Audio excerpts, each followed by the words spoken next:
Good morning, everybody, and welcome into Live Now from Fox. It is Friday, April 22nd. I'm your host, Regina Gonzalez, with you here for the next couple of hours from Orlando, Florida, as we bring you all of the top stories, breaking news, and live events that we are following here today. Thank you so much for starting off your morning with us. We actually do want to take you out live right now to the West Coast. This is a Live Now look at Seattle, Washington.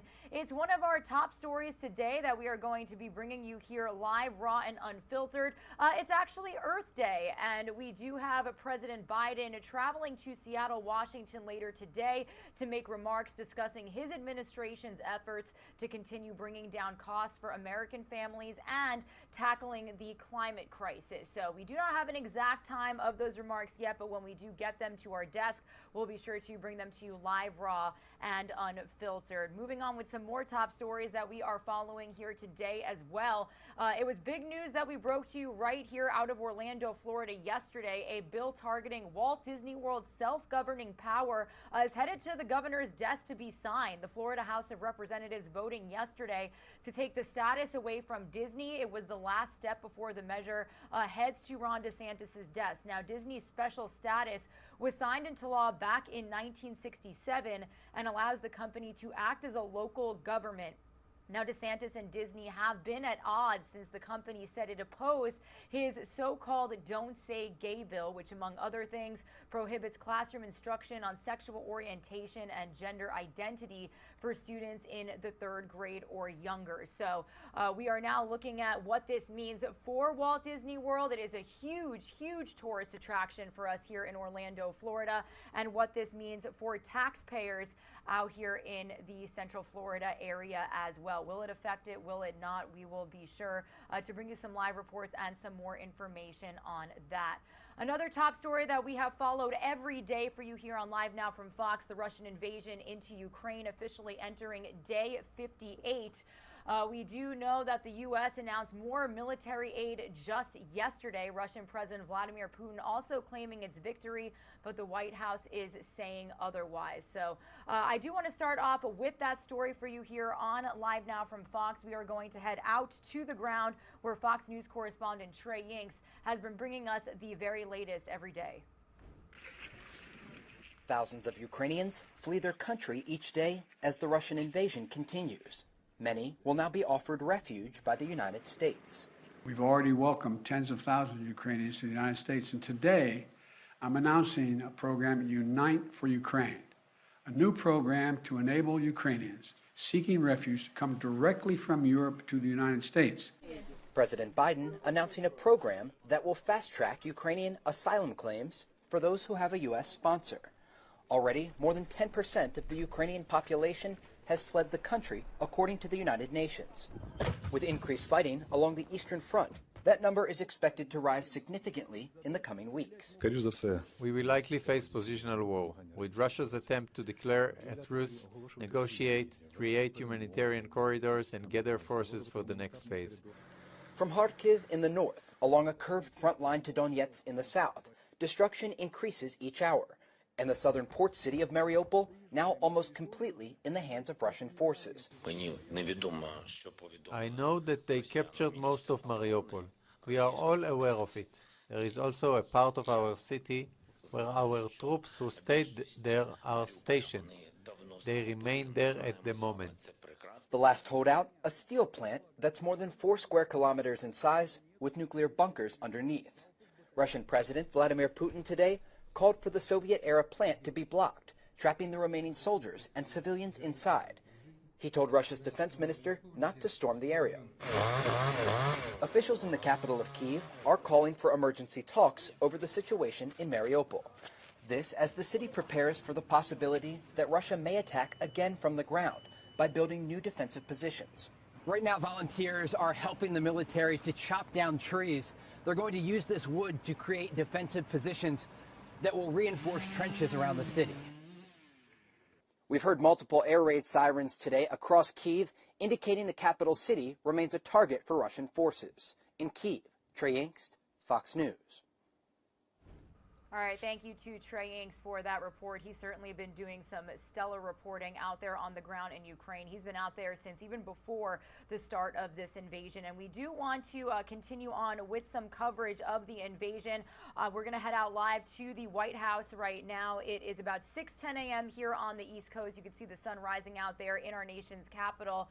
That's because, as you heard Trey Inks mention, and it was breaking news that we brought to you right here on our show yesterday, President Biden adding another $800 million in military aid to roughly $2 billion that was already approved for support for Ukraine. Now, when it comes to what military aid is going to Ukrainian forces specifically, we do have Fox News national security correspondent Jennifer Griffin breaking it down more for us from the Pentagon. Let's listen in. You will speak softly and carry a large javelin. In a modern twist on Teddy Roosevelt's mantra, President Biden announced he is sending another $800 million in lethal aid to Ukraine, to include more heavy artillery. Dozens of howitzers and 144,000 rounds of ammunition to go with those howitzers. It also includes more tactical drones. And 10 times the number of anti-armor missiles for every Russian tank.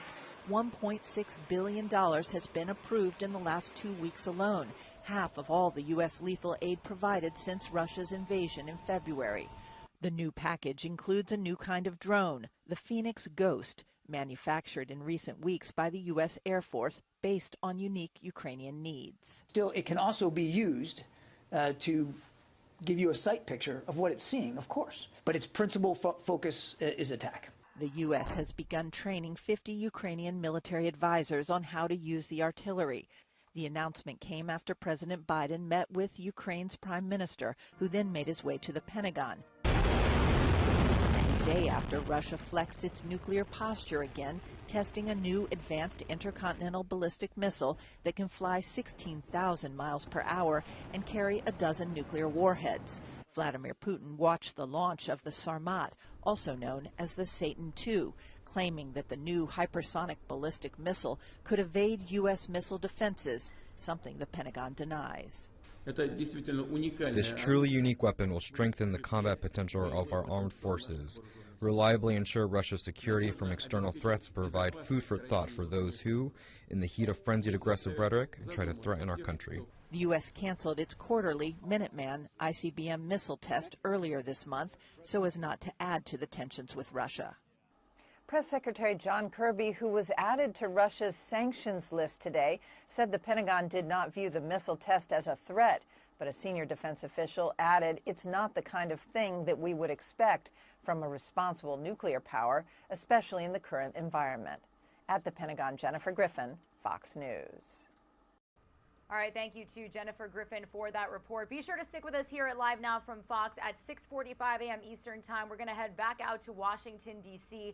to touch base with our Fox News correspondent Alex Hogan when it comes to the very latest when it comes to the U.S. responses to the Russian invasion of Ukraine, and then what we've got going on in the ground over there, which is exactly what we want to continue showing you right now. And as we bring you some more video from the war out there, we do want to let you know that viewer discretion is advised. We're going to start off by heading out to Kharkiv right now. That's where we're learning at least 2 civilians burned to death in their car when rockets were fired into a neighborhood in Kharkiv just yesterday. A school and a residential building were also hit. The attack came as Western nations rushed to get more heavy weapons to Ukraine to help it fight back against the Russian offensive in the east. President Biden saying yesterday that they are basically launching a new era of this war as it enters day 58. An additional $800 million in military assistance going to the war-torn country. That military package includes heavy artillery, as Jennifer Griffin mentioned,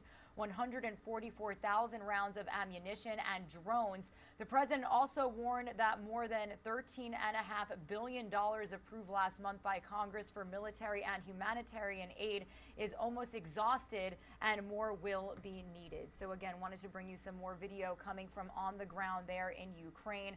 We are also going to head out to these satellite images that we're getting from Mariupol. Now, there has been huge concern over what's going on in Mariupol right now. Russian President Vladimir Putin claiming that Russian forces have fully secured Mariupol, but the White House doesn't necessarily believe that. So that is something that we're going to talk to Alex Hogan about here at 6:45 a.m. Eastern time.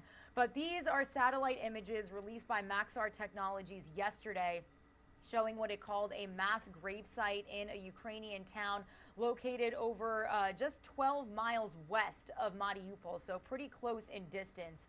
According to Maxar, the images were captured adjacent next to an existing cemetery in the area, showing new grave sites in that location that were prepared between mid-March and early April. They said the graves are aligned in 4 sections of linear rows measuring approximately 85 meters per section and contain more than 200 new graves. So we heard from Ukrainian President Volodymyr Zelensky, nearly every day, and he had said recently that Mariupol was about 90% destroyed. Tens of thousands of civilians are still trapped there. They have tried to get them evacuated and out of this area, but have really been blocked by Russian forces. So it's been a real effort out there to try and keep as many civilians safe as possible. But as you could see in those efforts, they have lost so many civilians. The mayor of Mariupol estimating that close to 20,000 people have been killed since the start of this invasion. Meanwhile, when we talk about how this invasion has impacted so many civilians out there, upended their lives, the United Nations is saying this week that more than 4.9 million Ukrainians have fled their homeland following the start of the invasion. They say women and children make up 90% of those who have escaped. Nearly 2/3 of all Ukrainian children have been forced from their homes, including those who remain in Ukraine.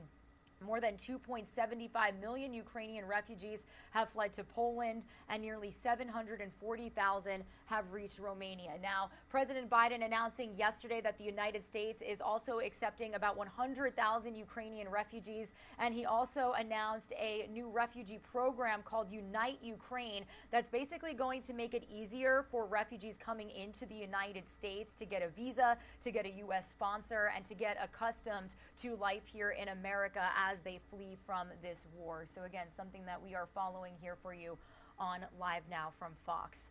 Some of you are going to see a quick 2-minute commercial break. Here's another live look at the White House in our nation's capital. As mentioned, we do want to let you know that we are going to monitor any feeds coming from Seattle, Washington. This is a live look we have out there right now. Only 3:18 a.m. out there on the West Coast. Some of you are going to see a quick 2-minute commercial break, but when you return, we are going to bring you the latest on a very confusing story. We're calling it a mask mandate battle out there in Washington, D.C. The Biden administration saying it will appeal a Florida judge's ruling striking down the mask mandate on public transportation. We also had him make some comments yesterday talking about his decision whether or not to reverse ending Title 42. We also are learning on where things stand with him regarding infrastructure. He did talk about infrastructure yesterday in the state of Oregon. So stay with us. We'll have some more news on President Biden's agenda and the latest on the COVID-19 pandemic as well when you return.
Good morning, everybody. You are streaming live now from Fox on this Friday, April 22nd. My name is Regina Gonzalez with you from Orlando, Florida, continuing to bring you all of the major top stories that we're following here for you on Live Now from Fox. We are actually going to head out to our nation's capital as the sun is beginning to rise out there. There's a live look at the Capitol building. We also have this vantage point we bring you every day of the White House. Doesn't really change, but again, the sun is rising out there. It is about 6:21 a.m. here on the East Coast. As promised, we're taking a closer look at all of the major topics being discussed right now when it comes to President Biden's domestic agenda. Now, it was big news that we've been following all week long. The Biden administration saying that it's going to appeal that Florida judge's ruling that struck down the mask mandate on public transportation. So many travelers getting ready to take those masks off, already taking those masks off on day one. But now there's a bit of a battle regarding that. This is coming as more vulnerable Democrats are calling on the president to reverse his decision to end Title 42 at the U.S.-Mexico border. So Fox News White House correspondent Peter Ducey is breaking down all of the latest here for us on Live Now from Fox this morning.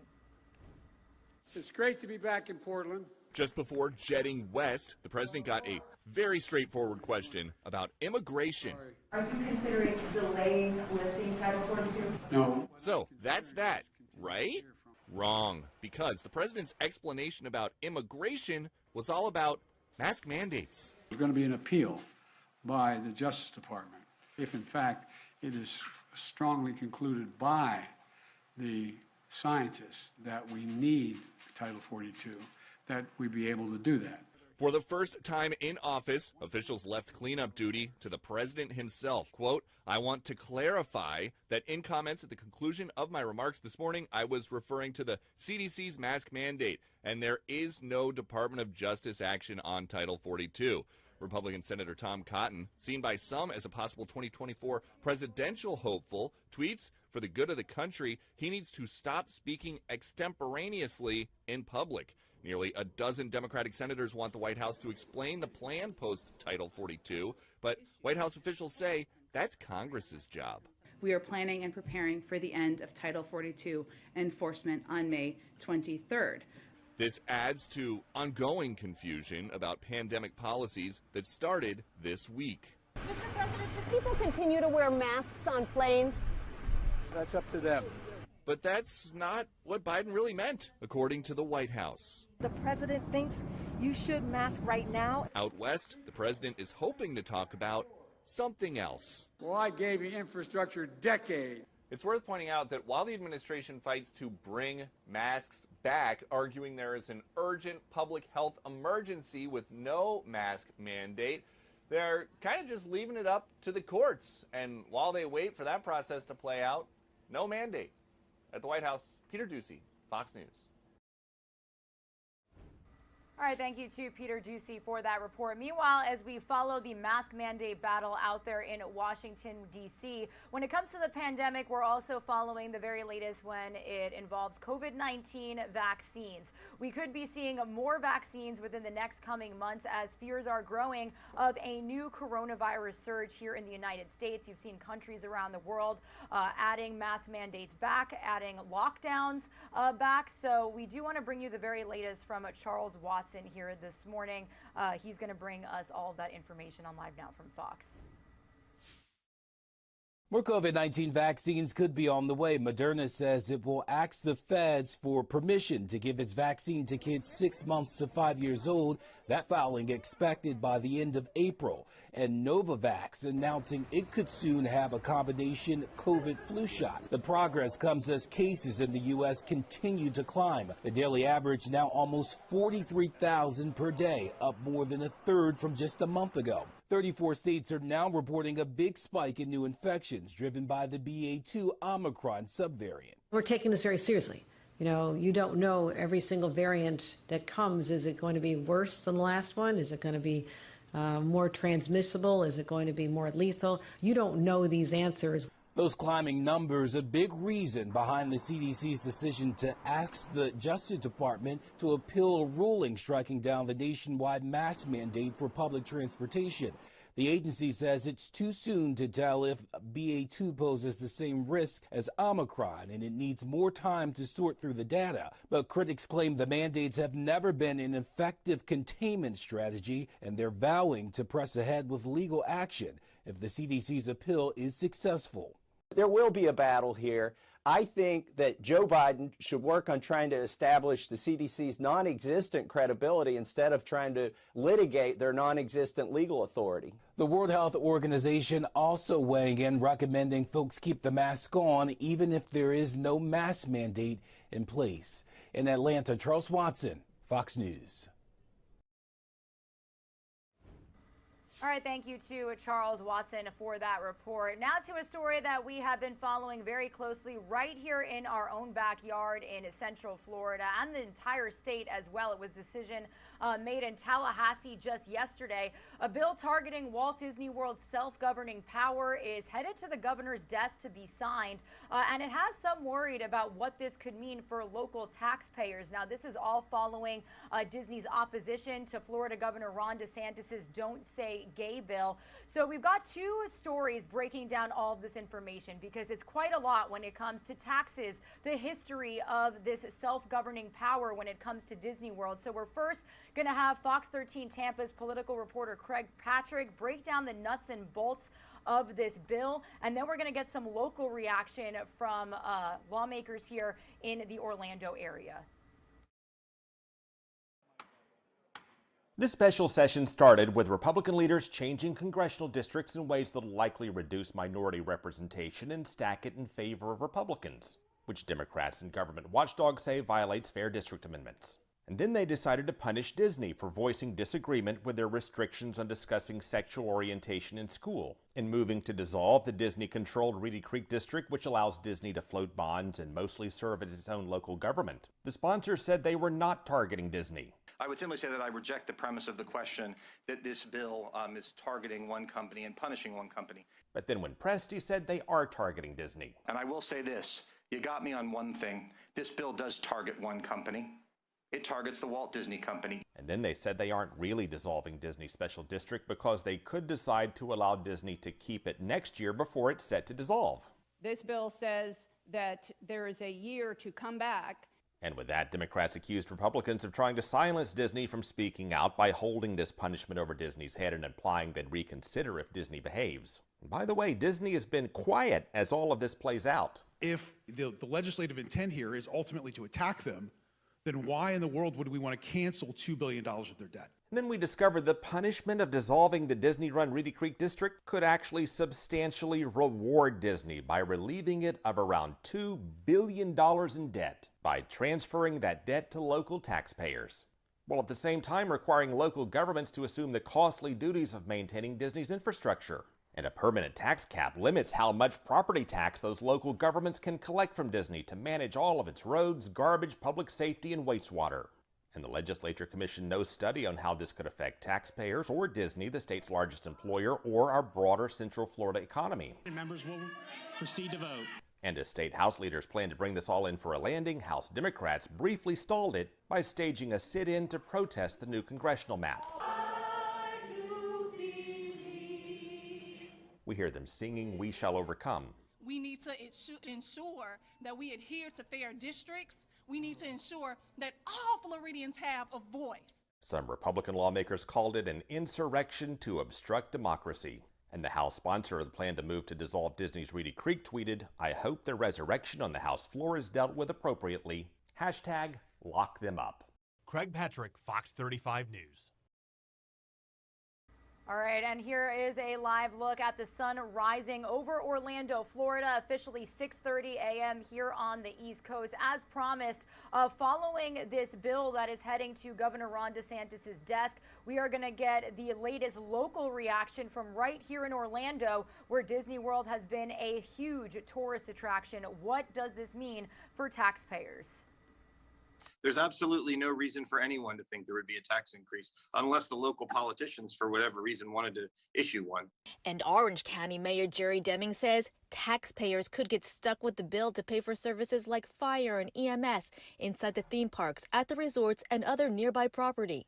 If we had to take over the first response to public safety components for Reedy Creek with no new revenue, that would be catastrophic for our budget. Mayor Deming says it could place an undue burden on taxpayers. So until we have all of the specifics, it's hard to say what the specific answers or impacts would be. I don't really believe that the residents or the taxpayers of Orange County are going to get stuck with any part of it. Florida Association of Special Districts Executive Director Dave Ramba is the man responsible for overseeing 1,600 districts like Reedy Creek. He explains one possible scenario. Orange County could create its own dependent district around Reedy Creek and assess them that exact same amount of money that they need to pay the bills. He says Disney pays $120 million in property taxes and says Orange and Osceola counties have benefited from that income. So both of those counties are getting a pretty substantial windfall for the past 50 years. He also says taxpayers shouldn't be worried about getting stuck with Disney's debt. Sounds like $1 billion is a lot of money, but think about how much the Walt Disney World Corporation is worth, and their assets that are located there are in the many multiples of billions of dollars. All right, everybody, from Orlando, Florida, out to India right now. We are going live and worldwide early this morning as UK Prime Minister Boris Johnson is speaking in New Delhi after he met with the Indian counterparts over there. So he's been there for a couple of days now. So let's get the latest on his trip and his travels here on Live Now from Fox. Very shortly, next week, reopen our embassy in Ukraine's capital city. I want to pay tribute to those British diplomats who remained elsewhere in the region throughout this period. The United Kingdom and our allies will not watch passively as Putin carries on this onslaught. And what I think we've seen here in New Delhi is one of the world's oldest democracies and the world's largest democracy sticking together and confronting our shared anxieties about autocracies and autocratic coercion around the world and acting together to make our countries safer and more prosperous.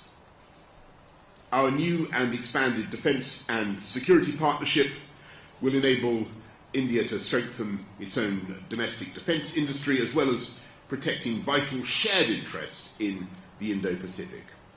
Our collaboration on energy security, including our new offer on offshore wind, the new UK-India Hydrogen Science and Innovation Hub, and our joint work on solar power, will help to reduce our collective dependence on imported hydrocarbons in favour of cheaper and more sustainable homegrown renewables. And our global innovation partnership will help transfer climate and energy smart innovations to developing countries around the wider Indo-Pacific.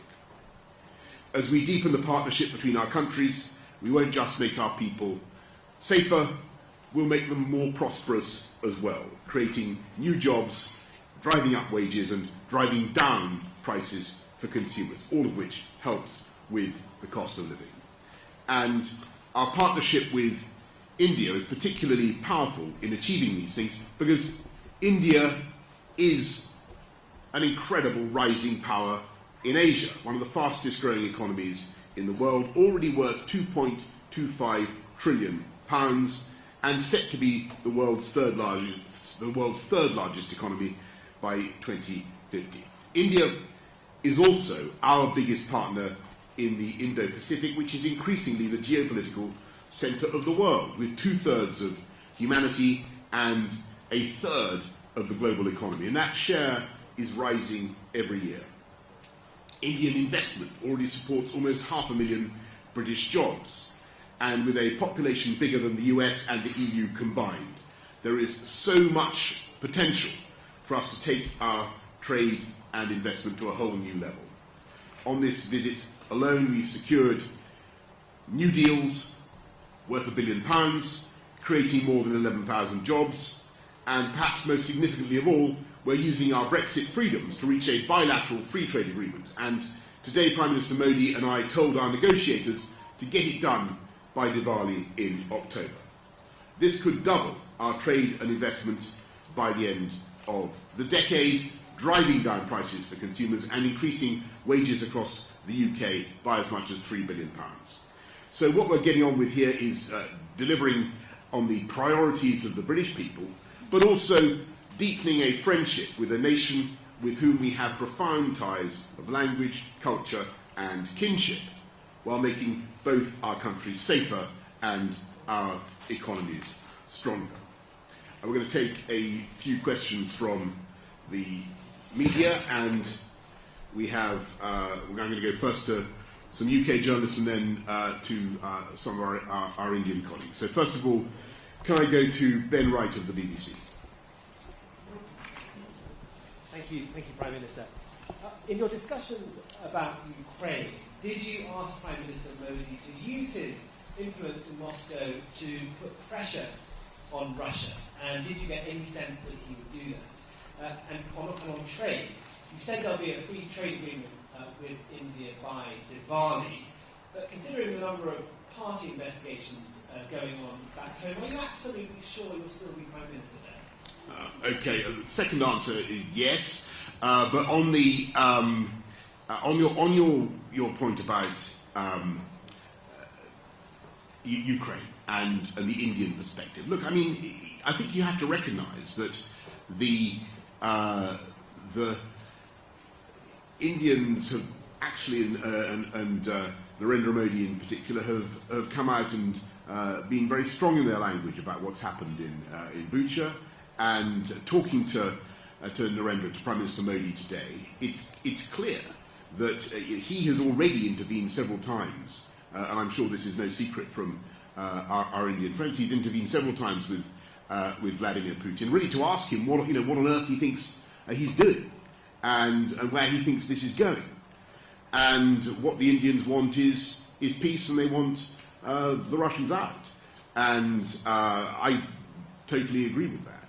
And I think that there's a difference in the balance clearly, because India has a historic relationship with Russia, which everybody understands and respects. That goes back decades. But what was so interesting about the last couple of days has been the way in which Britain and India are being really encouraged, obliged by the pressure of events today.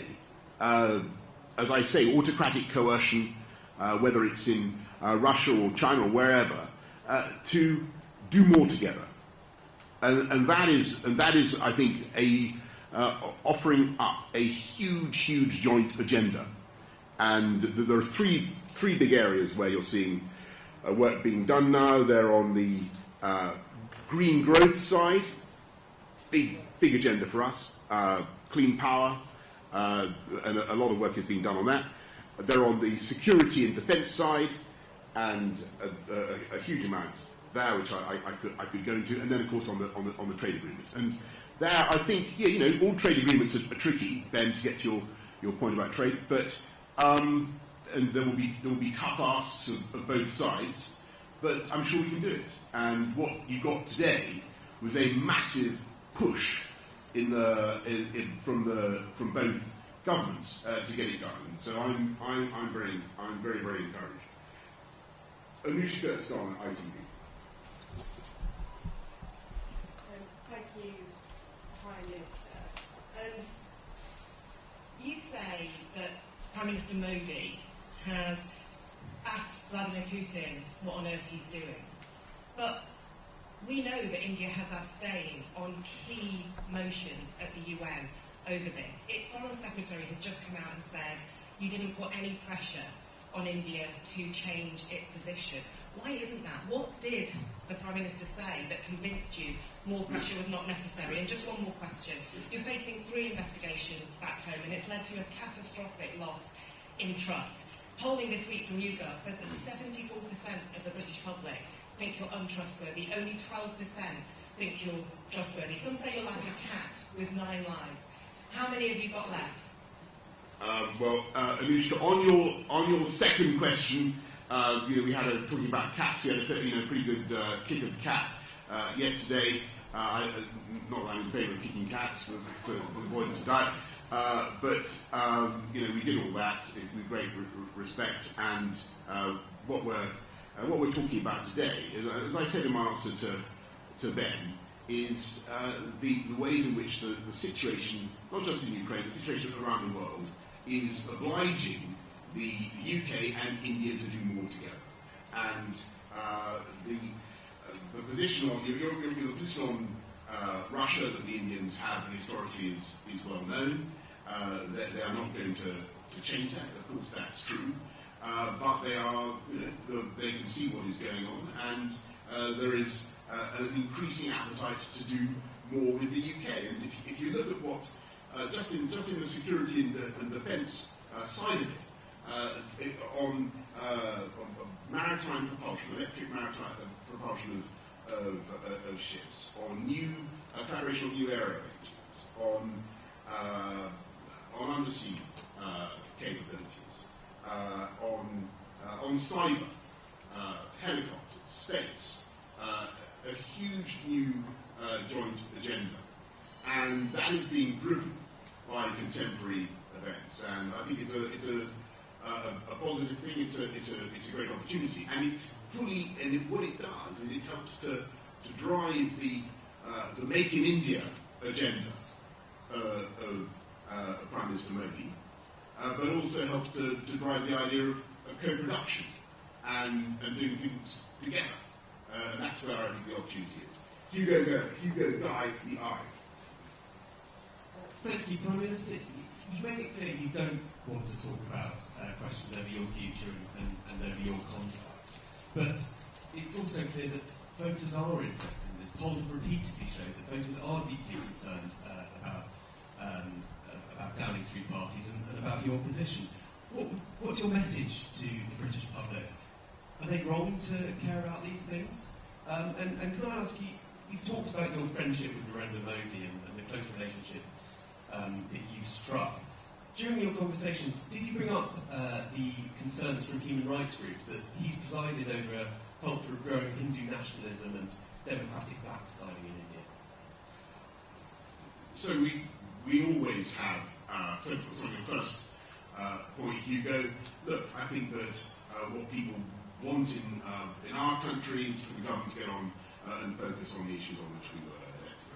And that's what we're going to do. And I think they'll be particularly interested in jobs growth in the UK. A memorandum of understanding, for instance, today on wind power, gigantic ambitions for more wind energy.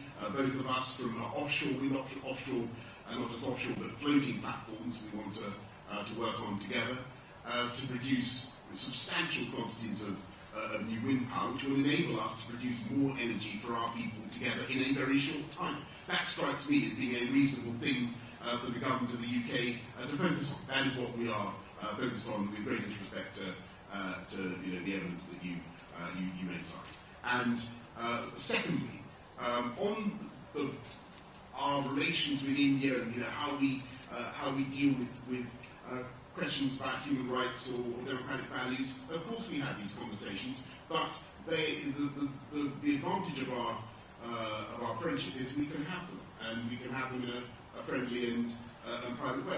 And I just want to say it is very important to realise that India has constitutional protections for communities. They're part of its constitution. India is a very, very different country from autocracies around the world. It is a great, great democracy, and that's why. And it is a stunning, shining fact. 1.35 billion people who live under a democracy, and that's something we should celebrate. And it offers us an opportunity for closer cooperation. All right, everybody, you are streaming live now from Fox on this Friday, April 22nd, live and worldwide, pretty early this morning as we are listening in live to this press conference from UK Prime Minister Boris Johnson regarding his multi-day trip to India right now. You could see he was kind of reflecting on his visit, talking about meeting with Indian counterparts and talking about their government, also referencing the Russian invasion into Ukraine, the sanctions that they are continuing to talk about issuing on Russia and the support that they are providing to Ukrainian forces alongside other counterparts like the United States. President Biden making an announcement just yesterday of an additional $800 million that will really focus on getting weaponry to Ukrainian forces. So to talk more all about that, we actually do want to welcome on a live guest right now. We are going to go from India back out to Washington, D.C. this morning. That's where Fox's Alexandria Hoff is joining us with the very latest on not only the situation down on the ground there in Ukraine, but also how it's impacting us here in the United States. Alexandria, so great to join you. How are you doing this morning? Oh, I'm great. Thank you so much for having me. You know, the situation continues to take turns. President Biden says that Russia's likely moving into a new phase of this attack. So, yeah, it's a conversation that needs to be had. Yeah, and you know, Alexandria, I feel like the focus mostly at this very moment, day 58 into the invasion, has been Mariupol. And this is that port city, for some viewers that don't know, that has really seen such devastation. We heard from President Zelensky a couple of weeks ago saying that at that point it was basically 90% destroyed. And now we've got Russian President Putin claiming that forces have claimed it, necessarily taken it over, but our administration thinks otherwise. So is this a rumor? What do we know at this point? Well, we know that President Putin called off plans to storm a steel plant there in Mariupol. So, you know, he's calling this a victory, but instead he opted to seal this off. Still, there are Ukrainian holdouts. The mayor of Mariupol is saying, please get out. The time is now. But there are some citizens who do not want to give up that post. And then there are other civilians who are still trapped underground below that steel plant there in the city. So Vladimir Putin, it is not a surprise that he would return from any endeavor, calling it a success. But the White House is saying that that is not necessarily the case. And when it comes to, like you said, getting innocent civilians out of Mariupol, I understand that there have been multiple efforts to get them out. Some were blocked by Russian forces. But are we learning this morning that some were able to evacuate successfully? Yeah, absolutely. There have been evacuees who are certainly breathing a sigh of relief. They have been able to remove themselves from that situation. If I'm allowed to say it, they said it was hell. That's how they described what it was, just hell on earth. So they are able to get out. But the other really concerning thing that's coming from Ukrainian officials is right outside the city. They say that there is a mass grave of 9,000 people that was created by Russian forces to cover up the slaughter in that region. Yeah, actually, you know, Alexandria, I do want to bring our viewers some tragic images that we have of those graves. We did bring it earlier here on Live Now from Fox, so viewer discretion is advised. But, you know, Alexandria, this all coming, again, day 58 of the invasion.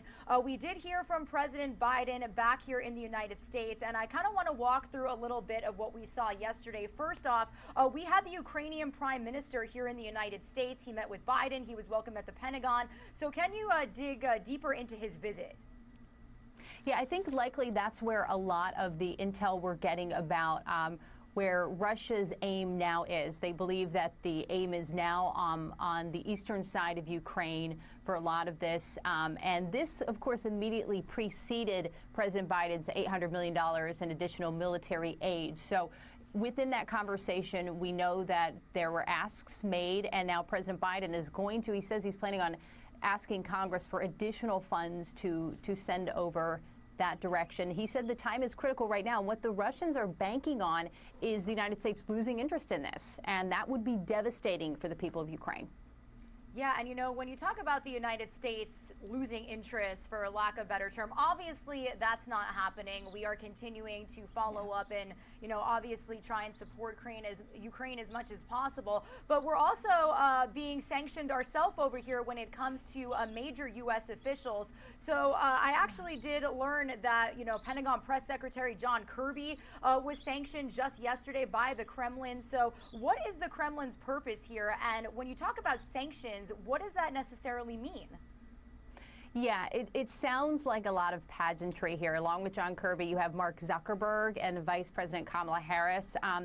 This would limit their dealings in the ruble and freeze any assets that they would have in Russia right now, and also prohibit travel. But from the list that we've been given, those individuals don't seem to have a whole lot at stake in Russia right now. So it would seem like a pointless endeavor. But likely a response so that on Russian media they can go out and say, look at these high-profile Americans whose names you recognize, who we are now coming down on, but again, likely to have little effect. Yeah, definitely. Well, thank you so much for joining us here on Live Now from Fox, Alexandria. We really appreciate your time. Obviously, every day, more and more information to decipher. So you have a great weekend, and we'll be chatting again with you soon. Thank you so much. Thanks for having me. Absolutely. All right, everybody, Regina Gonzalez with you here on Live Now from Fox. Again, it is a top story that we are bringing you every day, the latest developments not only from on the ground in Ukraine, but how it is impacting us here in the United States and how the U.S. is continuing to support Ukraine while also pushing on Russian President Vladimir Putin. So be sure to stick with us each and every day for all of those details. Some of you are going to see a quick 2-minute commercial break. When you return, we're going to get into some crime-related news here this morning. This is a Live Now look at New York City. The sun starting to rise here on the East Coast. It was major breaking news that we brought to you just yesterday here on Live Now from Fox. An arrest made in the murder of this 51-year-old woman, and it turns out it was allegedly at the hands of her handyman who she was having a 2-year affair with. Now, we are going to be speaking live with Fox's Kayla Mamalak at around 7:15 a.m. Eastern Time regarding this story. So we'll have the latest nuts and bolts of everything you need to know here on Live Now from Fox, as well as the latest out of Michigan. Ironically enough, this is the Oxford High School. This is where that tragic mass shooting happened just a couple of months ago. Well, not only do we have a trial date set for the actual suspected shooter, but we did learn just yesterday that a teenager in the United Kingdom was arrested for saying that he was going to travel here and, quote, finish the job. So lots going on in the crime world here on Live Now from Fox. Stay with us for all those latest stories.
You are streaming live now from Fox on this Friday, April 22nd. You're hearing the voice of Regina Gonzalez with you from Orlando, Florida. But we are taking a live now look at New York City. It is a major breaking news story that we have been following since it first happened over the weekend on Saturday, to be specifically.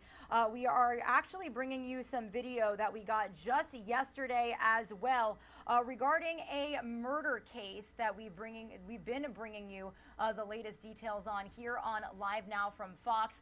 The New York City Police Department arresting 44-year-old David Bonola in connection with a gruesome murder of a stay-at-home mom out of Queens, New York. Now, detectives say Bonola and Orsolia Gall may have had a romantic relationship, and the suspect admitted to stabbing the woman dozens of times in her basement. That's before her body was found in a duffel bag a couple of miles away from her home in Forest Hills. So Fox News correspondent Brian Yenas has more on the investigation.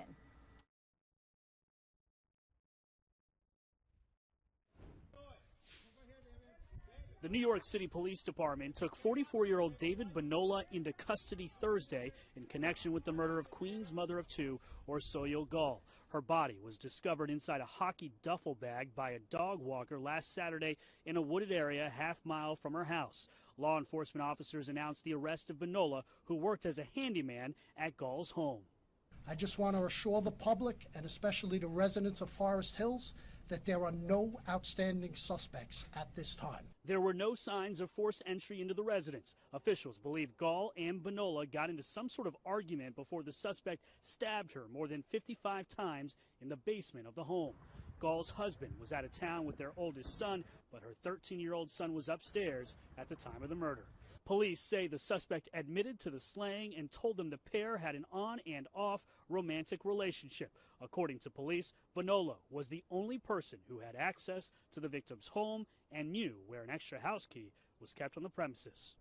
He has a relationship for her for 2 years. He knows where she lives. He's very familiar with the layout of the house in terms of the duffel bag also. Horrific to murder someone, roll them in a duffel bag.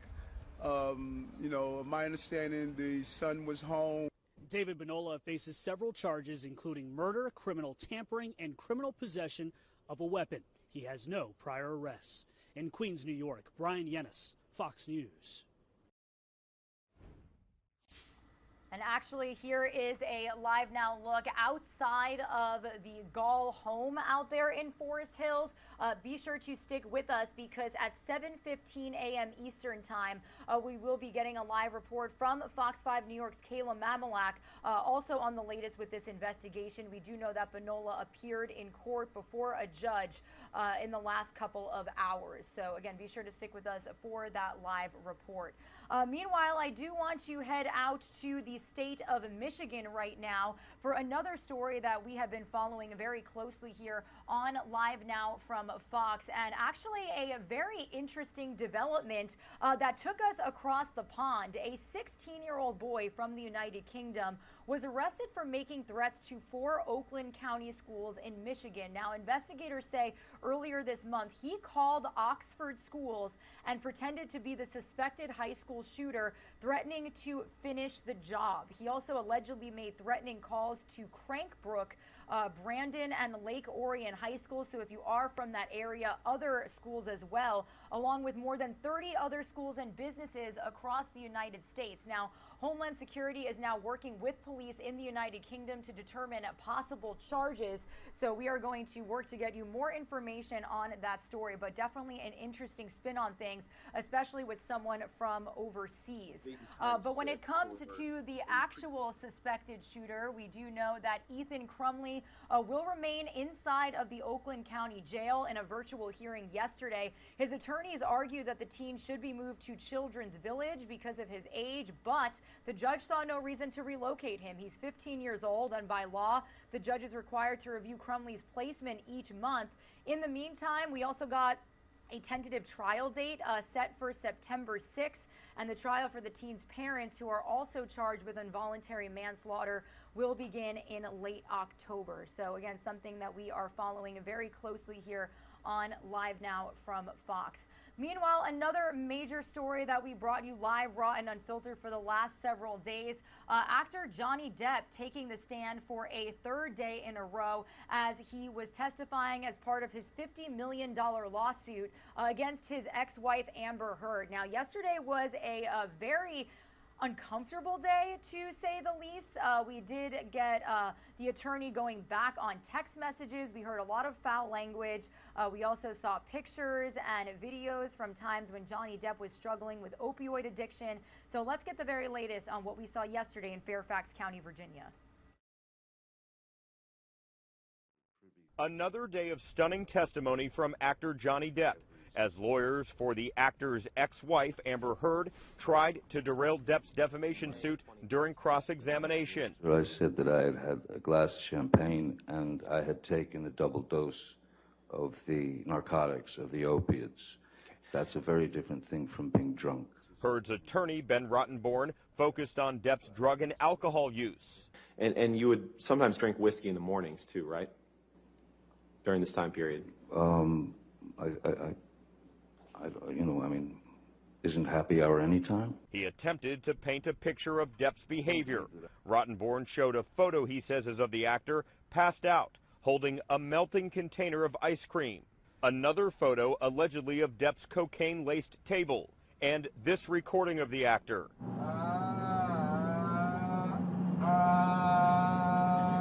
Heard's team also claims Depp had a bad temper.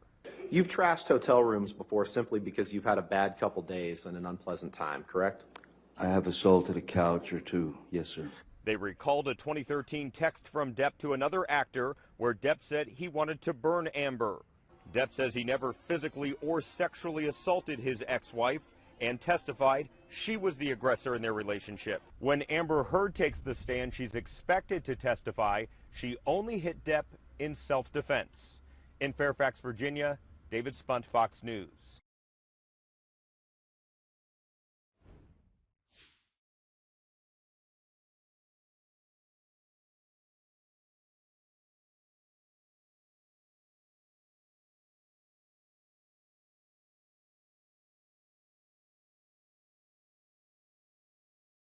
All right, everybody, we are officially past the 7 a.m. Eastern Time hour.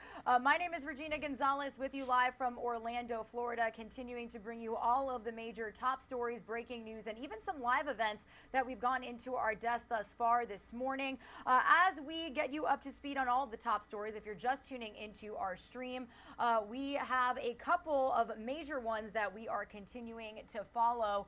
We do have day 58 of the Russian invasion into Ukraine underway. More atrocities in Mariupol, which is that port city, as the U.S. announces more military aid. Now, Russian President Vladimir Putin is claiming a victory, but the White House says otherwise. This all coming as President Biden, I should say, announced an additional $800 million in aid to Ukraine, specifically when it comes to weapons being sent to their military.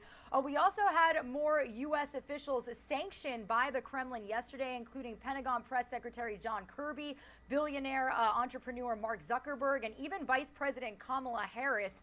So if you were tuning into our stream just a couple of minutes ago, we touched base with Fox News correspondent Alexandria Hoff, who is breaking down more for us here this morning. We'll play her story for you in just a little bit.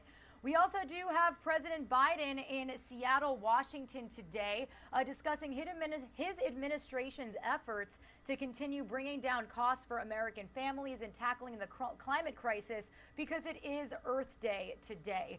We're also following a story close to us here in our very own backyard in Orlando, Florida. A bill targeting Walt Disney World's self-governing power headed to Governor Ron DeSantis' desk to be signed. This coming after the Florida House of Representatives voted yesterday to take the status away from Disney. It was the last step before the measure heads to the governor's desk. And, you know, that special status with Disney was actually signed into law in 1967 and allows the company to act as a local government. Now, DeSantis and Disney have been at odds since the company said it opposed the governor's so-called Don't Say Gay bill, which, among other things, prohibits classroom instruction on sexual orientation and gender identity for students in the 3rd grade or younger. So what does this mean for taxpayers? What does this mean for Disney World moving forward when the governor does sign it? We are going to continue to follow that here for you on Live Now from Fox, and we'll have some live reports with our Fox 35 Orlando team. Meanwhile, we are also heading out to New York City. It's a major story that we've been following here on our show for the last couple of days, and I do want to bring you up to speed on all of the details as we are just 10 minutes away from a live report with our Fox 5 New York team regarding the murder of this 51-year-old stay-at-home mom who her body was found in a duffel bag a couple of miles away from her Forest Hills home on Saturday. Well, a suspect was arrested just yesterday, and we do have that video for you here on Live Now from Fox. This is David Bonola leaving an NYPD precinct yesterday before appearing for a judge. He was allegedly a handyman for the family, hired by the mother, and they were allegedly having a 2-year affair, and he allegedly admitted to stabbing the mother about 50 or more times before putting her body in a duffel bag. So we are going to get the latest on this investigation here from Fox 5 New York in, again, just under 10 minutes. But in the meantime, to bring you all up to speed on the investigation and what the NYPD has been doing, I do want to play for you their full update that they provided just yesterday.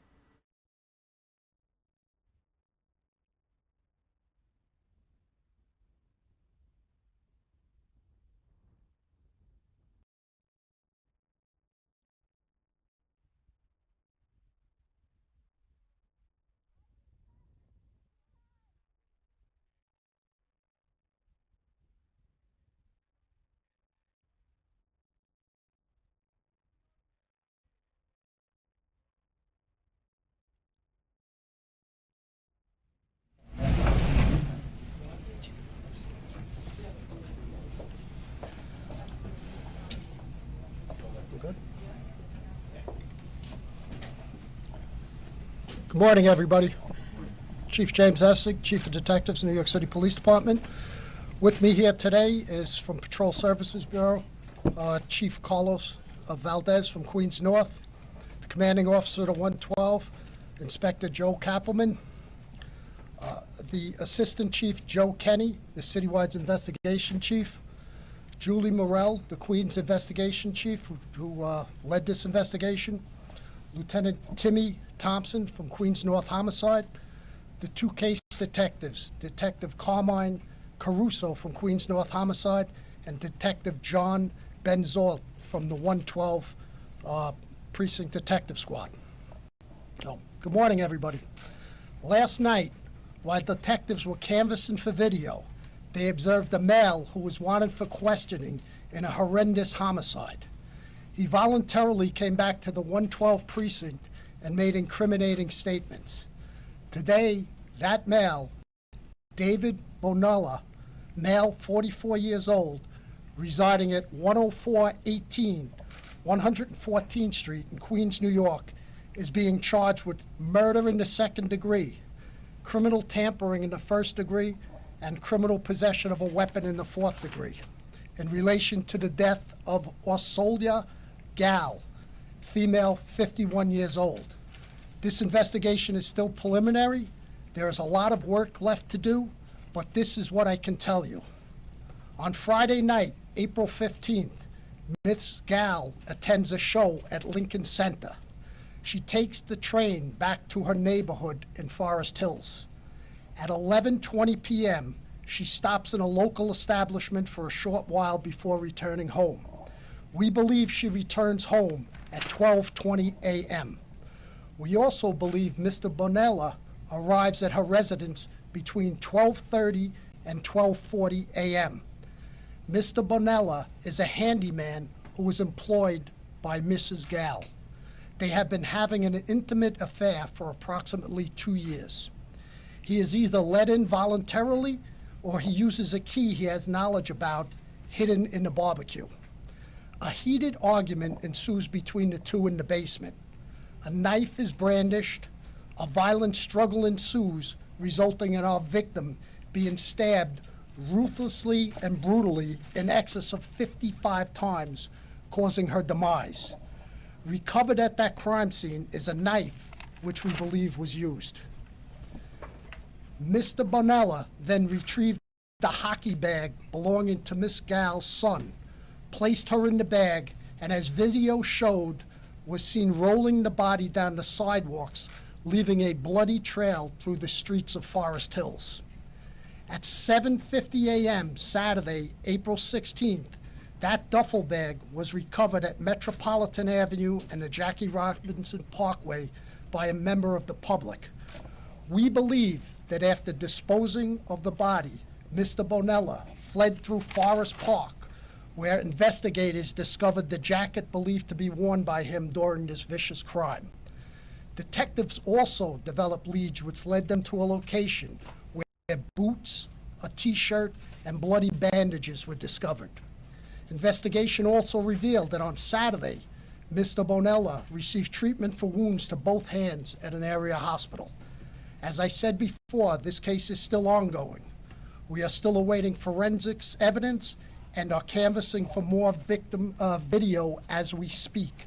But detectives, through interviews, videos, and the public's help, and specifically the Queens DA, Melinda Katz, and her staff, who have been with us every step of the way, were able to quickly take this killer off the street. I just want to assure the public, and especially the residents of Forest Hills, that there are no outstanding suspects at this time. With that, I'd like to take any questions. Nicole?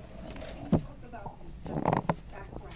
Has he been arrested before in the system for anything domestic? At this time, he has no arrests that we know of. Juliet, hold on, ma'am. Ma'am, hold on. Juliet. Could you talk a little more about the nature of the relationship? Was this something that wasn't, was she rejecting him? Why were they getting into the argument at all? This is Lieutenant Timmy Thompson from the Queens North Homicide Squad. Good afternoon, everybody. We believe in the relationship that the Mr. Bonella had with our victim was an intimate type relationship, and this stemmed to be a domestic type dispute that they were having. Over their intimate relationship, they started to get into just regular domestic issues that seemed to occur between them. Was he living at that house at any point in time, living in the basement?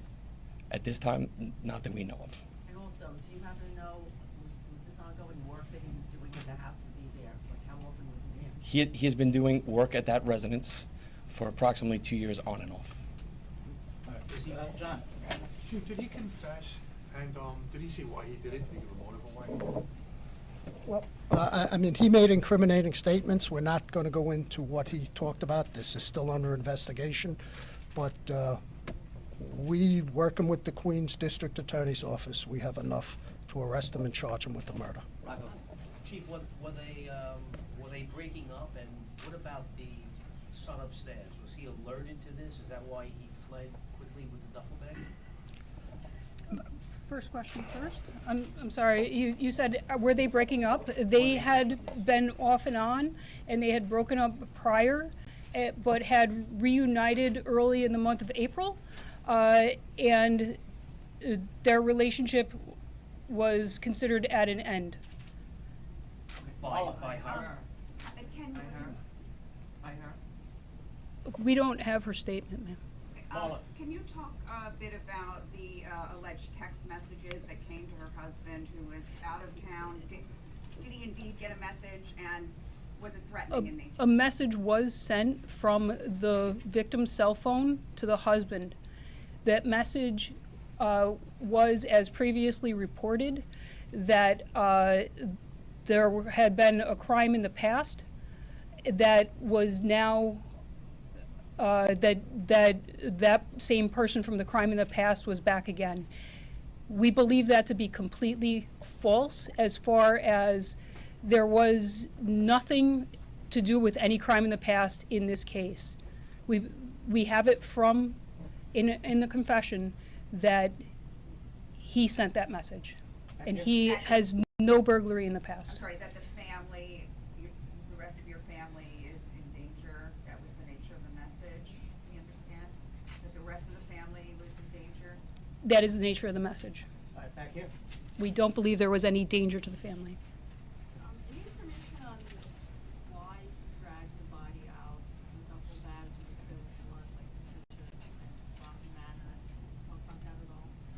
Was it because of the We believe he just didn't want it to be found by the family. Right away? The knife, did he bring the knife to the house, or was the knife in the home? The knife is consistent with knives that are in the home. Tony? Detective Thompson, the relationship, there's a report that it may have started while she went on an overseas trip and met the defendant overseas. Is there any truth to that? No. So at this time, we don't believe that to be true. Antoine? Chief, or maybe Ms. Julie, do we know if the husband was aware of the relationship, if it's 2 years or more, between his wife and your suspect? We're not going to get We're not. Mark? Was the handyman, did the husband know the handyman? Was he known to the family? Yes, he was. Right here. Hi, so I just wanted to clarify one thing you said. You said they were on and off, but they had united in April, but now it was at an end. So are we saying that they had broken up or that they were together? All right, everybody, you are streaming live now from Fox on this Friday, April 22nd. It is a story that we have been following every latest development on since it first happened over the weekend. This morning, a handyman is now charged with the gruesome killing of a Queens mom, Orsolia Gall, where you could see her picture right to the right-hand side of your screen. The brutal murder rocking a very quiet neighborhood outside of the city. So we do have new details emerging on this investigation, and we do know that a suspect, this man right here, this is some video of his perp walk yesterday, David Benola, who was allegedly a handyman hired by Orsolia Gall. He was charged yesterday. So we're going to head out live in front of the home where this all first happened. Fox 5 New York's Kayla Mamalak joining us with the very latest. Kayla, this is such a tragic story, very gruesome to say the least. So what can you tell us this morning? Well, Regina, officials say they now have mountains of evidence proving David Benola murdered Orsolia Gall inside her home here, then stuffed her body into a hockey equipment bag and dragged it to a park about a half-mile away. Most important of all, though, they say, he confessed to all of it.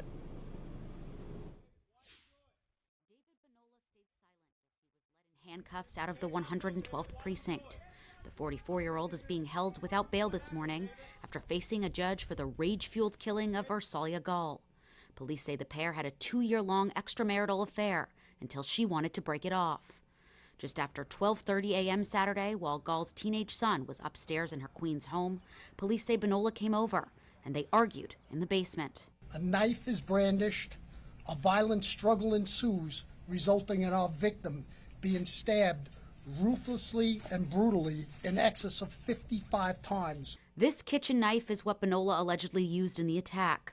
Cops say he was a handyman for Gall's family, who knew his way around the house. Mr. Bonella then retrieved a hockey bag belonging to Miss Gall's son, placed her in the bag, and as video showed, was seen rolling the body down the sidewalks, leaving a bloody trail through the streets of Forest Hills. All of it, investigators believe, because Benola was furious at Gall's decision to call off their affair. They had been off and on, and they had broken up prior, but had reunited early in the month of April, and their relationship was considered at an end.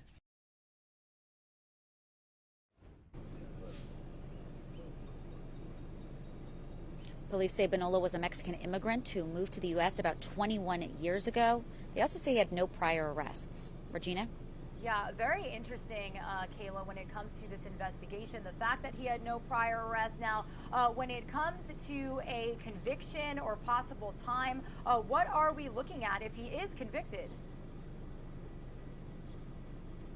Well, regardless of the fact that he had no prior arrests, his charges are as serious as they get, including but not limited to murder in the second degree. So if convicted, he's facing 25 years to life behind bars. And like I said at the top, this is somebody, police say they have a lot of evidence, including bloody shoes, bloody shirt, as well as a confession, sources tell me, 2 times.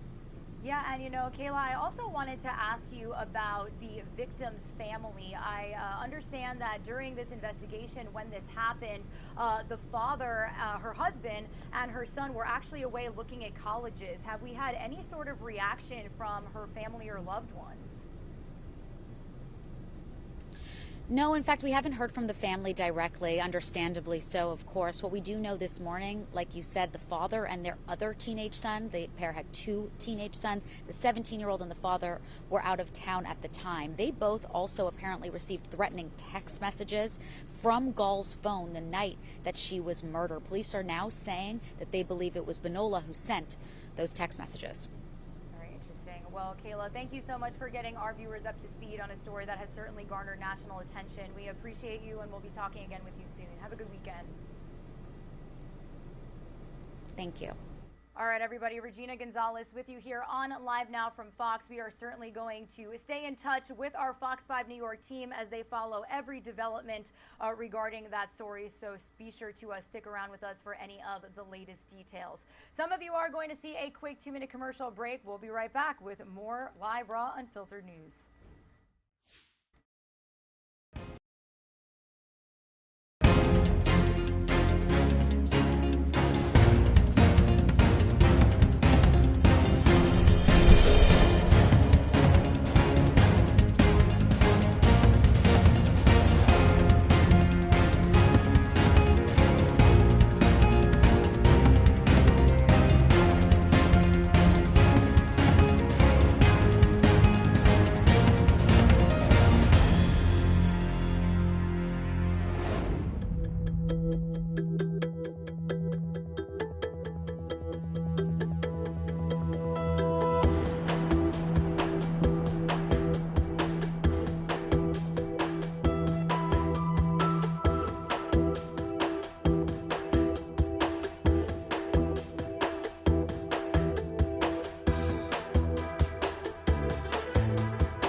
Live now from Fox on this Friday, April 22nd. My name is Regina Gonzalez with you live from Orlando, Florida.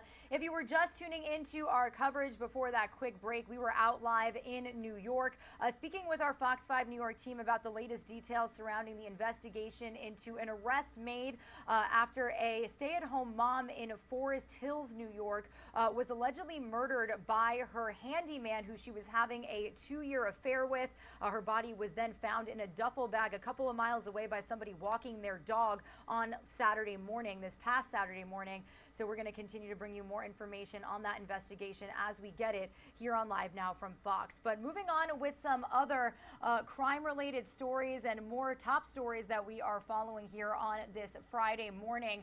A large crowd marching through Lansing, Michigan, calling for justice following the police-involved shooting of Patrick Lyoya. Aerial footage showing a large group of protesters making their way down a Lansing street before stopping at the steps of the Capitol.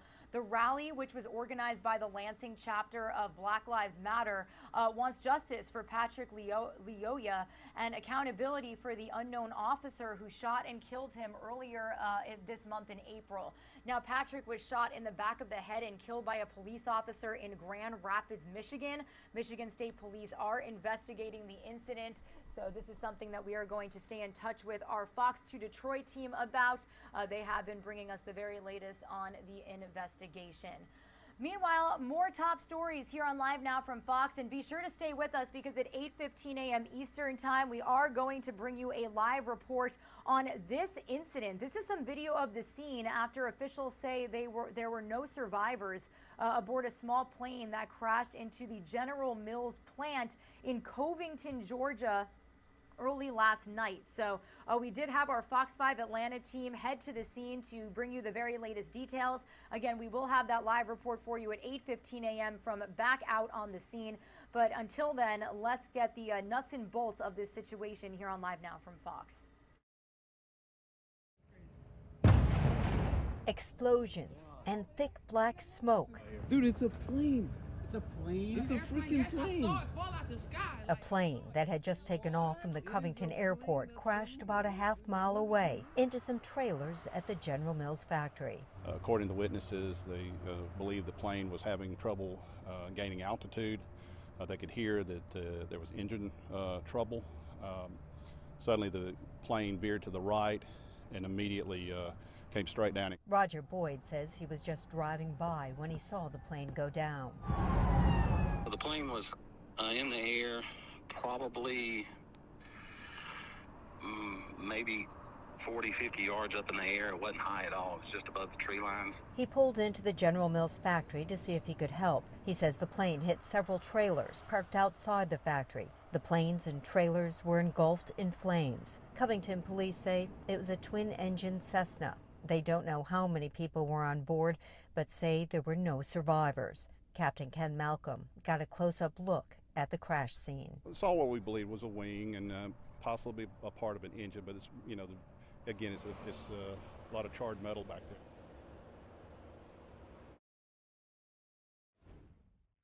Again, be sure to stick with us as we bring you a live report regarding that tragic, deadly plane crash in Covington, Georgia at around 8:15 a.m. Eastern Time. However, we are going to head out west as we continue on with some more top stories that we are following. This is a Live Now look at our XRAD radar, kind of hovering over the Arizona area now. We've been keeping you up to speed on a wildfire that has been burning northeast of Flagstaff, Arizona, and has scorched more than 20,500 acres at this point. It's really being fanned by strong winds. We do have Fox Weather's Max Gordon joining us from Flagstaff with the very latest. Let's listen in. Arizona Governor Doug Ducey has issued a state of emergency for the tunnel fire burning in Coconino County, northeast of the city of Flagstaff. That'll unlock more resources to help fight this fire. Meanwhile, the wind continues to be the biggest challenge for firefighters. Not only is that fanning the flames, but it's also making aerial operations more difficult. The tunnel fire was first reported Sunday afternoon. Fire managers say they contained the blaze and couldn't see any active flames the next day. But by Tuesday, the wind took over, sending the fire across containment lines. Fire investigators are currently on the ground trying to pinpoint how this fire first started. The tunnel fire has now burned 24 buildings. A portion of Highway 89 remains closed down, and more than 2,000 people had to be evacuated, plus more than 1,000 animals. Firefighters say they sometimes get large wind-driven fires like this during the spring, but this year, drought conditions across the Southwest has meant they've had to battle multiple large fires early on in the fire season. It's unusual to have this many large fires this early in the Southwest. You might get one, but we had 4 going at one time that were actually large type 1 incidents. A cold front is expected to move in on Friday, and this means both good and bad news for firefighters. The good news is that temperatures will go down and humidity will increase, and there's even the chance of some scattered showers. But the bad news is that winds will also be increasing, with gusts up to 50 miles per hour. In Coconino County, Arizona, Max Gordon, Fox Weather.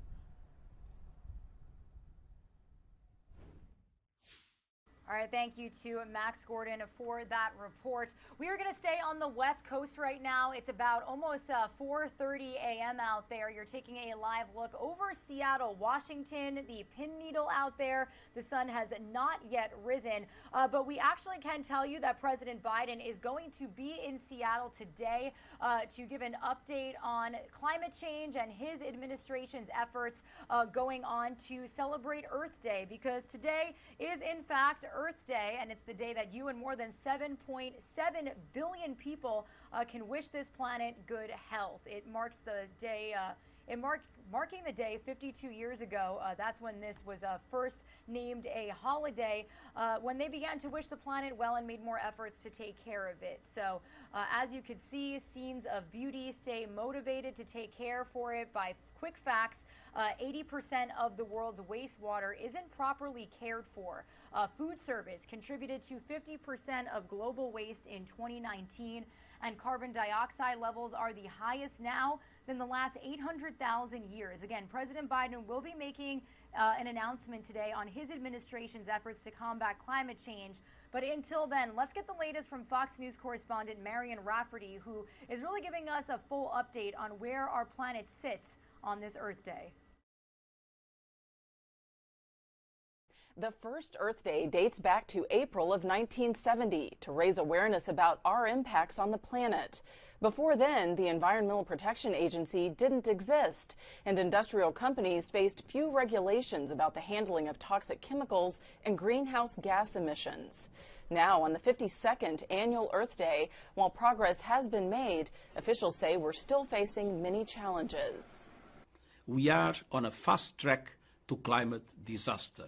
The International Energy Agency found global carbon dioxide emissions increased by 6% last year alone, and rising global temperatures as a result of fossil fuel consumption are threatening vulnerable ecosystems.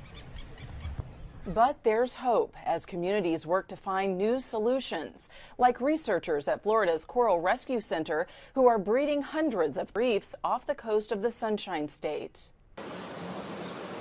Meanwhile, as the Biden administration continues pushing for the expansion of electric vehicles, over in Australia, scientists are studying how to charge Teslas with specialized printed solar panels.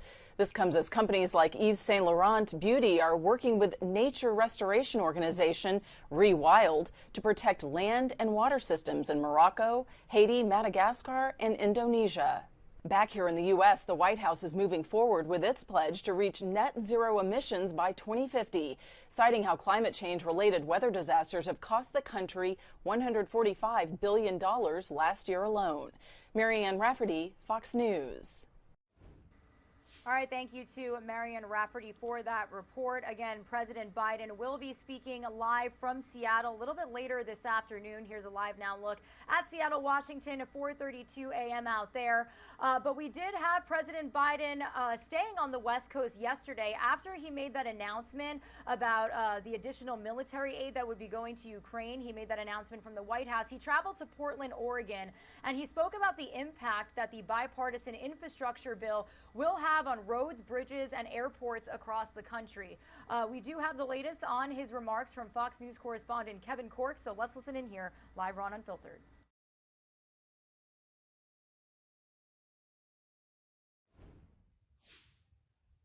In his first trip to the Pacific Northwest since taking office, President Biden got a first-hand look at how federal dollars from the bipartisan infrastructure bill are being spent at Portland International Airport. We're investing $25 billion this year to modernize American airports all across this country and across this state. The president argues it's a significant piece of legislation and hopes it will make a lasting impact for years to come.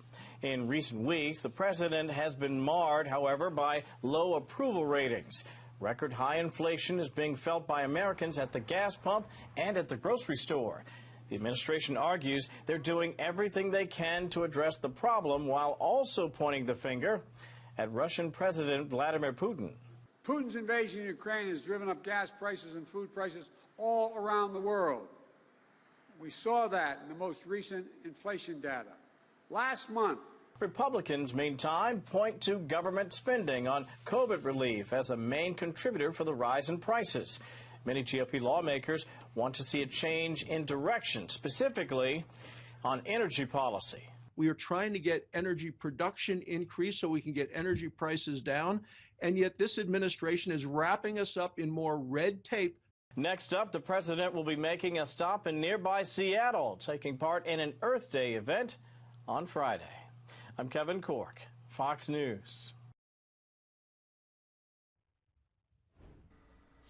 Meanwhile, as we continue on with some more infrastructure, consumer-related news here this morning, we do want to bring you the latest on the semiconductor chip shortage. It's putting several industries in a really rough position, and it's been going on since really the start of this pandemic. So we do have our Fox News multimedia reporter, Joy Addison, joining us with the very latest. Companies use semiconductor chips for manufacturing products, from phones and cars to washing machines to the medical equipment you see behind me. Some make surgical gowns and others make surgical shoe covers. Now those chips are in short supply, and it's taking nearly a month and a half to get them to the U.S. One computer repair shop owner says the current semiconductor chip shortage is making it hard to keep her customers happy. He's just not getting any power to his computer, so he won't be able to operate for him until that IC chip is replaced. And how long have y'all been waiting on that chip? It's been probably about 20 days now.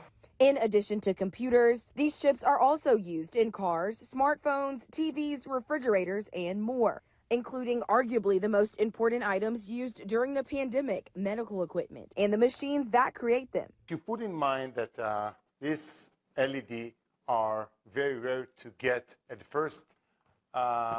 This pandemic created a much worse shortage that forced us as a managers, as entrepreneurs, to redesign our products. Texas Medical Technology makes gloves, masks, and devices like this toilet seat that scans urine levels and this automatic glove dispenser. The shortage has been jacking up the costs. I think my haircut will shows it all, right?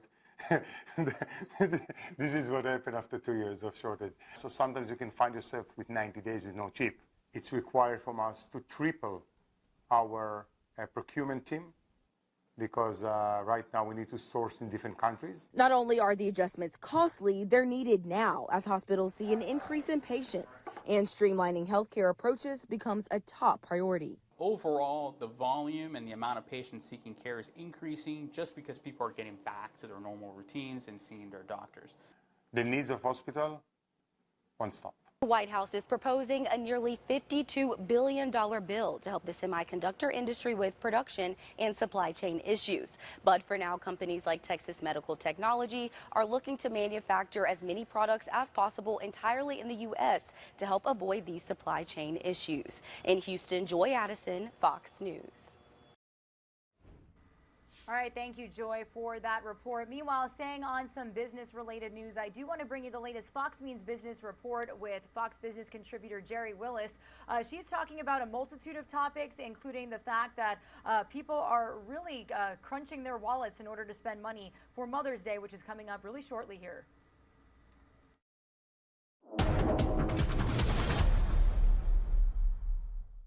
An early rally fizzling on Wall Street Thursday. Optimism about strong corporate earnings were overshadowed by fears of rising interest rates, especially after the Federal Reserve Chairman hinted a 0.5% rate hike could come next month. A majority of people who borrowed money for college have buyer's remorse. More than 6 in 10 of them, surveyed by the company Giveling, say they regret taking out student loans. Nearly half have been paying for more than 10 years, and nearly 3 in 10 say it's preventing them from owning a home. And speaking of homes, Freddie Mac says mortgage rates have increased for the 7th week in a row. The average 30-year fixed-rate loan is now 5.11%. And finally, a lot of people are ready to spoil mom in the next few weeks. The National Retail Federation says consumers will spend an average of $245 on Mother's Day this year. That's about $25 more than last year and a new record. That's business. I'm Jerry Willis. All right, everybody. And in more consumer news, we do want to head out live. So this is New York City. It's not technically taking place in New York City, but it's something that our Fox 5 New York team is covering for us after recreational marijuana and cannabis products officially began being sold legally in New Jersey just yesterday. So we had teams out at dispensaries talking with buyers. So here's everything you need to know as this officially gets underway. Just weed, see it in there, and then this is a strong, supposed to be the strongest candy they have here, sweet lozenges. Charles Pfeiffer left his house before 6 a.m. Thursday to wait in line outside the Zen Leaf dispensary in Elizabeth to spend $140 on a pack of edibles and 1/8 of an ounce of marijuana flower. And I'm gonna go open it and smoke it in about 20 minutes when I get home. While the first customer out the door, weed in hand here in Elizabeth on the first day of adult use sales in the state of New Jersey, Charles was not the first person to legally purchase recreational pot from a Garden State dispensary. I wasn't expecting all this today. I just thought I would be one face in a crowd of many, many, many people out here. This woman arrived in darkness to wait for Rise in Bloomfield to open at 6 a.m., where she made history as the first person to buy legal recreational pot in the 235-year history of the Garden State. Finally, after all these years, people don't have to go to backdoor alleys and shady places to get something that's just a simple plant. I know a lot of New Jerseyans have been waiting for today, including yours truly. Governor Murphy toured Elizabeth's Zen Leaf dispensary Thursday morning and vowed to deliver on Jersey legalization's promises to reward those most frequently punished by now obsolete drug laws, disproportionately people of color, in the licensing of future dispensaries, as West Coast corporations and reportedly 0 minority individuals own all 13 of New Jersey's now open recreational dispensaries. Equity sort of is the central element in everything associated with this industry. Jude here lives in this neighborhood and, thanks to those crowding in and outside the adjacent dispensary, could not find parking in this shared shopping center lot for his trip to City Grocer. We got to see if it's going to be frustrating or not. This is going to bring great change and billions of tax dollars. While some analysts predict New Jersey's recreational cannabis business could eventually blossom into a $3 billion industry, that likely equates to hundreds of millions of annual dollars in municipal and state taxes and social justice fees, to which Pfeiffer planned to make regular contributions. I'll be back tomorrow. Yeah, I'm kidding. Probably within the week, guys. Yeah, definitely. A little pot by the numbers for us, not including marijuana tourism. There are 6 million adults in the state of New Jersey who are older than 21, who as of this morning may each buy an ounce of weed from one of 13 dispensaries in the state, which almost certainly don't have 375,000 pounds of marijuana on hand, which at least in part explains the long lines, the traffic, and the lack of parking outside of these dispensaries. In Elizabeth, I'm Matt King, Fox 5 News. All right, thank you to Matt King for that report. Certainly some big news out of the state of New Jersey that we've been following since it first happened yesterday. Meanwhile, going from speaking on cannabis to dairy, we are following the latest on how supply chain shortages, how inflation, and how the pandemic is impacting dairy farms. The dairy industry is definitely changing, and what you would think would cause lower prices for milk is actually not the case this time. So our Fox 13 Tampa consumer reporter, Surbani Banerjee, is taking a closer look at this industry that is changing as we speak. Dairy farms are shifting from small to big, and for decades the number of dairy farms here in Florida has been on the decline, while the size of herds on individual farms has increased dramatically. Across the country, we're seeing similar trends. You see scenes like this out in Wisconsin. Looks like there's a red barn on every corner, but inside you likely won't see any cattle. The head cheesemaker and president at Crave Brothers Farmstead Cheese, for example, he says he's seen small dairy farms in Waterloo, Wisconsin vanish over the past 40 years. There's about 15 farms in the township here that used to milk cows that don't milk cows anymore. However, we produce more milk on this farm than what all those other 15 farms produced in a day. Last year, Wisconsin lost 360 dairy farms, and it is a similar story all across the country. Today, most dairy farms in Florida have between 500 and 1,000 cows. There are a couple huge mega dairies that have more than 3,000 cows. So what does this do to prices for us, for the consumer? There are two things at play here. Economists with the National Milk Producers Federation say the number of farms declining means the average size has been growing.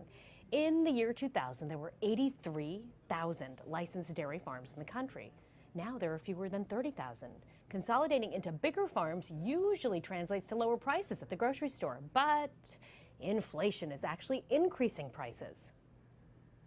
We're looking at historically high milk prices this year, but costs are going to be also historically high because replacement cows are getting hard to find. Labor is very hard. Also worth considering, milk consumption overall is down 42% from what it was a half century ago, and that has put a squeeze on dairy farms. There are about half as many dairy farms as there were back in 2003. I'm Surbani Banerjee for Fox 13 News. All right, thank you to Sorbani Banerjee for that report. We are going to bring some of you to a quick 2-minute commercial break, but when we return, we are going to head back out to Ukraine. We actually might be getting a live press conference on the war in Ukraine coming from Slovakia. So we're going to monitor that feed for you and see if we can bring it to you live, raw, and in its entirety. But we're also going to bring you all of the updates as the invasion officially enters day 58. Don't go anywhere.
April 22nd. My name is Regina Gonzalez with you live from Orlando, Florida. Continue to bring you up to speed on all of the top stories that we are following here to start your day.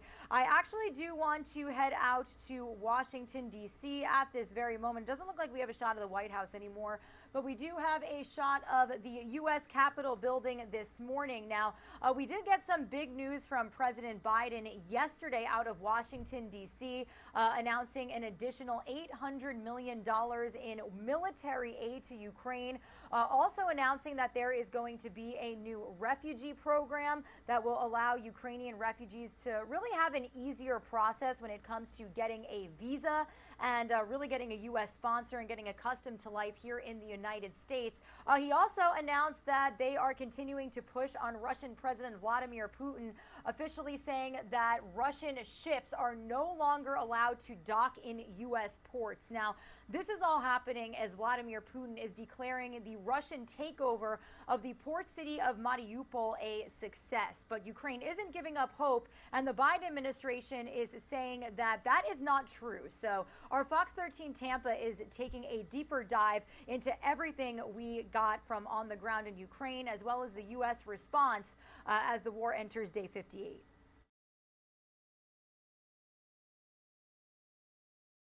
Well, Ukraine is losing ground to the Russian invasion. Russian troops have captured more territory, and they say they have finally toppled a key city. Our political editor, Craig Patrick, is tracking the battles and the response today from Washington. Craig. Well, we'll start with Russia's gains on the ground. Those are not entirely unexpected, given the advantages it has in supply lines and numbers and firepower. But Ukraine says it can still fend off the broader onslaught if it has the weapons to continue to do so. And with that, President Biden just approved more weapons, additional shipments yet to come, and also disputed Russia's claim today that it has, in fact, fully toppled the city of Mariupol.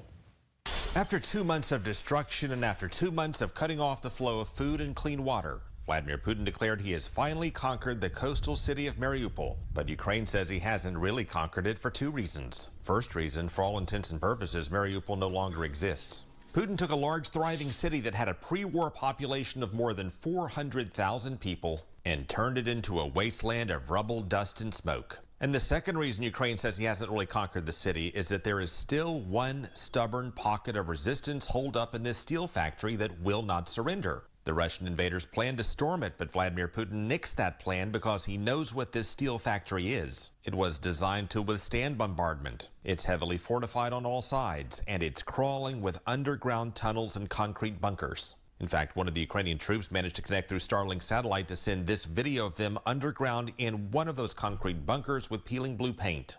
And he said there are around 1,000 civilians huddled underground with them. And after hearing reports this last pocket of resistance is running out of food, Putin called off the assault and instead ordered a blockade. Block off this industrial area so that not even a fly comes through. His plan appears to be to cut them off and wait for them to starve to death. The remaining resistance in the steel factory and the blockade now to starve them appears to be siphoning up to 8,000 invaders from the larger battle to the north. And the initial assessments show Russia's battle for Donbass bogged down just as they stalled outside the capital. But on this third full day of battle, Russia has made some slight gains, and Ukraine is calling for more weapons to hold off the continuing advance. And President Biden answered by approving another $800 million in drones, artillery, and ammunition. We're going to continue to stand with the brave and proud people of Ukraine. We will never fail in our determination to defend freedom and oppose tyranny. Now, one note on the announcement from Putin of a blockade instead of a full-on assault. You have to take everything he says with a grain of salt. So if he says there's a blockade and not an assault, consider the possibility there may in fact be an assault any moment now. And with that, the United States is also stepping up shipments of howitzers and training Ukrainians in an undisclosed location outside of Ukraine in terms of how to use them so that those 50 trained by the United States can then train others so they can use that more advanced and heavy towed artillery once it arrives. And on top of that, the president has approved an additional $500 million, separate from the $800 million for weapons, $500 million to help the Ukrainian government operate as best it can as it continues to endure this invasion now entering this 57th day of war. Greg, let's talk about refugees now. The president streamlined the process of accepting Ukrainian refugees into the U.S. What are the changes exactly, and how many refugees are they talking about accepting?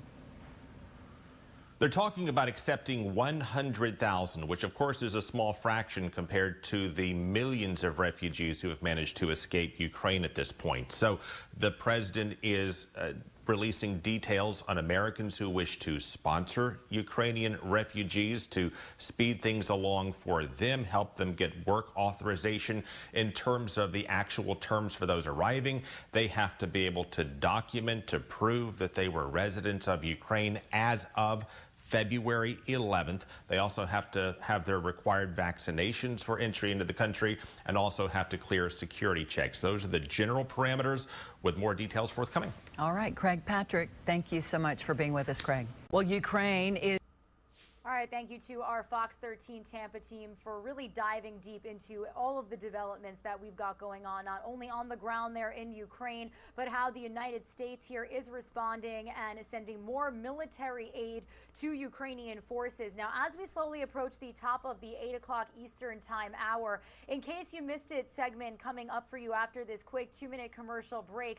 When we come back, we did have about 13 minutes of President Biden officially announcing just what Craig talked about there, an additional $800 million in aid to the military out there in Ukraine, as well as a new refugee program that will help get them visas, get U.S. sponsors, and really get them accustomed to life here in our country. And then we also had him announce that Russian ships are no longer welcome to dock in U.S. ports. So when we come back, we'll get that update from President Biden in case you missed it yesterday.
good discussion. I've talked about what I'm about to tell you about today, as well as he was thanking the American people for their support, understands it's significant, and we talked about keeping everyone together in terms of Europe, the European Union, and others in the effort to stop Putin's brutality. But before I head out to the West Coast, I want to quickly update the American people on the latest steps we're taking to support the people of Ukraine and to hold Putin accountable for his brutal and bloody war. Russian forces have retreated from Kyiv, leaving behind them a horrifying evidence, and you've seen it, you reported it, you folks. And by the way, I don't say this often, but I think we should give enormous credit to the folks with your agencies that are on the ground in Ukraine, in these spots, and they're really, I've spoken to several of them. We owe them. But uncovering these evidences of their atrocities and war crimes against Ukrainian people is so clear to the whole world now. Now they've launched and refocused their campaign to seize new territory in eastern Ukraine. And we're in a critical window now of time where they're going to set the stage for the next phase of this war. And the United States and our allies and partners are moving as fast as possible to continue to provide Ukraine the forces that they need, the weapons they need, the equipment they need, their forces need to defend their nation. Last week, I signed an $800 million package of security assistance to Ukraine that included new capabilities like artillery systems and armored personnel carriers, equipment that is responsive to Ukraine's needs and tailored to support the intensified fighting in the Donbass region, which is a different war than in other places because both topographically it's different. It's flat, it's not in the mountains, and it requires different kinds of weapons to be more effective. Today, I'm announcing another $800 million to further augment Ukraine's ability to fight in the east, in the Donbass region. This package includes heavy artillery weapons, dozens of howitzers, and 144,000 rounds of ammunition to go with those howitzers. It also includes more tactical drones. In the past 2 months, we've moved weapons and equipment to Ukraine at record speed. We've sent thousands of anti-armor and anti-missile helicopters, drones, grenade launchers, machine guns, rifles, radar systems. More than 50 million rounds of ammunition had already been sent. The United States alone has provided 10 anti-armor systems for every 1 Russian tank that's in Ukraine, a 10-to-1 ratio. We're sharing and will continue to share significant timely intelligence with Ukraine to help defend them against Russian aggression. And on top of this, these direct contributions from the United States, we're the outfit facilitating the significant flow of weapons and systems to Ukraine from other allies and partners around the world, like the S-300 long-range anti-aircraft systems that Slovakia recently transferred to Ukraine. We are getting them in there. We won't always be able to advertise everything that our partners are doing to support Ukraine and its fight for freedom, but to modernize Teddy Roosevelt's famous advice, sometimes we will speak softly and carry a large javelin, because we're sending a lot of those in as well. You know, but we're not sitting on the funding that Congress has provided for Ukraine. We're sending it directly to the front lines of freedom, to the fearless and skilled Ukrainian fighters who are standing in the breach.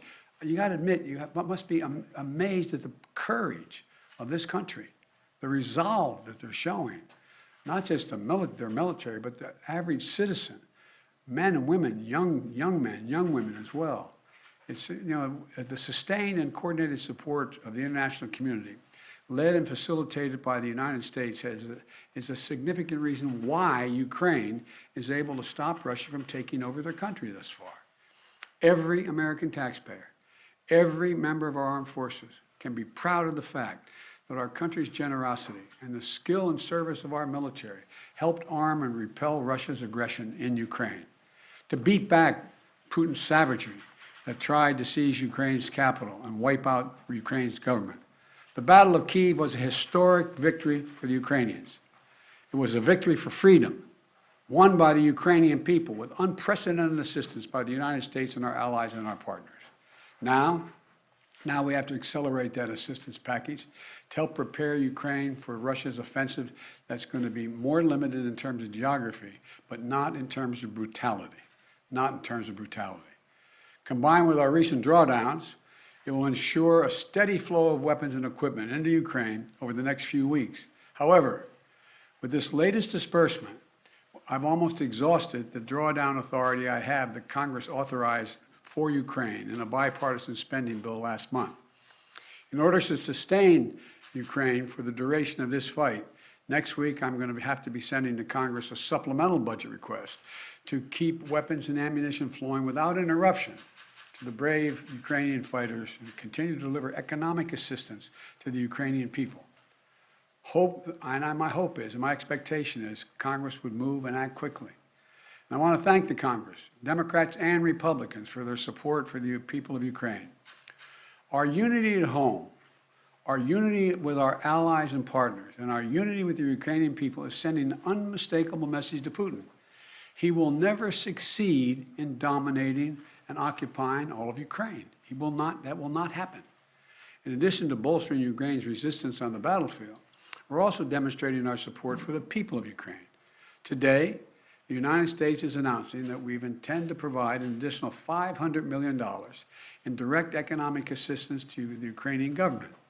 This brings our total economic support for Ukraine to $1 billion in the past 2 months. This is money the government can help use to stabilize their economy, to support communities that have been devastated by the Russian onslaught, and pay the brave workers that continue to provide essential services to the people of Ukraine. You know, these past weeks have seen a terrible human cost of Putin's ambition for conquest and control. Approximately two-thirds of all Ukrainian children have been displaced from their home. More than 5 million Ukrainians have fled their country. It's an absolute outrage. The idea this is happening, approaching the second quarter of the 21st century, is just... Last month when I was in Europe, I announced that the United States would welcome 100,000 Ukrainians so that we share in the responsibility of supporting Ukrainians fleeing Putin's war machine. We've already welcomed tens of thousands of Ukrainians to the United States, and today I'm announcing a program, Unite for Ukraine, a new program to enable Ukrainians seeking refuge to come directly from Europe to the United States. This new humanitarian parole program will complement the existing legal pathways available to Ukrainians, including immigrant visas and refugee processing. It will provide an expedient channel for secure legal migration from Europe to the United States for Ukrainians who have a U.S. sponsor, such as a family or an NGO. This program will be fast, it will be streamlined, and will ensure the United States honors its commitment to go to the people of Ukraine and need not go through our southern border. We're also continuing to ratchet up the pressure on Putin and further isolate Russia on the world stage. Yesterday, the Treasury Department rolled out additional measures to crack down on the entities and individuals attempting to evade our unprecedented sanctions, not just ours, but throughout the West. Today, I'm announcing that the United States will ban Russian-affiliated ships from our ports, as they did in Europe. That means no ship that sails under the Russian flag or that is owned or operated by a Russian interest will be allowed to dock in the United States port or access our shores. None. None. This is yet another critical step we're taking in concert with our partners in the European Union, the United Kingdom, Canada, and further to deny Russia the benefits of international economic system that they so enjoyed in the past. We don't know how long this war will last, but as we approach the 2-month mark, here's what we do know. Putin has failed to achieve his grand ambitions on the battlefield. After weeks of shelling Kyiv, Kyiv still stands. President Zelensky and his democratically elected government still remain in power.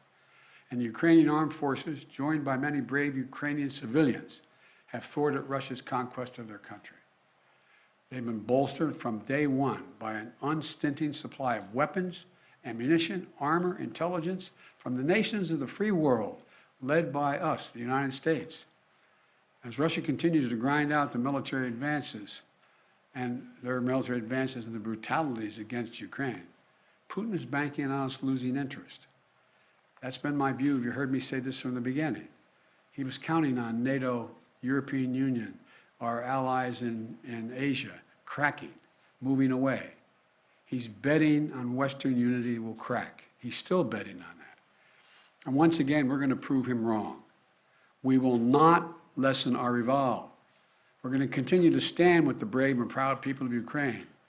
We will never fail in our determination to defend freedom and oppose tyranny. It's as simple as that. So again, I want to thank the American people. Thank the American people for their support of the Ukrainian people. This is our responsibility, it seems to me, and we've been able to hold the whole world together in this effort. So thank you very much. Thank you.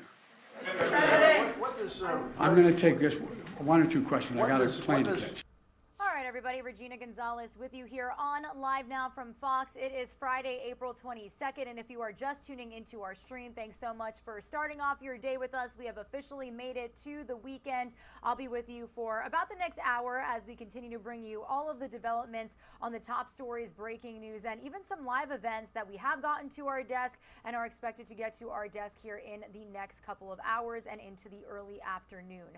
When we talk about top stories, we were just bringing you the very latest from President Biden as he officially announced an additional $800 million to Ukrainian forces for weaponry. He also talked about a new refugee program for people evacuating from Ukraine to the United States, the U.S. accepting about 100,000 Ukrainian refugees. And he also said that Russian ships are no longer allowed to dock in U.S. ports. So that was kind of an in case you missed it segment, major news that we brought to you yesterday here on our show. We are going to head out live right now to Seattle, Washington. It is one of the top stories that we are following here today. We have President Biden traveling to Seattle to discuss the administration's efforts to continue bringing down costs for American families and tackling the climate crisis. So what will he necessarily be talking about? And as we mark Earth Day today, where does our planet stand? Let's get the very latest from Fox News correspondent Marion Rafferty.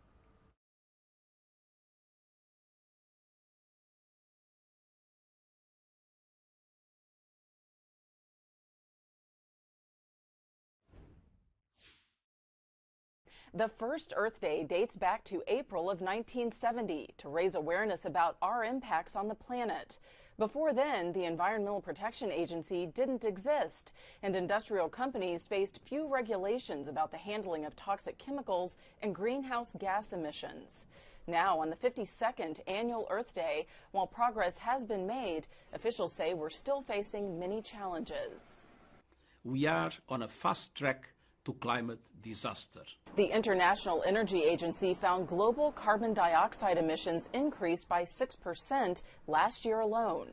And rising global temperatures as a result of fossil fuel consumption are threatening vulnerable ecosystems. But there's hope as communities work to find new solutions, like researchers at Florida's Coral Rescue Center who are breeding hundreds of reefs off the coast of the Sunshine State.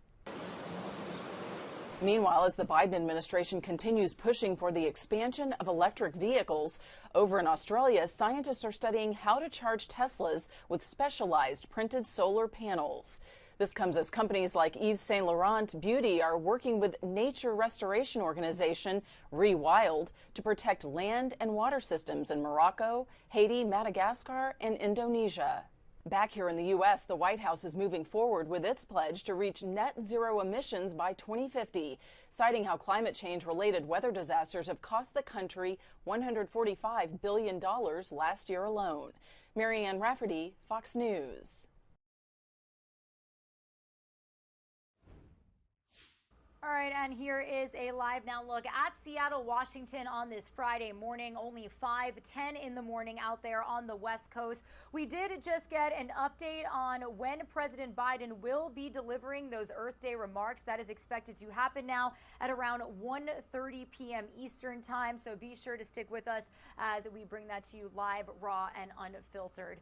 Meanwhile, more news from President Biden coming yesterday, and if you were tuning in just a couple of minutes ago, we did bring you the latest announcement as he announced an additional $800 million in Ukrainian aid. Now, this is all while his administration is working to see if President Vladimir Putin of Russia is bluffing when he says his forces have officially claimed the Ukrainian port city of Mariupol. So let's get the very latest here from Fox News correspondent Alexandria Hoff, who's got all the updates from on the ground in Ukraine, as well as how the U.S. is responding, and also getting sanctions on top officials, including Press Secretary of the Pentagon, John Kirby, billionaire Mark Zuckerberg, and even Vice President Kamala Harris.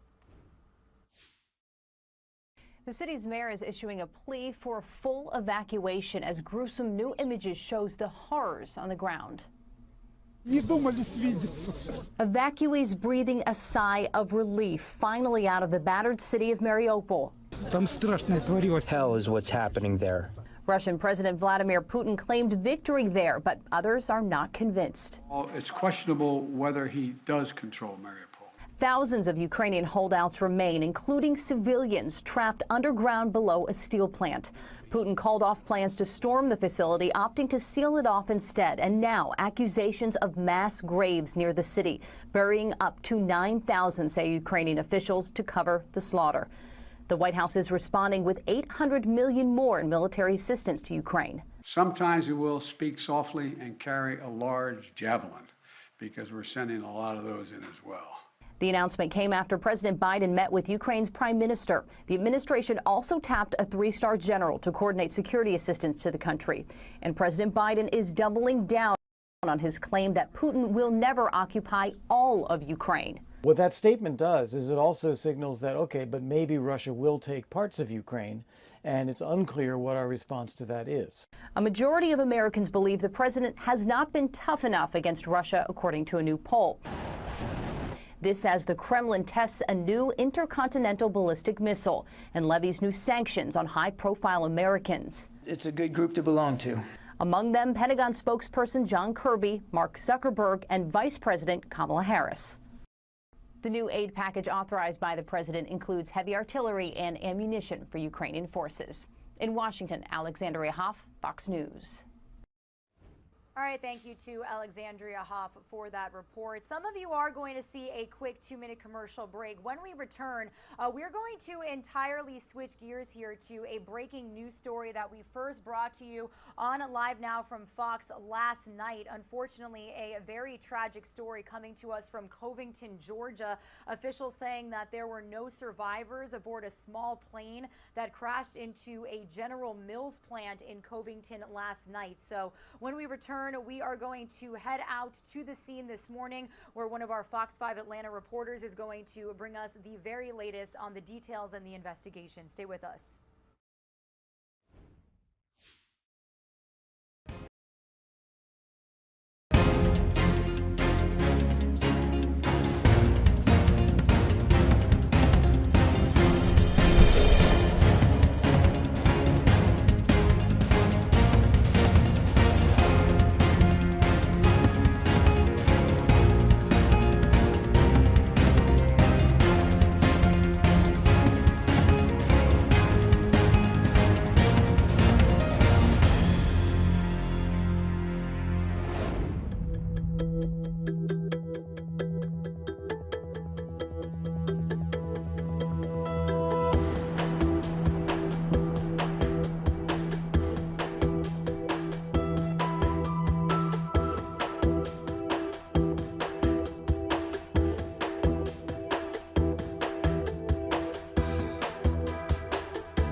All right, everybody, good morning. You are streaming live now from Fox. It is Friday, April 22nd, a little after 8:15 a.m. here on the East Coast. And as promised, before we send you to that quick 2-minute commercial break, we are heading out to Georgia right now for a breaking news story that we first brought to you last night when everything unfolded. And unfortunately, as we got more details, we're learning this morning officials saying that there were no survivors aboard a small plane that crashed into the General Mills plant in Covington, Georgia. So this is just some of the video of that scene when this first happened early yesterday evening. But we do want to head out live to the scene right now. That's where Fox 5 Atlanta's Mark Teichner is joining us with the very latest. Mark, such a tragic story to report on this morning. What can you tell us?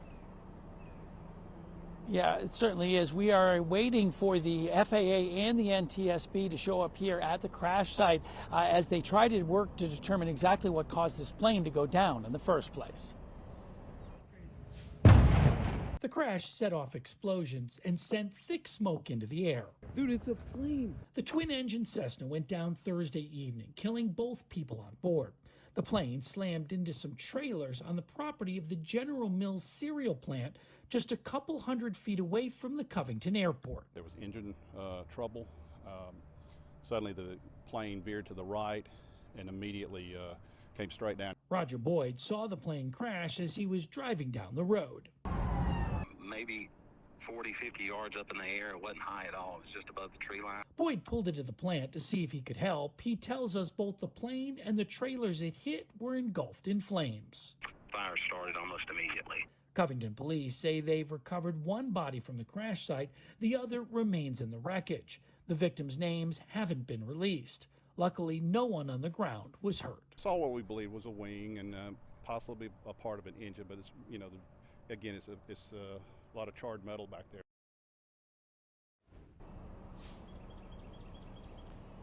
Well, as we said, they have not released the names of the folks who died in this crash. In fact, they weren't even sure who they were as of the overnight hours. Don't know if they were local here from the Covington area or maybe from out of town. Obviously, that is something that the NTSB and the FAA will be trying to work out.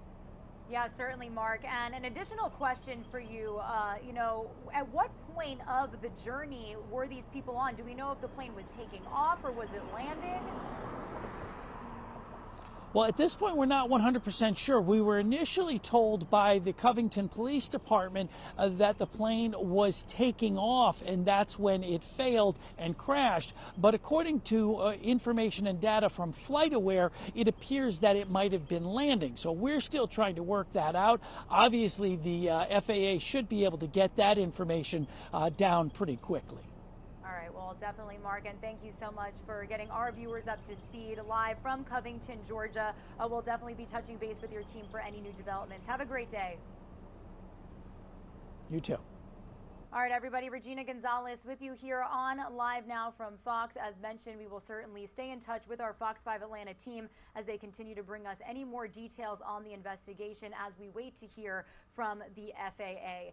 Some of you are going to see a quick 2-minute commercial break. When you return, we are going to stay here right in Orlando, Florida for another top story that we are following very closely here on Live Now from Fox. This is actually video from yesterday when the Florida House officially voted to end Walt Disney World's self-governing powers. So what does this mean for taxpayers? What does this mean for tourists who flock to this area by the millions each year to see Mickey Mouse and all the characters? We'll get you the very latest here when we come back.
Gonzalez with you live from Orlando, Florida on this Friday, April 22nd. Thanks so much for starting off your morning with us. We are actually staying in Orlando, Florida, as promised right now, to bring you the very latest on a top story we have followed since it first unfolded just within the last couple of weeks. So this is a look at the sun officially rising over the Orlando skyline right now. And what are we talking about here? Well, a bill targeting Walt Disney World's self-governing power is also headed to the governor's desk to be signed. Now, this has some worried about what this could mean for local taxpayers, and this is all coming after Disney verbally opposed Florida Governor Ron DeSantis's Don't Say Gay bill. So we've been following the fallout with that, and that has led us up to this point. So first off, I do want to play you a story from our very own Fox 13 Tampa's political reporter, kind of breaking down the history of this self-governing bill. What does that mean, and what did we see yesterday? What happens once the bill will be signed by the governor? And then we're also getting some local reaction from Orlando officials as Walt Disney World brings in millions upon millions in tourism costs each year as people flock to the theme park. So let's listen in here on Live Now from Fox.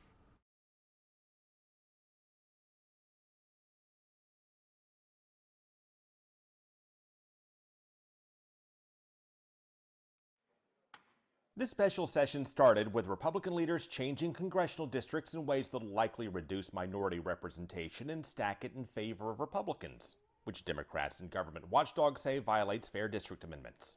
And then they decided to punish Disney for voicing disagreement with their restrictions on discussing sexual orientation in school, and moving to dissolve the Disney-controlled Reedy Creek District, which allows Disney to float bonds and mostly serve as its own local government. The sponsors said they were not targeting Disney. I would simply say that I reject the premise of the question that this bill is targeting one company and punishing one company. But then when pressed, he said they are targeting Disney. And I will say this, you got me on one thing. This bill does target one company.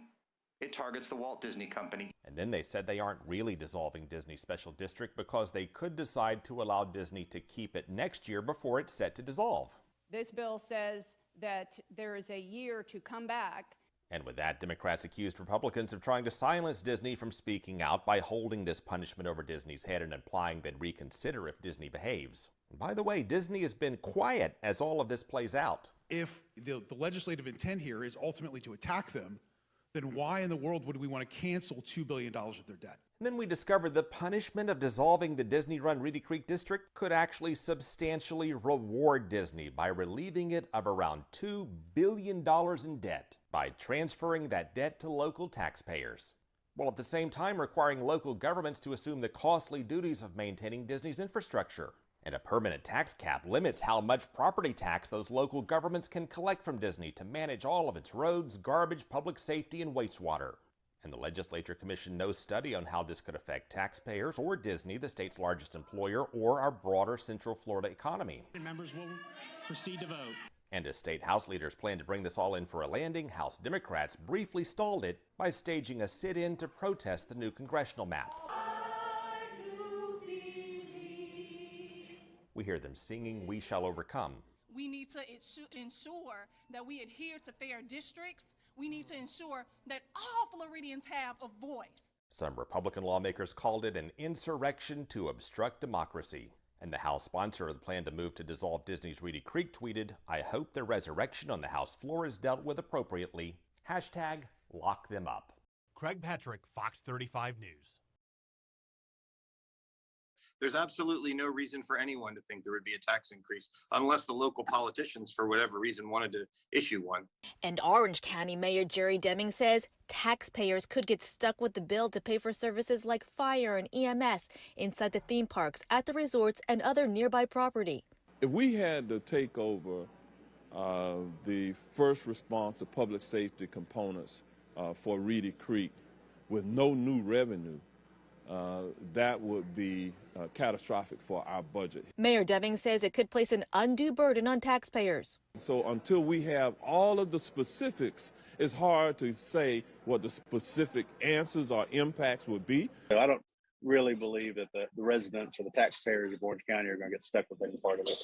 Florida Association of Special Districts Executive Director Dave Ramba is the man responsible for overseeing 1,600 districts like Reedy Creek. He explains one possible scenario. Orange County could create its own dependent district around Reedy Creek and assess them that exact same amount of money that they need to pay the bills. He says Disney pays $120 million in property taxes and says Orange and Osceola counties have benefited from that income. So both of those counties are getting a pretty substantial windfall for the past 50 years. He also says taxpayers shouldn't be worried about getting stuck with Disney's debt. Sounds like $1 billion is a lot of money, but think about how much the Walt Disney World Corporation is worth, and their assets that are located there are in the many multiples of billions of dollars. There's absolutely no reason for anyone to think there would be a tax increase. All right, again, a major story that we have been following here on Live Now from Fox, and we're going to continue to work closely with our Fox 35 Orlando team to bring you some updates on more reaction from Orlando, what this means for the Central Florida area. So be sure to stick with us for those details. Meanwhile, we're going back out to our nation's capital, but we're really going to overall talk about the border situation at the U.S.-Mexico border. There's new video showing the unrelenting march of illegal immigrants to the U.S. southern border. This as there are additional calls for President Biden to reverse his decision to end Title 42. So we're going to head out to the U.S.-Mexico border. That is where Fox News correspondent Bill Malugin is in Eagle Pass with the very latest.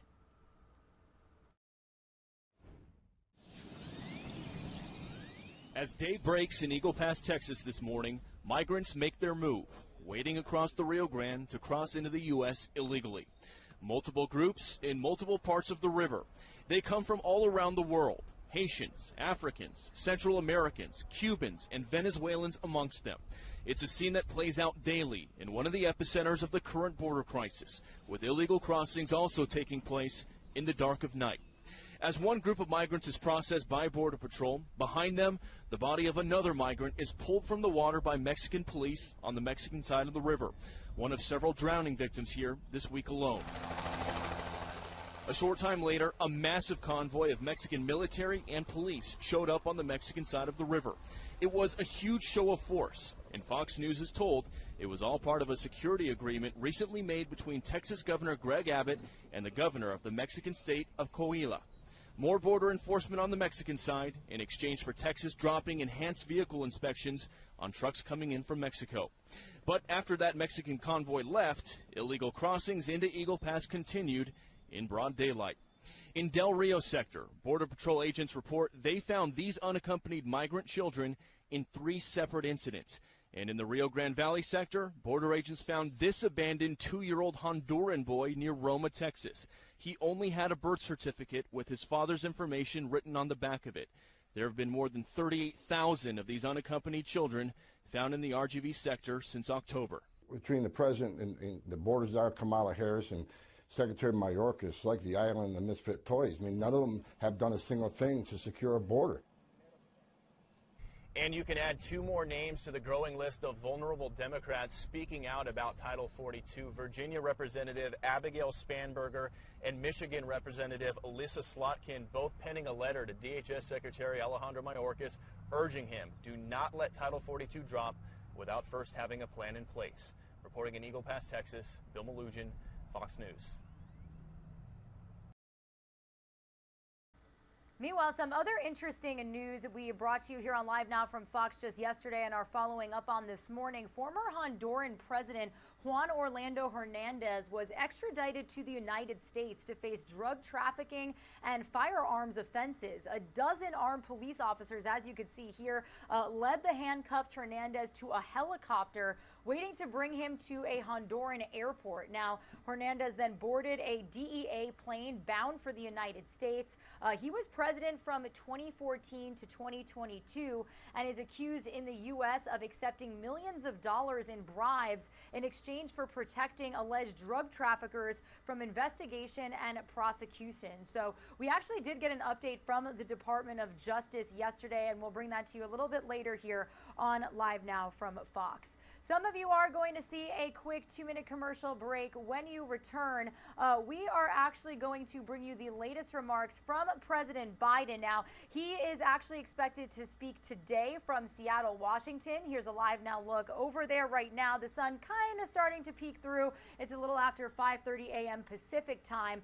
We did get some more information, as you can see to the left-hand side of your screen there. He's going to speak on plans to address climate change, marking Earth Day. Today is Earth Day. This is going to happen at Seattle's Seward Park at 10:30 a.m. Pacific time, so 1:30 p.m. Eastern time. Also, be sure to stick with us here this morning because we do have our very own Mackenzie Stasko speaking with our Fox 13 Seattle team about these remarks and traffic out there. So we're going to get you up to speed on that a little bit later. But he was on the West Coast yesterday. He slept over there. He was talking about the latest regarding infrastructure and other major topics from Portland, Oregon. So we'll get those remarks here in full after this quick break.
Good afternoon, everyone.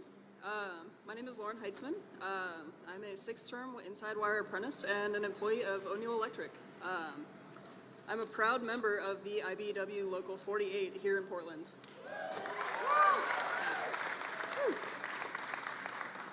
I've been honored to be a member of the community of workers transforming PDX, and I have marveled at the feats of modern engineering carefully reworking this space into a concourse of the future.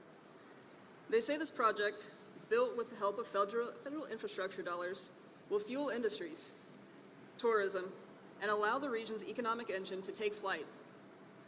I see this airport as an opportunity to hone my craft alongside the best workers in the world. This airport is an opportunity, this airport is the firm foundation for families to grow and flourish. I grew up in a single-parent home. My mother often went hungry so that I could eat. She had jobs, college degree, but no health insurance. We had a car, but not really any money for major repairs. I myself have been a barista, a TSA agent, an officer, and even for a short time, a professional mountain biker.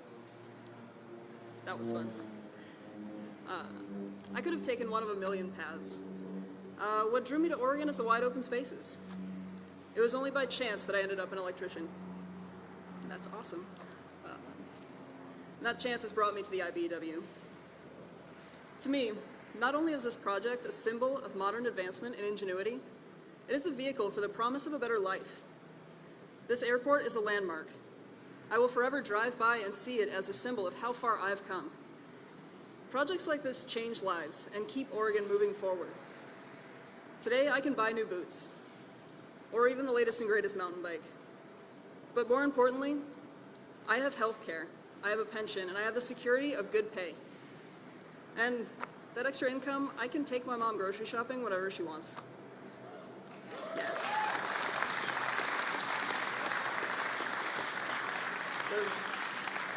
The financial security that I have to take care of my family is what's important, and that's what this job means to me. The bipartisan infrastructure law that passed last year is not just an investment in infrastructure. It is also an investment in good union jobs. It's an investment in good schools and strong communities. It's an investment in me and my union. The men and women of the IBEW, we're just getting started. Yes. We are ready to rebuild the I-5 bridge over the Columbia River and modernize the port marine terminals and upgrade the container cranes that are so essential to this region's commerce. And of course, finish this airport, making it a jewel of the Pacific Northwest. We are ready to build America back better, and we are so proud to have a president who understands that building America back better means building union.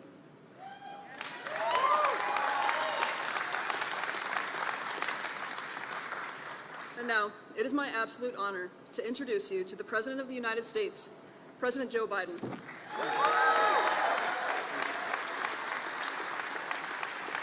Please have a seat if you have one. Thank you all very much.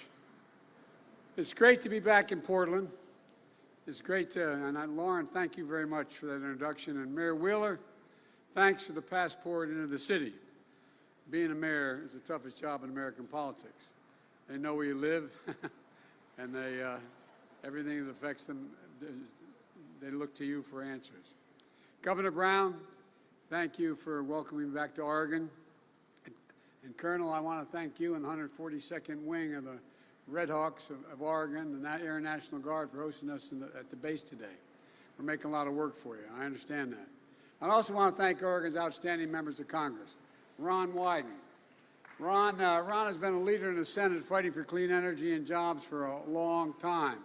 And now he's a chairman of a finance committee, which makes him the king of the Senate. Working to make sure that teachers and firefighters don't pay a higher tax than billionaires, which in many cases they do. We're going to get it done, Ron. We're going to get it done. And Senator Jeff Merkley, a leader on climate and foreign policy. And, you know, we've been together, put together this bipartisan infrastructure bill. Jeff was a key leader in getting that done. He made sure it included the money for wildfire prevention, help prevent and respond to fires like the thousands that burned 500,000 acres. 500,000 acres across Oregon last year. All those major fires that took place since I've been in office with FEMA. I've been in a helicopter from Northern California to these across the Northwest and into the state of Idaho. It's just devastating what's happened, what continues to happen. And Congressman Pete DeFazio, chair of the Transportation Committee. Pete's helped ensure that we're going to rebuild the country, and we buy American. We buy American. And look, with union workers and U.S. Steel, we're going to miss Pete. We're going to miss you, Pete. I don't know. I wish you weren't leaving. And Congressman Earl, where's Earl? There, Earl, thank you. Earl had me right here on a bicycle, but I don't mind. But I got a new one. It's really not a little race anyway. A critical voice in Congress when it comes to investing in infrastructure.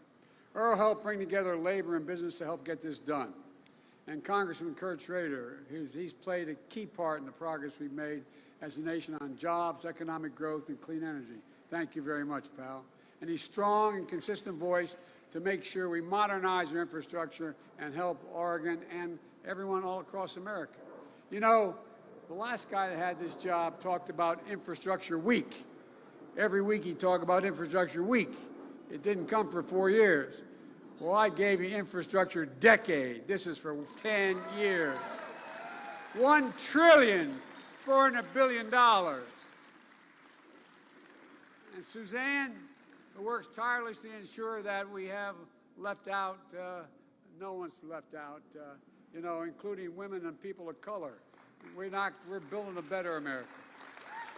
When I got elected, I said, and I meant it, people weren't sure I really meant it, but I said, I want my administration to look like America, and it does. There are more women in my administration than men.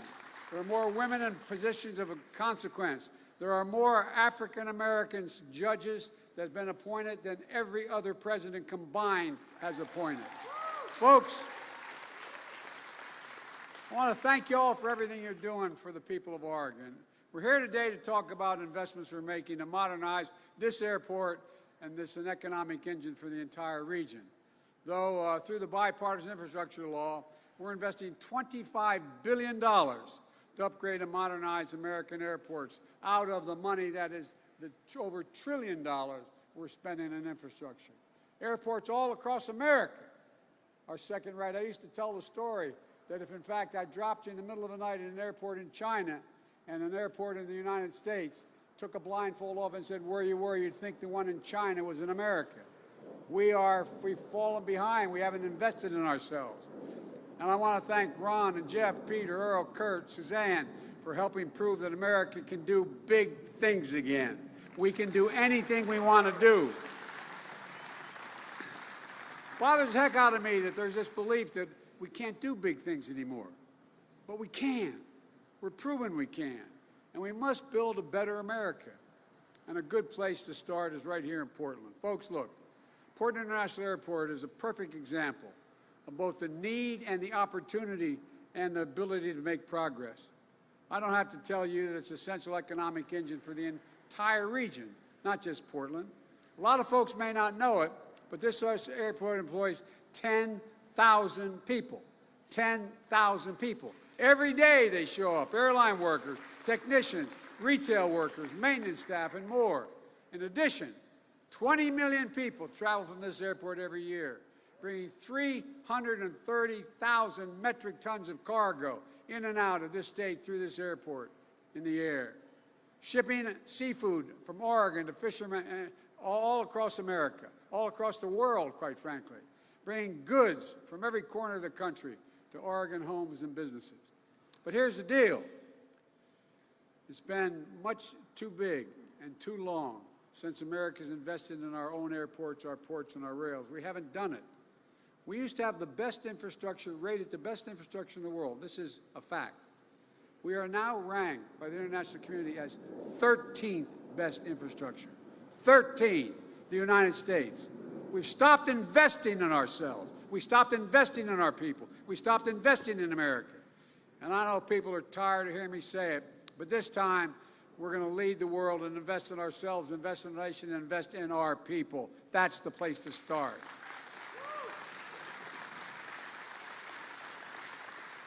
People kind of forget it. America invented modern aviation.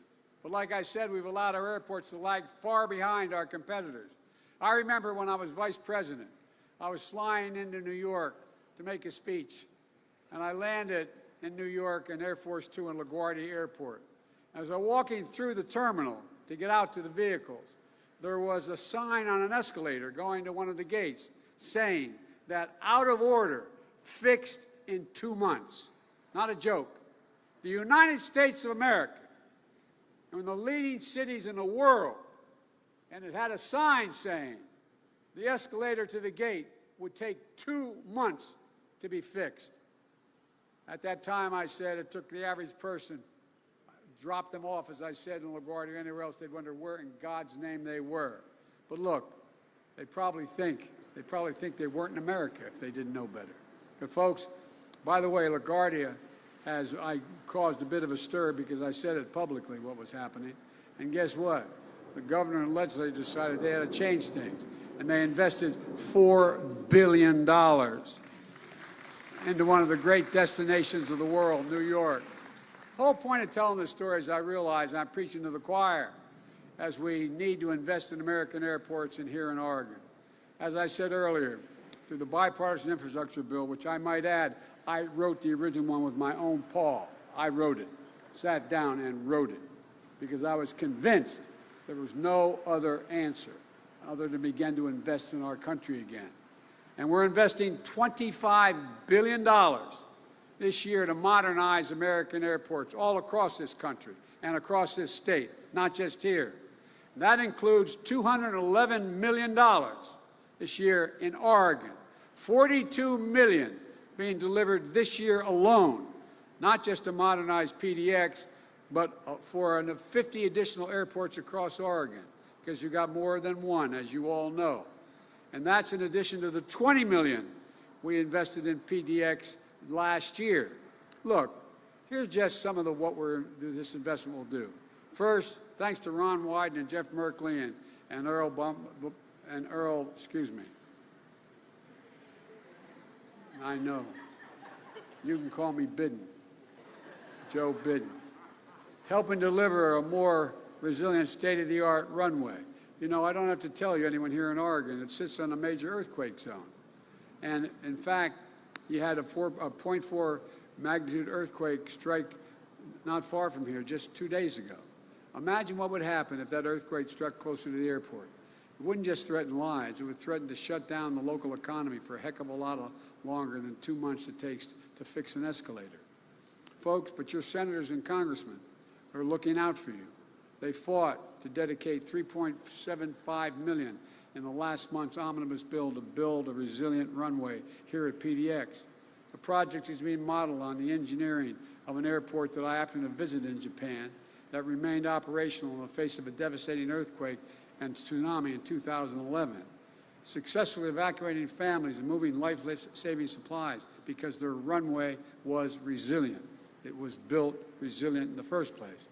Best of all, extensive research shows that every dollar we invest in our resilience of your runway will save $50 down the road by keeping this airport operational, safe, and efficient. But that's not all we're doing. You're in the midst of a $2 billion renovation to build a cutting-edge main terminal. I just saw an incredible components of that terminal being constructed. 392,000 square feet of roof being built out of what's known as mass timber, advanced engineering, wood design that you're pioneering right here in Oregon. And it won't just stay in Oregon. Almost every single piece of wood being used was substantially harvested from local forests. You can point to any beam, and the folks building it can tell you where it came from. Best of all, this project will support more than 1,250 good-paying jobs constructing the terminal. Over 95% of the construction is being done by union workers. Union.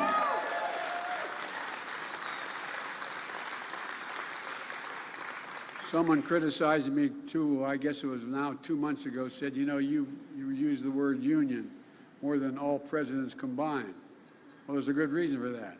They're the best workers in the world. There's a reason why it makes sense to have a union worker. They train like it's like going to college to get that apprenticeship, not a joke. And in addition to that, they get it done on time and with the best possible results you can get. We already nearly have 280 contracts amounting to $80 million have gone out to small businesses that are minority-owned and women-owned and veteran-owned, lifting up the economy for everyone. And this is just the start. Because of the infrastructure law, we're going to see modern baggage claim area, improved taxiways, and yes, better escalators. And, you know, the investment all across Oregon is going to continue.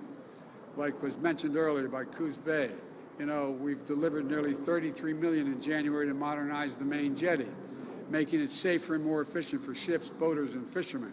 And improving the capacity of that port is something Ron Wyden and Pete DeFazio in particular have been fighting for a long time. All across Oregon, we're sending the message. These ports and airports are open for more business. And we're sending the same message about your roads and your bridges. Right now, there are nearly 400 bridges and about 1,300 miles of highway in poor condition just here in Oregon. It's estimated that driving on those roads that need repair cost Oregon drivers an extra $256 a year in gas, repairs, and longer commute times. That's a $256 hidden tax on Oregon drivers. And thanks to the infrastructure law, we're making the most significant investment to modernize roads and bridges in the last 70 years since Eisenhower's interstate highway system. This year alone, we're delivering $662 million to fix roads and bridges in Oregon, plus an additional $53 million in dedicated funding for bridges. We're also going to start replacing 100% of the lead pipes and water lines that go into homes and schools in this country. You've got an estimated 14,000 lead service lines here in Oregon. Because of the infrastructure law, we're getting rid of the poisonous pipes and delivering $92 million to Oregon this year to provide clean and safe water. Because every American, every child should be able to turn on a faucet, drink water that's clean, and also create thousands of good-paying jobs for plumbers and pipe fitters in the process. Folks, Ron and Jeff and Earl and Kurt and Suzanne, we all share a core belief that high-speed internet is essential to success in the 21st century. But today, more than 1 in 10 Oregon households don't have high-speed internet. And this law delivers $100 million to Oregon to make high-speed internet affordable and available everywhere in the state, urban, suburban, and rural, creating jobs for union technicians laying down those broadband lines. Never again should a parent have to sit in their car, drive to McDonald's parking lot, sit there with their child to get online so they can do their homework, which was happening during the pandemic. The law also builds up our resilience to extreme weather. Over the last decade, extreme weather has cost the state of Oregon at least $5 billion in damages. $5 billion. Our infrastructure law upgrades modernizing and strengthening transmission lines, helping communities to deal with floods, droughts, wildfires that are only coming with more frequency and ferocity. Folks, there's so much more in this law. We made a lot of progress, and the fact is we have an incredible opportunity ahead of us. But we also know that families are still struggling with higher prices. I grew up in a family where when the price of gasoline went up, it was a conversation at the kitchen table because it made a difference to my dad. We felt it. Let's be absolutely clear about why our prices are high now. 2 reasons. First, COVID. The way the global economy works, if a factory in Vietnam makes a computer chip and shuts down due to COVID in Vietnam, the ripple effect can slow down automobile manufacturing in Detroit. So because of the pandemic, we've had disruptions in our supply of important materials. So prices went up. Just look at automobiles. Last year, they accounted for 1/3 of all the inflation in America. 1/3 was because of automobile companies couldn't get computer chips, and the price of automobiles skyrocketed because there was significant demand because the economy was growing, but no availability. So I'm calling on Congress to pass the bipartisan innovation bill to make more of these chips here at home and speed up the supply chains. And folks, with regard to supply chains, let me say one thing. There's a little outfit called Intel. The chairman of the board of Intel asked me to come and see me in Washington. And he said he wanted to invest $20 billion in a computer chip factory he was going to build just outside of Cleveland. $20 billion. He was going to create thousands of jobs building the facility and thousands of jobs running the facility. Average wage once the facility was built, $132,000. This is, and now if you guys pass and get me that other bill on my desk, he's prepared to invest another $100 billion, $100 billion in that same facility. And what everybody forgets, we invented the damn thing. We invented the computer chip, not a joke. And all the progress, all the change has come from American technology. We don't make them anymore, basically. But now we're changing that. The second big reason for inflation is gas prices. And it's Vladimir Putin's gas price increase. Putin's invasion of Ukraine has driven up gas prices and food prices all around the world. We saw that in the most recent inflation data. Last month, 70% of the increase in inflation was a consequence of Putin's price hike because of the impact on gas and energy prices. And doing everything I can to bring down the price to address Putin's price hike. That's why I authorized the release of 1 million barrels per day for the next 6 months from our Strategic Petroleum Reserve. And I worked with oil producers to ramp up production. I coordinated the release with our partners all around the world because I spent a lot of time with them. And they agreed, over 30 countries agreed to release 60 million additional barrels over the same period for another 240 million barrels over the next 6 months. The largest collective reserve release in history. Nations coming together to help deny ability to Putin to weaponize his energy resources against American families and families in Europe and around the world. And Americans should be seeing some savings, which are already seen in the price of gas coming down. But we need to do something else. We need to get off this roller coaster of relying on oil. We need to declare America's energy independence. We need to accelerate our path to clean, renewable energy that includes adoption of adaptation of electric vehicles like cars, trains, school buses, and transit. We found new battery technology that is just amazing. Beyond gas prices, I've called on Congress to move immediately to lower the cost of families' utility bills, prescription drug costs, while lowering the deficit and reducing inflationary pressures. Folks, give you one example. There's over 200,000 children in America with type 1 diabetes. They need that vial of insulin all the time. If they don't get it, you know what the average cost for that is nationwide? $647. That's how much it costs them a month.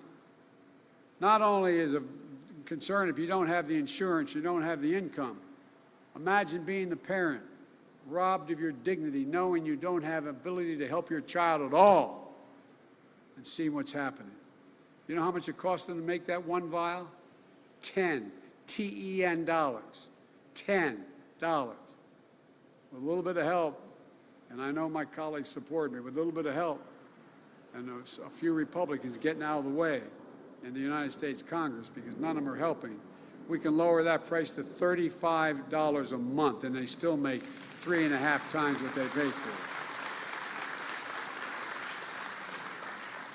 Make a difference in families' lives.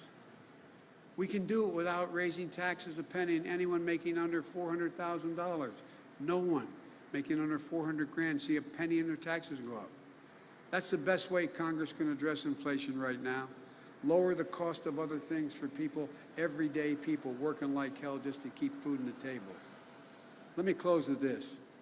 When I was running for office, I'm sure you heard me say 1,000 times, I was going to build this economy from the bottom up and the middle out. Because when that happens, everybody does well. The wealthy do very, very well. The poor have a way up, and the middle class can grow. As my dad would say, and just have a little bit of breathing room. Just a little bit of breathing room. So we're going to deal in the people and the places that have been left out and left behind. We're making progress. Over the course of my presidency, our recovery has created 7.9 million jobs. More jobs created over the first 14 months of my presidency than any presidency in American history. Over 420,000 manufacturing jobs. Who says we can't manufacture our way through all of this? We're the best workers in the world. Not a joke. Unemployment nationwide is at 3.6%, down from 6.4% when I took office 19 months ago. The fastest decline in unemployment at the start of a term of a president ever recorded. Oregon, you just added 122,000 jobs, and unemployment has dropped from 6.4% to 3.8%. Last year, and during all this time, don't listen to my Republican friends in Congress, last year we reduced, my budget reduced the deficit by $350 billion. Hear me? We didn't increase the deficit a penny. We reduced it by $350 billion. And the budget I submitted, we're on our way to getting done this year in 2022. We're on track to reduce the deficit by more than $1.3 trillion. $1.3 trillion. The largest one-year reduction of deficit in American history. It's particularly important now as we work to reduce the pressure on inflation. Oregon and America have gone from being on the mend to being on the move. We just got to get the hell out of our own way. So we're coming forward with challenges from strength, positions that we're in, not like we've been before. I'm more optimistic about America's potential today than I've been any time in my career. And I've been doing this job and national politics for a long time, because I see a future that is without a limit. I mean, this is the United States of America, for God's sake. We're the only nation in the world. This is a fact. Look it up. The only nation in the world that's come out of every crisis stronger than when we went into the crisis. Stronger. Every single time. I was with Xi Jinping. I've traveled with 17,000 miles of him and spent more time with any other world leader over a total of, I think, and we're up to 90-some hours of talking or meeting together over the last 6-7 years. And we were in the foothills of the Tibet, and he asked me, he said, I had a translator and he had a simultaneous translator. And he said, can you define America for me? This is a true story. He repeats it. I said, yeah, I can, in one word. And he looked at me. I said, what do you mean in one word? I said, possibilities. Anything's possible in America. Anything's possible. And that's what we're going to do today. Do what we are capable of doing. Stop feeling sorry for ourselves. Get the hell up and take this country back in a way that we lead the world again, because we can do it. We're on the way to doing it. And with the help of your delegation, we're going to get it done. I mean it. There's nothing beyond our capacity. God bless you all, and may God protect our troops. Thank you, thank you, thank you. Appreciate it. All right, everybody, that was President Joe Biden. You were just listening to his announcement there yesterday, announcing, of course, climate change, addressing that in Portland, Oregon, and also addressing his infrastructure bill as well. You are taking a live look at some of our top stories that we are following today. As you just saw, President Biden was in Portland, Oregon yesterday. He is now in Seattle, Washington, and he is expected to speak on climate change on this Earth Day at Seattle's Seward Park, coming up at 10:30 in the morning Pacific time. So we, of course, will bring that to you live, raw, and unfiltered as soon as we get it. Another top story we are following today, the Florida legislature has voted to remove a special self-governing status for Disney following Disney's distaste for Florida's so-called Don't Say Gay bill. And of course, we continue to follow Russia's invasion of Ukraine. We are now moving on day 58 of Russia's war with Ukraine, and officials in Ukraine today are now accusing Russian forces of killing up to 9,000 people and burying them in mass graves outside of the southern port city of Mariupol. So again, these are just a few of the top stories that we continue to monitor here on Live Now from Fox. And as we mentioned, today is Earth Day. We are expected to hear from President Joe Biden in just a few hours. Also, we are following some breaking news out of Los Angeles that we do want to bring to you here on Live Now from Fox. This is a live feed that we do have coming into our desk from our partners over at Fox 11 LA. This is a roof collapse that is currently taking place at a Target in Alhambra, California. So again, this is coming in from our Fox 11 chopper right now. We, of course, will continue to monitor this feed and bring you any updates. But what we do know right now is that, again, crews are on the scene of a roof collapse at a Target that was under construction. And sticking with news coming out of Los Angeles, California, we are going to bring you some other news that we want to show you here on Live Now from Fox, that we want to bring up some video that we have here. And this is video, some sad news out of LA, video of a mountain lion that was killed there on the 405 freeway yesterday morning. Park Service officials have confirmed that the animal was not P22, which is LA's most well-known big cat. The lion's death does highlight the dangers facing wildlife trying to navigate a maze of roadways. And the big cats will thankfully eventually have an easier time roaming the Agora Hills area. Actually, today, groundbreaking is set for the world's largest wildlife crossing, again, in Los Angeles, California. And with more on that project, we do want to bring in our Fox 11 LA's Mario Ramirez who is covering this story for us this morning. Mario, thank you so much for joining us here on Live Now from Fox. What more can you tell us? Mackenzie, good morning and happy Earth Day. Now, that is really the beauty of California. We have our beaches along the coast, but we have so many mountain communities with a wide range of wildlife. And unfortunately, as you mentioned, a lot of the times they're in the danger zone when it comes to our local freeways. So you can see the sign here behind me. Today, crews will break ground on the Wallace-Annenberg Wildlife Crossing. We're in the small city of Agora Hills, tucked under the Santa Monica Mountains.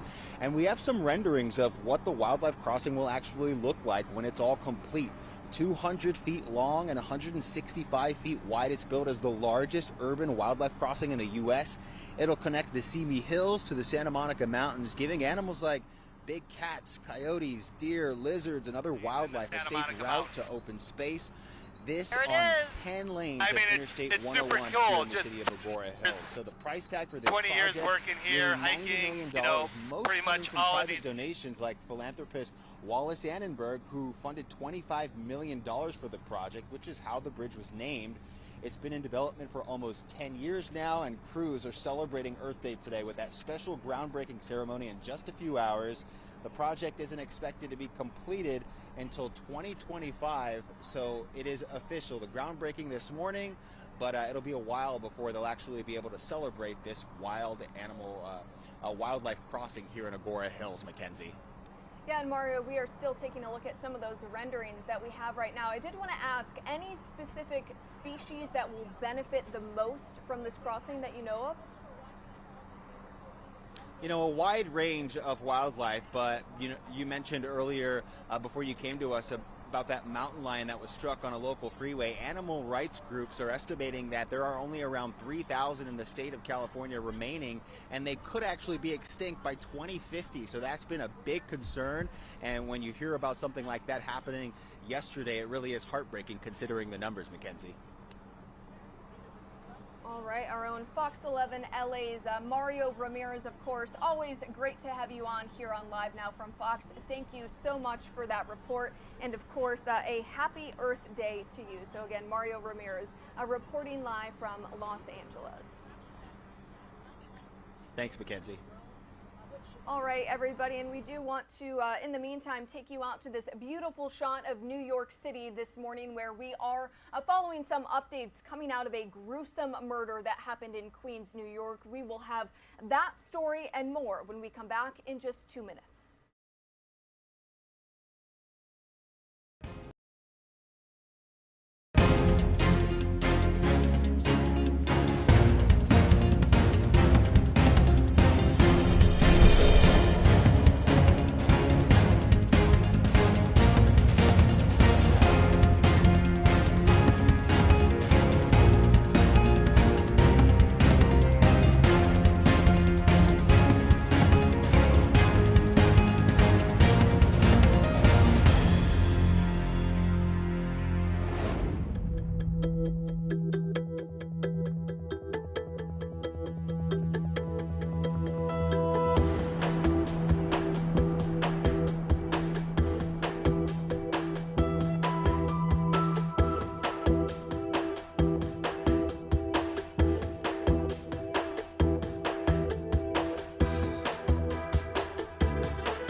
Fox. My name is Mackenzie Stasko with you from our studios in Orlando, Florida. Time here on the East Coast is just past 9 o'clock in the morning, and we are just a few hours away of President Biden's remarks in Seattle, Washington, where he is today to celebrate Earth Day. And while he is there in Seattle, Washington, he, of course, will be addressing the crowds there marking Earth Day, and also speaking on his plans to tackle the climate crisis that we are currently dealing with worldwide. So that is one of the top stories we are following today.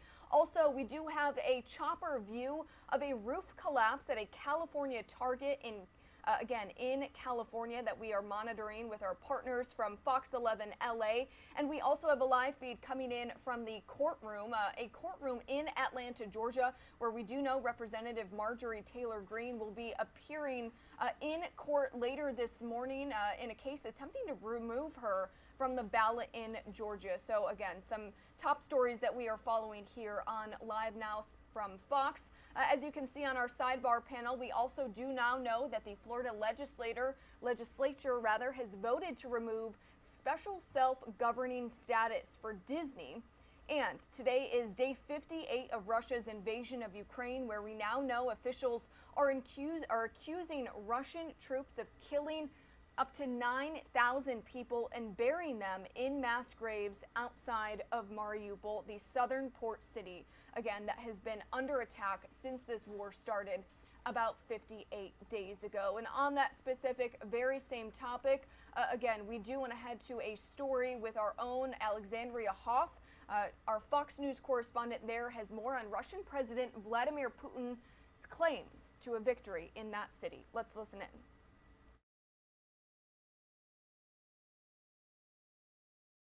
The city's mayor is issuing a plea for full evacuation as gruesome new images shows the horrors on the ground. Evacuees breathing a sigh of relief, finally out of the battered city of Mariupol. Hell is what's happening there. Russian President Vladimir Putin claimed victory there, but others are not convinced. It's questionable whether he does control Mariupol. Thousands of Ukrainian holdouts remain, including civilians trapped underground below a steel plant. Putin called off plans to storm the facility, opting to seal it off instead. And now accusations of mass graves near the city, burying up to 9,000, say Ukrainian officials, to cover the slaughter.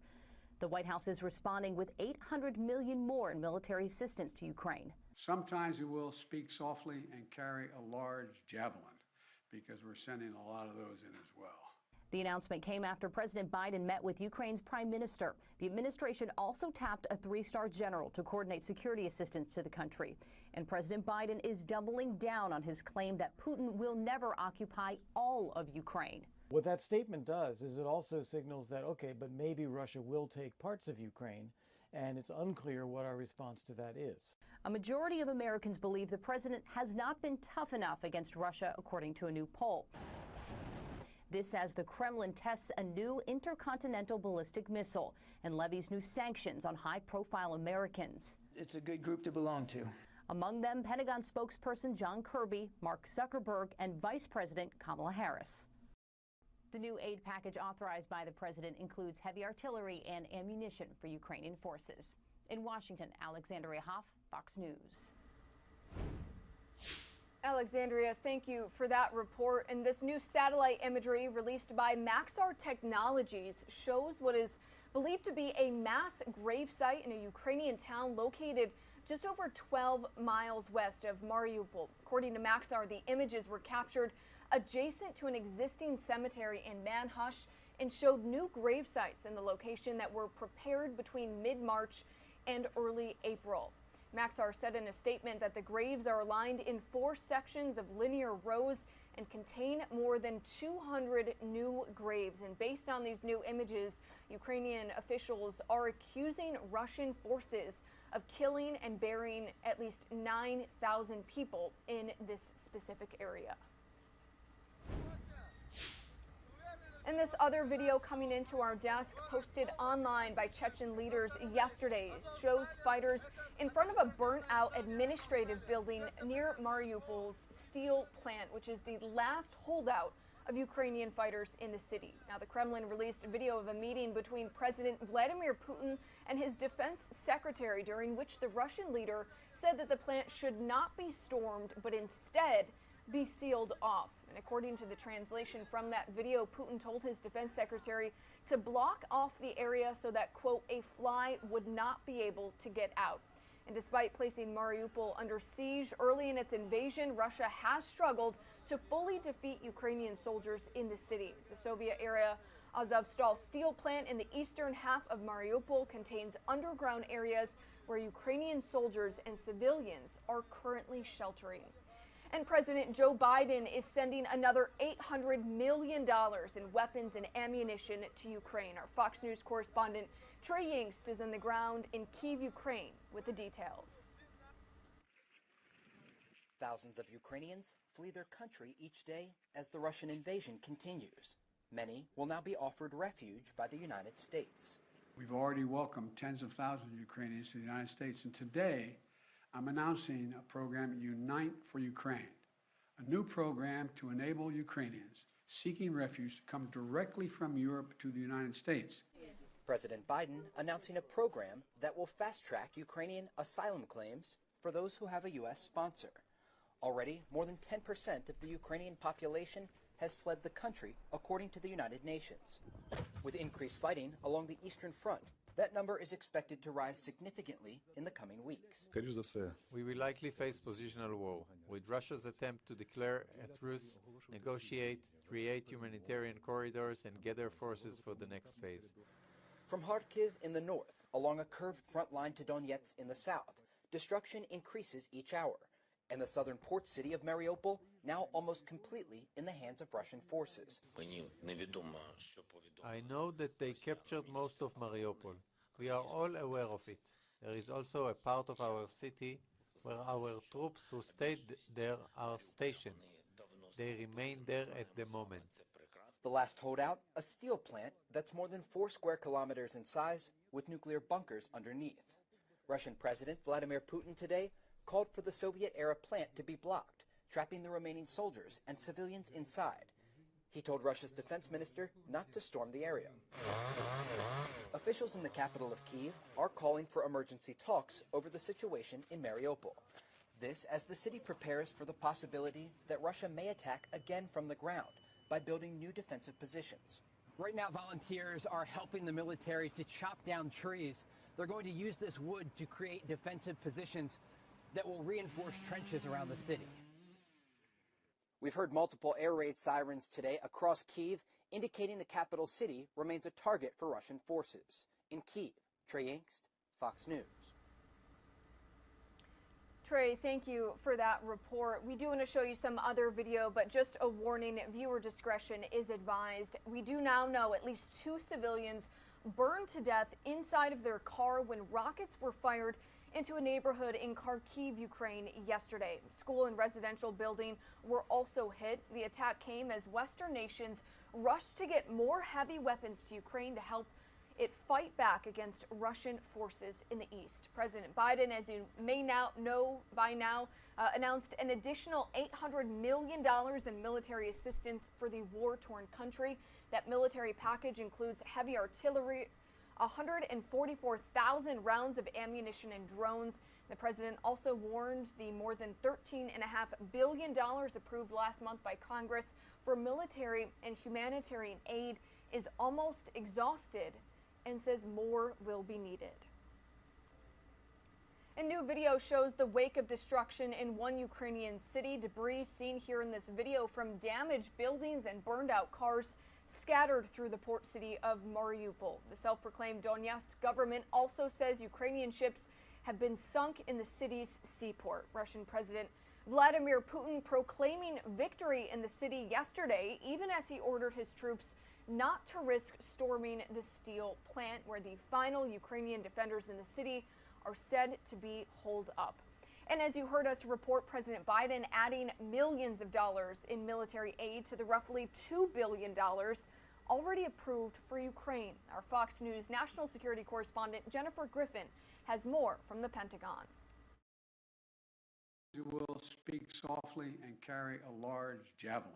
In a modern twist on Teddy Roosevelt's mantra, President Biden announced he is sending another $800 million in lethal aid to Ukraine, to include more heavy artillery. Dozens of howitzers and 144,000 rounds of ammunition to go with those howitzers. It also includes more tactical drones. And 10 times the number of anti-armor missiles for every Russian tank. $1.6 billion has been approved in the last 2 weeks alone, half of all the U.S. lethal aid provided since Russia's invasion in February. The new package includes a new kind of drone, the Phoenix Ghost, manufactured in recent weeks by the U.S. Air Force based on unique Ukrainian needs. Still, it can also be used to give you a sight picture of what it's seeing, of course. But its principal focus is attack. The U.S. has begun training 50 Ukrainian military advisors on how to use the artillery. The announcement came after President Biden met with Ukraine's prime minister, who then made his way to the Pentagon. And a day after Russia flexed its nuclear posture again, testing a new advanced intercontinental ballistic missile that can fly 16,000 miles per hour and carry a dozen nuclear warheads. Vladimir Putin watched the launch of the Sarmat, also known as the Satan II, claiming that the new hypersonic ballistic missile could evade U.S. missile defenses, something the Pentagon denies. This truly unique weapon will strengthen the combat potential of our armed forces, reliably ensure Russia's security from external threats, and provide food for thought for those who, in the heat of frenzied aggressive rhetoric, try to threaten our country. The U.S. canceled its quarterly Minuteman ICBM missile test earlier this month so as not to add to the tensions with Russia. Press Secretary John Kirby, who was added to Russia's sanctions list today, said the Pentagon did not view the missile test as a threat, but a senior defense official added it's not the kind of thing that we would expect from a responsible nuclear power, especially in the current environment. At the Pentagon, Jennifer Griffin, Fox News. Jennifer, thank you. The United Nations now says this week more than 4.9 million Ukrainians have fled their homeland following the Russian invasion. The UN says women and children make up about 90% of those who have escaped. Nearly 2/3 of all Ukrainian children have been forced from their homes, including those who still remain in the country. More than 2.75 million Ukrainian refugees have fled to Poland, and nearly 740,000 have reached Romania. Russia started its invasion 58 days ago, back on February 24th. And we have learned Airbnb says it has housed nearly 11,000 Ukrainian refugees. At the end of February, the company pledged to house up to 100,000 refugees who were forced to flee Russian forces and their war-torn country. The humanitarian effort is made possible through funds donated by Airbnb and donors to the Airbnb.org Refugee Fund. In addition to the company's hosts, so far more than 33,000 people worldwide have offered their homes to refugees through Airbnb, including more than 20,000 people across Europe and nearly 7,000 in the United States. And as we have been reporting to you here on Live Now from Fox, Russian President Vladimir Putin has declared the Russian takeover in Mariupol a success, but Ukraine is not giving up hope just yet. Our Fox 13 team in Tampa takes a look at how the U.S. may have given them the boost that they need. Well, Ukraine is losing ground to the Russian invasion. Russian troops have captured more territory, and they say they have finally toppled a key city. Our political editor, Craig Patrick, is tracking the battles and the response today from Washington. Craig.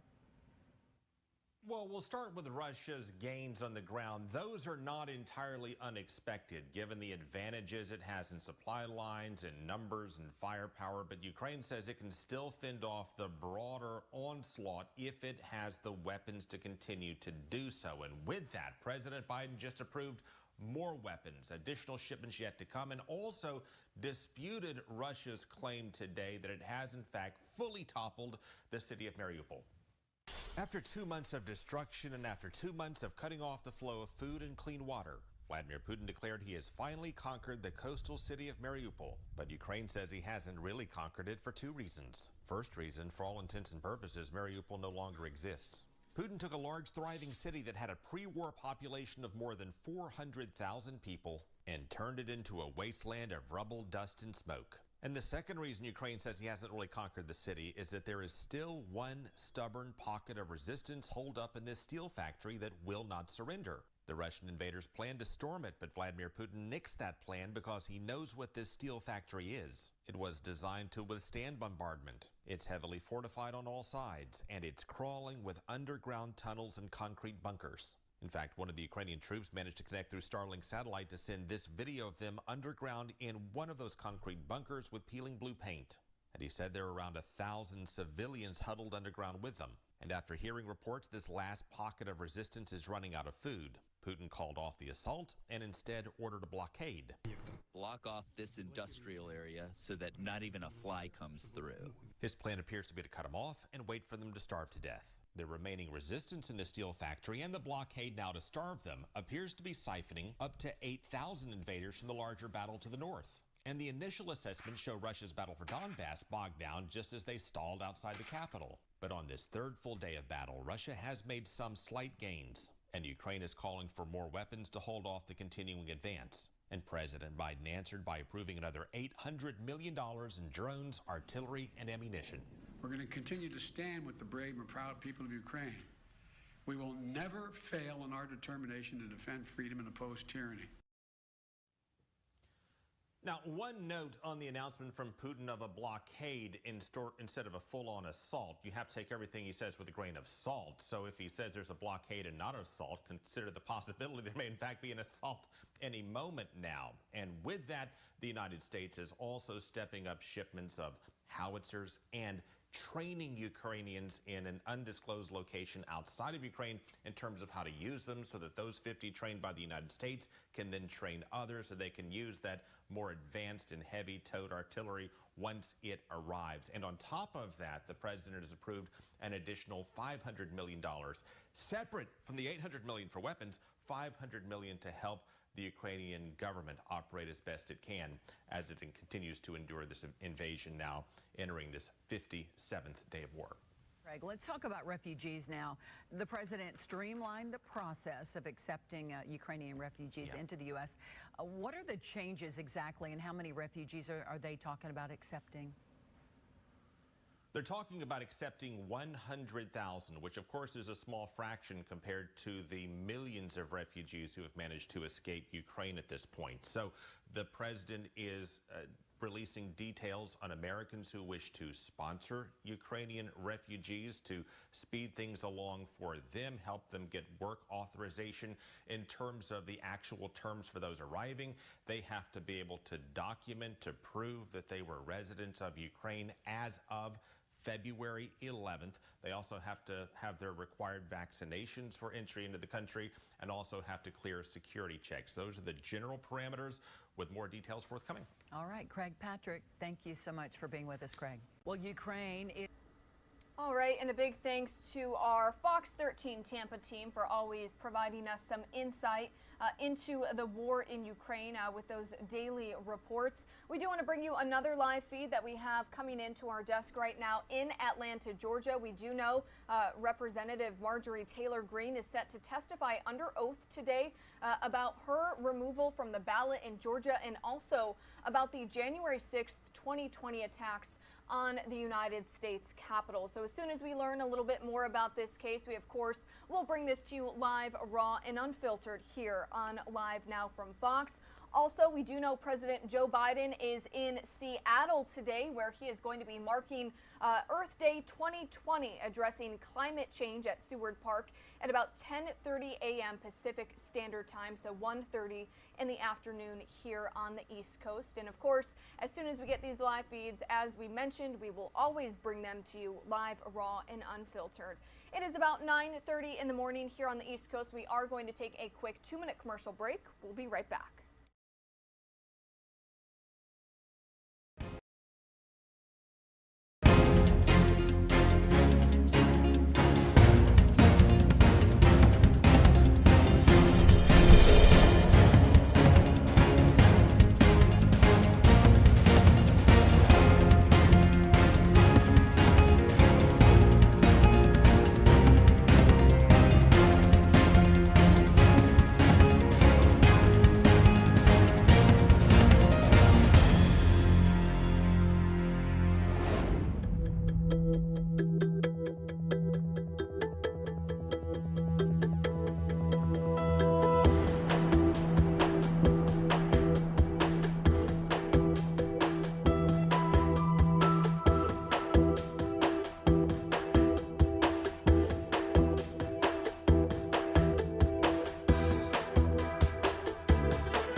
Good morning and welcome back into Live Now from Fox. My name is Mackenzie Stasko, of course, bringing you all of the top stories that we are following here on Live Now from Fox. If you didn't know, today is Earth Day. You're taking a live look at the Space Needle in Seattle, Washington, where we do know President Joe Biden is expected to talk about climate change and, of course, Earth Day later on this morning. He'll be there at Seattle's Seward Park today at 10:30 Pacific Standard Time.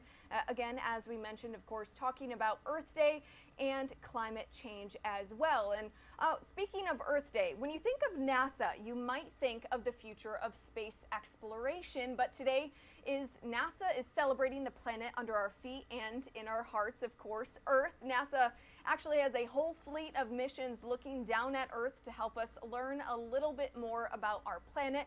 And here to help us celebrate Earth Day with us is NASA expert Dr. Leslie Ott. She is joining us virtually right now. And Leslie, we do want to bring you in here on Live Now from Fox.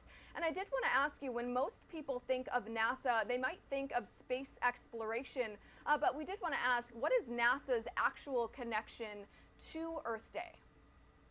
Yeah, a lot of people think of NASA as looking out at all the stars, the other planets. But, one of the most important studies that we do is understanding our own planet. It's the only planet that we know that can support life. So being able to study this gives us a lot of insight when we are looking at other planets. But most importantly, the satellites that we have, a fleet of about 20 Earth-observing satellites, they give us actionable information on things like weather, precipitation, extreme heat, air pollution, fires.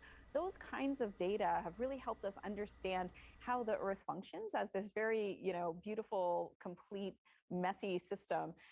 That's really, underpinned Earth science. And, it's fitting to celebrate some of that space-based perspective today during Earth Day. And obviously, as we mentioned, today is the 52nd Earth Day. What has been going on here on Earth, and what has NASA observed over the past decade and beyond? Yeah, the things that are special about satellites are being able to see that big perspective, being able to see the Earth from all these different vantage points and understand how it really functions, how interconnected all these variables are. But the other thing that you're mentioning is really, really important. The fact that now we've had some of these observations, for decades. That's helped us track not just what the planet looks like, but how that integrated view is changing over time. That's incredibly important when we're talking about climate change. So we're seeing changes in temperature. We're seeing temperature tick up steadily because of greenhouse gases trapping more heat. But we're also seeing the impacts of that and reverberate in lots of different ways. We're seeing melting ice, which is contributing to sea level rise. We're seeing changes in growing season, changes in the composition of our forests. Unfortunately, in lots of parts of the U.S., we're seeing increases in fire frequency and droughts. And in some other areas, we're seeing more intense storms. So those are some of the kinds of changes, those extremes that we're able to track really, really effectively with this fleet of satellites that we have. And how does all of this Earth science related work that NASA does, how does it impact, say, our community here in the Southeast, the Northwest, the Southwest, and beyond? Yeah, it's a good question. Satellites are very valuable for helping us understand the challenges that all of our communities are facing. So let's go through, in the Southeast, one of the main concerns, extreme rainfall, storm surge from landfalling hurricanes. Satellites are telling us about the structure of those storms, sea level rise, and helping us to really get some advance warning when those storms are happening. In the Southwest and even the Pacific Northwest, we're very concerned about heat, about fires. In the Southwest, we're also particularly concerned about droughts. And those satellite data, again, are helping us understand a real integrated view. What are the groundwater and soil moisture changes? We can actually look below the Earth's surface to see that. How is a fire evolving? How is the fire perimeter changing? How is our smoke emissions being carried downwind? Satellites give us that full view so that we can track different hazards, in different parts of the country and help serve all of those communities that need some assistance in being able to navigate a changing climate.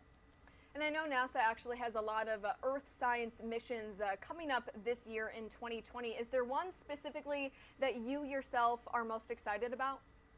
Yeah, we're always looking to innovate and view the world in new and different ways. And one that I'm particularly excited about is called Tempo. Tempo is going to be NASA's first geostationary air pollution mission. Right now, we're lucky if we get observations of some really key air pollutants, maybe once or, every day, every couple days. Tempo is going to give us information hourly. That's going to be a game changer because it's going to allow us to understand better how pollution is affected by things like the daily cycles of traffic, things like the angle of the sun. That data is going to be really helpful for air quality managers across the country in understanding air pollution risks and being able to issue more effective warnings to protect their citizens. And finally, as we celebrate this Earth Day 2020, I wanted to ask, where can people learn a little bit more about NASA-specific Earth Day activities? Yeah, you can check us out on the web at nasa.gov/Earth Day. There's information about virtual celebrations. There's also a lot of great links. If you poke around, you can find some ways to access data. It's all free and publicly available. You can find data viewers to be able to look in more detail about some of the types of data sets that we've talked about. All right, Dr. Leslie Ott, a NASA Earth scientist, of course, joining us virtually on this Earth Day. Thank you so much. We, of course, appreciate your insight into all of NASA's explorations here on our planet. So thank you. Thank you very much for having us. Of course. All right, everybody. And we do want to switch gears, bring you some live feeds that we do have coming into our desk here on Live Now from Fox. Of course, taking a live look at Capitol Hill right now. Also, the New York Stock Exchange has opened at the end of the week. It looks like it's down about 266 points at this very moment. And we do want to show you some other feeds that we have coming into our desk here on Live Now from Fox. Of course, as you heard from Dr. Leslie Ott from NASA, today is Earth Day. President Joe Biden is expected to mark that in Seattle, Washington today, where he will address Earth Day and, of course, his plan to tackle climate change coming up at 10:30 Pacific Standard Time. We are also monitoring a roof collapse at a California Target. That's a live feed from our Fox 11 LA team, and inside of an Atlanta courtroom where we do have Representative Marjorie Taylor Greene, who is appearing in court, expected to testify under oath about the events surrounding the January 6th attack on the U.S. Capitol. It is 9:40 in the morning here on the East Coast. You are watching Live Now from Fox. We'll be back with more top stories in just 2 minutes.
Welcome back into Live Now from Fox. My name is Mackenzie Stasko, joining you live from our studios in Orlando, Florida. We do want to bring you back out to the stock exchange, which just opened about 12 minutes ago, starting the end of the week on a very low number, down 310 points so far this morning. We, of course, will continue to follow that throughout the show. In the meantime, we do want to get to some other news that we are following here on Live Now from Fox. Today is the anniversary of the death of Pat Tillman. Pat Tillman was killed serving in Afghanistan back on April 22nd, 2004. So today does mark 18 years since the former Arizona Cardinals player, again, Pat Tillman, was killed while serving in Afghanistan. Tillman was serving as an Army Ranger there when he was killed by friendly fire at the age of 27. After his death, Tillman was awarded a Silver Star and Purple Heart.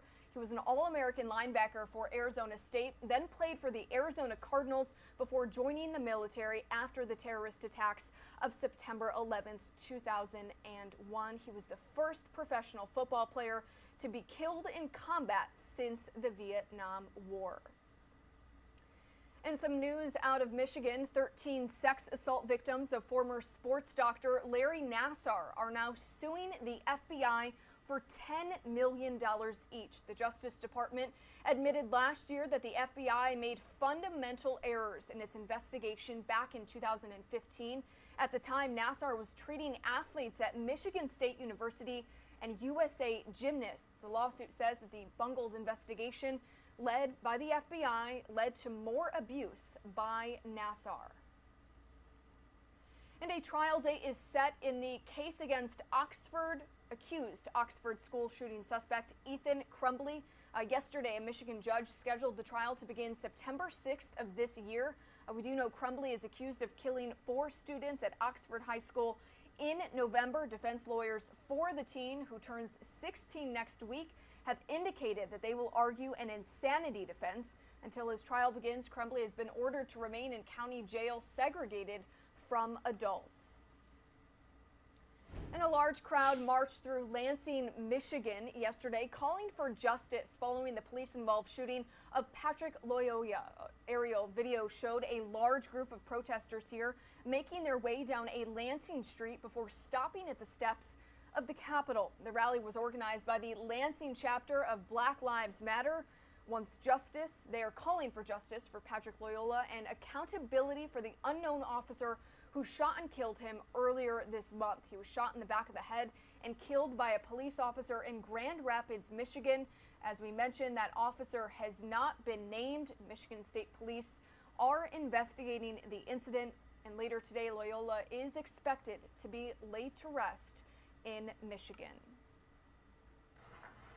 And we do have some other video that we want to show you here on Live Now from Fox. This video coming in from Syracuse, New York. Police are speaking out about an incident involving officers and an 8-year-old boy. Cell phone video of the incident went viral, shown here from a police body camera.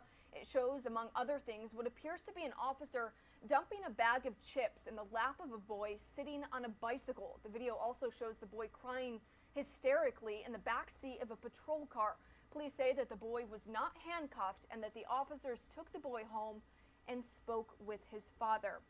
Police there say that people who have the training also need to have more patience, saying that the 8-year-old boy believes that they don't always behave irrationally.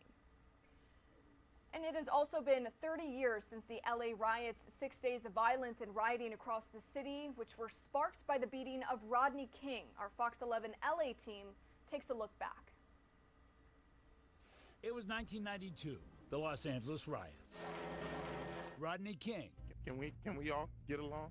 Reginald Denny. Oh, look at that. South LA, Koreatown. From one end of Los Angeles to the other, there was violence for 5 days. Back in 2017, we took a look back at those days and talked to some of the people involved. Time has given us a bit of perspective on those events. Why did the uprising happen? Can it happen again? We look back at that special report and hear some new voices on the 30th anniversary of the LA riots as Fox 11 News In Depth starts right now. Hello, everyone. I'm Hal Eisner. Hard to believe, but it's been 3 decades since one of the worst uprisings in the city of Los Angeles. 6 days of violence, rioting, fires, and terror across the city of L.A. The civil disturbance was set off after a jury acquitted 4 LAPD officers who had been charged with excessive force in the arrest and beating of Rodney King. Ultimately, the man at the center of the firestorm was called upon to ask for peace. People, I just want to say, you know, can we all get along? Can we get along? Those words, some of the most poignant and powerful of all time. But the question, can we all get along? Can we all get along? Still remains after 30 years. Joining us to talk about some of those lingering questions is Jody Armour, a professor at the USC Gould School of Law. And Jody, it's good to see you again.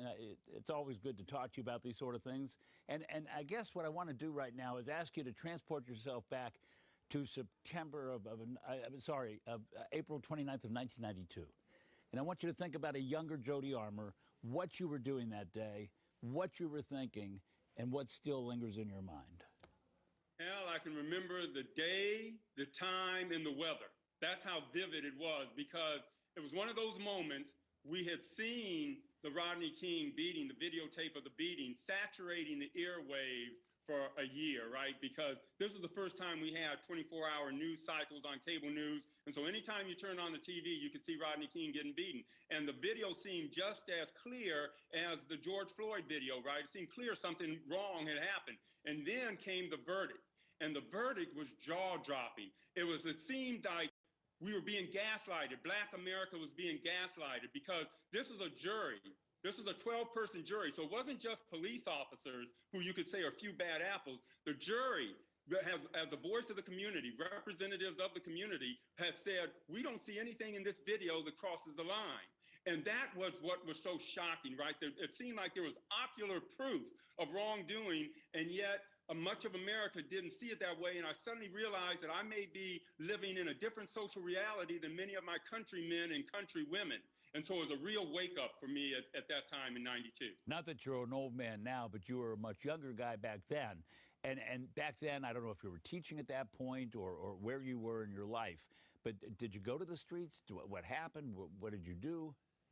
Yeah, this was a national event, Hal. So I was way out in Pittsburgh. I was teaching. I was talking to students about criminal law. I was teaching criminal law and torts. But even out in Pittsburgh and in Philadelphia and in Baton Rouge, everywhere Black communities felt this, you know, because this, again, was the jury speaking with the voice of the people. And it seemed that there was a double system of justice. And it was really kind of a bracing experience, Hal, and one that anticipated what we saw 25, 30 years later with the George Floyd tapes and the other videos that have come out as part of the Black Lives Matter movement. You alluded to it. One of the distinctive features of the LA riots was the role video played. Video taken long before there were smartphone cameras. Video taken by a man named George Holliday. To really understand the LA riots, you have to go back a year earlier. The LAPD pursuing a suspect in LAPD's Foothill Division. They stopped not far from where George Holliday lived. He grabbed a video camera he had just purchased, and what he witnessed would be soon seen by the entire world. I was woken up by the sirens and the helicopter outside, and when I looked out of my window, there was an individual, spread eagled on the car that had been stopped right across the street from my apartment. I interviewed George Holliday at that apartment. We stood on the balcony from where he shot that video. Holliday died in September of 2021 from COVID. Also seen by the entire world, Jody, was that graphic beating of Reginald Denny, an astonishing video of the brutality happening on LA streets. It was shot by helicopter reporter Zoe Tur and appeared live on our sister station, KCOP. Here's a look back at that. Oh, look at that. Terrible. And there's no police presence down here. Chaos. The city is burning. Everything's on fire. And it felt like I was in a war zone. Zoe Tur was Bob Tur back in 1992.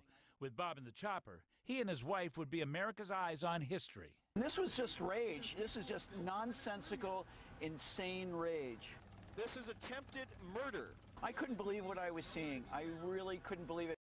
These images, Jody, in our mind, but as you watch them, as you think about them, what's your reaction to them? Yes, this is blind rage.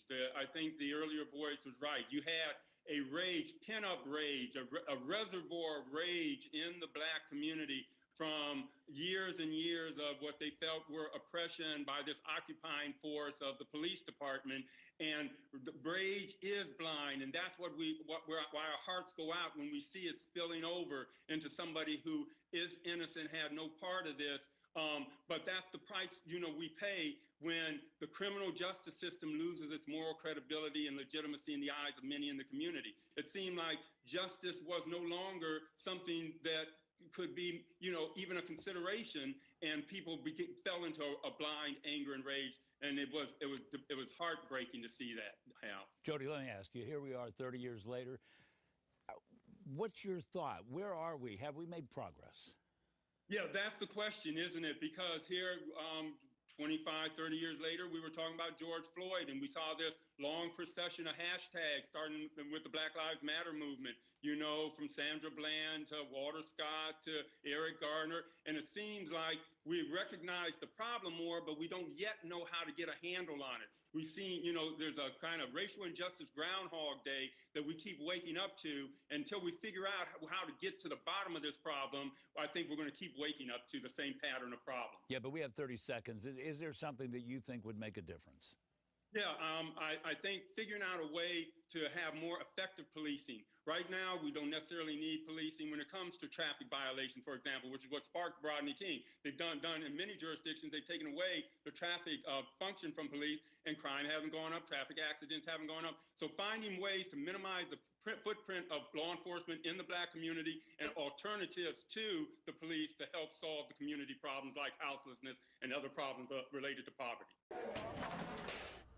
All right, a big thanks to our Fox 11 LA team for that insightful report on, again, the 30th anniversary of the LA riots. You were taking a look at the New York Stock Exchange, down about 324 points this morning, about 25 minutes after opening. One of several live feeds that we are following today. We also want to take you inside of the courtroom in Atlanta, Georgia, where we do know Representative Marjorie Taylor Greene will become the first member of Congress expected to publicly testify today in court surrounding the January 6th attack on the United States Capitol. And also, we do know President Joe Biden is in Seattle, Washington today, where he is his marking Earth Day there. He is expected to make an announcement at about 10:30 in the morning Pacific Standard Time about climate change on this Earth Day. It is about 9:55 here on the East Coast. You are watching Live Now from Fox. We'll be back in just 2 minutes.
live look at the Statue of Liberty in New York City, and we have learned that the NYPD has arrested a 44-year-old man, David Bonola, in connection with the gruesome murder of a stay-at-home mom in Queens, New York. We do want to bring you some video of who we are speaking of right now here on Live Now from Fox. Detectives say Bonola and Ursolia Gaal may have had a romantic relationship, and the suspect admitted to stabbing the woman dozens of times in her basement. Our Fox News correspondent Brian Yennis has more on this story. The New York City Police Department took 44-year-old David Bonola into custody Thursday in connection with the murder of Queens mother of two, Ursolia Gaal. Her body was discovered inside a hockey duffel bag by a dog walker last Saturday in a wooded area half-mile from her house. Law enforcement officers announced the arrest of Bonola, who worked as a handyman at Gaal's home. I just want to assure the public, and especially the residents of Forest Hills, that there are no outstanding suspects at this time. There were no signs of forced entry into the residence. Officials believe Gaal and Bonola got into some sort of argument before the suspect stabbed her more than 55 times in the basement of the home.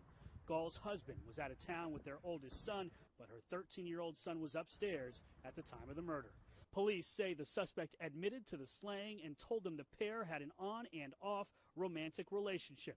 According to police, Bonola was the only person who had access to the victim's home and knew where an extra house key was kept on the premises. He has a relationship for her for 2 years. He knows where she lives. He's very familiar with the layout of the house in terms of the duffel bag also. Horrific to murder someone, roll them in a duffel bag. My understanding, the son was home. David Bonola faces several charges, including murder, criminal tampering, and criminal possession of a weapon. He has no prior arrests. In Queens, New York, Brian Yennis, Fox News. Brian, thank you for that report. We do want to take you out live to the Philadelphia International Airport, where we have learned Philadelphia officials will be dropping the indoor mask mandate that was implemented across the city just on Monday. Mayor Jim Kenney's office stated decreasing hospitalizations and a narrowing level of case counts were the reason for the quick shift. The city will be moving strongly to recommend all people wear masks indoors, but will move away from a specific mask mandate. The mayor's office did not specify when they intend to implement the change, but we do know coming up in just a little bit later on this morning, I believe in about 30 minutes, at about 10:30 Eastern Standard Time, we are expected to hear from city and Department of Public Health officials regarding this update pertaining to the city of Philadelphia's mask mandate. So we, of course, will bring that to you as soon as we get it. But just one more time, if you are just tuning in, the city of Philadelphia has decided to drop its indoor mask mandate, which was just reinstated on Monday. Philadelphia is the only large city in the U.S. to have re-implemented a mask mandate after dropping it in March of 2022. And the Biden administration now says it will be appealing a Florida judge's ruling striking down the mask mandate on public transportation. This as more vulnerable Democrats are calling on the public and the president to reverse his decision to end Title 42. Our Fox News White House correspondent Peter Ducey has more. It's great to be back in Portland. Just before jetting west, the president got a very straightforward question about immigration. Are you considering delaying lifting Title 42? No. So that's that, right? Wrong, because the president's explanation about immigration was all about mask mandates. There's going to be an appeal by the Justice Department if, in fact, it is strongly concluded by the scientists that we need Title 42, that we be able to do that. For the first time in office, officials left cleanup duty to the president himself. Quote, I want to clarify that in comments at the conclusion of my remarks this morning, I was referring to the CDC's mask mandate, and there is no Department of Justice action on Title 42. Republican Senator Tom Cotton, seen by some as a possible 2024 presidential hopeful, tweets, for the good of the country, he needs to stop speaking extemporaneously in public. Nearly a dozen Democratic senators want the White House to explain the plan post-Title 42, but White House officials say that's Congress's job. We are planning and preparing for the end of Title 42 enforcement on May 23rd. This adds to ongoing confusion about pandemic policies that started this week. Mr. President, should people continue to wear masks on planes? That's up to them. But that's not what Biden really meant, according to the White House. The president thinks you should mask right now. Out west, the president is hoping to talk about something else. Well, I gave you infrastructure decade. It's worth pointing out that while the administration fights to bring masks back, arguing there is an urgent public health emergency with no mask mandate, they're kind of just leaving it up to the courts. And while they wait for that process to play out, no mandate. At the White House, Peter Ducey, Fox News. Peter, thank you for that report. And there are additional calls for President Biden to reverse his decision to end Title 42. Our Fox News correspondent Bill Milligan is in Eagle Pass, Texas, with more. As day breaks in Eagle Pass, Texas this morning, migrants make their move, wading across the Rio Grande to cross into the U.S. illegally. Multiple groups in multiple parts of the river. They come from all around the world. Haitians, Africans, Central Americans, Cubans, and Venezuelans amongst them. It's a scene that plays out daily in one of the epicenters of the current border crisis, with illegal crossings also taking place in the dark of night. As one group of migrants is processed by Border Patrol, behind them, the body of another migrant is pulled from the water by Mexican police on the Mexican side of the river, one of several drowning victims here this week alone. A short time later, a massive convoy of Mexican military and police showed up on the Mexican side of the river. It was a huge show of force, and Fox News is told it was all part of a security agreement recently made between Texas Governor Greg Abbott and the governor of the Mexican state of Coahuila. More border enforcement on the Mexican side in exchange for Texas dropping enhanced vehicle inspections on trucks coming in from Mexico. But after that Mexican convoy left, illegal crossings into Eagle Pass continued in broad daylight. In Del Rio sector, Border Patrol agents report they found these unaccompanied migrant children in 3 separate incidents. And in the Rio Grande Valley sector, border agents found this abandoned 2-year-old Honduran boy near Roma, Texas. He only had a birth certificate with his father's information written on the back of it. There have been more than 38,000 of these unaccompanied children found in the RGV sector since October. Between the president and the border czar Kamala Harris and Secretary Mayorkas, it's like the island of misfit toys. I mean, none of them have done a single thing to secure a border. And you can add 2 more names to the growing list of vulnerable Democrats speaking out about Title 42. Virginia Representative Abigail Spanberger and Michigan Representative Alyssa Slotkin both penning a letter to DHS Secretary Alejandro Mayorkas urging him, do not let Title 42 drop without first having a plan in place. Reporting in Eagle Pass, Texas, Bill Malugin, Fox News. Bill, thank you for that report. This is some video of those wildfires that are raging near Flagstaff, Arizona. Definitely a scary situation. It is known as the tunnel fire, and it continues to explode in size in Arizona. It's one of half of a dozen fires that crews there are responding to across the Southwest. Our Fox Weather's Max Gordon has more. Flames raced across dry grass and scattered pines in Flagstaff, Arizona today. Strong wind gusts continued to push the tunnel fire through neighborhoods and once again grounded air crews. The effectiveness of the water or retardant coming out of the bottom of them is just minimized because it drops and lands somewhere else. The damage now topping 20,000 acres. The conditions are keeping residents from surveying the damage at their homes. Many were given just minutes to leave. Robert Allison ran back to save his 3 dogs, chickens, and geese. Glad I have them. I'm glad I've got my girls. Fire managers say they contained the blaze after it sparked on Sunday and couldn't see any active flames the next day. By Tuesday, the wind took over, sending the fire across containment lines. Residents now wondering if more could have been done. There was an ember somewhere. Was it in the black? Was it a quarter-mile away? Was it further away? Meanwhile, fire resources remain tight across the Southwest. South of Flagstaff, crews are battling the Crooks Fire, now at more than 2,000 acres. Multiple fires are now burning in New Mexico. Officials say 4 of the country's top-level fire management teams are assigned to battle blazes in Arizona and New Mexico. It's been unprecedented what we see throughout the United States. We are worried about the winds that are coming. Forecasters warn strong wind gusts could fuel these fires through Friday. In Flagstaff, Arizona, Max Gordon, Fox Weather.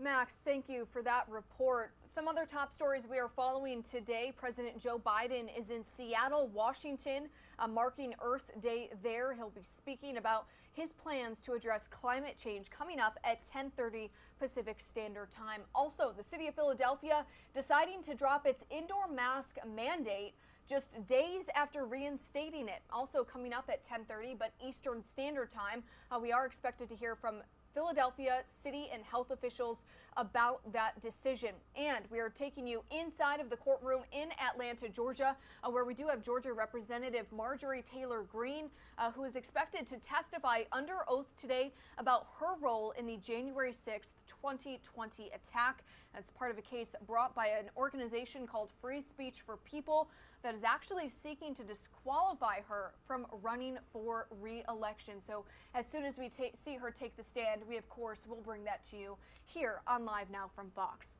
Time here on the East Coast is 10:09. We are going to take a quick 2-minute commercial break. We'll be right back.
From Fox, my name is Mackenzie Sasko, joining you live from our studios in Orlando, Florida. We, of course, want to bring you up to speed with everything that we are following today. Some of our top stories. President Joe Biden is expected to speak on climate change on this Earth Day at Seattle's park coming up at 10:30 in the morning Pacific Standard Time. Also, we have a live feed coming into our desk inside of the courtroom in Atlanta, Georgia, where we do have Georgia Representative Marjorie Taylor Greene expected to testify under oath again today about her role in the January 6th attack of the United States Capitol. Also, today is day 58 of Russia's invasion of Ukraine. Officials in Ukraine are now accusing Russian troops of killing 9,000 people and burying them in mass graves outside of Mariupol. Also, coming up in about 15 minutes, we are expected to hear from officials in Philadelphia. City officials and health officials there have decided to drop the indoor mask mandate just a few days after reinstating it. So again, that is coming up in about 15 minutes, and we of course will bring that to you as soon as we get it. In the meantime, another story we are following, Disney is one step closer to having its self-governing status stripped here in the state of Florida. The Florida House of Representatives voted yesterday to take the status away from Disney, and it was the last step before the measure heads to Governor Ron DeSantis' desk. Now, Disney's special status was signed into law back in 1967 and allows the company to act as a local government. DeSantis and Disney have been at odds since the company said it opposed the governor's so-called Don't Say Gay bill, which, among other things, prohibits classroom instruction on sexual orientation and gender identity for students in the 3rd grade or younger. Our Fox 35 Orlando team has more. There's absolutely no reason for anyone to think there would be a tax increase unless the local politicians, for whatever reason, wanted to issue one. And Orange County Mayor Jerry Deming says taxpayers could get stuck with the bill to pay for services like fire and EMS inside the theme parks, at the resorts, and other nearby property. If we had to take over the first response to public safety components for Reedy Creek with no new revenue, that would be catastrophic for our budget. Mayor Deming says it could place an undue burden on taxpayers. So until we have all of the specifics, it's hard to say what the specific answers or impacts would be. I don't really believe that the residents or the taxpayers of Orange County are going to get stuck with any part of it. Florida Association of Special Districts Executive Director Dave Ramba is the man responsible for overseeing 1,600 districts like Reedy Creek. He explains one possible scenario. Orange County could create its own dependent district around Reedy Creek and assess them that exact same amount of money that they need to pay the bills. He says Disney pays $120 million in property taxes and says Orange and Osceola counties have benefited from that income. So both of those counties are getting a pretty substantial windfall for the past 50 years. He also says taxpayers shouldn't be worried about getting stuck with Disney's debt. Sounds like $1 billion is a lot of money, but think about how much the Walt Disney World Corporation is worth, and their assets that are located there are in the many multiples of billions of dollars. There's absolutely no reason for anyone to think there would be a tax increase unless the local politicians, for whatever. All right, everybody, thank you for that report. We do want to bring you back out live to the Philadelphia International Airport, where, again, as we mentioned, we are expected to hear from city and health officials coming up in about 15 minutes or so. We have learned that the city of Philadelphia has decided to drop its indoor mask mandate just a few days after announcing the city will reinstate it. So we, of course, will bring you that feed as soon as we get it. Pertaining to this very same story, we hope you kept your face coverings handy if you live in Los Angeles. Starting today, masks are going to be mandatory again on all LA County buses, trains, and ride shares. With more on the changing rules and the confusion around them, we do, of course, want to go to our Fox 11 LA team. We have Fox 11 LA's Sandra Endo, who is live in Hollywood this morning. Sandra, good morning to you. Thank you so much for joining us. As we just heard, Philadelphia dropping the mask mandate, but in LA, it's a different story. What can you tell us? Well, I can tell you it's similar, Mackenzie, because there's a lot of back and forth going on here in LA County as well. So if LA County residents are feeling a little whiplash, here's why. The public health officials right here in LA County are reinstating the mandate to wear masks inside transportation hubs, bus terminals, airports, and also while riding public transportation. That means inside buses, trains, rideshare, and also it is a lot of confusion because just days ago they said that masks were optional. So there's a lot of back and forth going on over this mandate, and here's why. LA County health officials say that because the CDC is appealing the federal ruling that was placed down in Florida over reinstating basically the option of wearing masks on board flights, not making it mandatory, but the CDC saying that masks would still be necessary for public health. That is why LA County public health officials are changing their tune as well, saying, okay, well, maybe masks are a necessary requirement when thinking about public safety, public health safety on board transportation methods. So clearly this is once again a 180 right here in LA County, but for the most part here in Hollywood, what we're seeing this morning, because the mandate is reinstated once again starting today, we are seeing a lot of people at this metro station and at this bus stop wearing masks once again. So we'll see. And we do know that the case numbers are increasing in terms of people who are testing positive for COVID-19 right here in LA County. But the hospitalization rate does remain low. So there is not the big concern that we've been seeing over the past couple of years or so. But they're clearly keeping an eye out on that number in terms of caseload. Mackenzie. And Sandra, we are looking at some video of those LA Uber drivers and buses as well. I did want to ask you, any idea of how long this could possibly last? No, LA County health officials have not said how long this is going to be reinstated for. Obviously, they're looking at the case number count, and they're going to be watching that very closely. But they're really taking their guidance from federal officials, from CDC health officials. And so the reason why they're reinstating this is because CDC still recommends wearing masks in those situations. So they're going to take a lead from those federal authorities. All right, our Fox 11 LA's Sandra Endo joining us live in Hollywood this morning. Sandra, thank you so much for being part of the show. We, of course, always appreciate having you on. You got it. Thanks.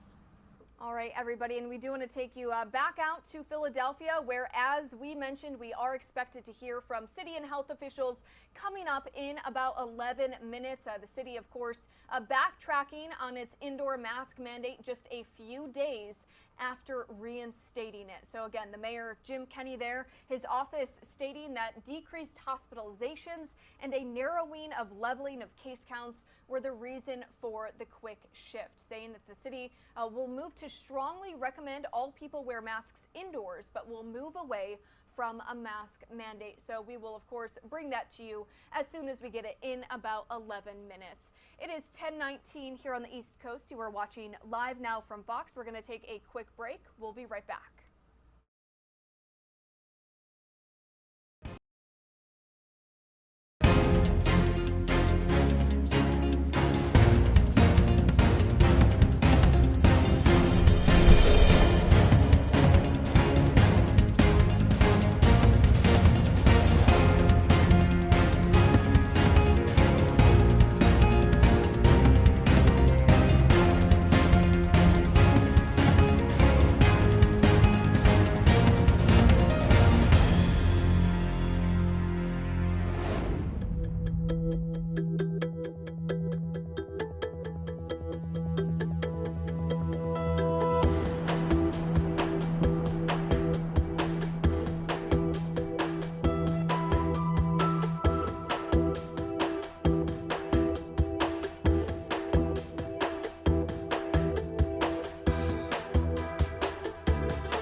Back to Live Now from Fox. Thank you so much for joining us here. We do want to take you out to the New York Stock Exchange. The board right there down about 440 points this morning, about an hour after it opened. So we, of course, will continue to follow that as soon as that develops throughout the day. Another feed that we are monitoring here on Live Now from Fox inside of the courtroom in Atlanta, Georgia, where we do have GOP Representative Marjorie Taylor Greene of Georgia, who is expected to become the first member of Congress to publicly testify under oath about the January 6th attack on the United States Capitol. She, of course, is not on the stand just yet, but as soon as she gets there, we, of course, will bring that to you as soon as it happens. Also, we do know coming up in about 10 minutes or so in Philadelphia, we are expected to hear from City of Philadelphia and public health officials there about the decision to drop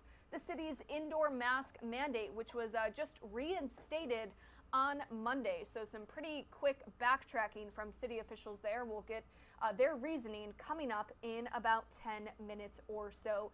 In the meantime, we do want to take you through some other news stories that we are following today here on Live Now from Fox. Today marks 18 years since former Arizona Cardinals player Pat Tillman was killed while serving in Afghanistan. This was back on April 22nd, 2004. Tillman was serving as an Army Ranger in Afghanistan when he was killed by friendly fire at the age of 27. After his death, Tillman was awarded a Silver Star and Purple Heart. Tillman was an All-American linebacker for Arizona State, then played for the Arizona Cardinals before joining the military after the terrorist attacks of September 11th. 2001, he was the first professional football player to be killed in combat since the Vietnam War. Another story we are following that we want to bring to you here on Live Now from Fox: 13 sex assault victims of former sports doctor Larry Nassar now suing the FBI for $10 million each. The Justice Department admitted last year that the FBI made fundamental errors in its investigation back in 2015. At the time, Nassar was treating athletes at Michigan State University as well as U.S. gymnasts. The lawsuit says the bungled investigation led to more sexual abuse by Nassar. Also, a trial date is set in the case against accused Oxford school shooting suspect Ethan Crumbley. Yesterday, a Michigan judge scheduled the trial to begin on September 6th. Crumbley is accused of killing 4 students at an Oxford high school in November. But defense lawyers for the teen, who turns 16 years old next week, have indicated that they will argue an insanity defense. And until his trial begins, Crumbley has been ordered to remain in county jail, segregated from adults. His parents, James and Jennifer Crumbley, have also been charged in the case, and they are facing involuntary manslaughter charges for ignoring warning signs about their son's mental health and failing to keep a gun out of his reach at home. Also, a large crowd marched through Lansing, Michigan yesterday, calling for justice following the police-involved shooting of Patrick Loyola. Aerial footage shows a large group of people making their way down a Lansing street before stopping at the steps of the state capitol. The rally was organized by the Lansing chapter of the Black Lives Matter organization, saying that they want justice for Patrick Loyola and accountability for the unknown officer who shot and killed him earlier this month, back on April 4th. Patrick Loyola was shot in the back of the head and killed by a Grand Rapids police officer who, again, has not been named. We do know Michigan State Police are currently investigating the incident. And right now, here on Live Now from Fox, we do want to take you to a live feed that we are getting to our desk right now, where we do have the Executive Vice President of the European Commission currently speaking at the Institute of International Economic Law. They are holding a public event about the ongoing war in Ukraine. Let's go ahead and listen in. Palladium, titanium, and nickel. Their new and existing trade deals, such as with Canada and Australia, will help us to achieve this. And we have to persuade other countries to join us, not just like-minded countries, but a broad set of countries around the world, including China. We also must learn the lessons from this crisis. This means calling out populists and Putin's apologists on both sides of the Atlantic. those who were happy to take Russian money, those who presented a positive spin on Putin's regime, those who refused to speak out when Russia annexed Crimea, those who benefited from election interference and cyber attacks. We must keep reminding our citizens of these facts because we now have clear evidence what can happen when such populism is left unchecked. I therefore applaud President Biden's strong commitment to collective global action to boost democracy. Let me now turn to the global institutional picture. The swift reaction of Russia's aggression highlights two things. On the one hand, it proves the necessity and enduring worth of values-based global bodies. They provide the essential stability necessary for the economic recovery. They uphold the rules of the game at the time of gross violations. On the other hand, we have seen how much these bodies need a reboot. Our sanctions and other actions were conducted in full compliance with a global legal base, so the machinery still works, but clearly we need to make it work better. Institutions like the WTO, the IMF, the World Bank, all acknowledged that they don't have the means to act under the current rules. They have no mechanisms for removing a member, even one who behaves as appallingly as Russia. So already before, there was ample evidence that institutional reform was needed. Institutions must also be agile enough to respond to the broader geopolitical shifts, notably the rise of China. And there must be consequences for those who refuse to play by commonly agreed rules. To conclude, ladies and gentlemen, I want to deliver a very simple message. We must stay the course in supporting Ukraine and putting pressure on Russia. This is imperative for political and business leaders as well as for citizens on both sides of the Atlantic. There can be no compromise with tyrants and war criminals. Doing so will be no easy and we'll have to pay a price. There is a risk that war fatigue may kick in, and this is understandable. But this is nothing less than an existential duty for all of us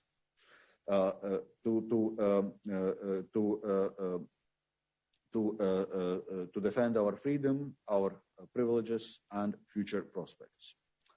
Ukraine is fighting for the fundamentals of what the West has stood since World War II. Russia is on a wrong side of history. Ukraine is on the right side. And there is hope. With our support, Ukraine can win this war. Putin's big mistake was to think that there will be no consequences for his invasion. In fact, the Western world is more united now than it has been for many generations. We have shown extraordinary unity of purpose and principle. We have shown that our values still matter. Now we must show how far we are willing to go to defend them. Thank you.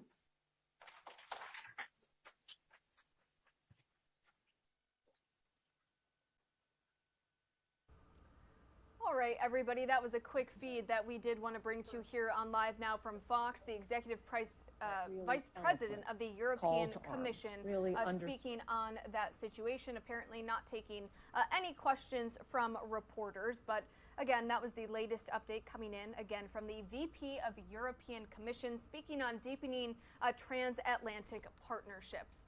It does look like they did change the shot, that he moved away from the podium to sit down and answer questions. So let's go ahead and listen in. That has a very long track record of training those dedicated to the practice and the law of foreign policy, and under the auspices of our Institute of International Economic Law, which was founded by the late Professor John Jackson, who, among many other things, provided a lot of the intellectual underpinning for a rules-based trading system and was a constant and persistent defender of international economic institutions. So really, thank you. I want to start, maybe if I could, with one of what I think is the big takeaways from your remarks, which is that we may be headed back in the direction of a kind of a Cold War with countries like Russia, frozen out of the global economic system. I mean, for me, if I look back over the last 20 years, it seems that the the United States and Europe and some of our allies pursued the idea that by tying ourselves economically to some of our adversaries, including Russia, including China, that we could prevent great power conflicts, that we could turn those countries toward openness, towards free markets, even nudging them towards democracy.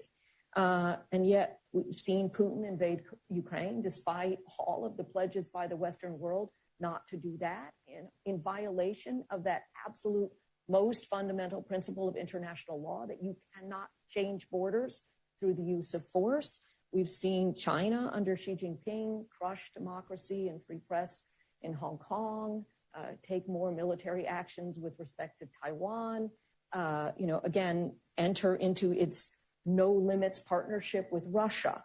So, I mean, you mentioned that you and those in the 8 European Union countries that had lived under Soviet rule were not surprised.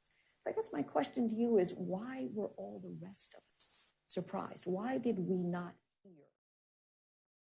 And to a live feed coming in from Georgetown Law, the International Institute of Economic Law, where we do have the Executive Vice President of the European Commission currently speaking right now, holding a public event about war and values, deepening the transatlantic bond at a time of crisis. We, of course, are showing you that. Also inside of the courtroom in Atlanta, where Representative Marjorie Taylor Greene expected to testify about the January 6th attack, to be the first member of Congress to actually go under oath. And as soon as we see her take the stand, we'll bring that to you. Also, not a good day for stocks, dipping about 403 points at this very moment to end the week. So we, of course, will continue to keep an eye on that. But we do actually want to take you out to Philadelphia right now, where we do have city and public health officials currently speaking right now about their decision to drop the city's indoor mask mandate. This is a virtual meeting, so let's go ahead and listen in. Hospitalizations peaked at 82 on Sunday, on Monday down to 77, on Tuesday down to 74, and yesterday down to 65. That's clearly not a rise in hospitalizations, and I think it just doesn't justify keeping a mandate in place when we don't need one. Thanks, Jeff. Again, if we have time for a second round, we'll come back to you. Next up, we have Jason Lockman of the Inquirer. Jason, you should be able to unmute. Can you hear me? Yes. Okay, great. Thanks. Thanks, Commissioner. Commissioner, when you announced this a few weeks ago, you had said that you were doing a mandate because recommendations didn't work. Now you're saying they do work. Can you kind of talk through whether did your perspective change? Like, kind of how did you reach this conclusion that a mandate wasn't needed anymore? So in each of the previous waves of COVID that we've seen cases rise, and that's been followed by a rise in hospitalizations. If you look at what's happening in the states and the counties around us, that is what we're seeing, right? New York State has a pretty marked increase in hospitalizations that's followed their increase in cases. And that's happening in other counties in Pennsylvania. If you look at what's happened in Philadelphia, our cases were rising steeply, right? We were, averaging around 50, 60 a day. That went up over a very short course of time into the 200s. And then it flattened. Actually, this morning, we only reported 190 cases, even though we did more than 4,500 tests. So something different is happening in Philadelphia. And then we're watching those hospitalizations. Between the 11th and the 18th, or in the 17th, they went up from 46 to 82. Again, that's a big increase. Then, coming down day by day to 65. So I think what we're seeing is Philadelphians, we're there, and people have paid attention, and we're seeing that in the data. So it is something different than what we've seen in previous waves, and that's what we were hoping to see. Commissioner, could you take us a little behind the scenes at all? I mean, it through no fault of the health department, as the Philly was stepping up precautions, as Jeff mentioned, kind of the rest of the country was going in the opposite direction. You had that Florida decision, and then immediately thereafter, as you're saying, people should mask indoors, SEPTA saying we don't require this in our trains anymore. Can you talk about some of the conversations with the mayor, with the administration, the back and forth of that led to this conclusion? Yeah, I think people attribute a lot more complex motivations than necessarily are there. Our mayor has been very solidly listening to me, listening to the data. So, you know, that's kind of what we've been talking about. I think, you know, for the CDC, for federal agencies and so on, they have a much more complicated task. It is a lot to be responsible for health in Philadelphia, but really what we're thinking about is Philadelphia. And there's been, forgive me, kind of a lot of nonsense, and I don't know what else to call it, outside of Philadelphia in terms of the politicization of masks. Here, you know, yes, they're annoying. There are lots of people who don't want to use them, but I don't think that's been as much of a factor here in Philadelphia. So behind the scenes, we're really saying what we're saying to you, which is, let's look at the data. When cases go up, that's concerning because we could see an increase in hospitalizations. If we don't see that, or if we see this dissociation happening, you know, that's something different. That's something we need to react to. But, you know, I have been very grateful to have a mayor who is listening to public health, is listening to the data and paying attention to that, and really prioritizing keeping people alive and healthy. And real quick, if I could ask one more question. This is sort of similar to what Jeff brought up, but let's say another variant comes along that is very serious. Do you have any concerns that this particular mandate ending so quickly that it will make future mandates be taken less seriously, or make the public feel like there's not a lot of solid backing to any future mandates that may end up coming along? I actually think the opposite. You know, I very much take seriously my obligations to say things that are true to Philadelphia and to keep my promises. And I had said when I announced this, that if we didn't see hospitalizations rising, that we needed to rethink this and that we shouldn't have a mandate in that case. So that's what we're doing today. And, you know, it is a very short span of time because that's the time we needed to see what was going to happen next. We didn't want to miss the chance to interrupt a serious wave. But with hospitalizations coming down, we feel comfortable saying, you know, this is not a free-for-all, take off your masks. This is a, we're going to strongly recommend this rather than require it, because that is going to work in Philadelphia right now. But I think by keeping those promises, if I do come back to Philadelphia and have to say, this one looks bad, we really have to do something different, I feel like then people are more willing to trust that we're only going to do what we have to do and not be more restrictive than we have to. Thanks, Jason. Up next, we have Lauren Make of NBC 10. Hey, guys. Hey, good morning. Dr. Better, I'm going to stay on that same topic to begin with, in terms of what happens if there is another wave and what happens if you were to sort of reverse course again. Given the confusion that this caused, given that there were places like Sixers games, for example, where we didn't see people following the rules, are you concerned that people won't listen to you next time? You know, I would be more concerned if I hadn't seen what I'm seeing in the data, which is that cases remarkably quickly lowered in Philadelphia, flattened out, and hospitalizations went down. And that to me says people are listening when we tell them to listen. So, you know, part of our ability to get people to listen when they need to is to tell people when things are getting better as well, and not to be more restrictive than we have to. I mean, the fact that people don't perfectly follow rules at sports games in Philadelphia, I feel like, you know, we talk about it a lot, but it's not really a surprise to any of us. We want people to do the best job possible in those settings. And I also want to make sure that people who do something, how should I put this? People who do something that maybe isn't ideal in terms of COVID prevention, then need to take in that they did that, right? And that's not then a great time to go visit somebody vulnerable if you know you just did something that maybe was an exposure. And that's where I think we see people in Philly really starting to take responsibility. I think that's what happened. And that's what needs to start happening, right? If you know, if a 22-year-old goes to a big party when there are relatively more cases, is that great? No, that's not great. In the same way that going to a Sixers game and taking your mask off, like probably not a great choice right now. If you do that, you know you did that. So now don't go to a nursing home 3 days later. You know, I mean, there are things we can do within imperfect human behavior to protect each other. And that's, I think, where we're going. And testing it isn't talked about enough, but it is a really important piece of this. We can test if we know that we've exposed ourselves. We can test before we go to a gathering or before we go visit somebody who is elderly or at risk. That's another way that we can help protect each other. It's not just about masks, although masks remain very important.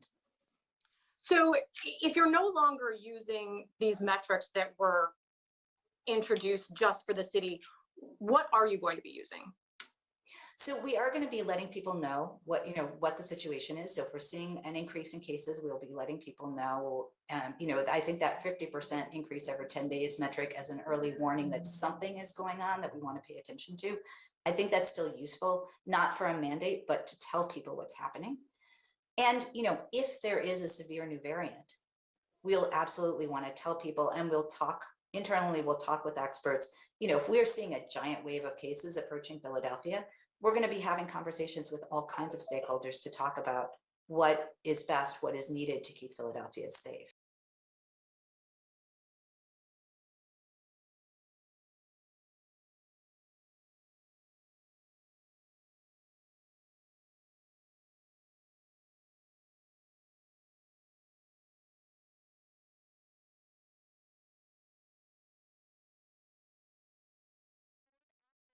Moment. You are taking a look at this right now, where you can see stocks are down this morning about 475 points. It's about 10:43 in the morning here on the East Coast. You are watching Live Now from Fox. We'll be back in 2 minutes.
I'm Mackenzie Stasko, live from our studios in Orlando, Florida. And right before the break, we were experiencing some technical issues, but we do want to bring you back out live to Philadelphia, where we do have health and city officials in the city of brotherly love currently giving an update about the ongoing COVID situation in Philadelphia. We have learned that the city is dropping its indoor mask mandate just a few days after it decided to reinstate masks for all indoor public spaces. So again, we do want to bring you back out live to that virtual press conference from city and public health officials in Philadelphia. Let's go ahead and listen in.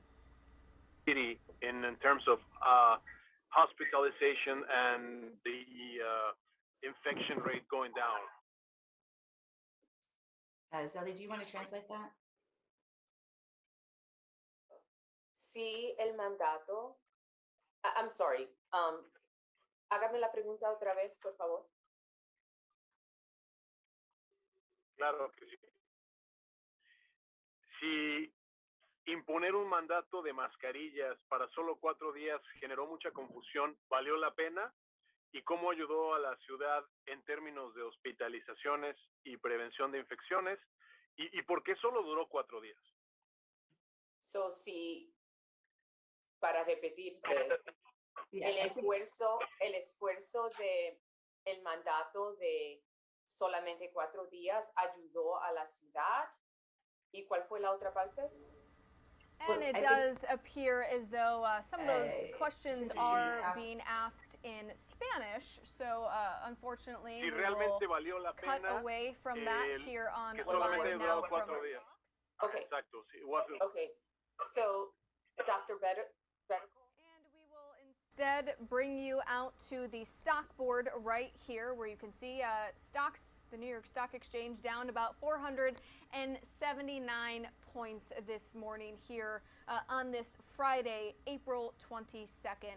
Some of the top stories that we are following, of course, include the ongoing invasion of Ukraine. We do want to bring you some video here on Live Now from Fox, but we do want to warn you, though, that some of this video may be graphic.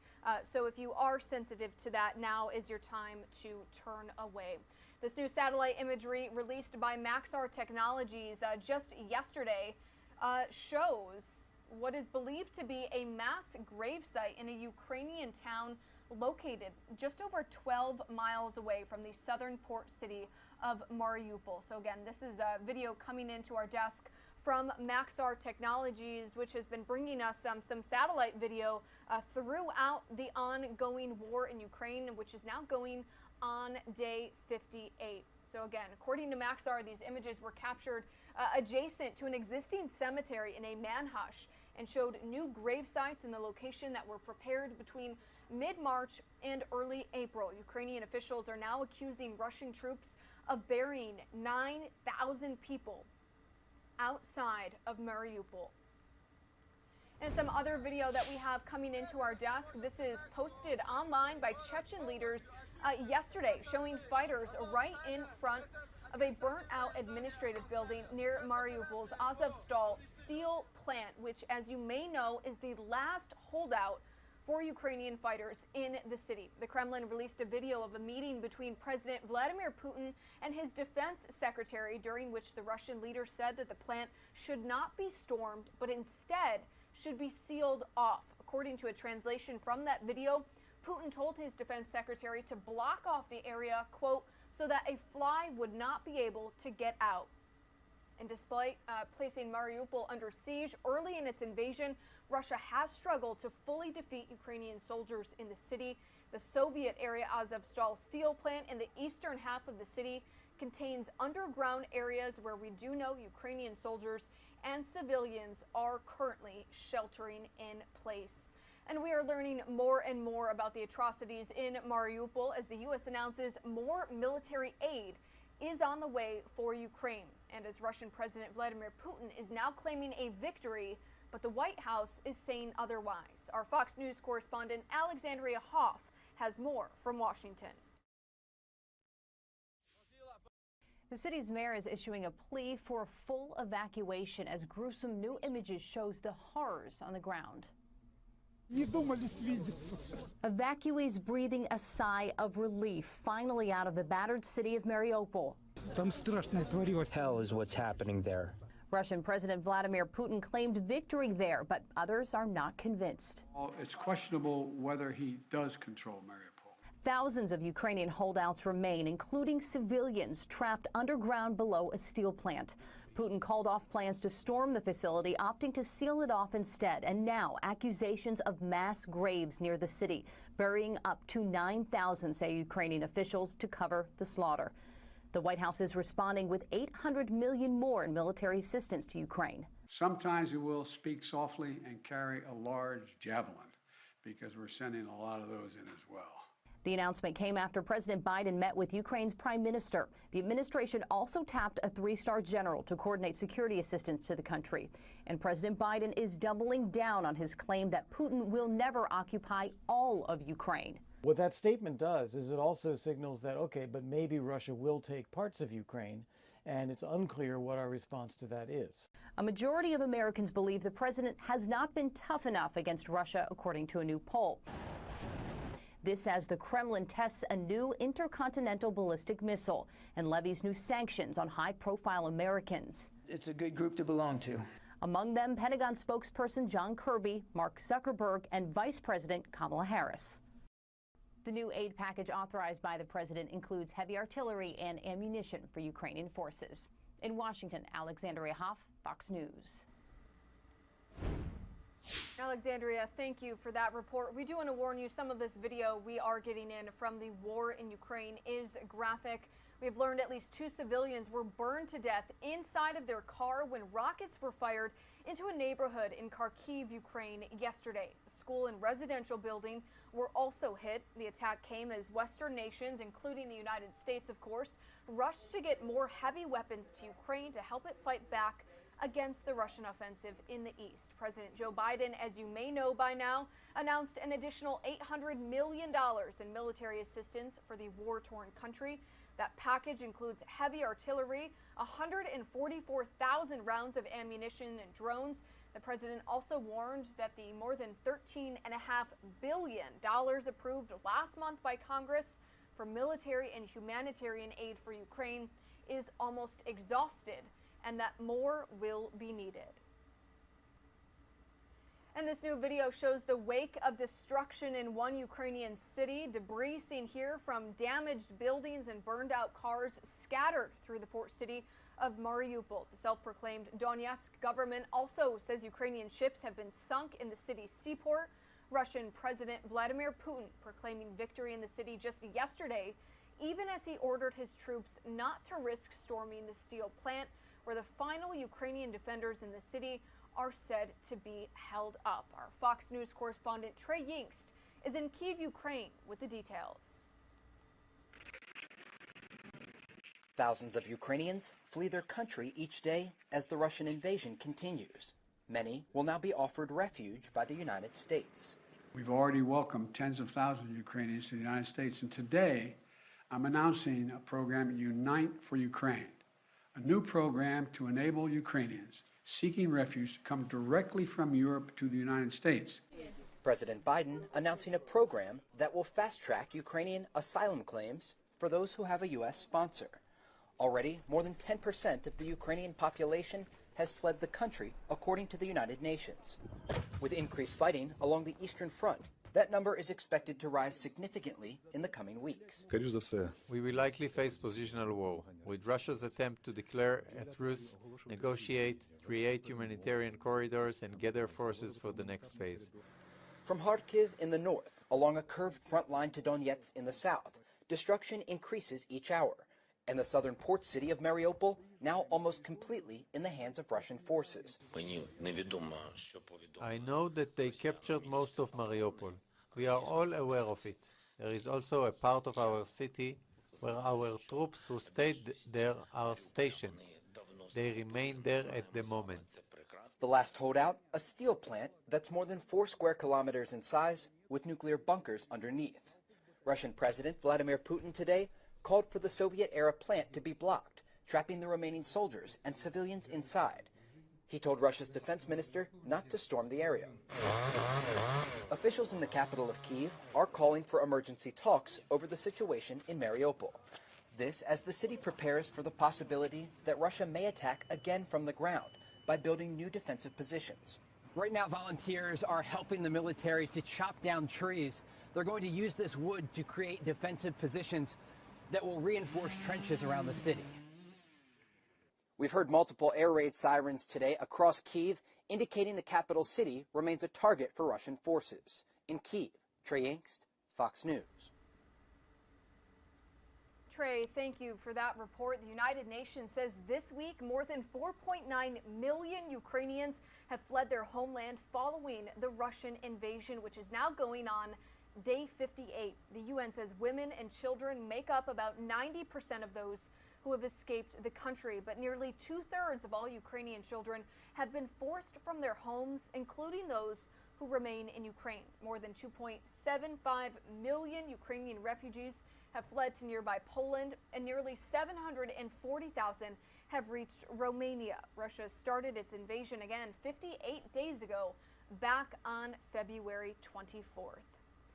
And we have learned that Airbnb has housed nearly 11,000 Ukrainian refugees. At the end of February, which was the start of the war, the company pledged to house up to 100,000 refugees that were forced to flee their country. The humanitarian effort made possible through funds by Airbnb, donors, and the company's hosts.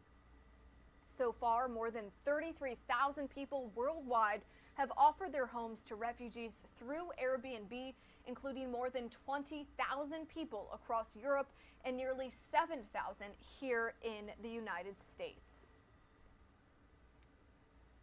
And we do want to take you to several other top stories that we are following today. The city of Philadelphia dropping its indoor mask mandate just a few days after reinstating it. President Joe Biden in Seattle today, where he's expected to mark this Earth Day by addressing climate change, again, in the Pacific Northwest. Also, Georgia Representative Marjorie Taylor Greene set to testify under oath in an Atlanta courtroom today about the January 6th attack on the United States Capitol. And as we mentioned, today is day 58 of Russia's war in Ukraine. Officials in Ukraine now accusing Russian troops of killing 9,000 people and burying them in mass graves outside of the southern port city of Mariupol. And of course, a story we can't forget to tell you about: stocks dipping to end the week. You can see the New York Stock Exchange down about 520 points, just about an hour and a half after stocks opened. You are watching Live Now from Fox. It's about 10:59 here on the East Coast. We're going to take a quick 2-minute commercial break. We'll be right back.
And we continue to roll on right here on Live Now from Fox. You're taking a look at the Dow dropping big time on this Friday to close out the trading week. They're down 520 points there in the red. We will definitely keep an eye on it for you right here on Live Now from Fox. In the studios of our Phoenix newsroom, we are here for you, always giving you the live feeds, breaking news elements, all in the mix right here on Live Now from Fox. Let's go out to Chicago, my hometown, where the mayor there is talking about Earth Day and what ways the city is doing Earth Day initiatives. As a country, and understand our responsibilities for stewardship of the land under our feet. And we've come a long way in some ways, but as we all know, particularly from the dire warnings that we are seeing every day, and particularly coming recently from the United Nations, that there's much more that we must be done. I was joking with somebody the other day who came to Chicago from a southern state and was complaining about our winter. I said, oh, honey, you don't know. You do not know what it used to be like. And even we can feel this here. We're probably going to be more fortunate than places on the coast as we see the warming of the planet because of where we're situated, but it doesn't escape us. We've got to do more to address the rising lake levels. We've got to do more to address the fact that we continue to generate waste and filling up landfills. It's unsustainable, the path that we are on. We've got to do more, as Angela would be the first to tell you, where do we generate the most carbon? From our buildings. So we've got to do more to make sure that we're retrofitting them. And I'm a firm believer that the city government has to lead by example on these social policies, which is what really brings us to today's announcement. So I too want to join Alderman Cardenas in thanking Angela Tovar, Chief Sustainability Officer, who's really our guiding light on these issues. I want to thank Dan Laurie, our policy chief, but I also want to thank all of you, the people who have been toiling in this vineyard for quite a long time, and know that you have a partner, a committed partner in me and my administration on moving forward and doing our part as a city government to make sure that we are doing more, challenging ourselves, challenging the private sector and not-for-profits to make sure that we move together in a way that is going to leave our earth and our city in a better place for the next generations to come. But also, we've got to continue lifting up our voice to advocate at the national and international level, because we can do our part in Chicago, but as you know, we're part of a much larger ecosystem, and what happens outside of our geographic boundaries deeply affects what happens here. Let me also thank Plant Chicago Executive Director Jonathan Pereira, who's graciously hosting us here today. I just learned that this building was built in 1908 as a firehouse and remained so for a number of decades.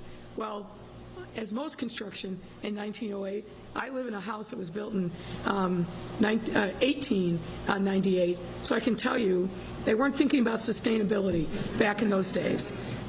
So I'm looking forward to the transformation of this building and the grand plans that Jonathan and the team have for really making this into a different and livable space. Let me also thank Family Matters Director of Grants, Management and Community Engagement, Ann Hinterman, and Action for Climate Emergency Associate Director Tanisha Harris. You'll be hearing from them. So setting and implementing bold and equitable climate goals are necessary at every level, As government leaders, one of America's largest cities, and by working in tandem with community partners, we are uniquely positioned to address the climate concerns and needs of our residents and bolster efforts to create more resilient, healthier, and safer communities. That's why since 2008, Chicago has been a global leader in the climate crisis, becoming the first major U.S. city to develop a comprehensive climate action plan that sets ambitious goals rooted in equity and collaboration. So fast forward to today, 14 years later, I'm proud to say that my administration will be deepening our already commitment by releasing next week Chicago's 2022 Climate Action Plan, which will chart our pathway to a more sustainable and equitable future.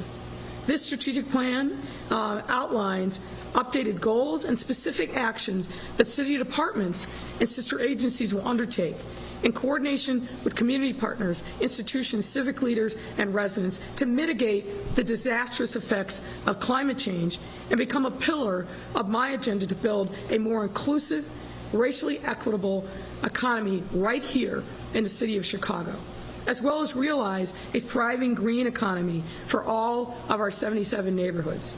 One of the biggest goals we've outlined in the plan is to reduce emissions in Chicago by 62% by 2040. And folks, we can get there. We can get there. To ensure that we reach that goal, but just as importantly, ensure that our most vulnerable communities are able to feel and breathe the benefits of this work.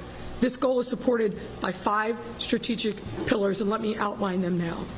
Lower costs on things like gas and electric bills and increase household savings. And let me pause on that for a moment.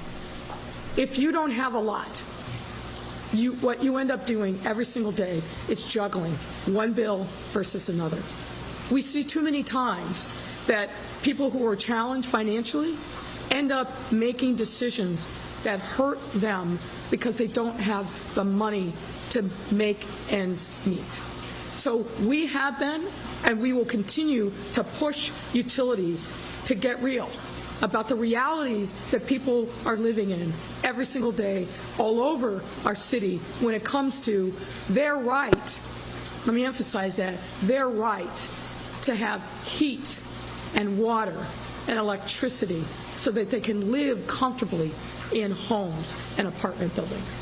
So we have a lot more work to do on that, but again, leading by example, but also using my bully pulpit to push the utility companies and not to pass on the cost to ratepayers. As you know, these companies are making a lot of money. They are making their stockholders extraordinarily wealthy. They're making their senior executives extraordinarily wealthy. It is time to share that wealth with the common man and woman who are desperately in need of relief, particularly in this time of rising prices. And so I commit to you that we will continue to push on those issues. Another thing that's important as part of our pillars is to reduce waste and create new jobs. And I touched upon that earlier. We are generating way too much waste in the city. We've got to go back to what I was taught when I was in the elementary school, starting with educating our children about how to be good stewards of the earth and creating real opportunities at the family level for them to be able to do the things that are necessary to also be good stewards and good partners in taking care of our earth. We've got to catalyze Chicago's clean energy future and strengthen communities and protect health. That's critically important. We must also recognize that low-income communities and communities of color are disproportionately impacted by climate change, as they are more likely to be overburdened by pollution and other forms of environmental injustice from legacy industrial uses across our city. That's why each of the 5 pillars of our emissions goals contains interconnected climate strategies designed to better serve all of our communities and address economic and climate justice. I'm a broken record on this, but equity and inclusion, after all, is a process and not an outcome. We have to be intentional and determined and persistent in order to get there.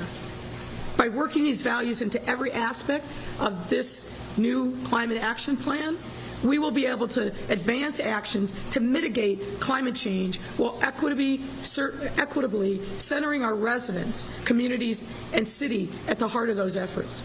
To that end, I'm proud that our administration has focused its efforts in drafting this plan on engaging thousands of residents, meeting people where they are, coming into communities, giving people opportunity to participate in written and oral surveys about what your pain points are and what you'd like to see in the work that we are doing. So we've been ensuring that voices of people like this in this community right here who have firsthand knowledge of what a badly insulated home can mean for their pocketbooks. We work with owners of large apartment buildings, utility companies, community anchor institutions, small businesses, and labor unions.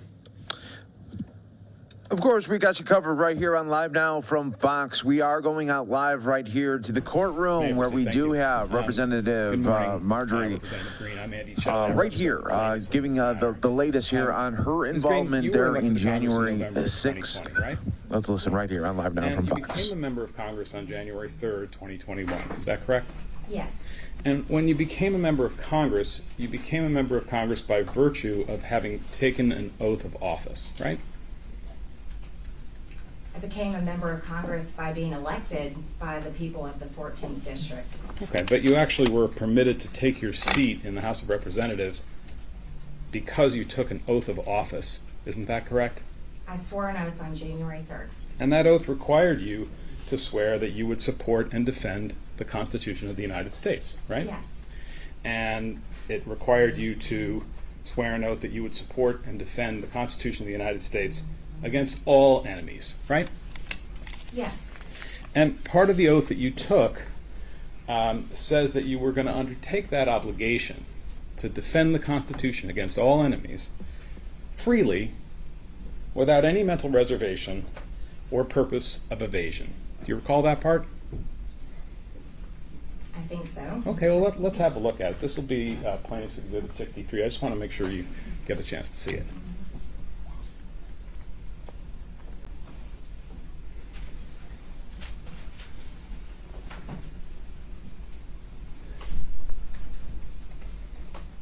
This is the excerpt from the congressional record. No, Your Honor. This is Which one? This is Exhibit PX 63. Okay. This is a federal statute, 5 U.S.C. 3331, which sets forth the oath of office for federal officers, including members of Congress. And Ms. Wells, if you could make that a little bit bigger, I want to make sure the representative can see it. The highlighted portion, please. So if you see about a third of the way, 2/3 of the way down, it says that I will take this obligation. I take this obligation freely, without any mental reservation or purpose of evasion. See that? And you now recall that was part of the oath, right? Yes. And what did that mean to you, Congresswoman Greene? About taking it freely without reservation? Yes. It means I'm swearing the oath and I have no reservation. Great. Now, one part of the Constitution, Representative Greene, is the 12th Amendment, right? Yes. You're familiar with the 12th Amendment? Yes. That's the one that provides for the constitutional process for counting electoral votes in a presidential election, right? Your Honor, I object. Under the speech and debate clause, she cannot be questioned about what she does on the floor of Congress pursuant to her legislative responsibility. And I don't intend to ask any question of that sort, Your Honor. I just want to have her understanding of the Constitution. This is a case about Representative Greene's state of mind, including her understanding of the oath and the Constitution. Then I further object, because this case is not about her state of mind, is whether or not she engaged in insurrection or rebellion. Engaged connotes conduct. I concur. And a direct. So sustained. Next question. Ms. Greene, if somebody tried to unlawfully interfere with the process of counting the electoral votes, unlawfully, that person would be an enemy of the Constitution. Wouldn't you agree? Does it define that way? Is it defined that way? Well, I'm asking for your understanding. If somebody broke the law in a way designed to interfere with the process of counting the electoral college votes, that person would be an enemy of the Constitution. You mean interrupting Congress? Is that what you're referring to? Doing anything unlawfully to interfere with the process of counting the electoral votes. Interrupting Congress, like when the Democrats interrupted Congress and had a sit-in on the House floor and stopped Congress? Excuse me, Representative Greene. Could you rephrase your question? I'm entitled to ask my questions in the way I'd like to ask them, Your Honor. I ask that you listen to my question and simply respond. May I proceed? Yes. So if someone broke the law in an effort to interfere with the counting of the electoral votes, that person would be an enemy of the Constitution. Am I right about that? Breaking the law is unlawful. There's been over 700 people charged for what happened on January 6th. Right. And those people were trying to interfere with the lawful process of counting the votes for the Electoral College, right? I would assume, yes, they did. They stopped the electoral count, yes. Right. And so those people would be enemies of the Constitution. You would agree with that, right? I don't know if it defines it that way. Well, having taken the oath that we saw on the screen, if you were aware that someone was going to unlawfully interfere with the constitutional process of counting the electoral votes, you'd be obliged by your oath to try to stop them, right? Your Honor, I object. The claim is not she violated her oath. The claim is under Section 3 of the 14th Amendment. And so her opinion on words like enemies are words of art often in the law is just irrelevant to the matter, to whether or not she engaged, did a direct and overt act of insurrection. Your Honor, we had a 1-hour presentation on the law from Mr. Bopp. We did not object to that. I will let you answer the question. I've forgotten what it is. Could you repeat it? Can we ask for it to be read back?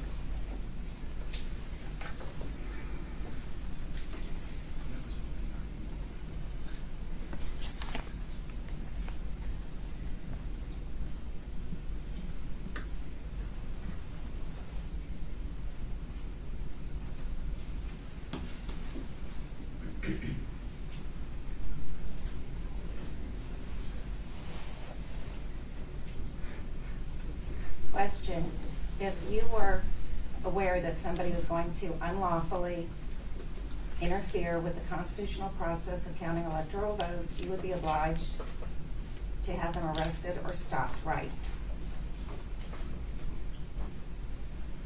You may answer. You may answer the question to the best of your ability. I had no knowledge of any attempt, and so that's a question that I can't answer. Well, I can't answer that question. I take your representation that you had no knowledge for the time being. I'm asking it as a hypothetical question, just to understand I can't answer a hypothetical question. Well, I'm permitted to ask you one, so I'm going to ask you again. If you had knowledge in advance that someone was going to unlawfully interfere with the counting of the electoral votes in a presidential election, under your oath, you'd be obliged to do something to stop that, right? I object. She's not being charged for violating her oath. There is no foundation laid that she had any knowledge about anything like that. We'll come to that. And so these hypothetical... Sustain.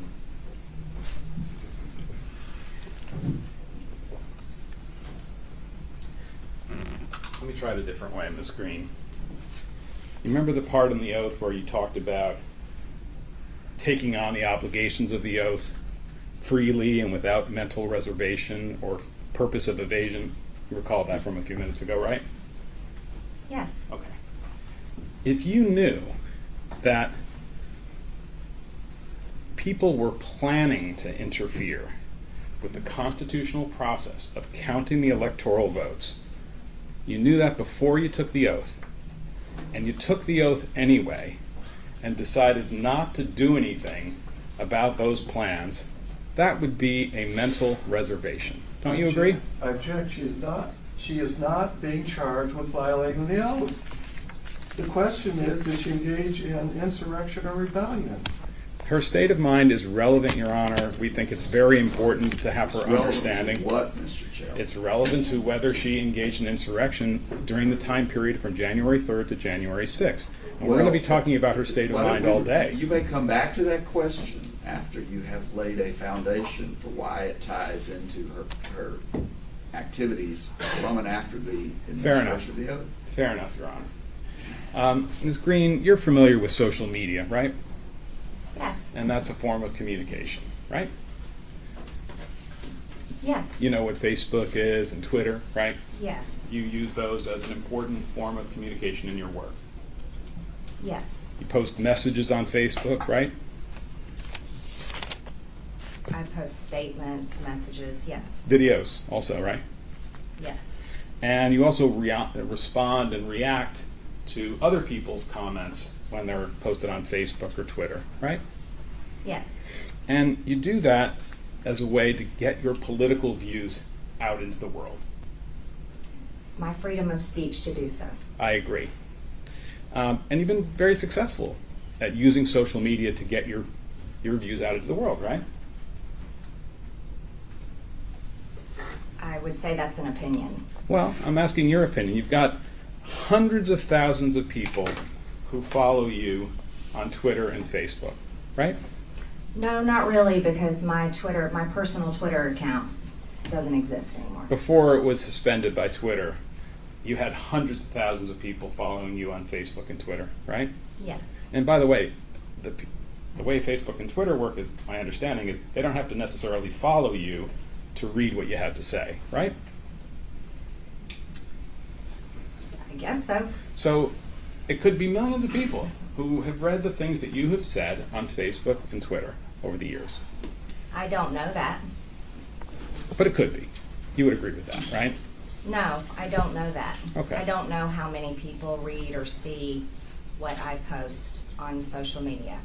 But what you post on social media is what you want people to know about your political beliefs, correct? Sure. Okay. You're not putting stuff up there as a joke, are you? Sometimes, yes. Well, we'll come back to that. And you use Facebook and Twitter to communicate with your constituents in the 14th Congressional District here in Georgia, right? Yes. So immediately after the 2020 election and through January 6th, and even beyond that, you issued a number of tweets and made statements on Twitter and Facebook about the election, right? Yes. You tweeted a whole lot of material about your views of what happened in the 2020 election. Yes. And the thrust of those tweets were that you felt that the election was stolen from the sitting president. I object. That is...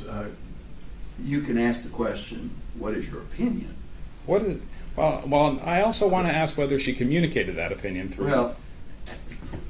Well, let's do it that way, Your Honor. I take your point. Where are you going with this, counsel? I'm going to show the witness a number of her tweets, and I wanted to make sure that I understand the context of them, that's all. Well, she said she posts on Twitter. Right.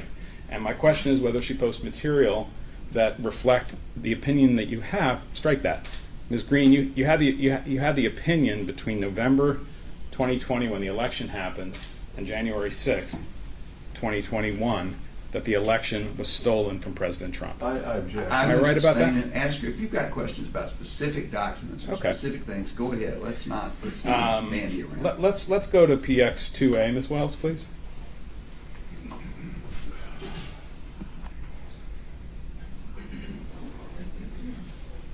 I'm sorry. Which one is this? 2A, Your Honor.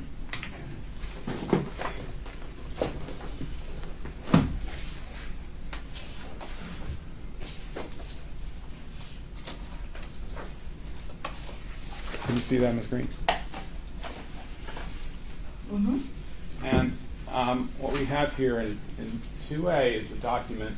Well, I'll ask you, can you tell us, is this a statement that you posted on Twitter on December 3rd, 2020? Go ahead. Sure. I'm sorry. Yes, ma'am? Yes. Yeah.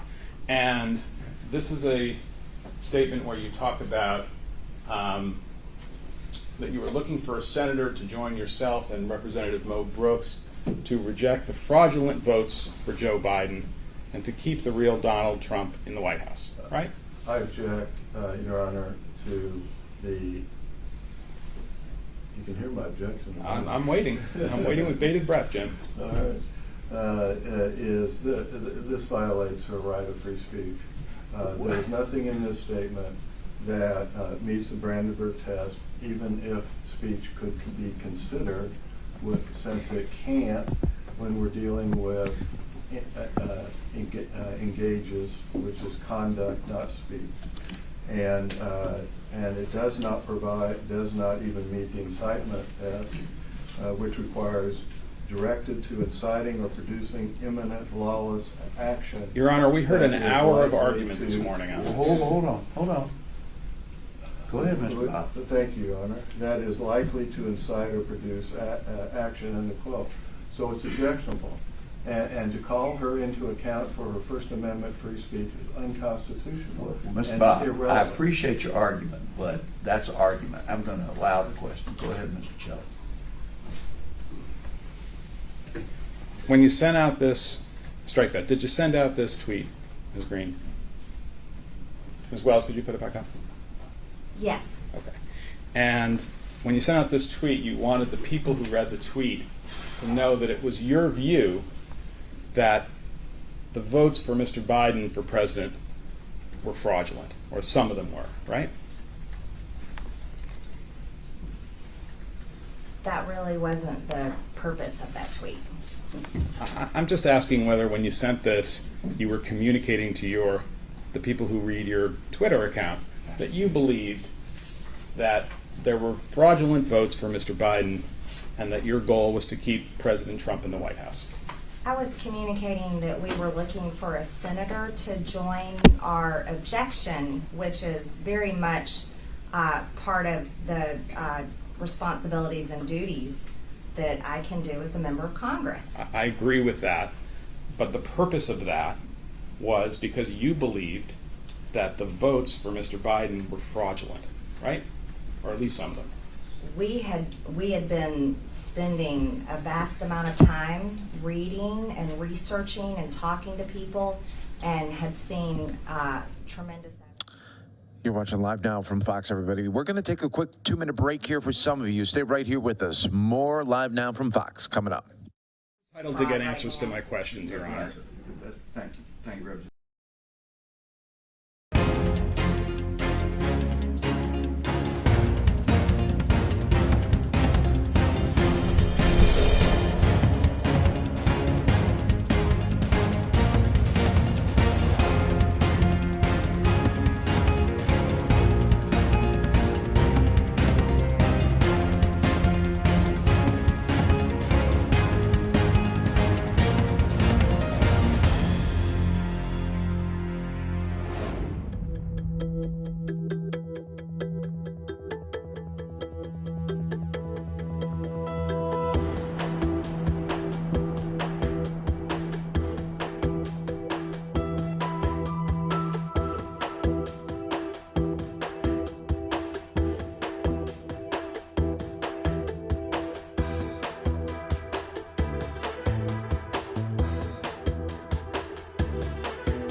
December 19th, 2020. Yes. And in this tweet, let me go back a second. Your Honor, I would just ask that the previous exhibit, which I think was 2D, be admitted into evidence. What was the number? 2D. I'm sorry, 2A. All right, so 2A is in. Yes, I'll admit it. I'd ask that 2C be admitted into evidence. 2C. All right, say that again. I was distracted. Go through it again. Sure. I asked the witness if this was her tweet. She said it was. This is your tweet. Okay. And I ask it be admitted into evidence. I object. It is not probative. It violates her First Amendment rights. Well, it has nothing to do with engage. It doesn't. January 3rd. It's in for what it's worth, Mr. Bob. Okay. I mean, I don't know it's worth anything, but it's in. No, Go ahead. And I apologize, Your Honor. It's okay. I do think it's my responsibility to make pertinent evidence. I respect it, Mr. Bob. I respect it. Go ahead. Go ahead, Mr. Tillman. Thank you. Representative Greene, in your tweet on December 19, 2020 that we've marked as Plaintiff's Exhibit 2C, one of the things you're communicating to the people who would read this tweet was that you want them to come to Washington on January 6th for a demonstration. Is that right? For a march for Trump. Right. Fight for Trump. The phrase that you use there is hashtag fight for Trump, right? That's what the words say. That's what it says on my tweet. Okay. And you posted that because you, in fact, wanted people to show up on January 6th, 2021 in D.C. in order to help you stop the theft of the 2020 election from your point of view. No. Okay. Well, I'm not sure we got a clear answer on this. You did believe at this time that the 2020 election had been stolen by the Democrats from Mr. Trump, right? I was asking people to come for a peaceful march, which is what everyone is entitled to do under their First Amendment, but I was not asking them to actively engage in violence or any type of action. My question is really simple. It's about your opinion. When this tweet came out, and in this period, it was your opinion that the election had been stolen from Mr. Trump or was about to be stolen, right?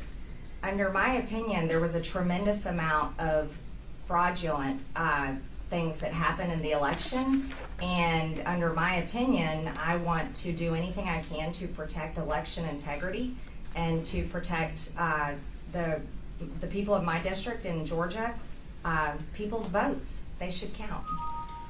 Is it fair to say, Representative Greene, that from election night of 2020 until January 6, 2021, your personal opinion and your wish was that Congress not certify Joe Biden as the winner of the 2020 election?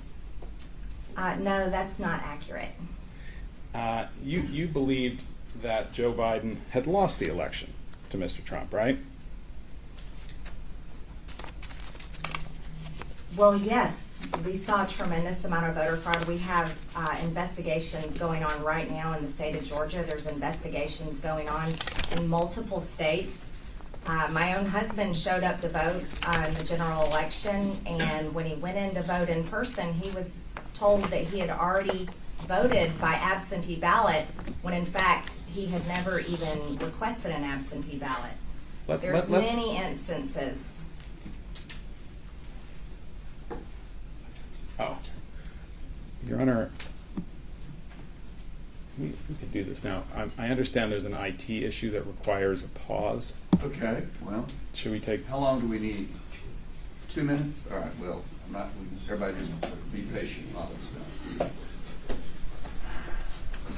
Thank you. Appreciate you. We are worldwide, as always, for you right here on Live Now from Fox. We're going to take another quick 2-minute break here while they work out some issues right here.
Representative Marjorie Taylor Greene, representing Georgia there, having this hearing, if they're wondering if she's constitutionally barred from running for re-election because of her role in the January 6th insurrection. We'll continue to follow it for you right here on Live Now from Fox. We appreciate you joining us. Let's take another quick 2-minute break.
About climate initiatives.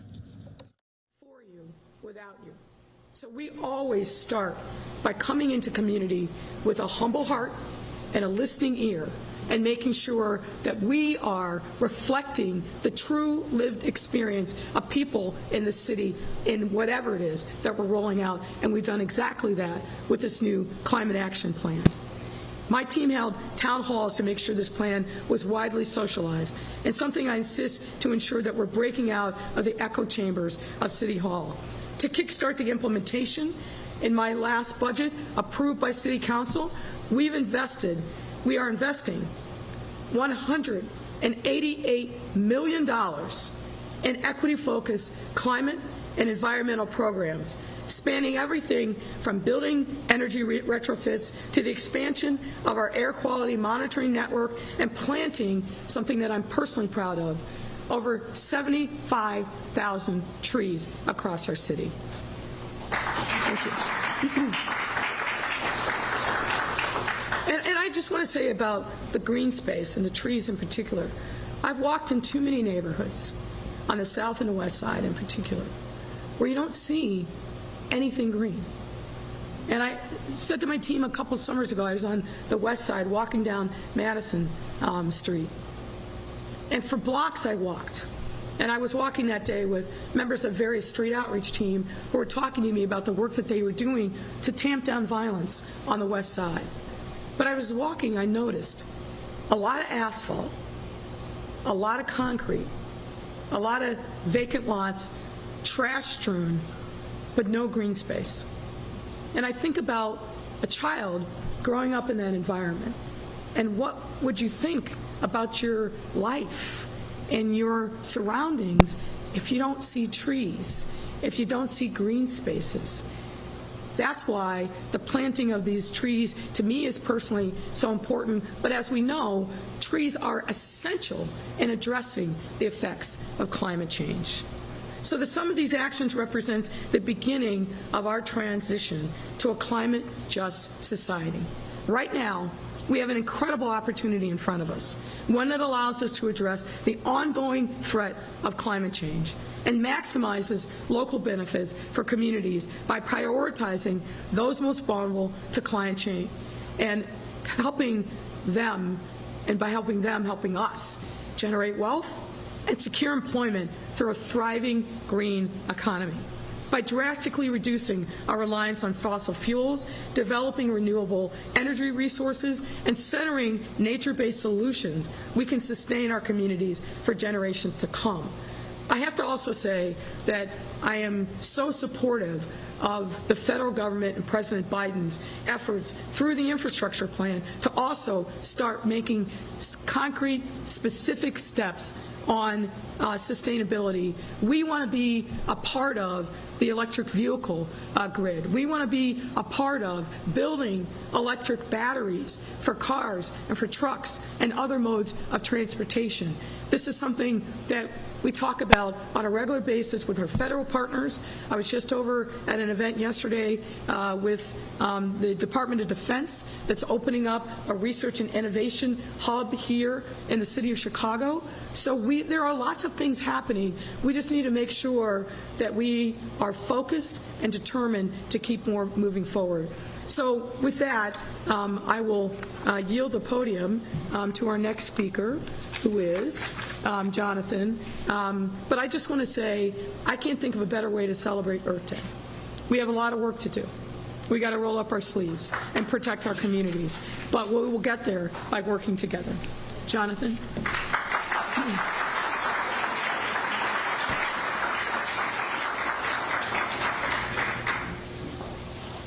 Good morning, everyone.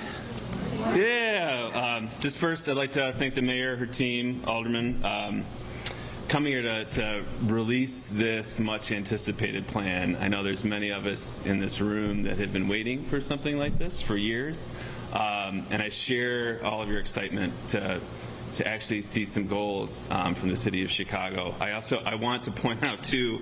I just want to applaud you and your team for being so intentional about engaging frontline organizations, so many residents of the city of Chicago in this. Angela, you grabbed a group of high school students that were here when you met them and got their feedback on the climate action plan. That's an applause line. I'm hoping everyone and all of you that are in this room now, there's so many of you that I respect and are doing incredible work. Just want to point that out. It's a bit ironic that we've ended up here in a former firehouse. We're in a building that was originally built for emergencies, and now we find ourselves responding in a quite different way to a different emergency, is climate change. Plant Chicago, our mission is to cultivate local circular economies. We're a small organization with big aspirations. We envision a paradigm shift in production, consumption, and waste, driven at the local level, generating equity and economic opportunity for all residents. In short, our global economy is operating off some really dangerous assumptions. That A, that there's infinite resources to consume in this earth, and B, that our economy assumes that materials, and oftentimes by extension people, are disposable. And we have to transition away from an economy that's based on disposability. So our mission and our vision here, what that looks like in a very small way, we've installed the first publicly available electric vehicle charging station on the southwest side of Chicago. Yay, nice. We're offering free food scrap drop-off to our neighbors so that food scraps can be composted and enter back into the economy as opposed to being landfilled where they create methane emissions and all sorts of other bad things. We're matching and providing link matching and sliding scale options for local food purchases at our market and here in our retail space. We're providing hands-on STEM education programs for groups across the city. There's a school group coming from Altgeld Gardens here, I believe, that's going to be working upstairs today. We're providing support for small businesses that are working to transition to circular practices. Too often small businesses and entrepreneurs are left out of this conversation. They're doing a million different things, and sustainability, while aspirational often, there's no support for them. We're aggregating them together, a group of shared values, so they can work on these things together, diverting materials from the landfill while also meeting their revenue goals. We're hosting regular markets, generating tens of thousands of opportunities for these businesses, small farmers and other small businesses, and creating an indoor victory garden next door, a shared use indoor farm. It's a low risk space for Chicago residents and entrepreneurs to experiment and try different methods of growing food indoors year round. Local circular economies create jobs. Anyone who says that environmentalism is against jobs is not being sincere or severely misinformed. Some reports suggest that by composting organic materials, we're creating 5 times more jobs than landfilling those materials. Composting is also a paradigm of local economic activity. Finished compost stays local and actually can help replenish soils while creating jobs at the same time. By repairing materials instead of landfilling and repairing appliances, we can support local jobs in places like back of the yards. It's worth noting there are already 7 appliance repair shops within 2 blocks of here along Ashland Avenue. Places like and neighborhoods like back of the yards are already engaging in environmentalism and sustainability, and they are leaders. By sourcing locally and sustainably grown food, you're supporting local farmers, some of whom I think are here today, Dulce, David, Oscar. You all are amazing. You are literally putting food on our plates and creating jobs at the same time. Now, Chicago is no stranger to plans. I understand that this is a dynamic plan. So here are my hopes. May this plan only collect coffee stains and not dust, pen marks, continued updates. May your team continue to engage those organizations that have contributed to this plan and more organizations working on the front lines of climate and equity work in the city. And for those of us from those organizations that will contribute this, may we work to hold you accountable for the pledges being made here and in this plan. And by accountability, I don't mean complaining when we don't feel like goals are being met, but that we actively engage with you when appropriate, and live the values and vision that this document is setting forth. Oh, I love it. That was like an applause right there.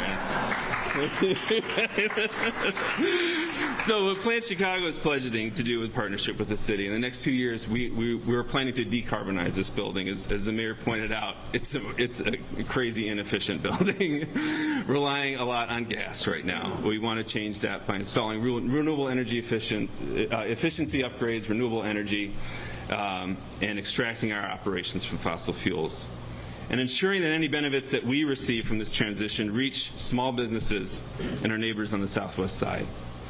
These are the small but I think important pledges if all of us collectively can figure out what we're actually doing and the action. And as you pointed out, equity is it's not an outcome, it's a process. Democracy is not an outcome, it's a process, and if we don't engage in it, they both die. So thank you again for coming here, and I'm really excited. I believe I'm introducing you, Angela. Thank you so much, and happy Earth Day.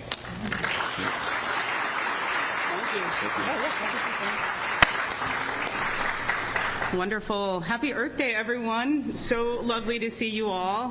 Thank you, Chair. Thank you, Mayor Lightfoot. And thank you, Jonathan, for just being an incredible host.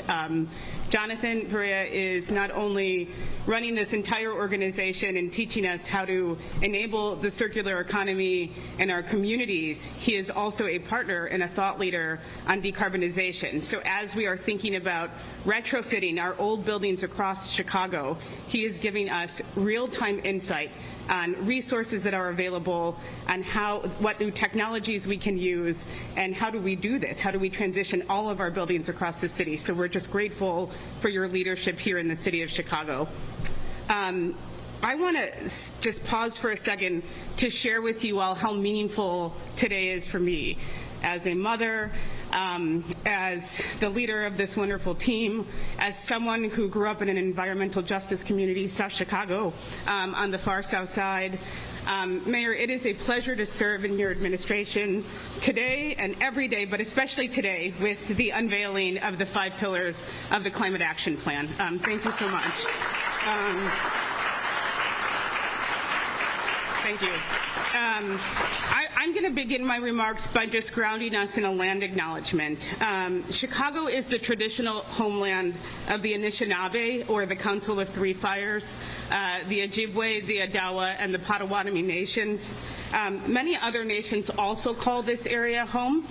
And I offer this acknowledgement to bring awareness and understanding of the legacy of Indigenous peoples as traditional and contemporary stewards of the local land and waterways, and also as an invitation to all of us to rethink our relationship between the city, the land, and the environment.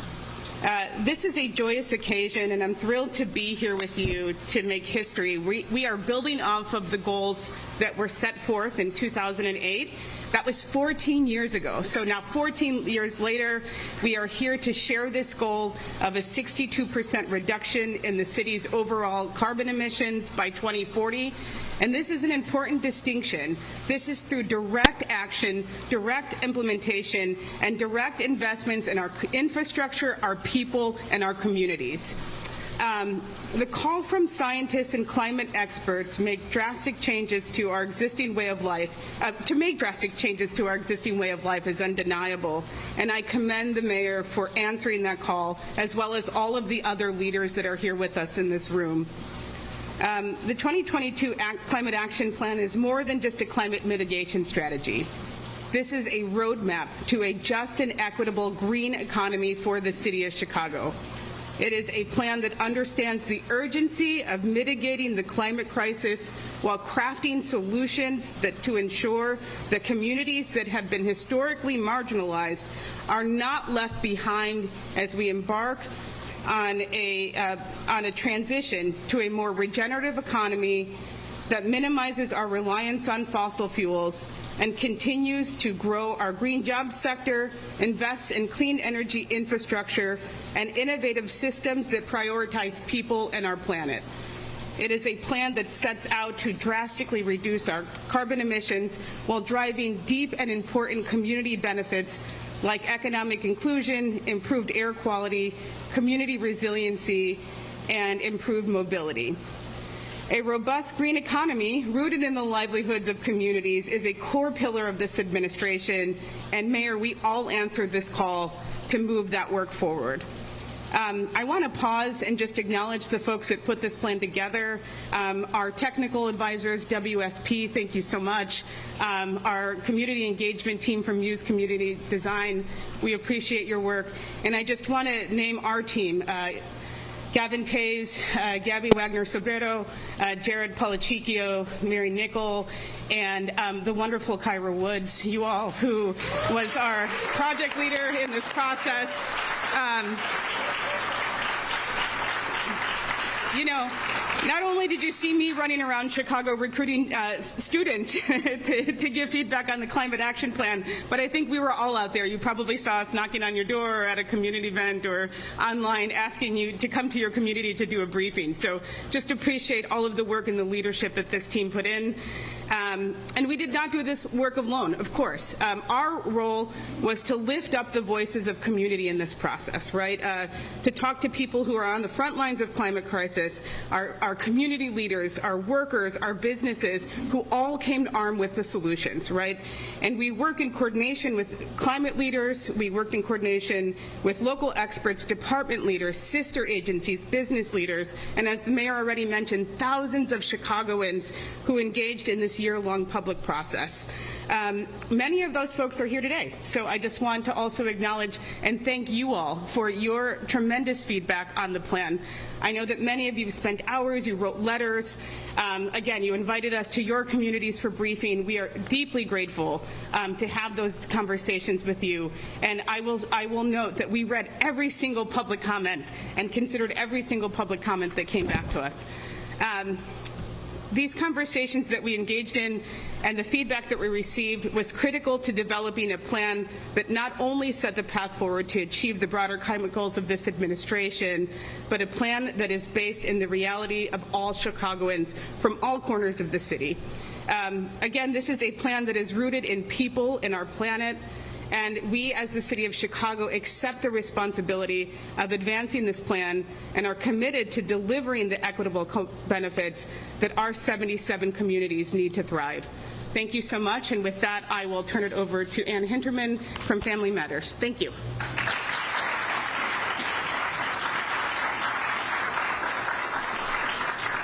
Good morning. My name is Ann Hinterman, and I am the Director of Community Engagement for Family Matters, which is a youth development and community leadership organization located in the north of Howard community of Rogers Park.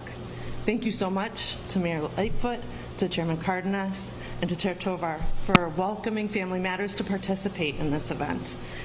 Family Matters has been a community-driven organization since 1987, and we hold in our hearts the needs and desires of our community in every step of our operations.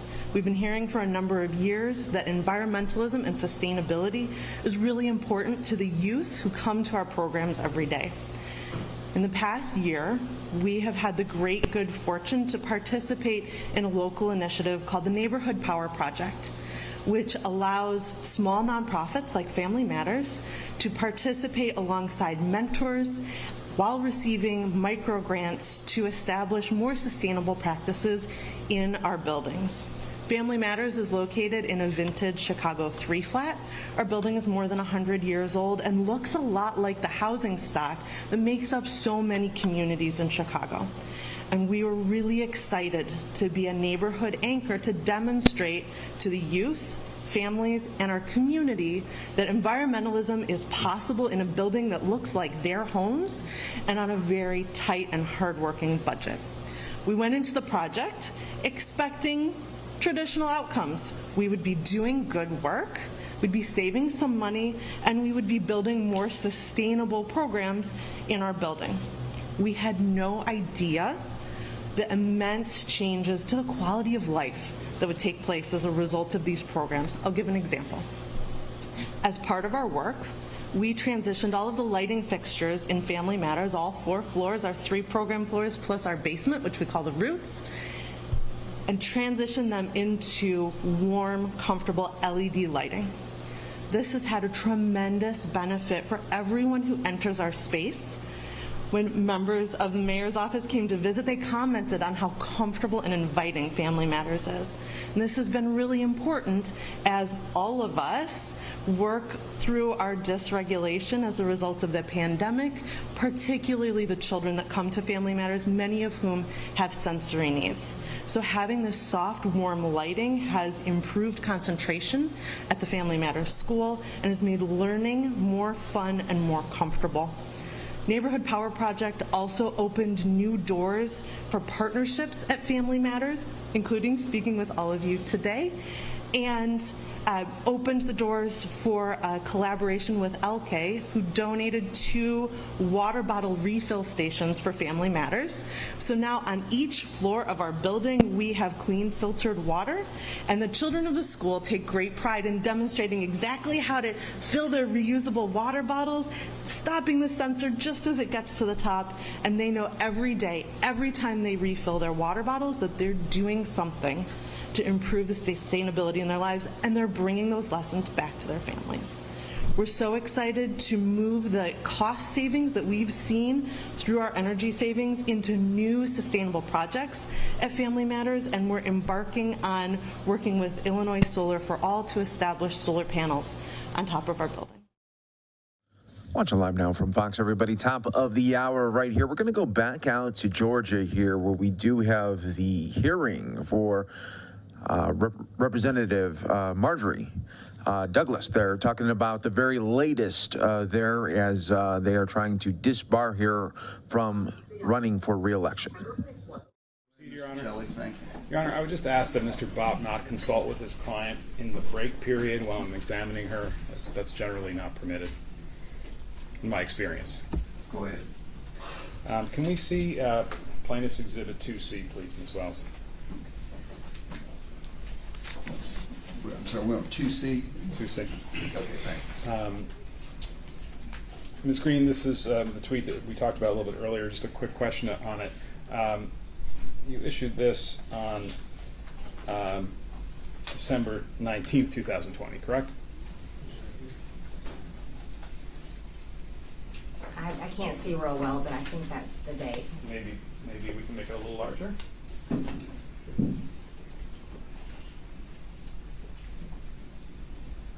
That's what it says.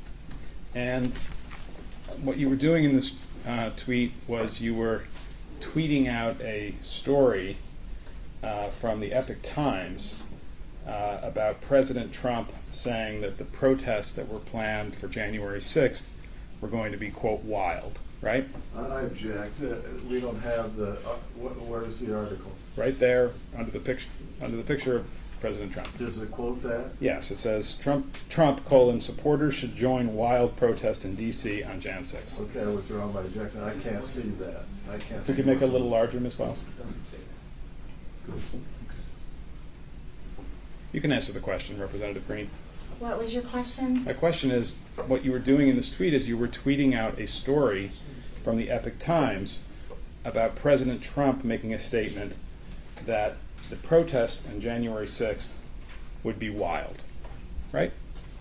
I tweeted an article that had the details of the dates and times. Right, and also included President Trump's statements that he expected the demonstrations on January 6th to be wild, right? I don't think that's what my tweet was about. Okay, well, but you see that the article says Trump, supporters should join, quote, wild protests in D.C. on Jan 6th. I don't remember tweeting that specifically for what you're saying. Those are your words. No, Those aren't mine. I'm actually reading from what's on the... You're speculating on why I tweeted that, but I don't remember tweeting it for that specific reason. Ms. Greene, I'm just asking questions. I'm just answering. And in your tweet, you mentioned earlier that your words, join hashtag March for Trump in D.C. on January 6th to fight for Trump, that you were urging people to come to Washington for a peaceful demonstration, right? Peaceful demonstration, Right. absolutely. Yeah, that word peaceful is nowhere in this tweet, right? Have a look. That word peaceful is not in this tweet. I can't read it. There's only half of it there. Let's give the representative a paper copy of that one. Just want to make sure I'm No, not I can missing. see it now. It was scrolled up just a second ago. Okay, peaceful's not in there, is it? Well, you know, like, Is the word peaceful in there, Ms. Greene? it does not say peaceful That's right my there. question. But Thank you're you. asking me, and I said for peaceful demonstration, just like people have the right to do in their First Amendment. I'm asking, there's not a secret code in there that it's supposed to be peaceful, right? Well, I never mean anything for violence. I don't support violence of any kind, and I've said it over and over again. So I'm telling you. You just that didn't say it on this occasion, did you? I never mean anything for violence. All of my words never, ever mean anything for violence. We'll examine that question. Go to Plaintiff's Exhibit 2F, please. 2F? F is in Frank? Yes. And I'm looking at this top half of the exhibit. Ms. Greene, this is a tweet that you sent out on January 2nd, 2021, correct? I'm not sure. Okay, you don't recall this? I don't recall tweeting that, no. Okay. You can set that to one side. Well, let me ask this question. Does anybody tweet things on your Twitter account? Strike that. Did anybody in January of 2021 tweet things on your Twitter account without your permission? On what day? Any time from November of 2020 to January 6th. I don't remember. That's difficult to answer. Okay. You'd be surprised if somebody got into your Twitter account and tweeted something without your permission, wouldn't you? Well, no one tweeted anything without my permission. I just don't remember who tweeted what. Fair enough. Now, would you agree, Ms. Greene, that this tweet from January 2nd, 2021 is something that we can fairly attribute to you, being that it was tweeted on your Twitter account? I'm sorry, I don't know. Okay. You take that down. Ms. Greene, you've had your disagreements with Speaker Pelosi, isn't that right? I'm not sure what you mean. You've had political disagreements with her. You don't agree with some of the things she's done in her career, right? Politically speaking, that would be correct. Right. You don't agree with a lot of things she's done, right? Politically speaking, that would be correct. In fact, you think that Speaker Pelosi is a traitor to the country, right? I'm not answering that question. It's speculation. It's hypothetical. You've said that, haven't you, Ms. Greene, that she's a traitor to the country? No, I haven't said that. Okay. Put up Plaintiff's Exhibit 5, please. Oh, no, wait. Hold on now. I believe by not upholding the securing the border, that violates her oath of office. Fair enough. I'm not interested in her oath of office. I'm interested in that you said that she's a traitor to our country, right? I object, Your Honor. She is not. This is. I don't see the relevance of that, Mr. Shelley. Next. Your Honor, can we give Mr. Bopp a standing objection on the First Amendment grounds? No. Because this is an effort to interrupt my examination of the witness. I am attempting to establish the witness's desire to engage in insurrection during the period January 3rd to January 6th. Now, it's true that some of the things that she said are relevant even though they occurred before January 3rd. But there's no First Amendment objection to evidence, Your Honor. She said what she said. There is First Amendment objection. We don't agree. Well, but I get to make my objection. You can make the objection. You can have a standing objection to the I First don't want a Amendment. standing objection. Because he wants to interrupt my flow, Your Honor. That's not appropriate. I don't object to everything. Okay. Okay. I have specific things that I think I object to, and I should be extended the courtesy to do that. You may object. Plaintiff's Exhibit 5, please. Well, 5 now. 5. Okay. So I'm placing before you what we pre-marked as Plaintiff's Exhibit 5, which is an article that appeared in CNN on January 26th, 2021. A hard copy of this available? Should be in the book.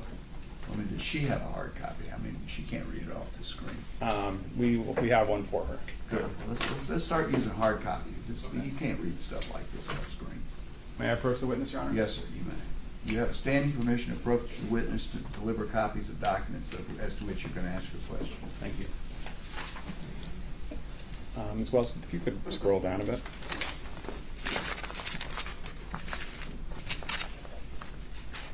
One second.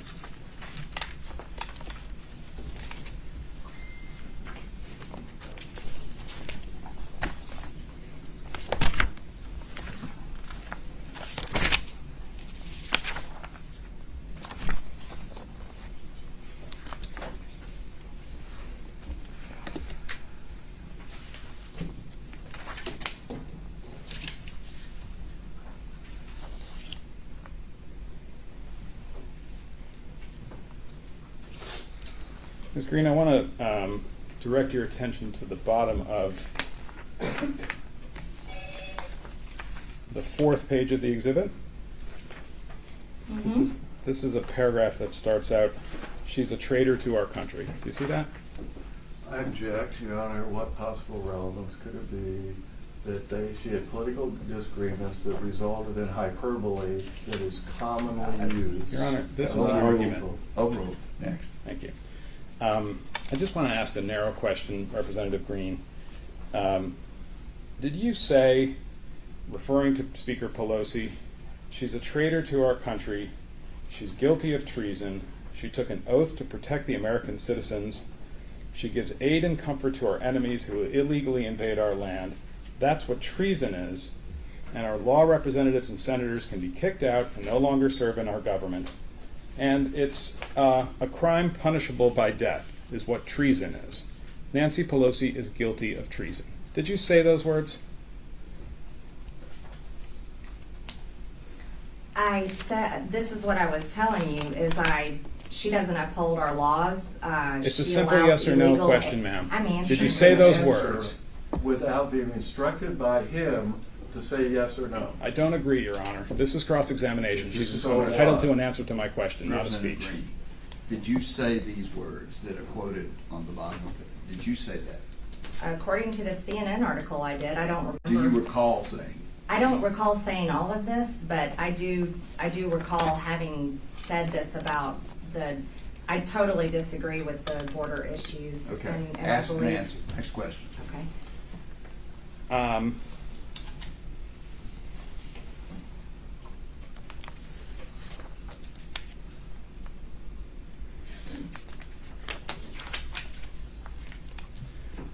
And Representative Greene, you have advocated the use of physical violence against people you disagree with politically, right? I object without context, without anything. Overruled. Go ahead. What's the question again, Mr. You've advocated the use of physical violence against people that you disagree with politically. That's a question. Yes. Is that true? I don't think so. I don't know how to answer that. Next question. Well, have a look at what we've marked as Plaintiff's Exhibit 5. T5. T5. Thank you.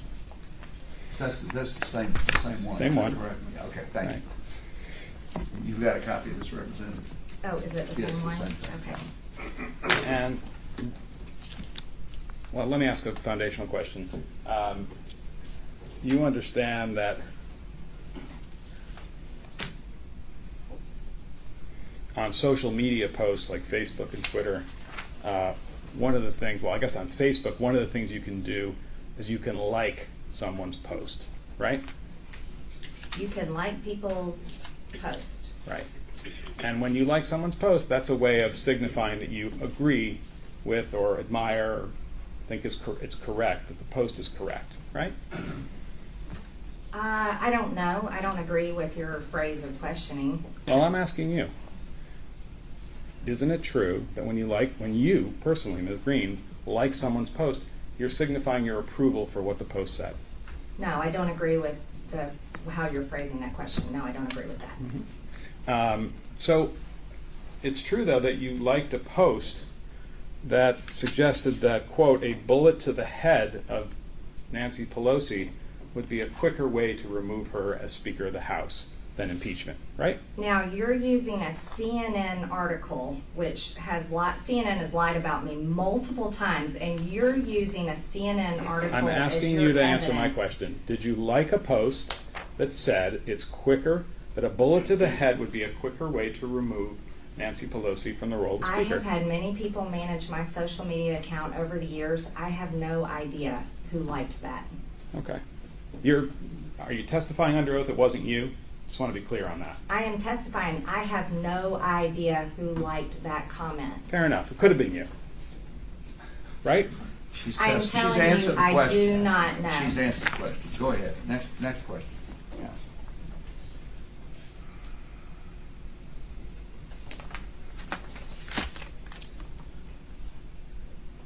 Okay. By the way, you know, Ms. Greene, that one of the places inside the United States Capitol building that was invaded by people who were doing violence was Ms. Pelosi's office, right? I was inside the chamber during on January 6th, so I do not know all the places that those people went. I only know where I was. Are you telling us that in the more than a year since these events occurred, you have not become aware that one of the offices that was invaded by people who were illegally in the Capitol was Nancy Pelosi's office? I've seen that on the news. Okay. But I don't know for sure. I haven't investigated all of that.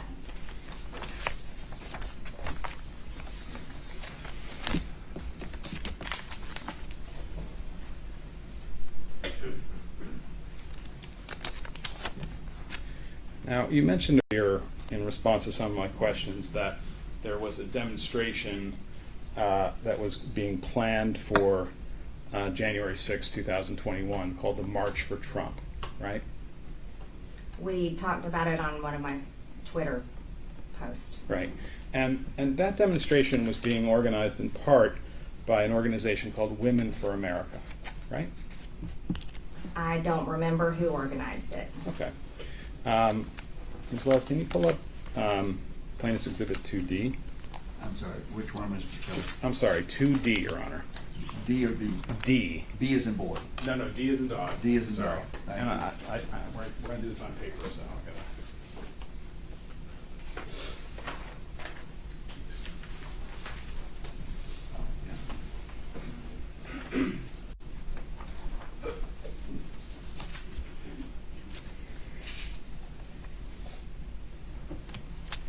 I placed in front of you what's a document that's been pre-marked as Plaintiff's Exhibit 2D. Let me just begin by asking, one of the things that you can do on Twitter, Ms. Greene, is you can retweet or send out again somebody else's tweet, right? Yes. Okay. And on Plaintiff's 2D, which I placed in front of you, you are retweeting a tweet sent by Kylie Jane Kremer on December 19th, 2020, right? I don't know if I retweeted it. Well, if you look carefully, it says Marjorie Taylor Greene. There's an American flag, and it says retweeted. I don't know if I retweeted it. You don't recall one way or the other. I don't recall. Mm-hmm. And it's your testimony that if this got retweeted from your account, that would have been done with your permission, right? I don't recall retweeting it. That's not my question. You don't deny that Kylie Jane Kremer's message was retweeted from your account in the form set forth as Plaintiff's 2D on December 20th, 2020. I'm sorry, December 19th. You don't deny that, do you? This is what your picture has, this paper has. I don't have this Twitter account anymore. So I don't remember retweeting this. Okay, but you do remember that there was this thing called the March for Trump. It was going to be on January 6th, right? Yes. And that Women for America were one of the organizers, right? I don't remember, but that's what this says. Okay.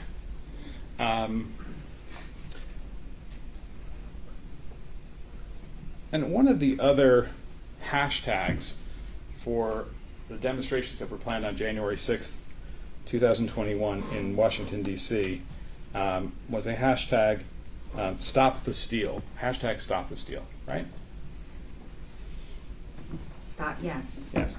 And another hashtag that got used at the time was, a website that was being used to organize people to come to Washington was something called wildprotest.com, right? I don't know. Okay. Let's have a look at PX 33, please. I'm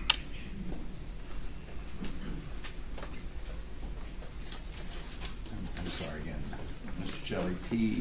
PX 33. X? PX? I call it PX. P33, Your Honor. P33. Okay. Plaintiff's Exhibit. Oh, I got you. Sorry.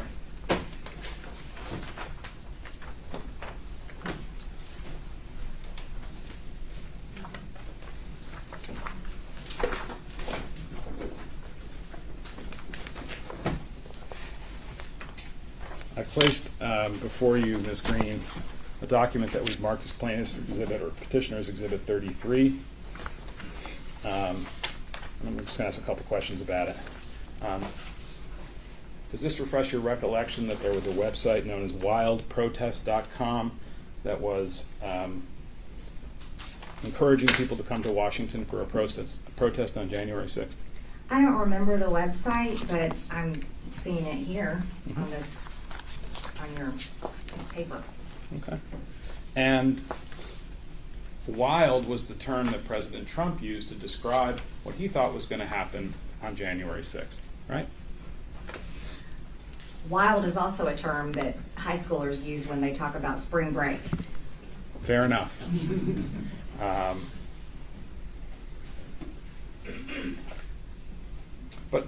whatever the title of the demonstration or the name or the hashtag that was used, you would agree that you were aware after the election and before January 6th that people were being asked to come to D.C. for a large demonstration to object to the certification of Joe Biden as President of the United States, right? I was aware people were coming to support our objection in Congress, and on January 6th, the only thing I was preparing for was objecting. When did you first become aware that there were going to be large demonstrations in D.C. on the 6th? I don't recall. Did you consider at any point participating in any of those demonstrations? It was put on my calendar, but then I never went. We were too busy. We were, looking at all the evidence and preparing for our debates and preparing to object. And who put it on your calendar? I don't know. Somebody on your staff, I take it? I have no idea. Well, it wasn't a complete stranger, right? It was somebody from your congressional staff, right? Probably so, but I have no idea. And as you sit here, can you tell us why it is that an appearance for you at that demonstration was placed on your calendar? Can you rephrase that question? Sure. How did it come to pass that it was put on your calendar that you were going to appear at a demonstration? I understand you said you were too busy. I don't know. I was so busy just preparing to object. I don't know. Mm-hmm. You were going to go to one of these demonstrations as a speaker, right? I don't think so. I was always preparing to object. We were very busy. Uh-huh. Well, have a look at what we've marked as number 33. And if you go about 3 pages in at the bottom of that page and then over to the next page, it says invited speakers and featured guests, right? I'm assuming I guess I was on there because I was invited. Right. But I don't know who made this website. I'm sorry, I can't answer anything about it. Well, you can answer that that's your name and face, right?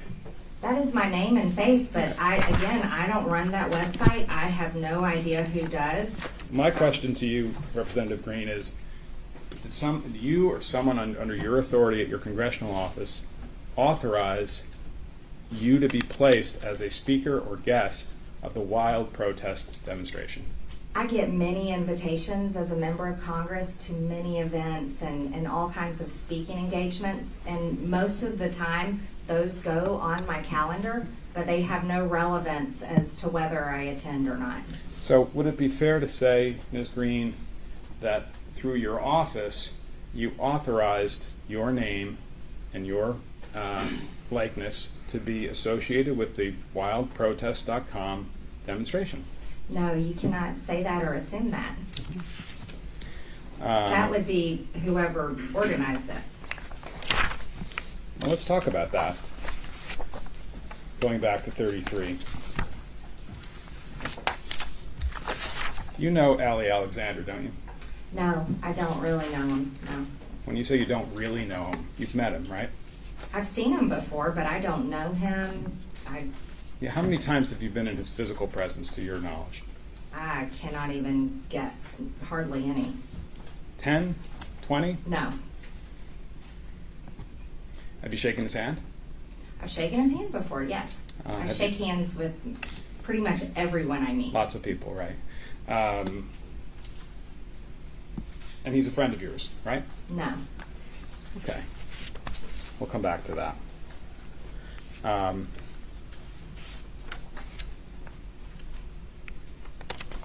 Did you discuss with Mr. Alexander the idea of you coming to appear at a demonstration on January 6th? I do not recall that, no. You're not denying that happened, you just don't recall one way or the other? I do not recall that, no.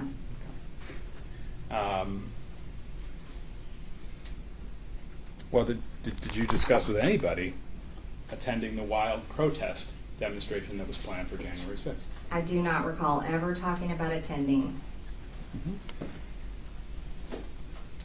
Other than people on your congressional staff or your campaign staff, list for me all the people who you spoke to about the demonstrations on January 6th. I'm sorry, I have no idea. Okay. You don't remember any of them? I do not remember. Not any of them? No. Okay. And you spoke to some people about those demonstrations prior to being sworn in as a representative from the 14th District, right? I don't remember. And you spoke to some of those people after you took the oath on January 3rd and before the 6th, right? I don't remember. Did you speak to anybody in government about the fact that there were going to be demonstrations in Washington on January 6th? I don't remember. We were mostly reading information about election fraud, and people signed affidavits about what they'd witnessed with voter fraud and preparing to object. That was pretty much all I remember doing. Right, pretty much. But your testimony as you sit here today under oath is that you didn't talk to anybody in government about the fact that there were going to be large protests in Washington on January 6th. I don't remember.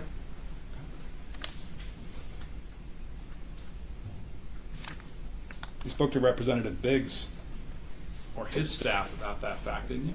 I do not remember. How about Representative Gosar? Sorry, I don't remember. Did you talk to people at the White House about the fact that there were going to be large demonstrations on January 6th in Washington? I don't remember.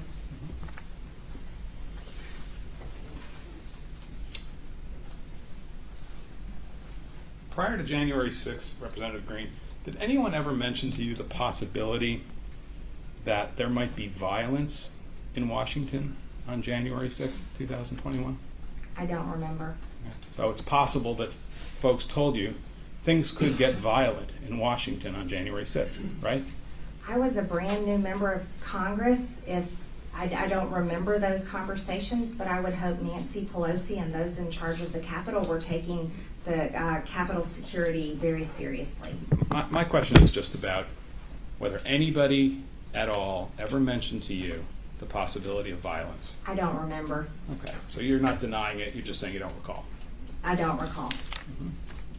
And you don't recall that people said, you know, we're having these big demonstrations in Washington, and some of the people who come to those demonstrations might become violent.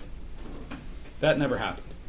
The only violence I'd ever seen was the Antifa and BLM riots, and I've been to so many Trump rallies, have never once seen violence out of Trump people. Right. I don't recall any talk of violence. And you knew that the people who were coming for the demonstrations on January 6th, those were Trump people, right? I knew there were many people coming to support President Trump and our objection on January 6th. Right, and at least some of them were coming because you asked them to come, right? I don't recall personally asking people to come, but evidently I tweeted about January 6th. Did anybody, strike that, did you have any conversations with anybody in government, representatives, senators, White House staff, the President of the United States at the time, any government official or government employee about the fact, this is now prior to January 6th, about the fact that there was a risk that people coming to Washington for January 6th demonstrations might become violent? I object. That's the fourth time he's asked the same question. She's repeatedly It's not the same question. This is the last time. It really is the same question. I will let it, what you can ask questions last time. I don't recall. Ms. Greene, did you ever hear that from any source prior to January 6th that some folks were planning to come to Washington on January 6th, and the idea was that they were going to flood the Capitol with people? No, I don't remember ever hearing that. Okay. You never discussed that with anybody? No, I do not remember that.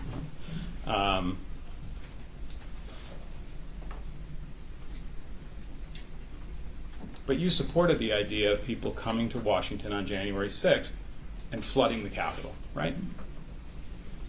No, I support people's First Amendment to have a peaceful protest, use their freedom of speech. Well, previously you've publicly said that one way for people to express their displeasure with their government would be to flood the Capitol building with people, right? The Capitol belongs to the people. That's where you come and speak to your senators, your representatives. You come to express your views. You come to talk about how you want your tax dollars spent. You come to talk about how you want senators or representatives to vote. My question is a bit more narrow than that. Publicly expressed support for the idea that people should come to Washington to express their displeasure with their government by flooding the Capitol. I don't remember. She's answered the question. Next, move on.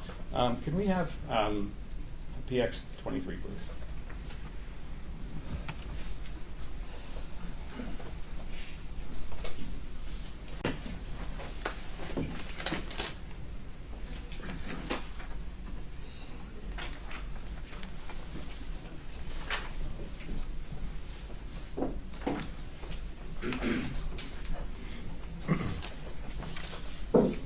Ms. Greene, I've placed in front of you what we previously marked as Petitioner's Exhibit 23, which is a CNN article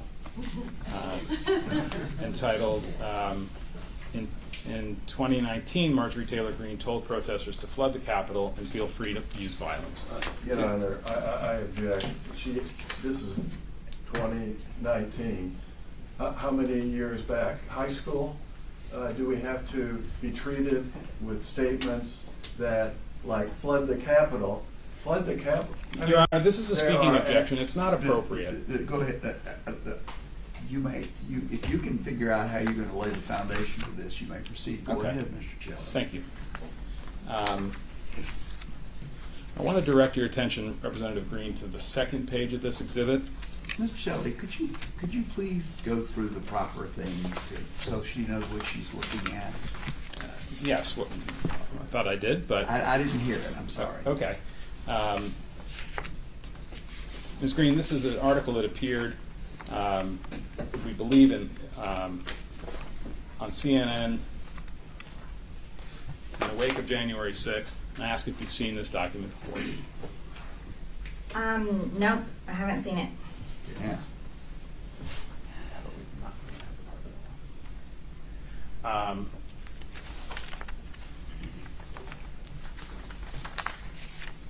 Well, I'm going to ask some questions about statements that are attributed to you in this article, and you can tell me whether you made them or not, okay?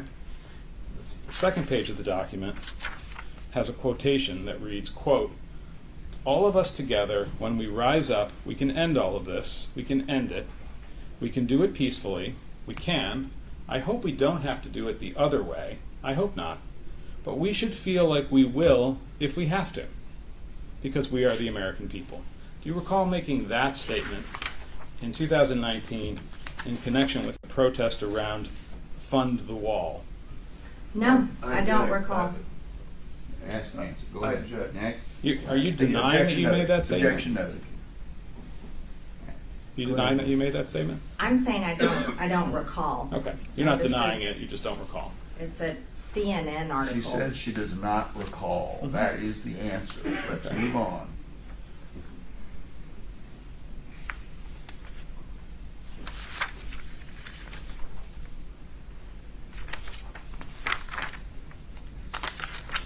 Let's see the page here.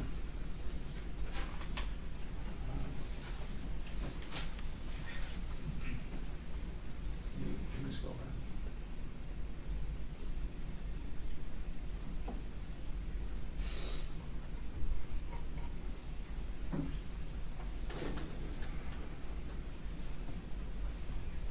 Further up, please. Yeah, keep going. I'm sorry, Judge. I think I'm missing a page in my copy of the exhibit. Okay. Going. I'm sorry, the bottom of, yeah, down a little bit. All right, thank you for that. You can stop right there. A little further along in the article, I'm just going to ask you whether you made this comment. If we have a sea of people, we will shut down the streets. If we shut down everything. If we flood the Capitol building. Go inside. These are public buildings. We own them. We own these buildings. Do you understand that? We own the buildings, and we pay all the people that work in the buildings. Did you say that in connection with the Fund the Wall demonstration in February of 2019? And because it's about the Fund the Wall demonstration, I not after she was sworn in as a member of Congress and had taken It's an oath, irrelevant. completely irrelevant to what she. I'm inclined to agree with you, Mr. Let's go on. Let's move on. Did you say that? I don't recall. You're using CNN, and they've chopped up my words so many times. They've lied about me so many times. I mean, you sound like you have as many conspiracy theories as QAnon at this point. Well, you believe in QAnon, right? No, I did not say I believe in QAnon. Let's move on. You don't It's believe in not- QAnon? This is not relevant. Let's move on. She brought it up, Your Honor. Can we get to PX 84, please, Ms. Wells? Which one? 84. 84.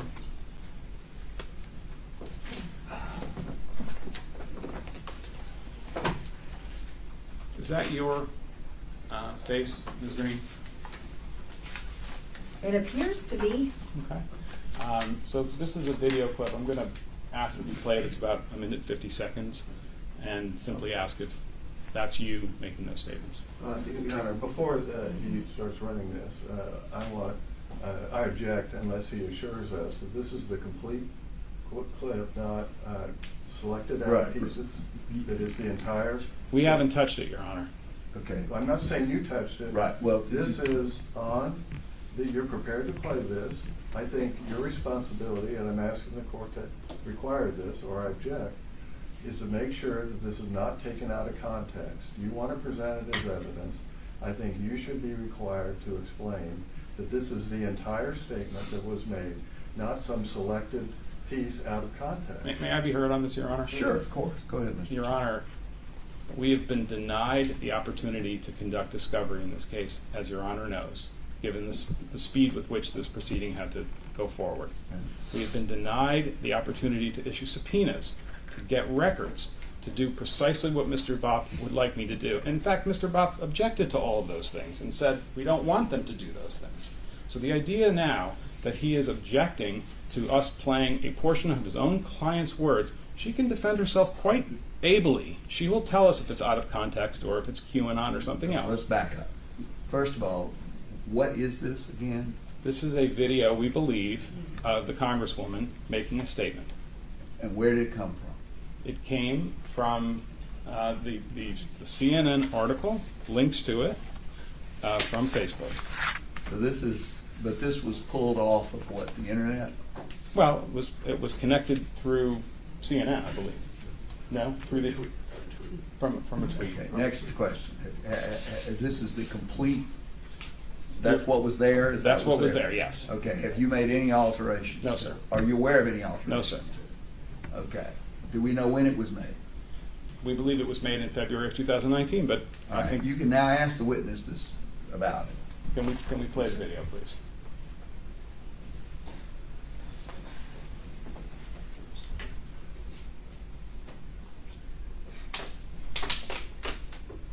In Washington, D.C. on February 23rd and protest and march with me at 8 a.m. Really? Please, I'm begging you. If we have, if we have a sea of people, if we shut down the streets, if we shut down everything, if we flood the Capitol building, flood all the government buildings, go inside. These are public buildings. We own them. We own these buildings. Do you understand that? We own the buildings and we pay all the people that work in the buildings. You know what? February 23rd may be kind of cold. We're going to go inside. We're going to be warm. And then we're going to demand that our federal government serve we the people. Because we're sick and tired of their ways. We're sick and tired of the corruption. See, here's the issue. Here's the issue, America. They think that we're stupid, and they treat us like we're stupid, and we allow it. We allow it. Well, no more. We're not going to allow it anymore. We want solutions to the problems. We want to take care of America. America is first. Americans come first with Americans' taxpayer dollars. We're done. We're done. And we have a massive list of grievances, okay? We have a huge list of grievances. And that's why on February 23rd in Washington, D.C. at 8 a.m., we're going to march and protest. And I am telling you to get your butt there I'm begging all of you to be there. Be there. Let's make this huge. There's a lot of really, really great people organizing this. You don't even know. Ms. Greene, that's you, right? That's me. And in that clip, you were urging people to come to Washington and flood the Capitol, right? What year was that? You tell me, Ms. Greene. I believe it was for February 23rd, 2019. Right. There was no violence that day. We peacefully protested. Fair enough. But my point is to ask you the question. You were urging people for that demonstration to flood the To Capitol. peacefully protest with me and enter the Capitol and ask our lawmakers to serve the American people.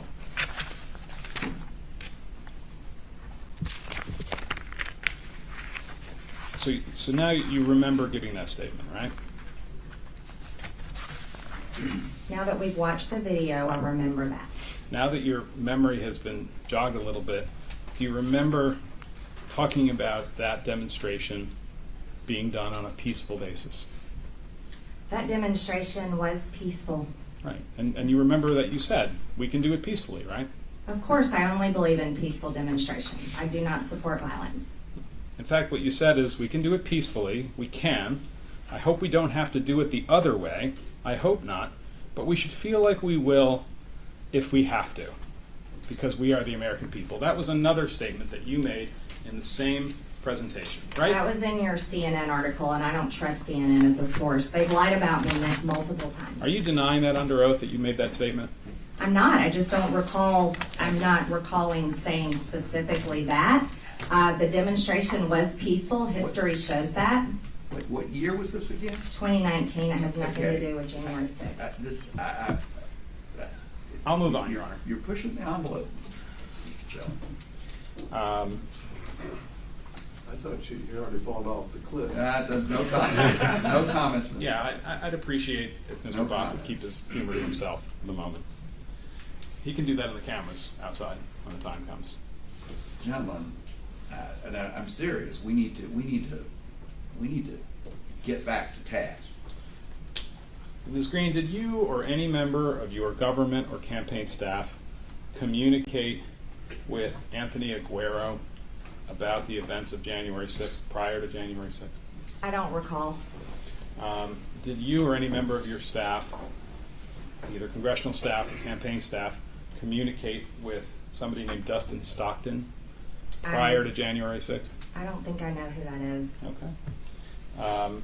How about Jennifer Lawrence? Not the actress, but a Jennifer Lawrence who's involved in conservative politics. Did you or any member of your congressional or campaign staff communicate with Ms. Lawrence prior to January 6th about the demonstrations that were planned for that day? I don't recall. I don't think I know who that is.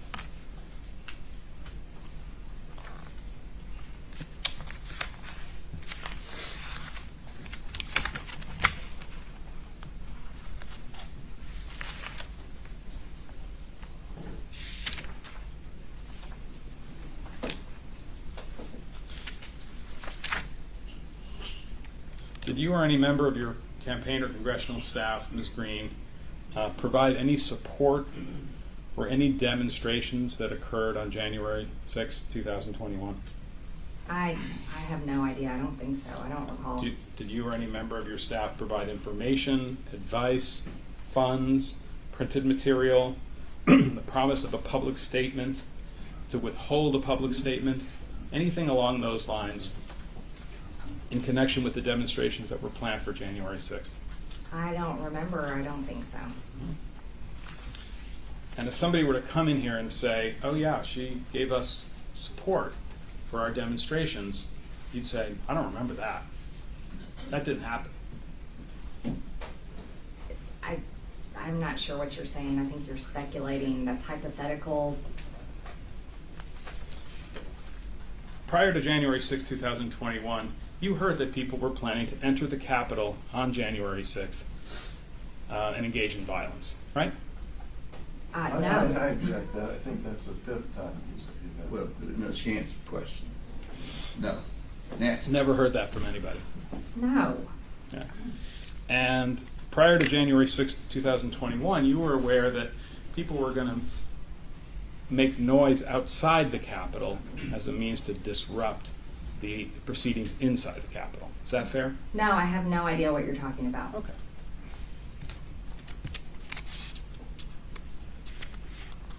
And prior to January 6, 2021, had you heard that people were planning to enter the Capitol building illegally in order to disrupt the electoral count process? No, absolutely not. I don't know anything about that.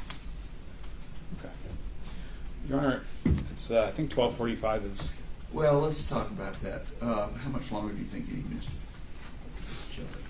You know, probably an hour. All right, well, why don't we take I'm going to change. Let's take an hour, and let's be back here at 12:45, so that's 1:45, right? Did I do that right? Could I respectfully ask to make it 45 minutes only? Well, 45 minutes. You want to make it 12:30? I mean, 1:30. I'm sorry. I'm challenged on the clock. 1:30, 45 minutes adequate for you, Mr. Bob? Is that okay with you, Congressman? To continue? I mean, we got 45 minutes for lunch. Is that okay? Oh, sure. Okay. All right. Well, we'll reconvene in 45 minutes, which will be 1:30. Thank you, sir. Your Honor, do we need to clear the table or is I believe it's secure, right? Dominic, is this the courtroom? It should be secure. Yeah. We'll see everybody back at 1:30. Thank you.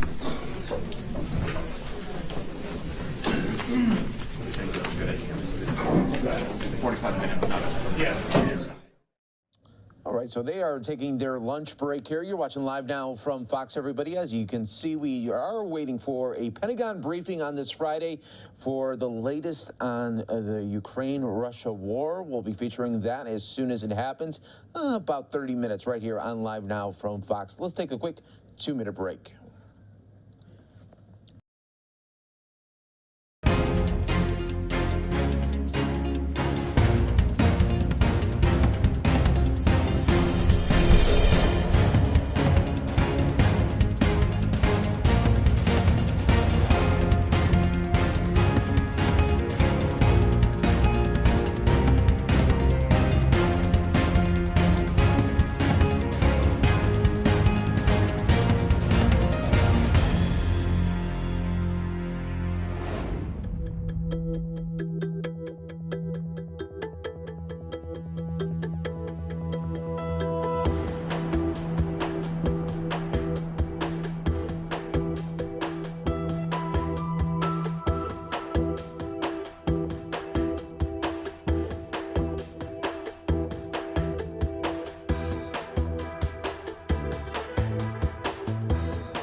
Pentagon briefing room here, about 30 minutes away from an update there on the latest with Ukraine, Russia, as it continues to rage on. We'll have the very latest here on Live Now from Fox. I want to take you out to Philadelphia, though, getting an update from officials there. You know, they had the mask mandate, and now it is canceled, just about 5 days into it. So let's listen right here on Live Now from Fox.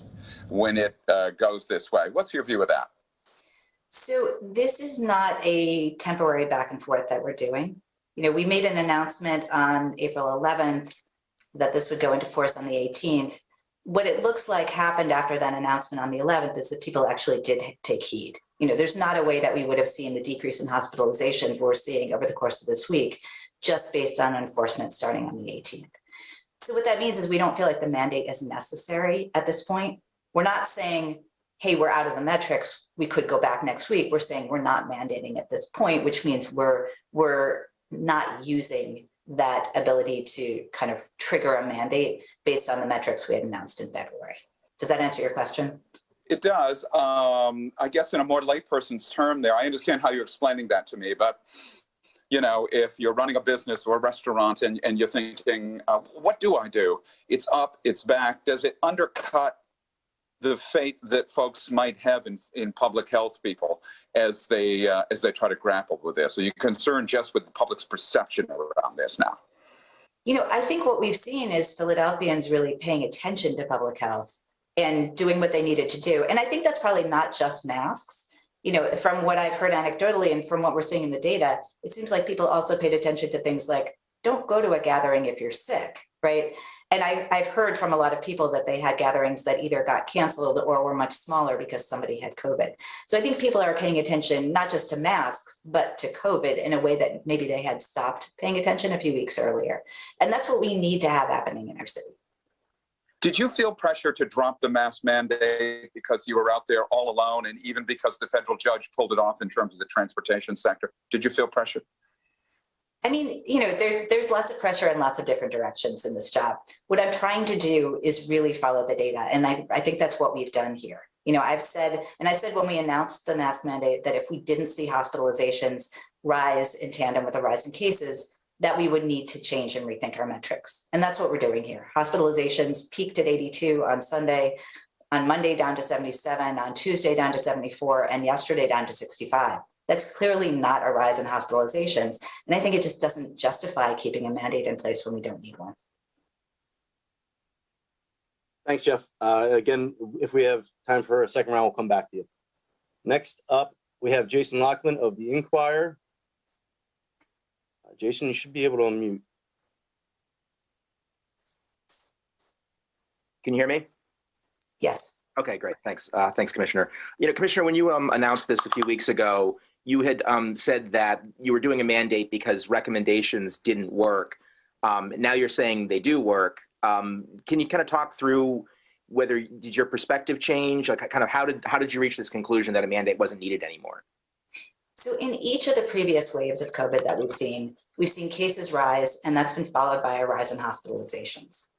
If you look at what's happening in the states and the counties around us, that is what we're seeing, right? New York State has a pretty marked increase in hospitalizations that's followed their increase in cases. And that's happening in other counties in Pennsylvania. If you look at what's happened in Philadelphia, our cases were rising steeply, right? We were, you know, averaging around 50, 60 a day. That went up over a very short course of time into the 200s. And then it flattened. Actually, this morning, we only reported 190 cases, even though we did more than 4,500 tests. So something different is happening in Philadelphia. And then we're watching those hospitalizations. Between the 11th and the 18th, or in the 17th, they went up from 46 to 82. Again, that's a big increase. Then, you know, coming down day by day to 65. So I think what we're seeing is Philadelphians, you know, we're there, and people have paid attention, and we're seeing that in the data. So it is something different than what we've seen in previous waves, and that's what we were hoping to see. Commissioner, could you take us a little behind the scenes at all? I mean, it through no fault of the health department, as the Philly was stepping up precautions, as Jeff mentioned, kind of the rest of the country was going in the opposite direction. You had that Florida decision, and then immediately thereafter, as you're saying, people should mask indoors, SEPTA is saying we don't require this in our trains anymore. Can you talk about some of the conversations with the mayor, with the administration, the back and forth of that led to this conclusion? Yeah, you know, I think people attribute a lot more complex motivations than necessarily are there. Our mayor has been very solidly listening to me, listening to the data. So, you know, that's kind of what we've been talking about. I think, you know, for the CDC, for federal agencies and so on, they have a much more complicated task. It is a lot to be responsible for health in Philadelphia, but really what we're thinking about is Philadelphia. And there's been, forgive me, kind of a lot of nonsense, and I don't know what else to call it, outside of Philadelphia in terms of the politicization of masks. Here, yes, they're annoying. There are lots of people who don't want to use them, but I don't think that's been as much of a factor here in Philadelphia. So behind the scenes, we're really saying what we're saying to you, which is, let's look at the data. When cases go up, that's concerning because we could see an increase in hospitalizations. If we don't see that, or if we see this dissociation happening, that's something different. That's something we need to react to.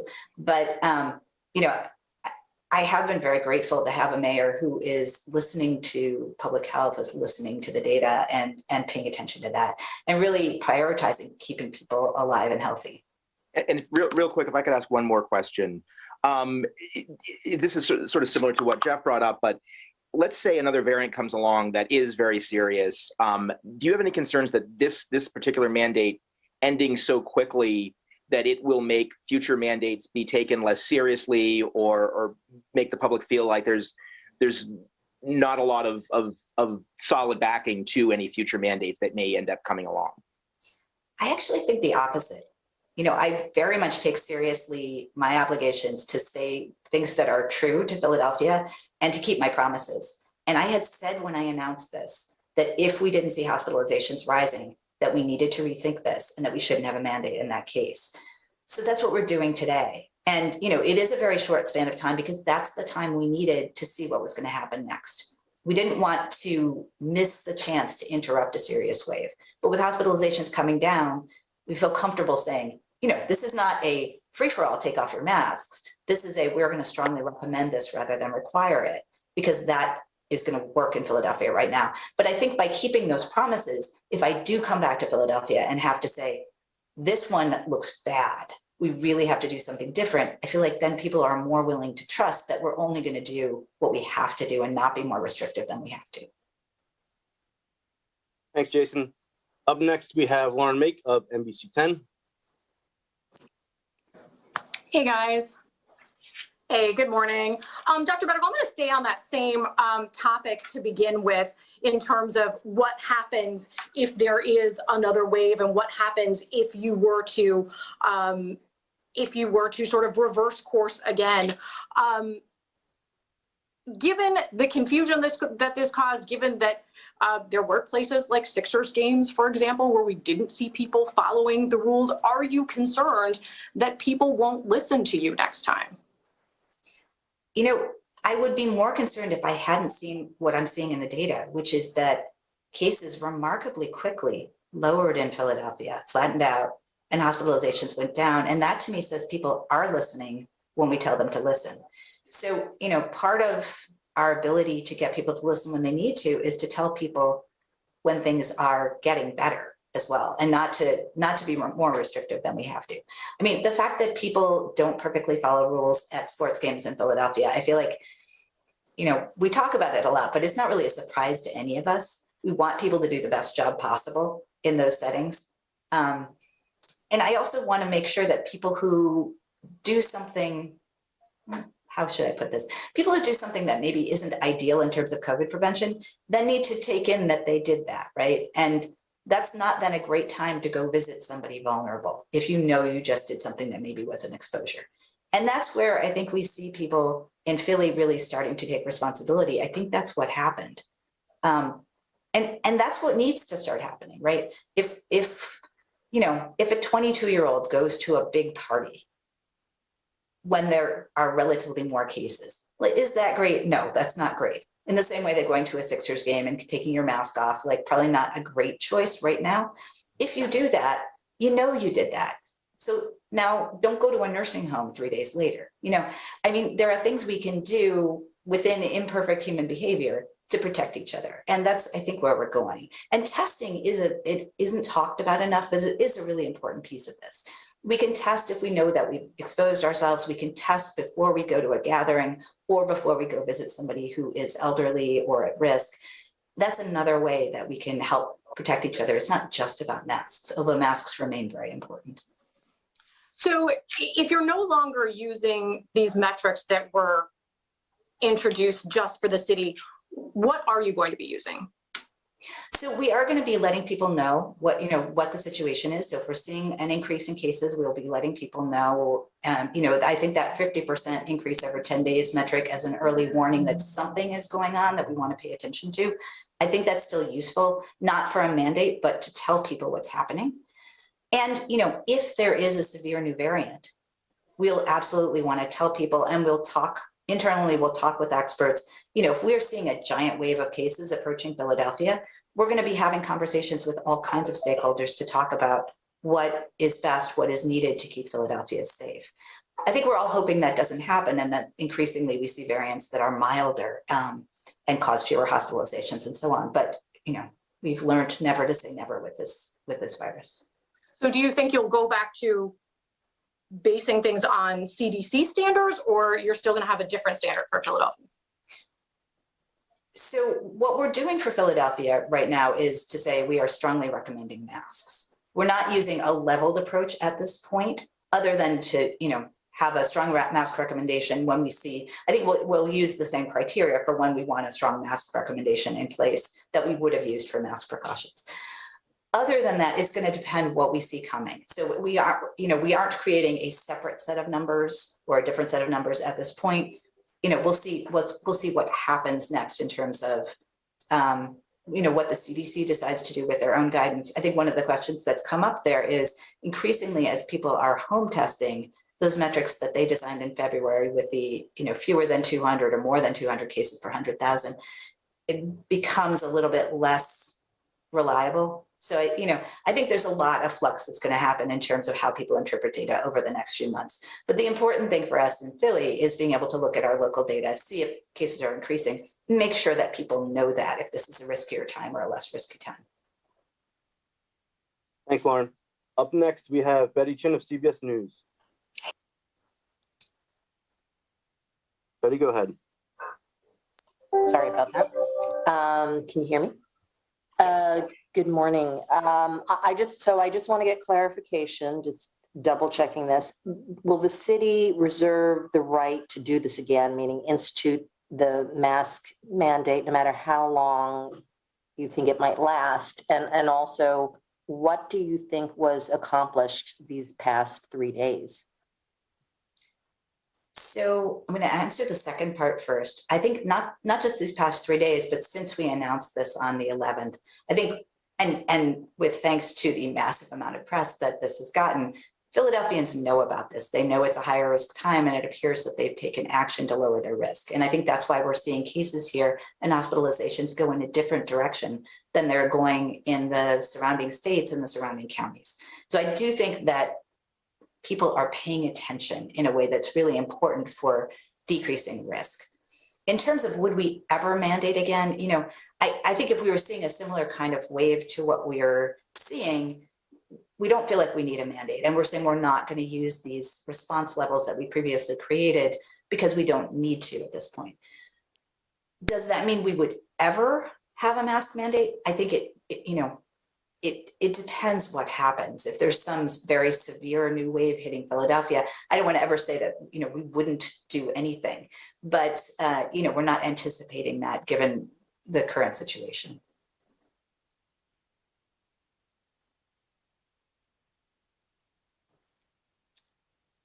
Betty, do you have anything else? No, I'm set. Thank you very much. Thanks. Up next, we have Jamie Besserell from Telemundo. Jamie, if you want answers in Spanish, please let us know and Zelly can translate. Yes, please. Actually, I want the answer in Spanish, please. And if you can translate the question also in Spanish. So the question is, if a mandate that lasted 4 days and generated confusion, was it worth it? And how did it help the city in terms of hospitalization and the infection rate going down? Zelly, do you want to translate that? Sí, el mandato. I'm sorry. All right, everybody, let's take a quick 2-minute break here as they enter into a Spanish question. You're watching Live Now from Fox. As you can see on the right side of your screen, we are awaiting the Pentagon briefing. Should be happening in the next 20 minutes right here on Live Now from Fox. We'll take it in full. Valió la pena y cómo ayudó a la ciudad en términos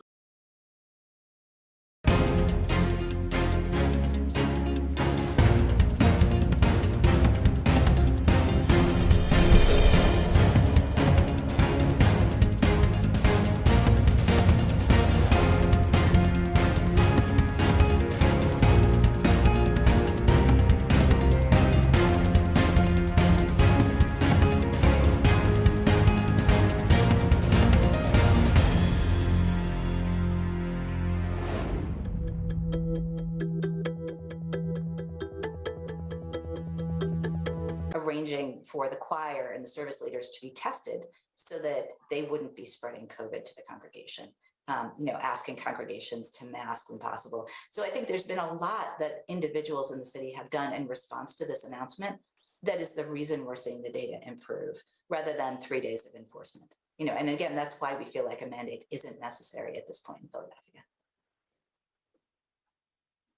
Okay, so what I would say is, Dr. Bedical, that was a lot of information to translate in one shot. So sorry. So I'm going to ask the person that asked the question to contact me electronically, and then we can communicate back and forth and give them an adequate response and more information than I would be able to translate out after your response. I'm so sorry.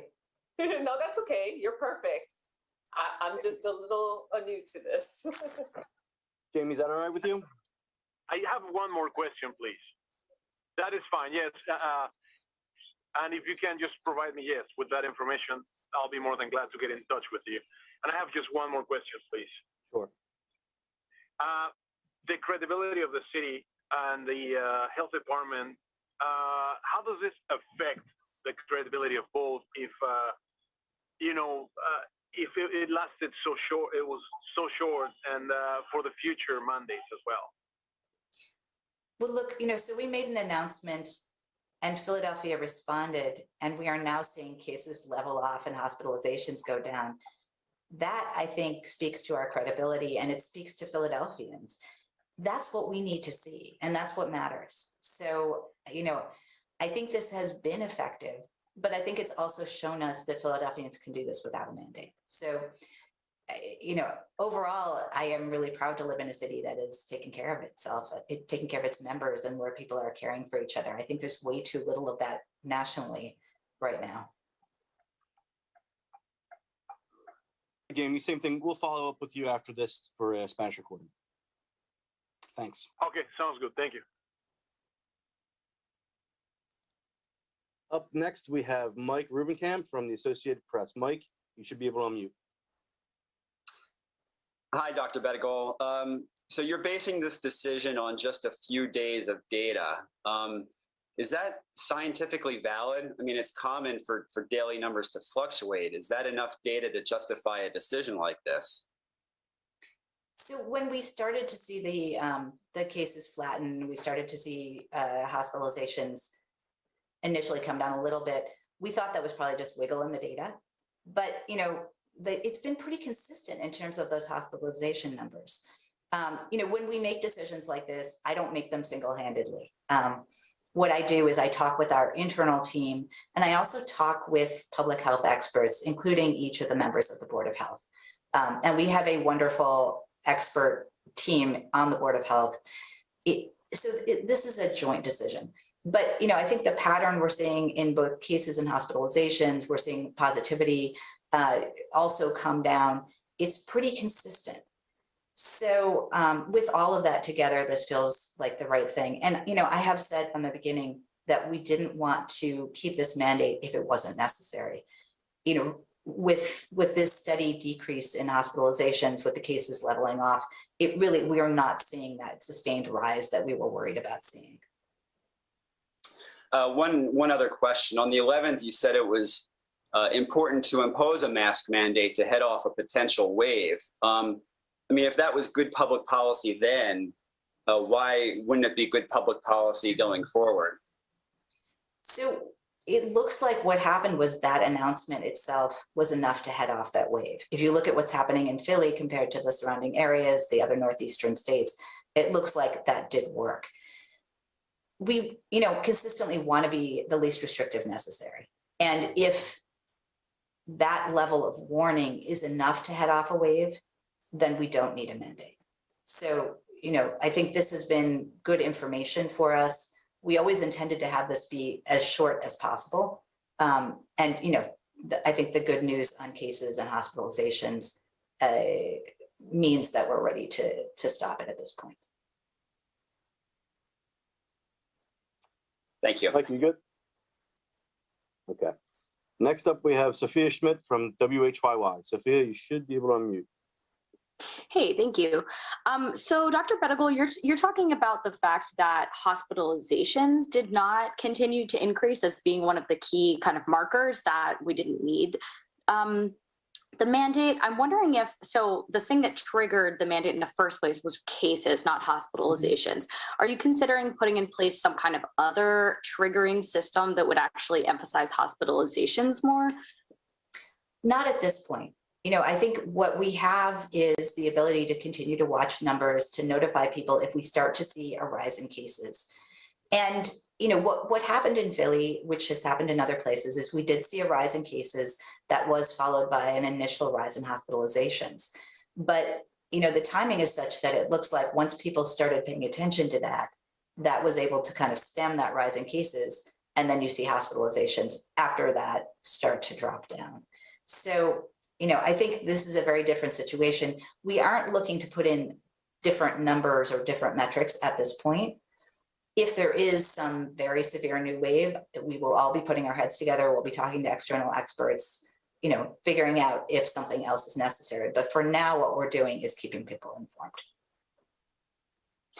Got it. Thank you. And I know you kind of asked or answered this question from others, but you're saying that what worked was this warning, basically the looming mandate that was triggered by these metrics. So why not have, I guess, warnings in the future that are triggered by metrics? Like if it worked, why are you dropping it? So we will warn people if cases are going up. I don't mean that we won't, but the system that we had built had various mandates built into the different levels. And so that's something that no longer feels like it is necessary. So certainly letting people know if we see a sharp increase in cases, absolutely we would do that. And similarly, if cases drop way down and that's a time that people can relax and not have to wear masks and not have to, in the common sense, keep safe way, not in the mandate way, we'll also let people know that. Okay, thank you. Thanks, Sophia. Next up, we have Carolina Rodriguez from Univision. Carolina, you should be able to unmute. Hello, good morning, everyone. Thank you for taking my question. Dr. Pettigal, I just have a question comment. Just yesterday at 1:30 p.m., Major Kenny was defending the mask mandate in a forum with the colleagues from the Washington Post, and he mentioned that he strongly recommended the mandate, and he was very proud that the city took action. But is it just bad timing for the city right now? Is it bad timing? For the mayor yesterday been defending the mask mandate, and for today, the health department being just like, we're not going to have a mandate anymore? Well, I think that, the announcement of the mandate and the fact that we have been science-based is something that we're very proud of. For how to put this was a Board of Health vote last night, and so it needed full discussion with the Board of Health before any changes could be made. Okay. Also, is this the city's answer to the lawsuit that was filed last week? No, this is a response to the data. I have consistently said that if we didn't see a rise in hospitalizations after the rise in cases, that we would need to rethink the mandate. And so, when I first saw the numbers starting to come down on Monday and Tuesday, again, I thought it might be wiggle. But, when we saw yesterday, the numbers continue to come down and to go down to 65 from 82, it started seeming like we really were doing something that was no longer necessary. And I've always promised not to be more restrictive than necessary. Thank you very much. Caroline, are you good? Yes, I'm good. Thank you. Have a good weekend. Thank you. Next up, we're going to go to Jacqueline Lee of 6ABC. Jacqueline, you should be able to unmute. You. Hi, Dr. Bedigal. So average cases are 242 per day, and cases have increased more than 50% in the last 10 days. So based off of that data, wouldn't that put the city in level 3 based off of the city's own metrics? So if we were still using the response levels, it would. And I think that's a good example of why we've decided not to. Because, and actually this morning, the average is now down to 224. But, you know, with cases no longer going up, with hospitalizations going down, we wouldn't want to invoke additional mandates. And so, you know, again, we've said if we start to see a dissociation of hospitalizations from cases, if we start to see hospitalizations no longer going up after an increase in cases, then it's time to rethink. And that's what we're announcing today. Okay, so you're announcing the city is no longer following those metrics. Correct. But you also impose the mask mandate based off of those metrics. So do you see how this could look like it's undermining its own authority, the health department? So what we had said was we're using the metrics as an early warning symbol or an early warning sign. So when we started to see that increase in cases, we put the mask mandate into place to make sure that we could head off an increase in hospitalizations if one was going to happen. And we said at the time that if we didn't then see an increase in hospitalizations, that we needed to rethink. And that's exactly what we're doing. So it really is consistent. You know, we're doing what we promised to do. We announced these metrics back in mid-February based on the existing data that we had then. And we've said that we would reevaluate them based on data that we see with future waves. So here we're seeing hospitalizations coming down, cases flatten or decrease. You know, it's time to rethink that. Okay, and then you guys have talked a lot about hospitalizations. During its peak, the city had 82 hospitalizations, but it's a population of more than 1.5 million people. So the argument would be, well, hospitalizations were already low. So why would you impose this mask mandate? So what we were basing this on initially was the rate of increase in cases and the case count. That initial rate of increase in hospitalizations was somewhat concerning. Had that continued at that rate of increase, we could easily have been very quickly in the hundreds. You know, I will say we're seeing substantial percent increases in hospitalizations in, for example, New York State and in other places in the Northeast. So it's not a consideration that we would just want to ignore. But here in Philadelphia, with people taking increased precautions, it looks like it's not necessary. Thanks, Jacqueline. Next, we're going to go to Campbell Robinson of the New York Times. Campbell, you should be able to unmute. Hi, thanks again for doing this. I just wanted to go back to the metric system, so the response system. So the idea of the response system was so that there would be some transparency among folks who would know when levels hit a certain number, they would know what would happen. Is the idea that a system like that in general is going to go away, or that it will be redesigned and then re-implemented on with different metrics, or is just the whole sort of automatic triggering response system going to be done away with? So we're no longer going to be using an automatic triggering system. And there's a couple of reasons. One is that we're seeing this disconnect now in Philly between hospitalizations and cases. You know, I'll also say we designed that system back in February with a lot of stakeholder input from the business community, with the idea that if we did have to trigger something, everybody was already on board. That clearly has not worked. So, you know, I think the idea of then building a different system based on updated metrics doesn't necessarily make sense. I think what we would do is just, you know, in general, keep people updated about the level of risk. And then, you know, if there is some awful new variant, obviously then we all have to put our heads together and figure out what is necessary. But we're not planning on coming up with a different metric system at this point. Does that suggest, because the divergence between the cities and the CDCs was a focus on hospitalizations as the driver of the metrics, does that suggest that sort of the city will, this might not be the right word, but sort of deferring to the CDC system going forward because it was more hospitalization focused?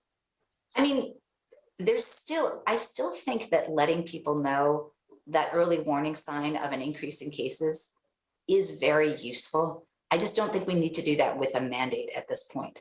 But the paying attention to a 50% increase in cases over 10 days, even if cases are relatively low, I feel like that is in part what bought us that decrease in hospitalizations that we're seeing now. So I think it's useful to be able to tell people in a sort of forecasting way, this is what we're seeing, but without the mandate, essentially. Campbell, you good? Yeah, thank you. Thanks. Since we did start late, we do have a couple extra minutes for a second round of questions. Next, we'll go to Jason Lockton. Jason, I should be on you. Yep, thanks for coming back to me. Commissioner, a couple quick things.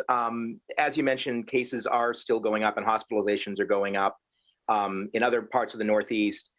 What is there a concern that with this mandate being lifted, Philadelphia will just very quickly follow suit with its neighbors? You know, I part of my job is just to worry about everything. But I think in terms of what we've seen, you know, Philadelphians didn't wait for enforcement to be careful. And I think that's very encouraging. And we're going to have to continue to be careful. I mean, this is clearly, there's an elevated level of risk all around us. This is not a time that we should say woohoo and throw our masks off and go to parties. But it is a time that I think people can take reasonable precautions. And that includes not just masking, but again, testing. If you have been exposed, testing if you're having any symptoms, testing before you go to see somebody vulnerable, all of that will help us. One of the things that is very clear in the data from all around the US is that people being hospitalized, the increase in hospitalizations is really driven by people 75 and up.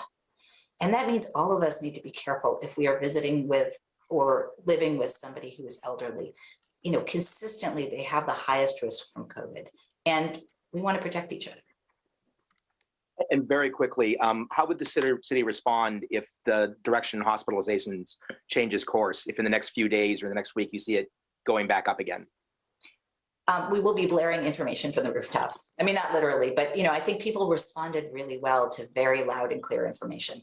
And I think that's what we would work on doing. Thank you. Thanks, Jason. Next up, we have Rudy Chinchilla from NBC 10. Go ahead, Rudy. Thank you. So, Dr. Bertigol, I think you might have sort of answered the question already, but so the getting rid of the metrics that you guys imposed is the practical effect of that just to give you guys, you and the rest of the board, more leeway in terms of determining when the city will impose mandates if it needs to do so without having to, you know, hold yourself to this self-imposed standard that you guys had implemented, as you said, in February? Is that the practical effect?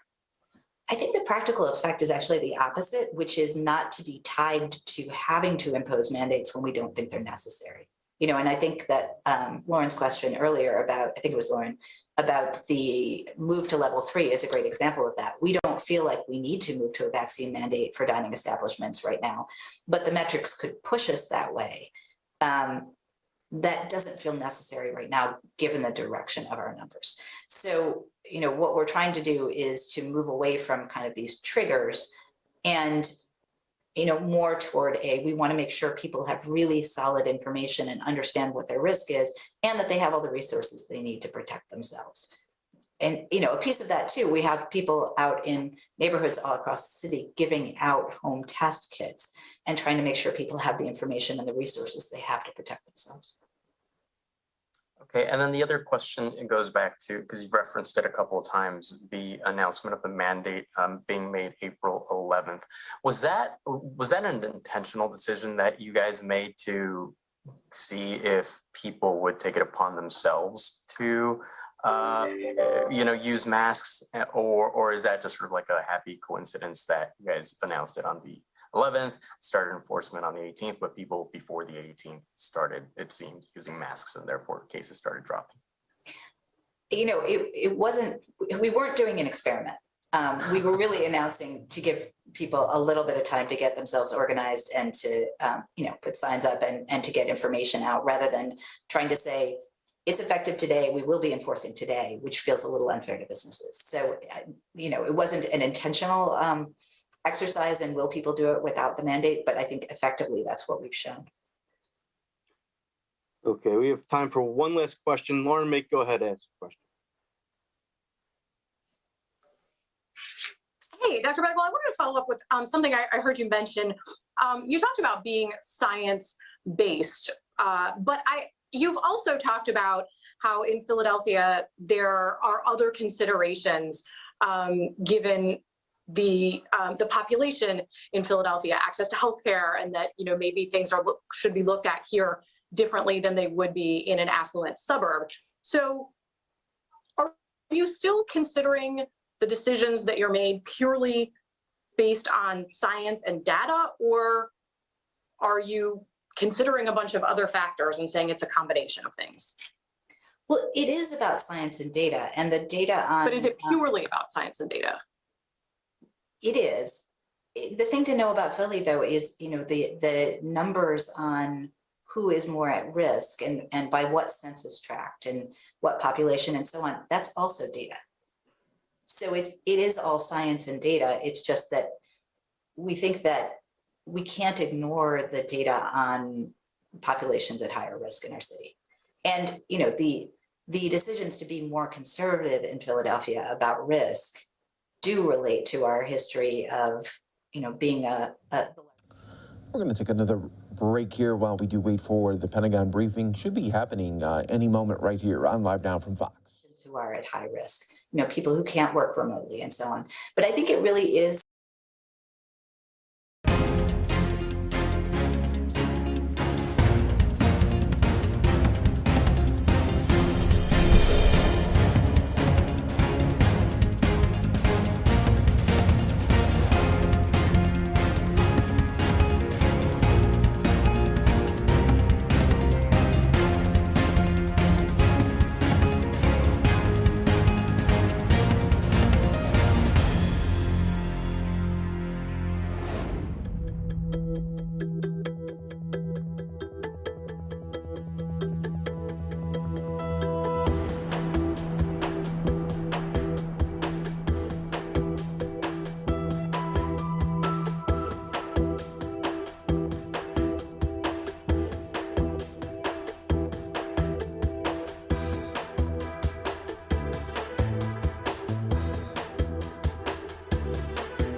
Overall, I am really proud to live in a city that is taking care of itself, taking care of its members, and where people are caring for each other. I think there's way too little of that nationally right now.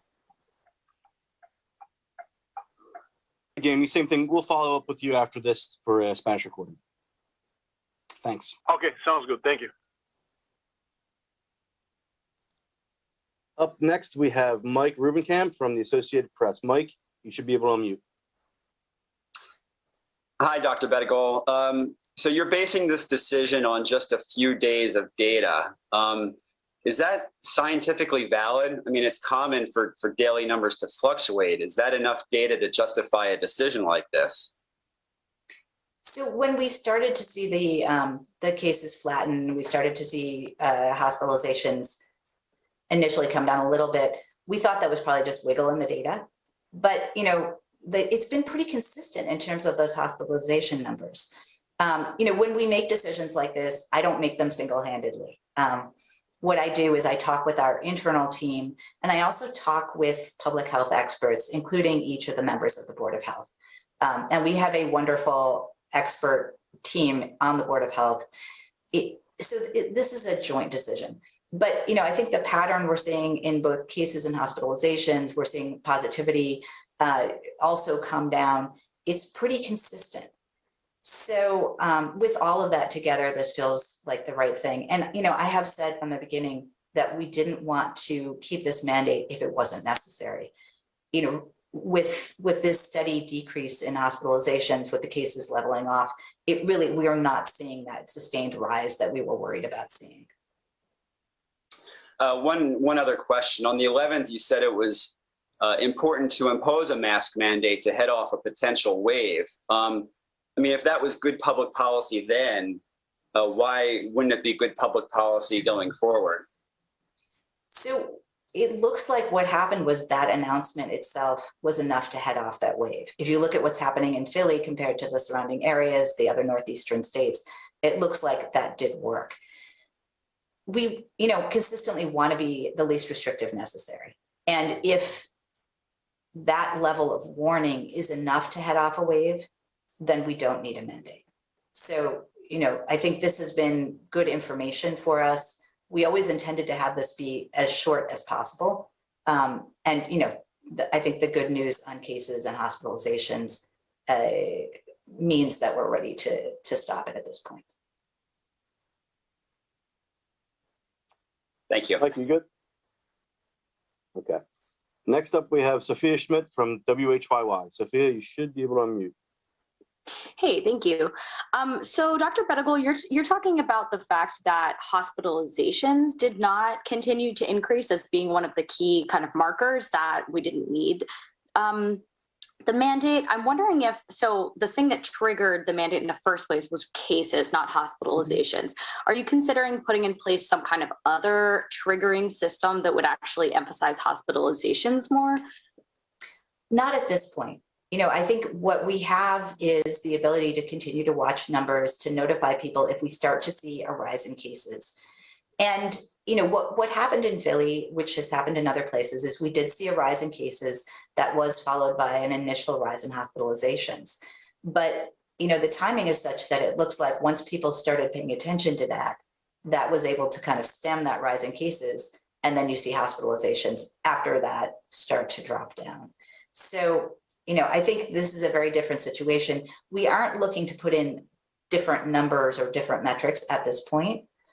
If there is some very severe new wave, we will all be putting our heads together. We'll be talking to external experts, figuring out if something else is necessary. But for now, what we're doing is keeping people informed.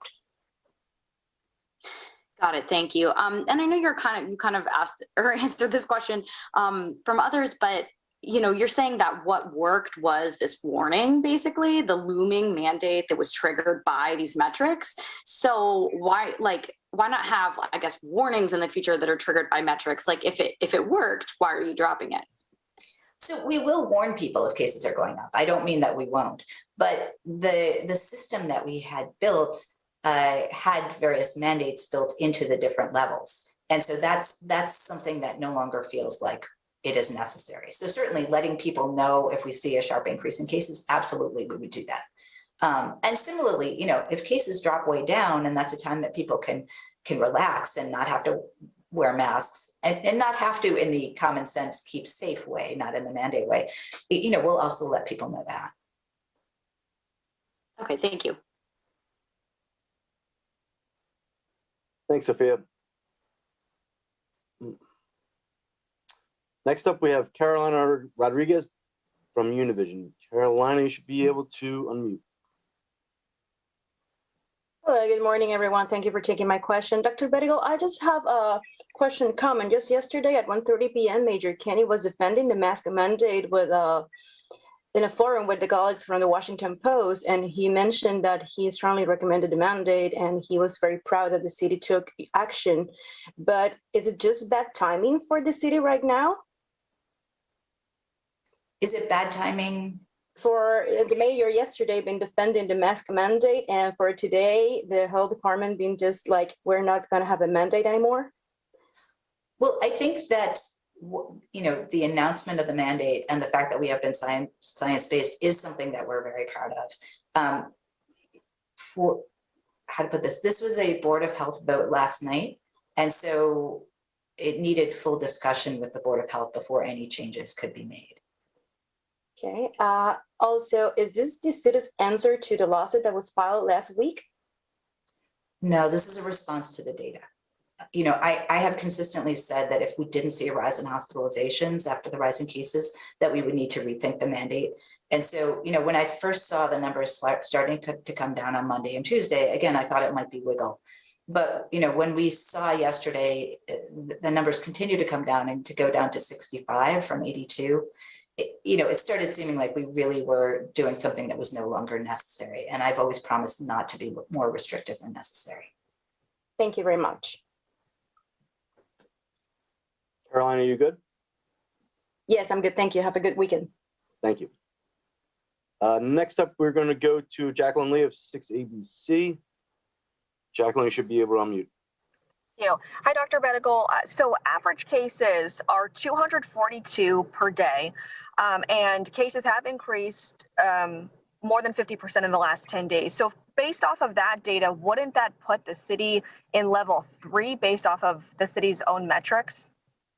So if we were still using the response levels, it would. And I think that's a good example of why we've decided not to. Because, and actually this morning, the average is now down to 224. But, you know, with cases no longer going up, with hospitalizations going down, we wouldn't want to invoke additional mandates. And so, you know, again, we've said if we start to see a dissociation of hospitalizations from cases, if we start to see hospitalizations no longer going up after an increase in cases, then it's time to rethink. And that's what we're announcing today. Okay, so you're announcing the city is no longer following those metrics. Correct. But you also impose the mask mandate based off of those metrics. So do you see how this could look like it's undermining its own authority, the health department?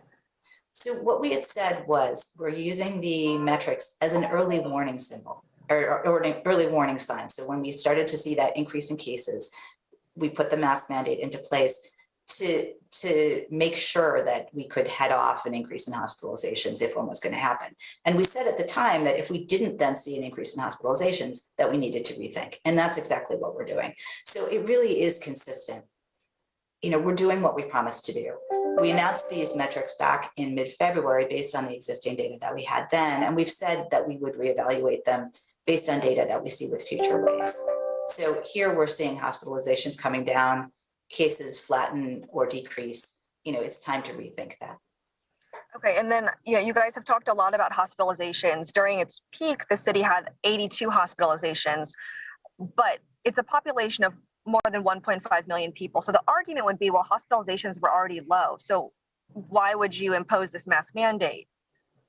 So what we were basing this on initially was the rate of increase in cases and the case count. That initial rate of increase in hospitalizations was somewhat concerning. Had that continued at that rate of increase, we could easily have been very quickly in the hundreds.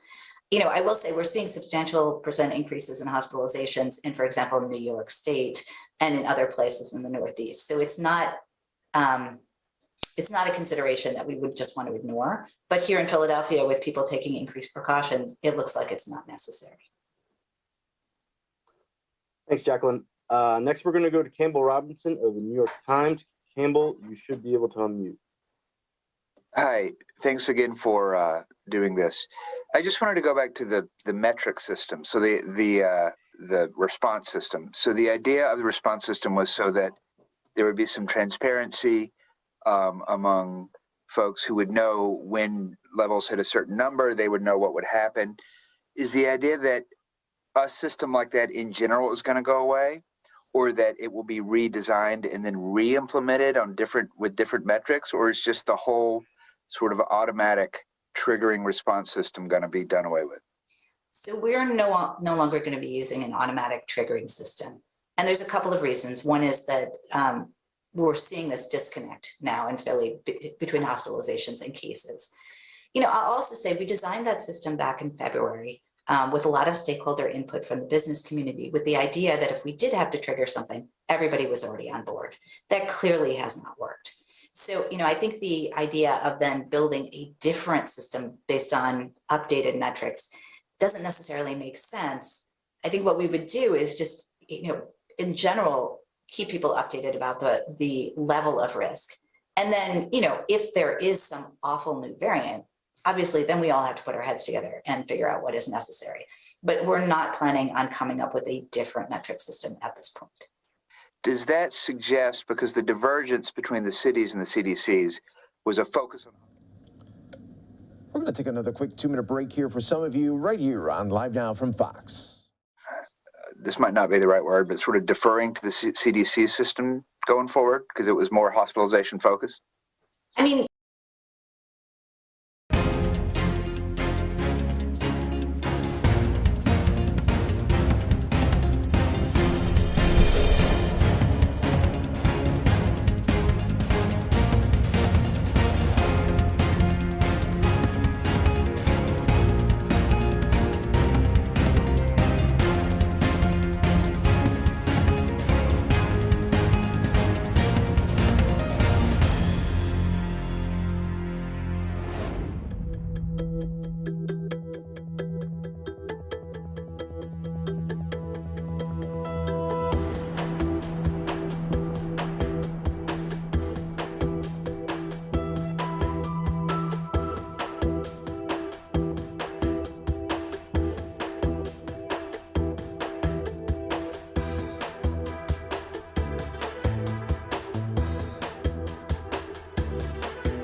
driven by people 75 and up.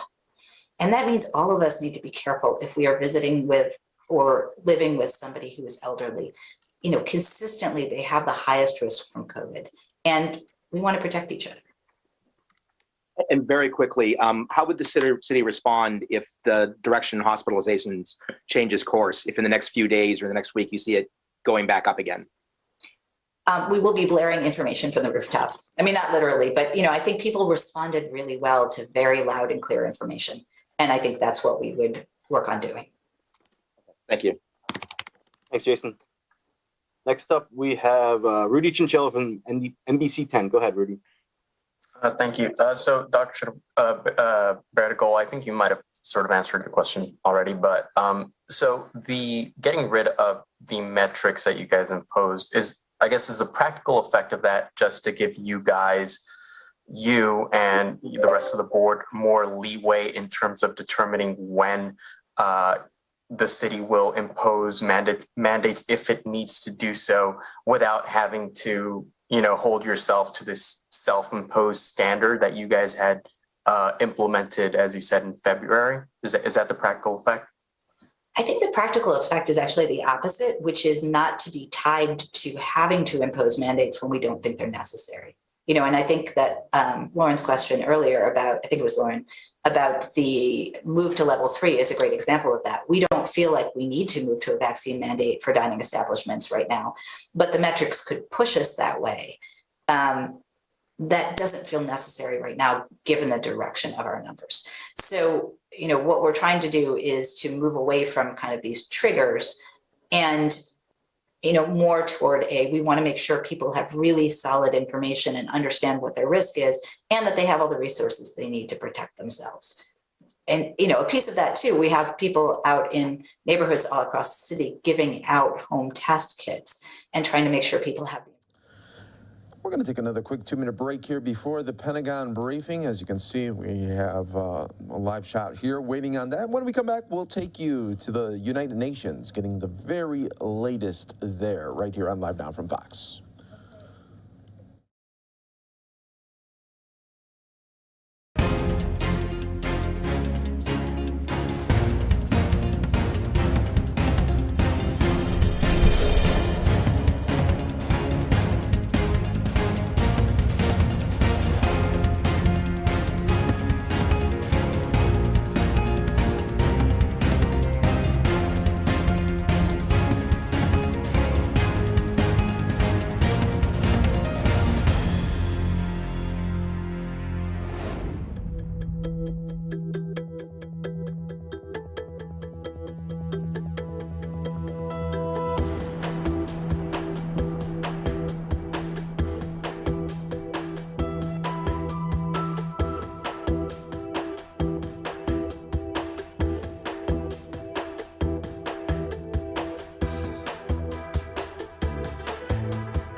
closure right here as we do wait for the Pentagon briefing. In the Russian Federation on April 25th. He will have a working meeting and lunch with Foreign Minister Sergei Lavrov. The Secretary General will be received by President Vladimir Putin. And just some notes on Ukraine today. Our colleagues note that new information has emerged over the last few days, which reportedly confirm the massive destruction of civilian infrastructure in areas around the capital, Kiev. According to satellite imagery collected by our colleagues from the UN Satellite Center at the end of March, around 77% of Horenka, 71% of Irpin, and 58% of Hostomel city areas, all in the Kievska Oblast, would have suffered damage and destruction. Our humanitarian colleagues on the ground continue to raise alarms that escalating fighting in multiple locations of government and non-government controlled areas of Donetska, Luhanska, and Kharkivska oblasts are causing civilian casualties, damaging civilian infrastructure, and creating obstacles for the safe evacuation of people who are trying to find security far from the areas of conflict. Despite tremendous challenges, we, along with our humanitarian partners in Ukraine, continue to extend the response to the areas that we can safely reach to make sure people impacted by escalating and intense hostilities receive the support they need. Since February 24th, more than 3.4 million people received humanitarian assistance and protection services across the country, nearly 1 million more than we reported a week ago. This support means that 3.2 million people could put food on the table for their families. About 1 million people were treated or received critical health care support across the country. 225,000 people could access clean water and hygiene products. And 221,000 people uprooted by the war received emergency shelter or critical household items. Education services are now reaching 88,000 children who fled their homes and schools. We will keep up our extensive efforts and ongoing engagement with the parties to the conflict to make sure humanitarian assistance will reach people who need it the most. And on the funding, we have received an additional $20 million for the humanitarian response over the last couple of days, bringing the total made available for relief operations in Ukraine to over $802 million.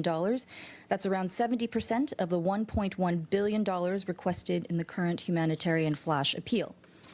And today, the High Commissioner for Human Rights, Michelle Bachelet, said that the Russian invasion nearly 2 months ago has plunged Ukraine into a human rights and humanitarian crisis that has devastated the lives of civilians throughout the country and beyond. She called for all parties to respect international human rights law and international humanitarian law, in particular the rules governing the conduct of hostilities. The UN Human Rights Office noted that Russian armed forces have indiscriminately shelled and bombed populated areas, killing civilians and wrecking hospitals, schools, and other civilian infrastructure, actions that may amount to war crimes. The UN Human Rights Monitoring Mission in Ukraine has also documented what appears to be the use of weapons with indiscriminate effects, causing civilian casualties and damage to civilian objects by Ukrainian armed forces in the east of the country. Ms. Bachelet said that the Human Rights Office work to date has detailed a horror story of violations perpetrated against civilians. She emphasized that first and foremost, the senseless war must stop. And moving to Afghanistan, the UN Deputy Special Representative of the Secretary General and Humanitarian Coordinator for Afghanistan, Mr. Ramiz Al-Akbarov, has expressed his deep sorrow over this afternoon's attack in Kunduz province. According to initial reports, an explosion tore through Maulawi Sikandar Mosque in the Imam Sahib district in northern Kunduz as worshippers gathered for Friday afternoon prayers. Mr. Al-Akbarov condemns this attack, the second in Kunduz province in as many days, and said that this week's tragic events are a painful reminder of the insecurity and dangers facing the Afghan people daily. Also today, as you have seen in a statement, the Secretary General condemned the multiple attacks yesterday in the country, including on the Seydokan Mosque in Mazar-e-Sharif during prayers.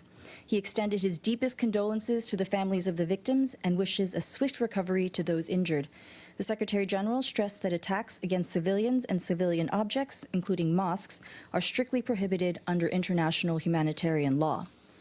And turning to Somalia, as the drought there continues to deteriorate, the country faces the risk of famine in 6 areas through June.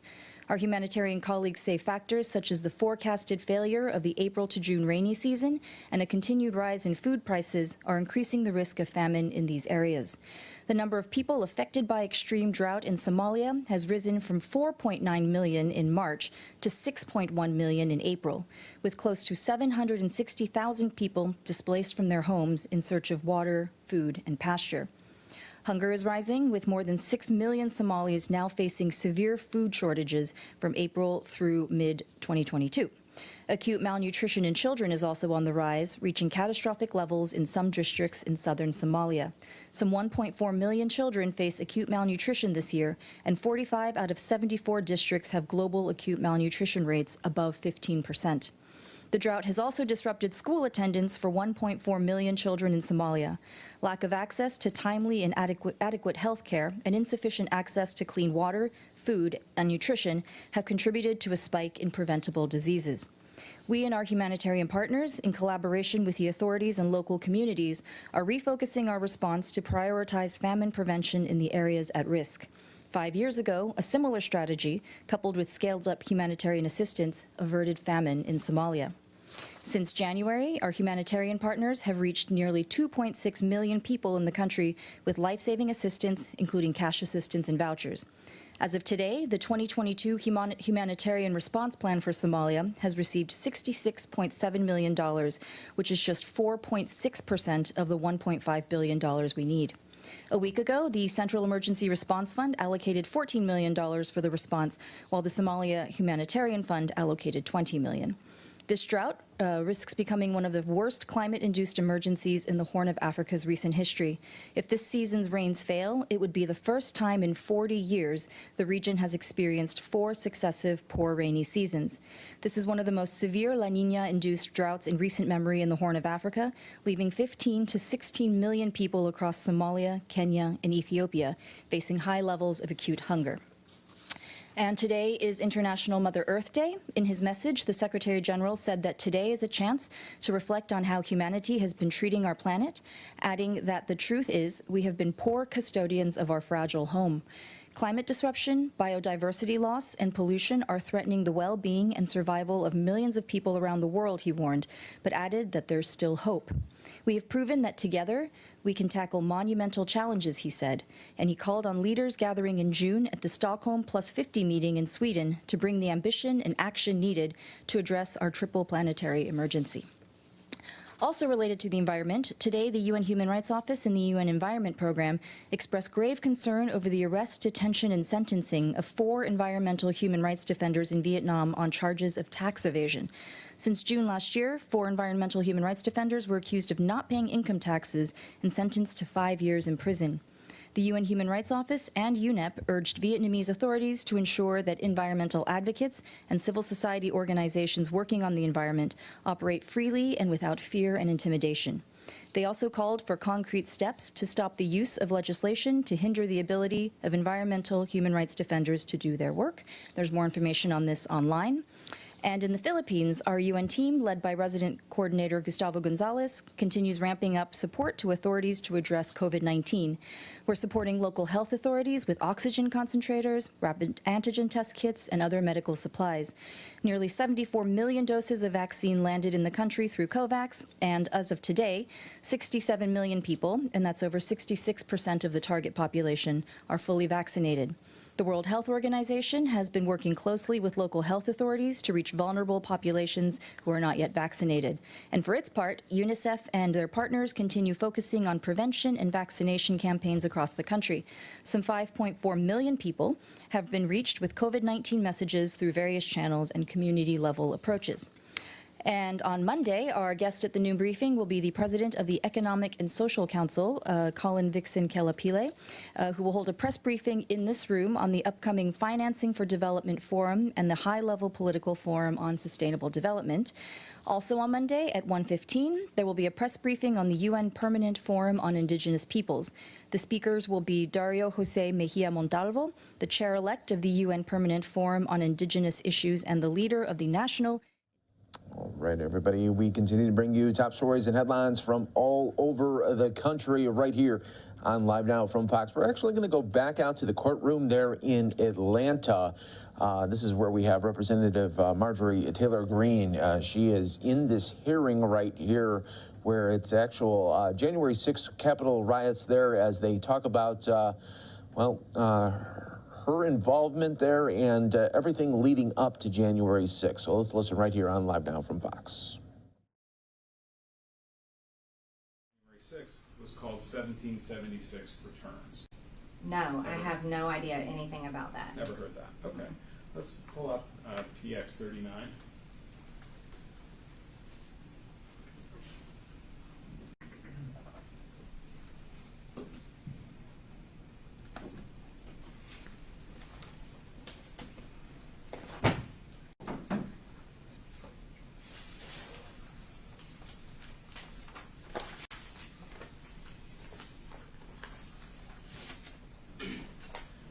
This is an article that appeared in the New York Times on March 14, 2020, entitled "Document in Jan 6 Case Shows Plan to Storm Government Buildings."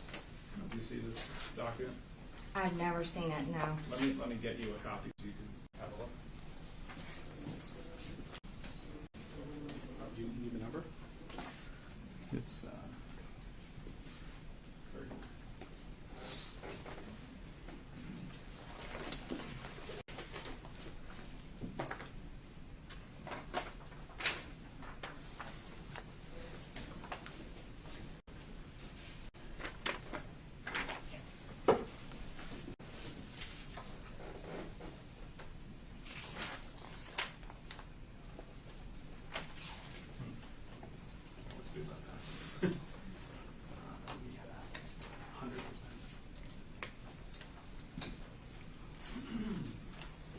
Ms. Greene, did you see a story in the New York Times or in any other publication or media outlet in March of 2022 about the Proud Boys having a written plan to storm government buildings on January 6th?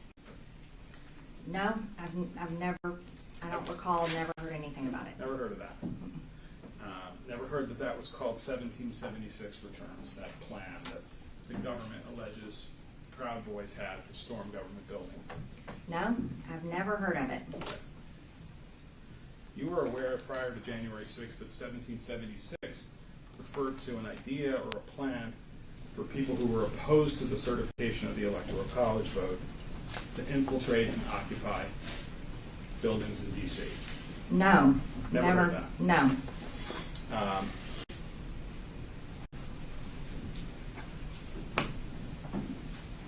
And you were aware prior to January 6, 2021, that 1776 was a term that people were using to describe a plan or an idea to physically interfere and prevent the Electoral College vote. No, I don't know anything about that. Okay. You can put that to one side. We talked a little bit about a person named Allie Alexander this morning. Do you remember that testimony? Mm-hmm. And you said it's somebody you've met on a number of occasions. Is that fair?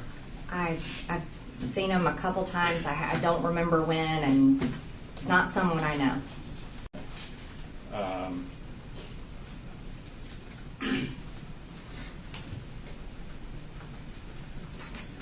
Let's pull up 67, please. PS 67 as well.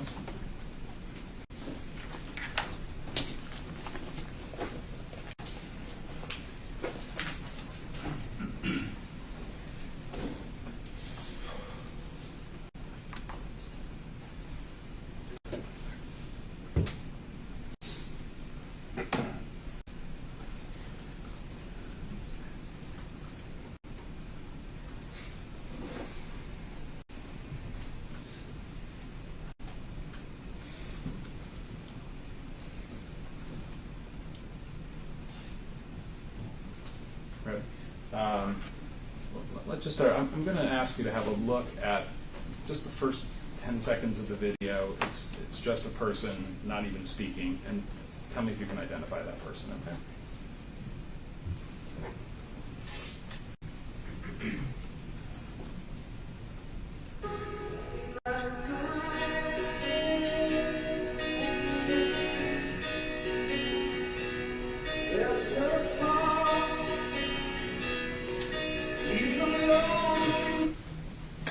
You know that person? That's Ollie Alexander. Let's go, thank you. Let's go to minute 11:20. This is a rather long clip, and I'm going to take you to the middle of it, around 11 minutes and 20 seconds.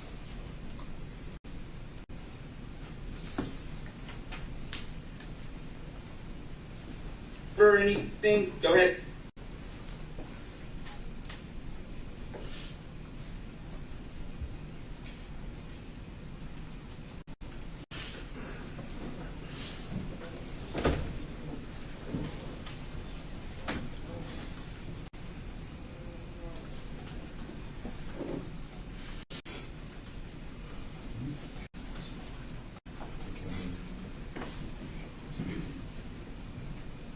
Members of Congress are on a committee.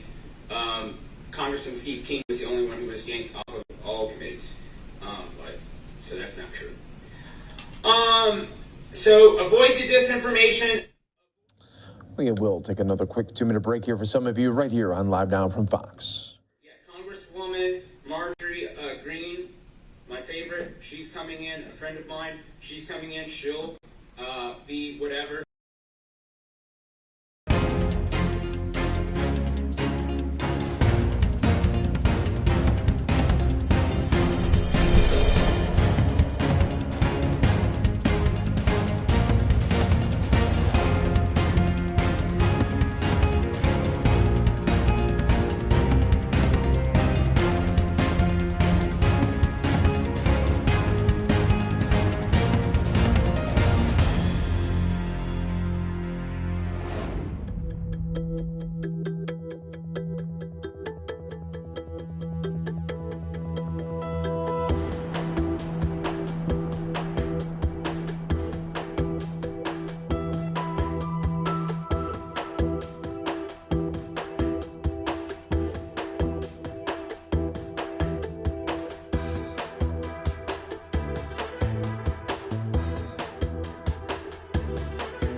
I'll get you a paper copy.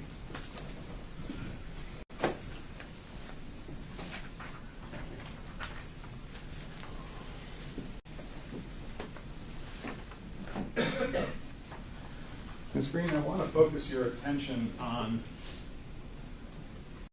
the box in the middle of the page that says Marjorie Taylor GRE ... 12/30/20. Do you see that? Yes. And that's a Twitter comment that you made on December 30th, 2020, right? I don't recall making that tweet, but that's what this piece of paper says. Okay. Do you have any doubt that a tweet from your account was issued on December 30th, 2020 that said, quote, word on the Hill is that Mitch McConnell and Nancy Pelosi could be working together on a rules change deal to block our Electoral College certification objection? I don't recall this tweet. My question's a little bit different. Do you have any doubt that this is a tweet from your account? Governor, and Mayor Harley, Senator Murray, Senator Maria Cantwell, I mean, you got everybody here. You got Representative Smith, Larson, DeBene, Schreier, and it's an honor to be in this beautiful park with y'all. You know, Everett Abbey, the writer who once worked as a park ranger, I didn't know he had been a park ranger, to tell you the truth, wrote the following: every man, every woman carries in heart and mind an image of an ideal place, the right place, the one true home, known or unknown, actual or visionary. For many Seattle families, I think we're in that place right now, here in this park. And places like this. There are not that many like this, unfortunately. And all around this country, there used to be a hell of a lot more forests like this, but we're doing everything we can. Everybody behind me and all of you want desperately to protect what we have and increase what we have. You know, our natural wonders inspire, and the reflection inspires to take action. You know, my mother had an expression, and I apologize to my colleagues. They've heard me do two things my whole career: quote my mother and father, and quote Irish poets. But I'm not going to quote any Irish poets today, okay? But you know, she said, out of everything difficult, something good will come if you look hard enough for it. And I think that we're in one of those moments in world history and in American history where we've reached the point that the crisis on the environment has become so obvious, with the notable exception of the former president, that we really have an opportunity to do things we couldn't have done 2, 5, 10 years ago. And I want to talk about that today with leaders who understand that to their core, the folks standing behind me. I wish you didn't have to stand. Don't you guys have any chairs? I'm not used to them standing for me, you know. Anyway, but here's the deal. As I said, Governor Inslee is the climate governor. I've gone to him throughout asking him for advice and counsel. And thanks for welcoming me back to Washington State, Gov, and to Mayor Harrell. The passport to the city is very much appreciated. I hope I don't do anything to have it revoked. And Congressman Smith, thank you for your commitment to the environment, including helping our armed forces transition to clean energy technologies. One of the things I've found out as the President of the United States, I get to spend a lot of that money. I get to decide where, no, I'm not joking. And we're going to completely, we're going to start the process where every vehicle in the United States military, every vehicle is going to be climate friendly. Every vehicle. We're going to have no, I mean it. We're spending billions of dollars to do it. And it's going to matter. You know, it matters. You know, in my view, this crisis, as I said, is a genuine opportunity.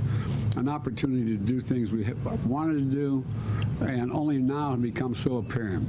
On this day, 52 years ago, millions of Americans of every age and background rallied together on Earth Day. A guy I worked with as a young senator back in those days was a guy named Gaylord Nelson from Wisconsin.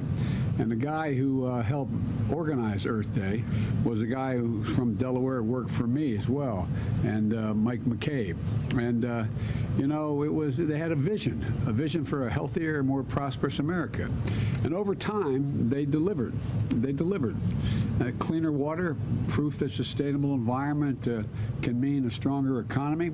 You know, and one of the things I'm proudest of in our administration, before I went into detail with my quote green agenda, I got all the unions together. Literally got all the unions together. Bigger said the unions view it as against their interest. And starting with the IBW electric workers, they endorsed it. And every union has stepped up because they figured it out. Their jobs, they're the ones who can help us transition in ways like never before. It's not going to cost them jobs. It's going to increase jobs. The IBW is going to be building 50,000 electric stations, electric starting stations all across America, for example. And so look, change continues today, and a new generation of Americans helping us lead the way against the threat of climate change. You know, every time I get a little down, I don't know about my colleagues, I suspect they're the same, I just turn on the television or take a look at all the young people. This young generation is not going to put up with all this stuff. No, they're not. I mean, they are really, really energized. Whether it's basic human rights or it's the environment, they're just not stopping. And from day one of my administration, we've stood with them. Governor, I hate to admit it, but I was part of that early Earth Day. I was only 7 years old, but God, oh my Lord, I can't admit I said that. But anyway, it's been a passion of mine as long as I've been involved in public life. The first thing, what got me involved in politics, not that it matters to you all, but I was thinking about it on the way over here. I was a young attorney in Delaware, and they wanted to, across the top of my state, they wanted to connect two highways. And it's through what is the most beautiful part of the state. But instead of being willing to do it in an area that in fact had no consequence for the environment, they decided to put it through areas that were straighter but more damaging. And I got involved to try to stop the construction of that highway, which I did. That's what got me involved. And it caused me great problems because I ended up having to run for the county council, which was the hardest job I ever had. Didn't want it. At any rate, but as a matter of fact, in 1986 in the United States Senate, I introduced and we passed the first Global Climate Protection Act, the first time, and it was a warming legislation in the Senate. And on Earth Day, you know, we convened last year over 40 leaders from around the globe, reasserting America's leadership on climate after 4 years of administration denying that there was a climate crisis, denying that there was any need to do anything about the environment. And the commitments galvanized at that meeting, including our own goal of cutting emissions from 50 to 52% below 25 levels by 2030 and reaching net zero emissions by 2050, taking the steps the United States needs to limit the planet's warming to no more than 1.5 degrees Celsius. And the rest of the world started to come along. We did more than set bold goals. We acted to achieve them. Last year, with all the disappointments we faced, but last year the United States deployed the most solar, wind, and battery storage in American history. And we made record-setting investments in clean energy in rural America. For example, we have a $1 billion program that no one knows about except the Department of Agriculture, the grants and loans for farmers and rural co-ops to deploy solar and storage and power lines to carry clean energy across the country. We're investing in technology so you can heat and cool your home when the sun doesn't shine and the wind doesn't blow, because out here in Silicon Valley, you're developing the battery technology. They showed me one that's about a little bit wider than this podium, about that thick and about this wide, that in fact you can install in your home. And when the sun ain't shining, that stored electricity runs the whole deal. And by the way, windmills don't cause cancer. And across the country, we have enough clean energy. It's President Biden, some remarks there in Washington State. We're going to take a quick 2-minute break here on Live Now from Fox. When we come back, we'll talk about the very latest with the Russia-Ukraine war. We'll be live in Kyiv with the very latest there on what the latest updates are right here on Live Now from Fox, coming up in just 2 minutes.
Headlines from all over the country. It is Friday. I'm your host, Mike Page. Thanks so much for joining us here today. Obviously, For the last 50 plus days, we've been giving you updates on the war there in Ukraine that continues to rage on. And we've been giving updates and talking to people that are living right there in Ukraine and getting the latest updates. And our friend here on Live Now from Fox, Mark Savchik, joining us once again. Mark, always great to see you. And I'm glad that we're able to talk again right now. And it's been a little bit since we talked, so why don't you just give us the latest on what you are seeing there in Kyiv?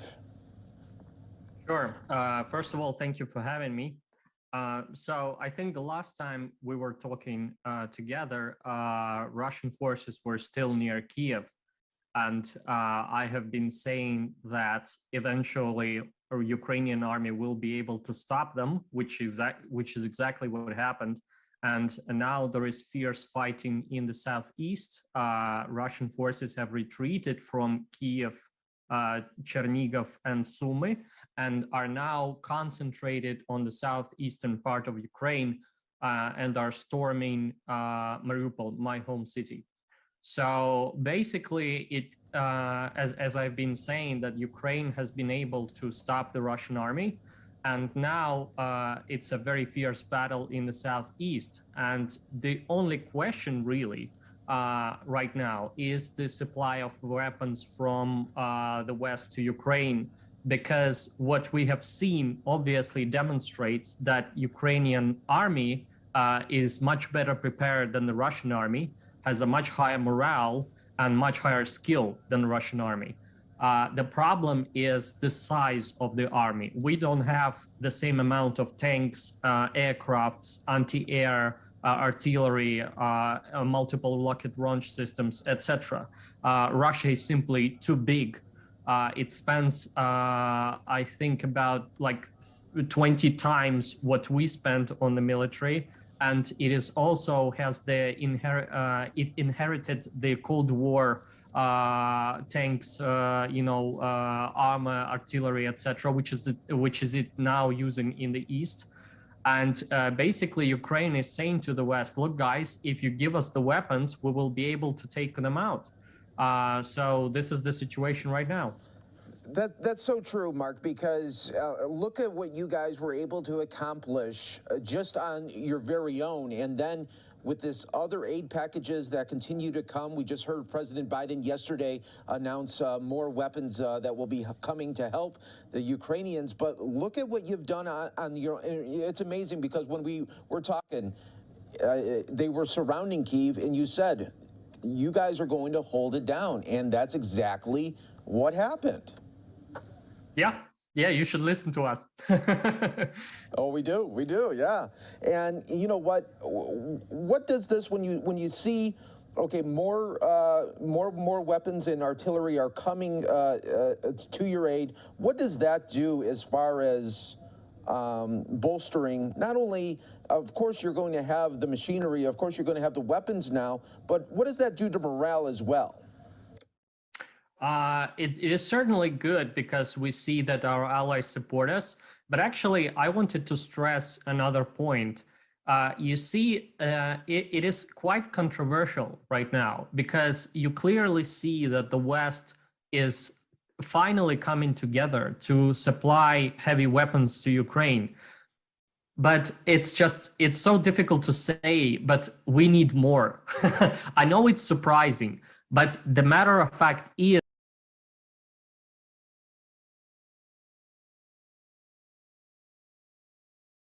look at the amount we have destroyed in the past 2 months. We have destroyed more than 800 tanks.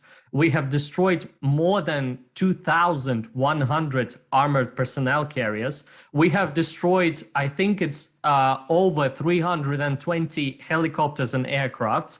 Now, what I'm saying right now is basically the amount Germany, United Kingdom, and France has altogether.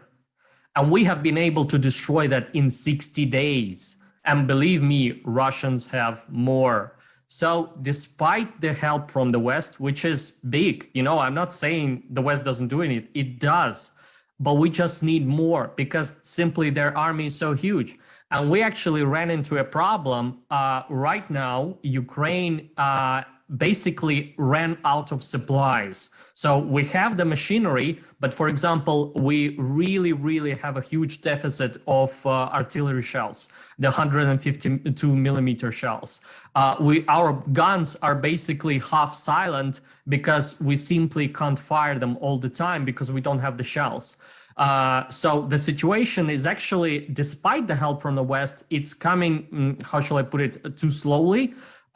We just need more. Finally, literally yesterday, we have heard from Biden administration that they're sending another package of 78 artillery pieces, 155 millimeters. That is amazing.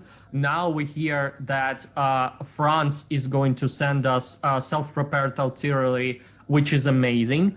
But this is what we really needed like 2 weeks ago. Of course, we are super grateful it's coming, and finally, when it will be able to arrive, we will be able to push these guys back. But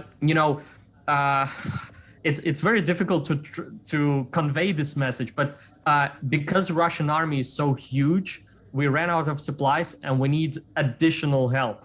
And we think it's sort of a fair ask to ask this from the West, because we are destroying the Russian army. If you help us, if you give us more weapons, we will effectively kill everything and anything that Russia can throw into a fight. And because they will bleed out on our army, they will have absolutely nothing left for Europe. Because as you know, as you've seen from the state's TV, from Russian state TV, they openly say that they have ambitions to conquer the rest of the Europe. They actually say that out loud. And so what we ask from the West to send more weapons, multiple launch rocket systems, and long-range artillery is actually a good deal for the West, because by using these weapons, we will be able to completely demolish his forces, and he will have nothing left. So true, so true. And I feel you when you're talking about that, that Washington, D.C. red tape that we all know here in the States of, and unfortunately you're seeing that play out in real time. But for, a lot of red tape in government here, it goes to the way of, just small talk. But for Ukraine, it's much different, because this is literally, guys, life and death. And you know this so well. And what do you think it's going to take? I'm going to say this. This might be an unpopular opinion in the media-wise, but what is it going to really take for NATO to step up? And we see the images. We're seeing the travesties that are playing out, how just ruthless and barbaric Russia is in what they're doing to Ukrainians. This is genocide. So when is it going to be stepped up and get involved? What is it going to take? How many graves have to be dug up? Okay, I actually have an answer for that question. The first very big point to the American people, and actually to the West, is that Ukraine doesn't ask for military to directly be involved, for the Western military. For NATO or the US, we don't need that. We have our own military. As you can see, it is one of the most qualified militaries in the world right now, but we just simply ran out of supplies. So we will be able to finally take them on and completely destroy them on our own. We just need the hardware. So basically artillery, tanks, multiple rocket launch systems, long-range rockets, mortars, armored personnel carriers, armored vehicles, 4x4s. Yes, we will need a lot for sure, because we're destroying such a huge army, which is the Russian army, but we will be able to do that. Now, that's point number one. We're not asking any foreign military to actually take part in this war. We will be able to do that. We just need more resources. The next question is, we will need, unfortunately, more financial aid, because literally more than 25% of my country has been displaced. A lot of the GDP of Ukraine has been completely and irreversibly destroyed. That means, of course, that Ukraine will need financial assistance in order to support itself. We have like 10 million people unemployed right now, which is, logical. They have to leave their homes. Kharkiv is destroyed. Chernihiv is destroyed. Sumy is destroyed. Mariupol is completely wiped out. You have seen images from Mariupol. This town, this city, which was home for 500,000 people, is completely destroyed, and all the GDP in there as well. So we will need, a second point is we will need financial aid. And the third point, Europe and the West will have to eventually impose a ban on oil and gas from Russia. And I'll explain why. Because in the first 50 days of war, Russia received $40 billion revenue from exporting oil and gas. Look, it's impossible for Ukraine to defeat an enemy if it's been supplied with, loads of money from the West. Yes, of course, it's trade. I understand that. And it will take time to completely ban Russian oil and gas. Again, I understand that. But it's impossible to send $1 billion of military aid to Ukraine and $1 billion to Ukraine in financial aid and then pay $40 billion for oil and gas in Russia.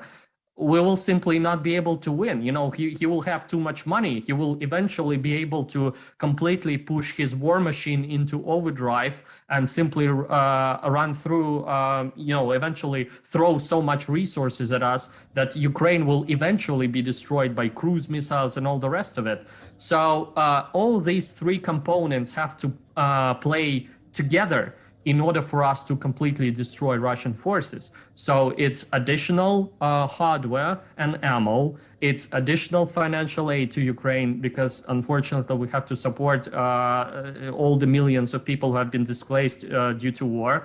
And finally, Europe will have to impose complete sanctions on oil and gas. Now, what will happen once that is in place? First, Russian economy will collapse in about half a year's time.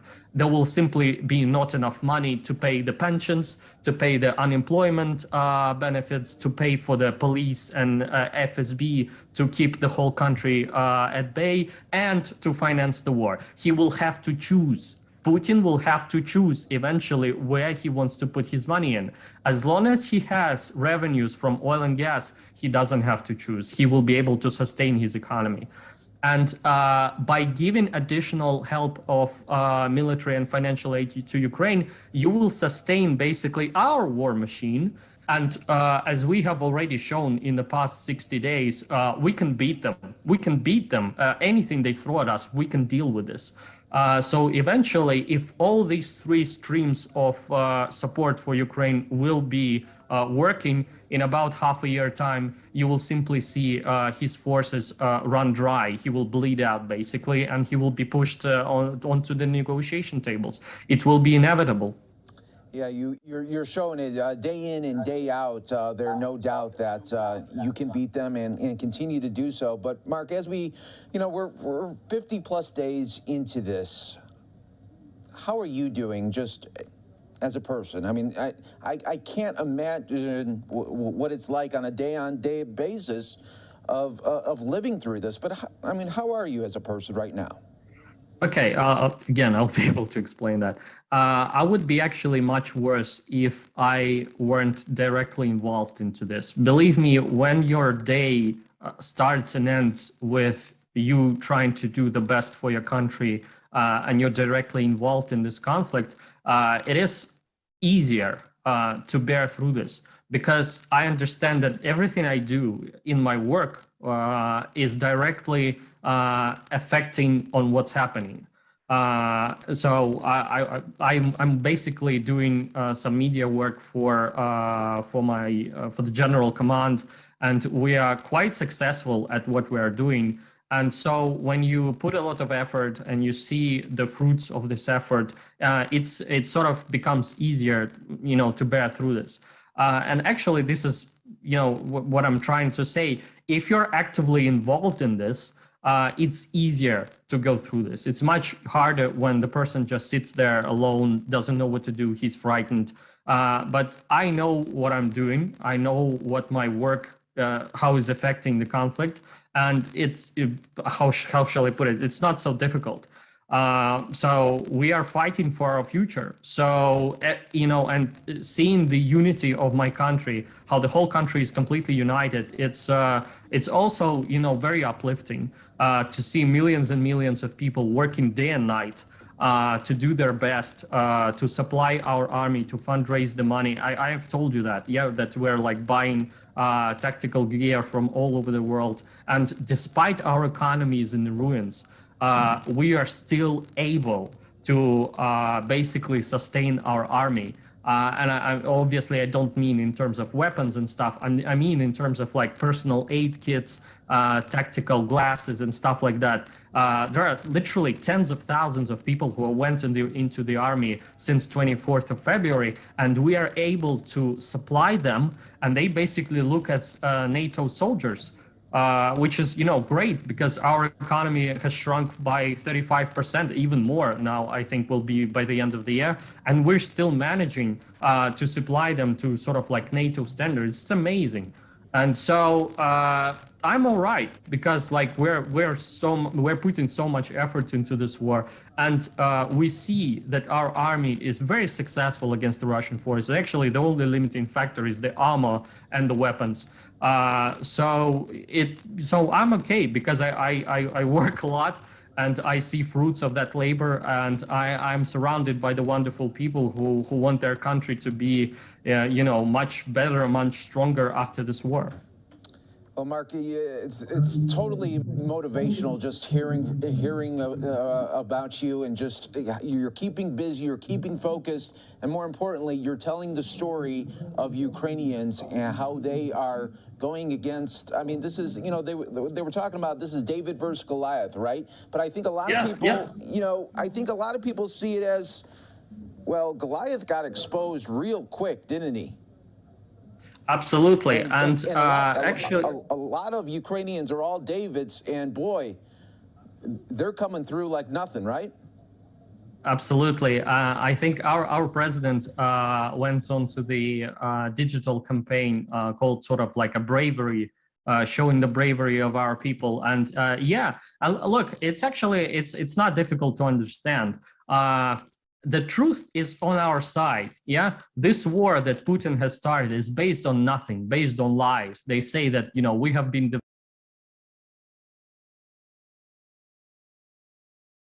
Ukraine have been oppressing Russian-speaking population in the East. Well, hello, I'm Russian-speaking population in the East. Nobody has ever oppressed me, and I speak Russian still to this day. Nothing happened. Half of our army speaks Russian, for goodness sake. So this war is based completely on lies. So our people is very united against this evil, and his forces are all corrupt. You can clearly see that Russian army is not as strong as it marketed itself, because it's completely corrupt from the inside out. It's completely rotten.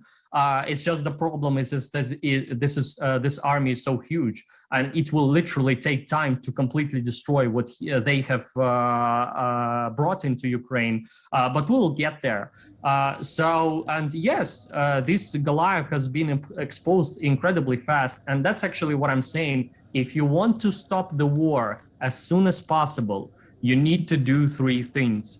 You need to give Ukraine more heavy weapons. You need to give Ukraine financial aid so it can keep on fighting, and you need to impose more sanctions on Russia, and the war will stop this year. But these three things have to play together in order for us to finish the fight.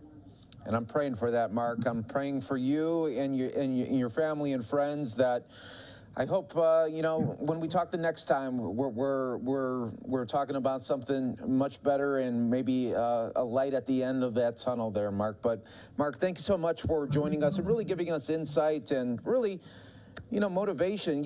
I tell people, you think you have it hard, think about what's going on over there, and it's much harder. But you do it with a smile, you do it with grace, and you're keeping focus. So we appreciate you, Mark.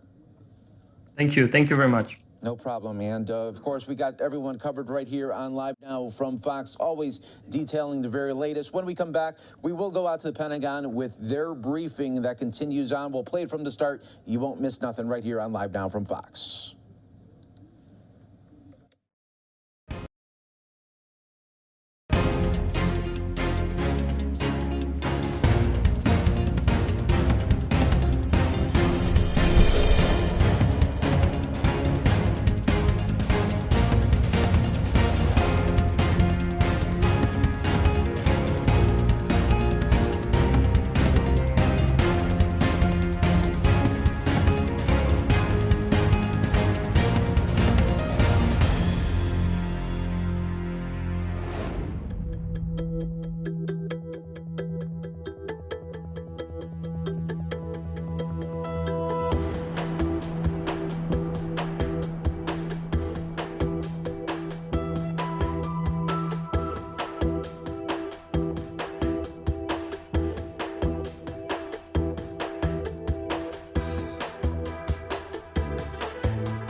Underway right from the beginning. That's the way we do it right here on Live Now from Fox.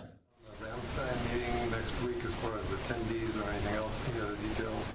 Yeah, we're about 40 or so other nations were invited to attend. Invitations are still, RSVPs are still coming in, but I can tell you that more than 20 of the invited nations have agreed to come. So we're looking forward to that meeting, and we'll, as we get closer to it, we'll certainly have more detail about it. Will that be connected to any kind of a NATO activity, like what he's going to go brief NATO on? No, this is outside of the NATO rubric, and not all the nations that were invited are NATO members. As you know, NATO as an alliance is not providing security assistance to Ukraine, so this is not being done under the NATO umbrella at all. Now, some of the nations invited and some of the nations that will be going are in fact NATO allies, but they're doing this in a sovereign, unilateral way, not as a part of the alliance. Separate question on Ukraine.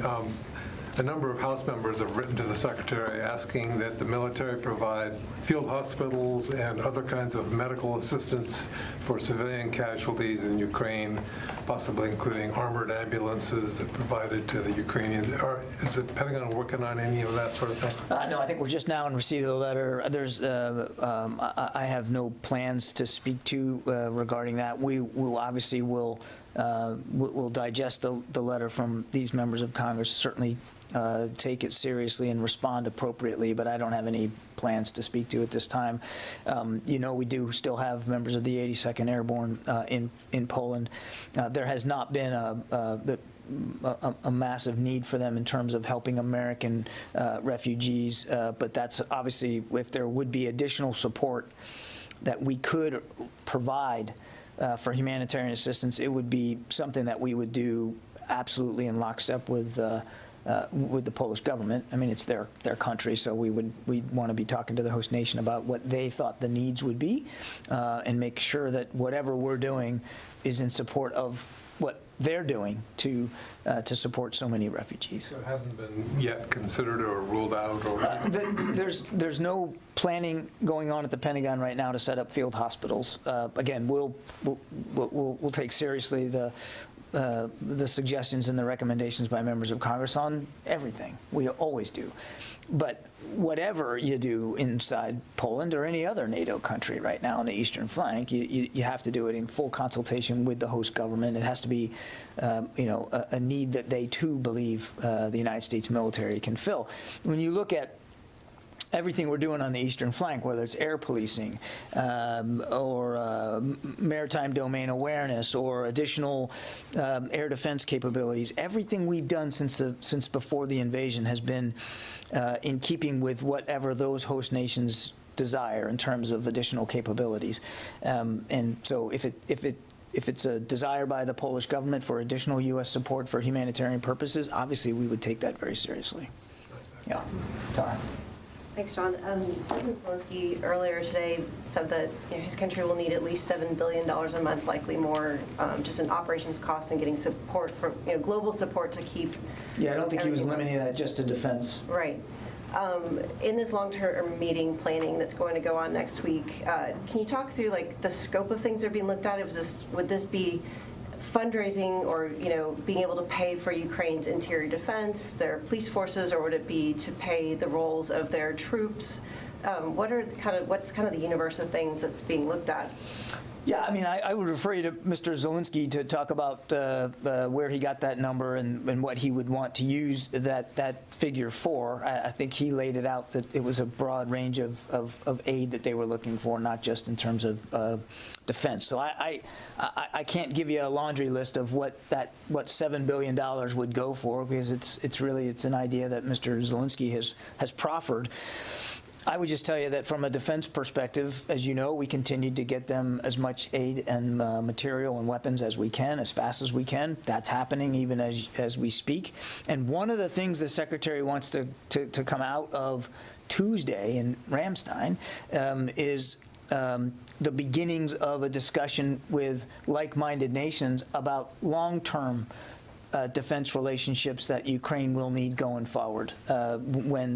Obviously we want to talk about what's going on now. We certainly want to hear from from Ukraine and from other nations about what they're doing in terms of immediate defense assistance and how that might change as the fighting there changes. But I think he also wants to take a longer, larger view of the defense relationships that Ukraine will need to have going forward when the war is over. And so well, we don't know. That's why we want to have the meeting. We don't know. He's not going into this meeting on Tuesday, with a preset list of things that he thinks we have to drive to. He wants to hear from allies and partners and from the Ukrainians themselves about what they're doing and what they will need going forward. That's why we're calling it a consultative group, so we can actually consult. We're not going into this with a pre-cooked set of endings here.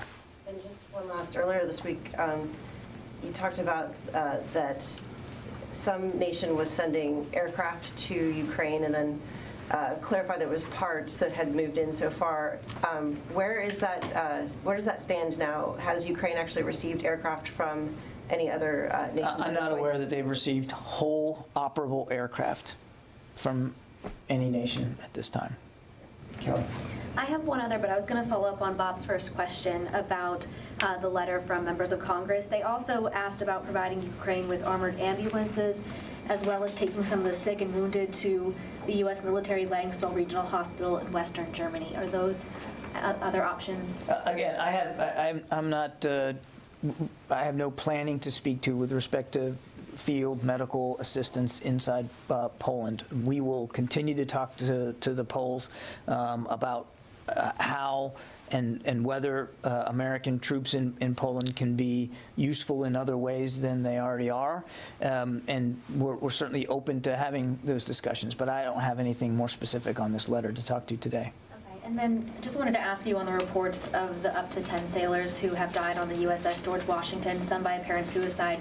Can you explain in any way why there appears to be a cluster of suicides off one dock ship, and some members of Congress say the military isn't doing enough to stop these deaths? So is the department trying to do Well, I'm not going to get ahead of the Navy and their investigative efforts on these deaths aboard the USS George Washington. I'd refer you to the Navy to speak to what they're learning, if they can even share that with you right now. stepping back a little bit, as we talked about yesterday, suicide is a significant concern inside the department. It certainly is a concern for Secretary Austin. You've heard him say many times that mental health is health, period, and that's how he wants the department to look at this. And obviously, we wouldn't have stood up this independent review commission for suicide prevention if we didn't really believe that we've got more work to do. Clearly, we have more work to do, and we know that. And this is We're going to take our final break here of the hour right here on Live Now from Fox. And that's the other thing that we're learning in talking to experts outside the lifelines, that lifelines of the department, that you have to be a little humble going.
And we've also made very clear that that we'd be willing and interested in having a discussion with Congress moving forward should there be the need for more. I mean, we're going to continue to support Ukraine as best we can, as fast as we can. I don't have any additional contracting information to give you on the $300 million right now. The only contracts that have been put out of that are the Puma UAVs, but we're working very hard, as I said yesterday, to get the other ones actuated.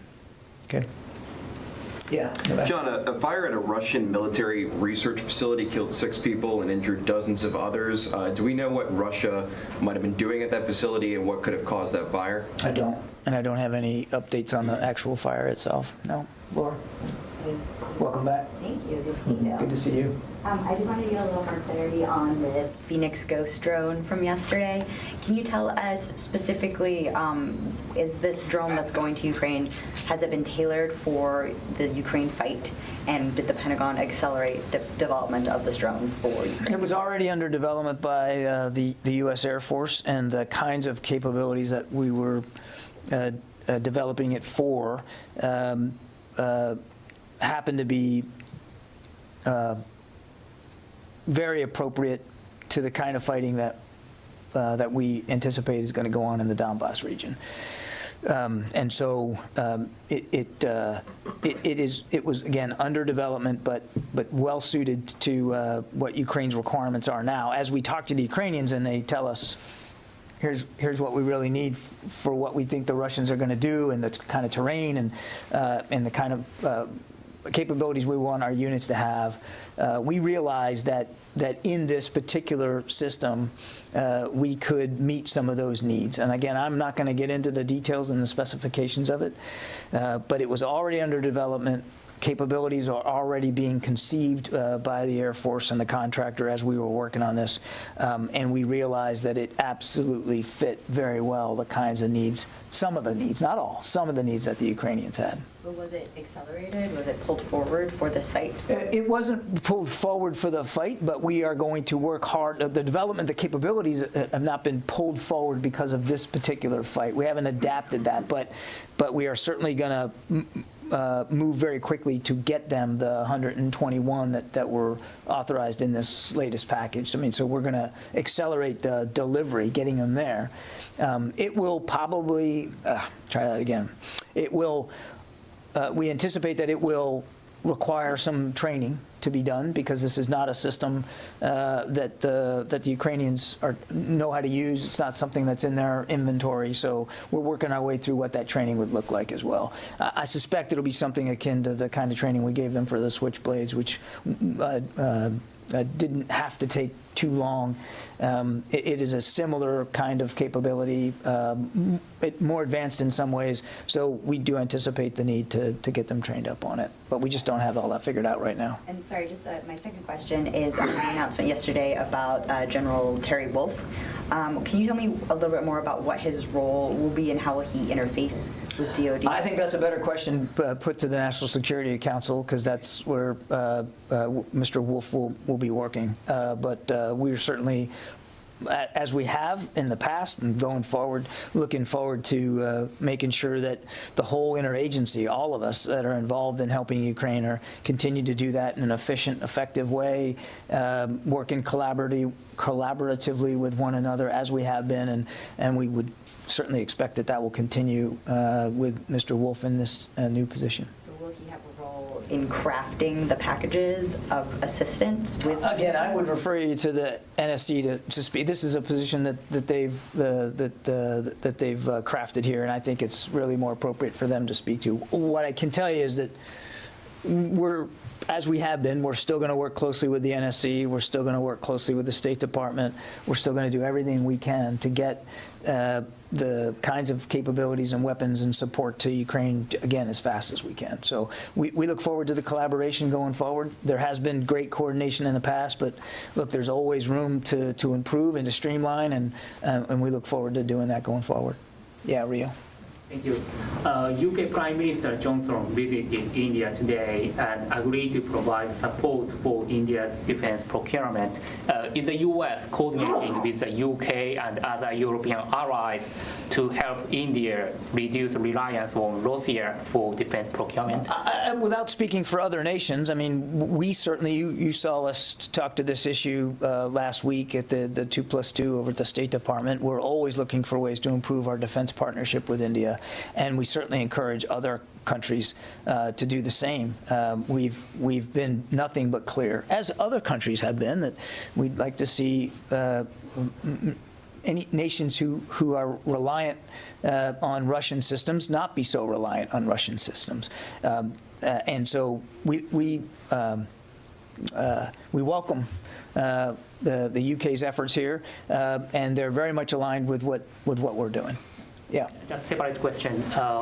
Before Russia's invasion into Ukraine, some European countries deployed naval assets to the Indo-Pacific region along with the US to address the growing challenges posed by China.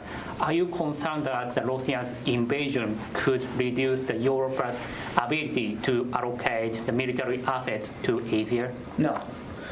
No. China remains the pacing challenge for the department. And even as we are bolstering NATO's eastern flank with our own capabilities, even as we are continuing to flow defense articles, weapons and systems to Ukraine, we still have a significant amount of effort and energy applied to the challenges in the Indo-Pacific, and other nations do too. We are a big enough military, we are powerful enough, we are spread out enough, we are organized well to be able to handle both the pacing challenge of China and what we have described in our national defense strategy as the acute threat that Russia poses. Matt. Thanks, John. I want to check back in on Russia's nuclear posture. Has the U.S. at this point seen any indications that they have raised their alert level or readiness levels of their nuclear forces since Putin said indicated as much several months ago? And secondly, how confident are you that the U.S. would see signs of such an elevation? We monitor this very, very closely every day. We would never boast that we have perfect visibility on everything that Russia does or decides to do with its posture, be that conventional or unconventional. But we monitor as best we can every day. And all I would say, Matt, is that we've seen nothing and have no reason right at this point to change our own nuclear deterrent posture. We're still comfortable and confident that we have an appropriate nuclear deterrent posture to defend the homeland as well as our allies and partners. Sylvie. Thank you.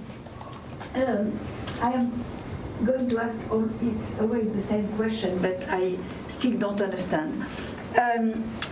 With all the new weapons that the West has been giving and is going to give soon to the Ukrainians, the tanks, the artillery, everything, do you assess that the Ukraine military is now has now the capacity to completely push the Russians out of the country, not out of the new zones that they. But that's where they are. So I mean, they're in the east and they're in the south, and so that's really the only push them out. That's the only places that they are. I think that's a question that only the Ukrainian armed forces can answer, not the United States military. What I can tell you is that we, and with another 30-plus nations, are doing everything we can to give them the tools that they need to defend themselves and to push the Russians out. I mean, but as for what their goals are on any given day, I mean, that's for them to speak to. And what their capabilities are in this part of the country or in that part of the country, that's something that they should speak to, not the United States military. What we're focused on is giving them the tools that they need to defend themselves and to defeat Russia's aggression. And that is done in an iterative conversation with them, which we have literally every day. And it's a conversation the Secretary is looking forward to having on Tuesday with other allies and partners when we're over in Germany as well, to make sure that what we're sending, and when I mean we, I mean the big we, not just the United States, but everybody, what we're sending is meeting their goals so that they can do that. But as for their capacity on any given day or in any given geographic area, that's really a better question put to them, not to the United States military. Yeah. Hi, Elizabeth Fox. CISA had a warning earlier this week that the U.S. and other countries are under an increased cyber threat from Russia. Can you just speak to what the U.S. has done for itself since the Russian invasion to bolster its own cyber defenses and how it's helped Ukraine bolster theirs? Yeah, I'm actually not going to be very satisfying here. We are mindful of the cyber threat that Russia poses every single day. And every single day from a variety of actors around the world, our cyber architecture gets attacked. We factor that in every day. And cyber resilience is not a static thing. You don't just finally achieve it and then can sit back. You've got to constantly modify your posture in cyberspace.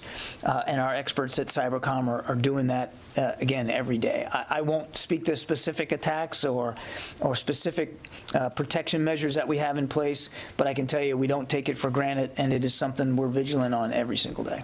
How big of a concern is it? Very big concern. It has to be. We have seen what the Russians are capable of doing in cyberspace and what they and what in many cases they want to achieve, whether that's in malware, whether that's in hard cyber attacks, or whether it's in the spread of disinformation through social media in cyberspace in that way. They have proven that they have a certain agility in cyberspace. We want to make sure we're ahead of that, and we're working on it every day. Yeah. Bob. Take you back to the Ramstein meeting again. When you described it, I think you said it was to talk about the long-term defense relationship with Ukraine, including post-war. I'm wondering whether you're alluding to, in some respect, security guarantees for Ukraine, or are you simply talking about defense equipment, weaponry, and so forth, and training?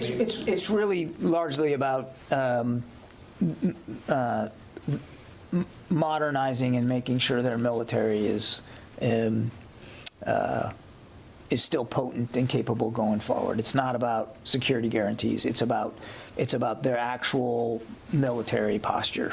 Okay, you also used the term industrial base. I'm wondering if you're referring to the American industrial base? No, I think what we want to have a discussion with is not just our industrial base here in the United States, but the industrial base of so many other nations and how they're faring.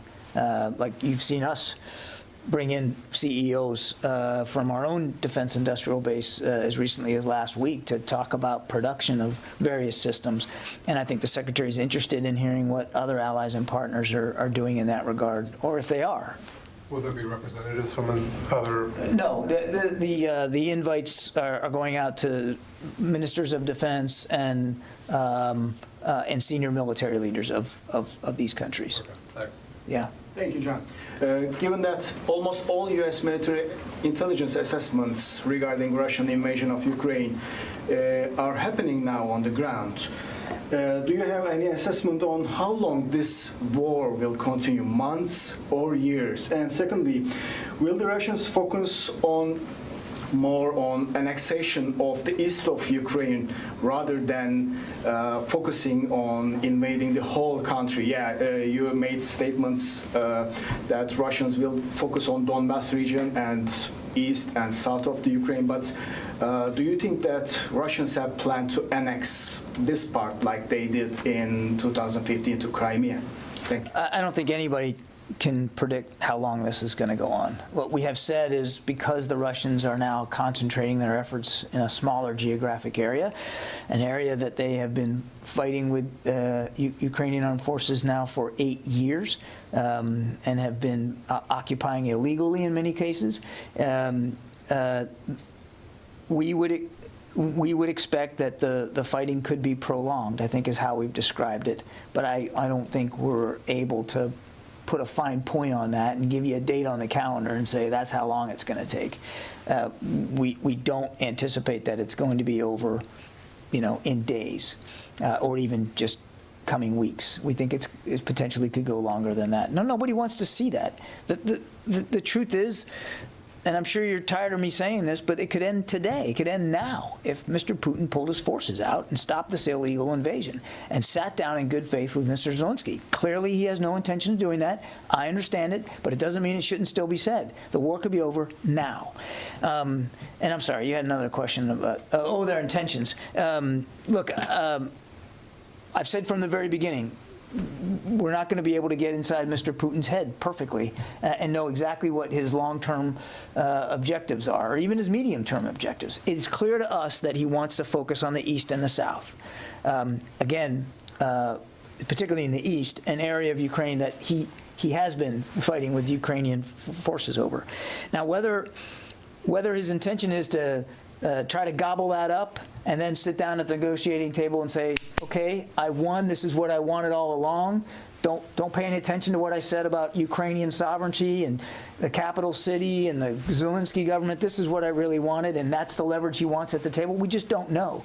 Or would you want to gobble that up so that you can then use that as staging areas for further invasions more westerly into Ukraine and again try to threaten the capital city? We just don't know. What we do know is that they are focusing on the Donbas in the south. What we do know is that they are putting more enablers in there and they are adding more troops. Even over the last 24 hours, more troops have gone in. What we do know is that they are conducting offensive operations in the Donbas, and certainly they continue to bombard Mariupol.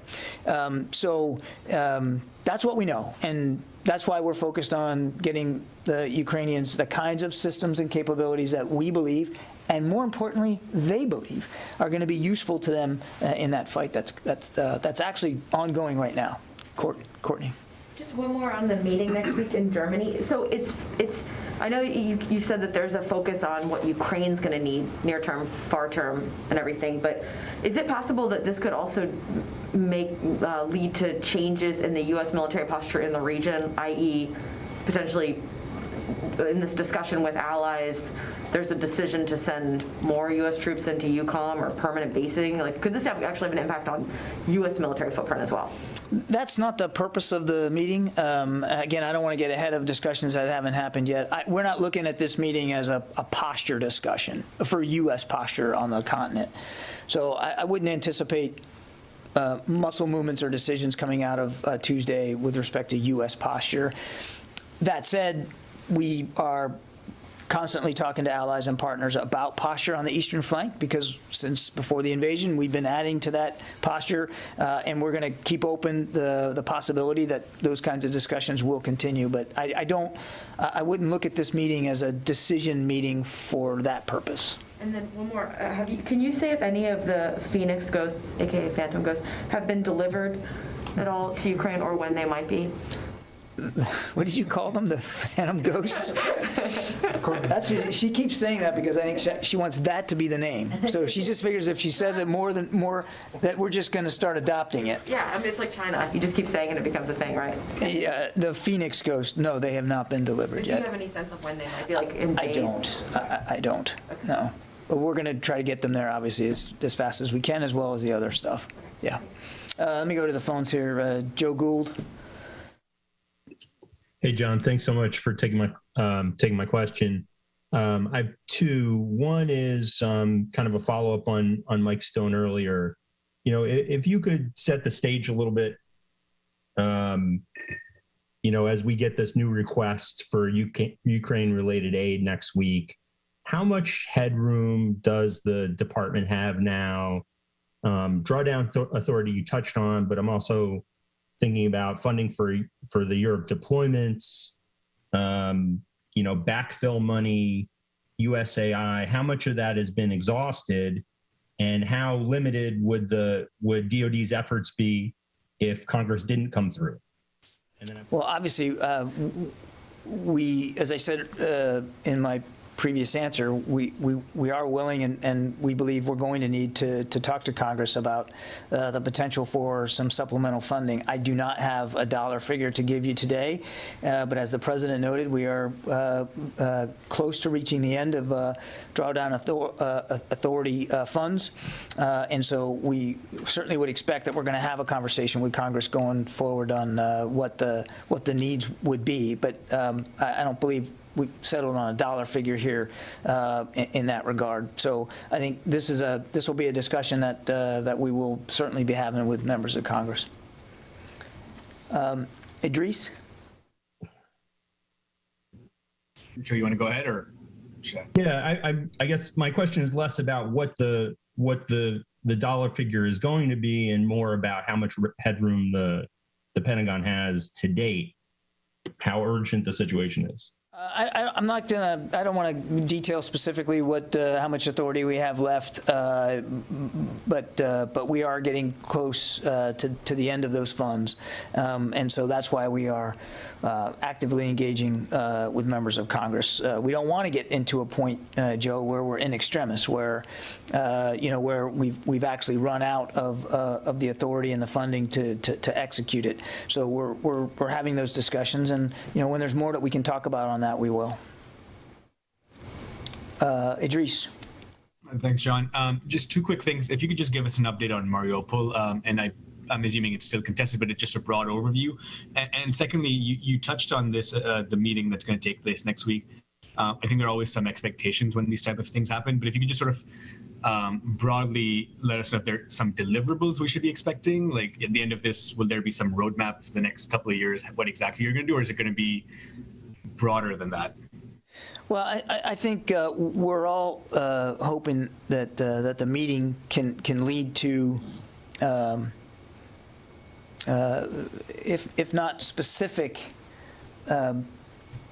decisions, at least a framework for getting at specific decisions going forward. So I don't have any deliverables to preview, but I think the Secretary is very much looking forward to this discussion and to to being able to speak to all of you after that meeting about what he heard and what he learned. And again, I just don't want to get ahead of the agenda right now, but we're calling it a consultative group because that's exactly what we want it to be. We want consultations. We're not going into this meeting with a pre-cooked set of outcomes at the end of it, as so often happens when you're doing things at the ministerial level. That's why we're not calling it a ministerial, even though there are a lot of ministers going, because we really want it to be a conversation, and we're not coming into that with some sort of pre-cooked outcomes all set. So let's have the discussion, let's have the meetings, let's have that conversation, and we'll see where we are on the other end of it. It is important enough, I think, just that in this critical time, as this war enters a new phase, that the convening power of the United States can still be applied to bringing people together to have specific conversations about how to support Ukraine going forward. Let's see. John Ismay, New York Times. Yes. Can you offer anything on the Pentagon's continued acquisition of non-standard ammunition from Eastern European countries for Ukraine, and also whether any issues with insufficient supply of available quantities from those sources being at least in part behind the move to shipping more NATO standard weapons and ammunition to Ukraine? We do continue to work with allies and partners about non-standard ammunition, and almost every day there is ammunition going into Ukraine, and much of it is what we would consider, in the words you used, John, non-standard. In other words, not U.S. caliber, not U.S. Specific ammunition. We know how important that is. It's the lifeblood here for the Ukrainian armed forces. We don't talk a lot about small arms ammunition. It doesn't get the headlines. I understand that. But in every discussion we have with the Ukrainians, they talk about how important that is. And to date, the United States has helped coordinate and deliver more than 50 million rounds of small arms ammunition to Ukraine just since the invasion. And not all of that is U.S. caliber. Now, I couldn't break it down for you in exactly how much of that's non-standard, John, but we continue to talk to allies and partners about their inventories of non-standard ammunition and continue to try to get that flowed into Ukraine, again, as much as possible. So it's very much an active part of our discussions. It is still very much an active part of the deliveries that we're helping coordinate. And it is having a truly significant impact on the battlefield. They use that ammunition literally every day in defending their country. Yeah, Goyle. Two questions on India and Afghanistan.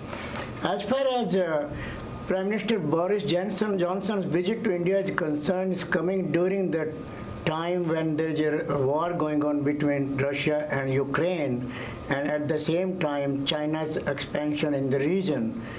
My question is now, China is worried as far as UK and India Defense Pact is concerned. Also, they are worried about India and US military-to-military relations.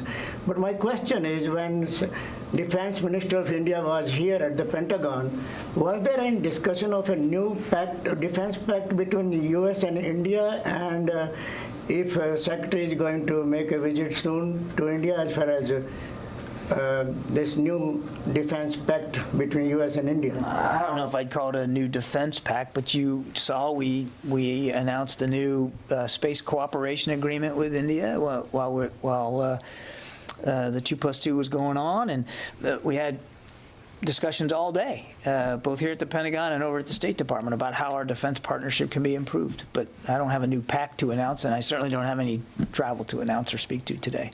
As you know, one of the Secretary's early trips in his time in office was to India, and to meet directly with Indian officials, and I'm sure at some point we'll go back. But as far as India and Russia defense pacts are going on for so many years, and now recently also, when Russian president was in India and the Indian prime minister was in Russia, But how you think these will play with India's new pacts with the different countries, including like now recently with UK? I think Indian officials would be better to speak to that than we would, Goyle. I mean, it's a sovereign nation, and they should be speaking for themselves about their bilateral relations with countries. We've been very clear with India as well as other nations that we don't want to see them rely on Russia for defense needs. We've been nothing but honest about that and discouraging that. At the same time, we also value the defense partnership that we have with India, and as was evidenced a week ago, we're looking at ways to improve that going forward. That's gonna continue because it matters and it's important. And India is a provider of security in the region, and we value that. And so we're gonna look for ways to continue it. During this 2+2 meetings in Washington at the State Department and Pentagon here, India and U.S. celebrated 75 years of relations, including diplomatic and also, of course, defense. Any thoughts on that? Thoughts on the 75 years of relations between the two countries? We're for it. I mean, it's a powerful statement of the strong bilateral relationship that we have with India and that we want to continue to grow. Yeah. And my question just on Afghanistan. You have another one? Bombings are still going on in Afghanistan as far as education is concerned, on children and schools and all that, and people of Afghanistan still remembering the U.S. impact there. And what do you think, because they still are thanking the U.S. that how U.S. Army and U.S. helped them, but now Taliban still they are targeting the education and especially the children. Look, we've been very clear. The Taliban will have to be held to account and responsible for the way that they are now dictating security inside Afghanistan. We do not have a U.S. military footprint in Afghanistan, nor do we plan to have one. But if the Taliban desires the kind of international respect it claims it desires, then it's going to have to behave appropriately. And obviously, we are not at a point where we would ascribe to the Taliban that level of responsible leadership. Okay. One more, and then I'm going to call it a day here. Kasim. Hi, John, thank you. On the consultative meeting at Ramstein, you said not all the nations that were invited are NATO members. Clearly, there are 40-some countries have been invited, as you said. That number clearly is about the NATO number of NATO allies. But could you say that there are some NATO allies who are not invited to that meeting? That's one question. And second, you said more than 20 countries have agreed to come.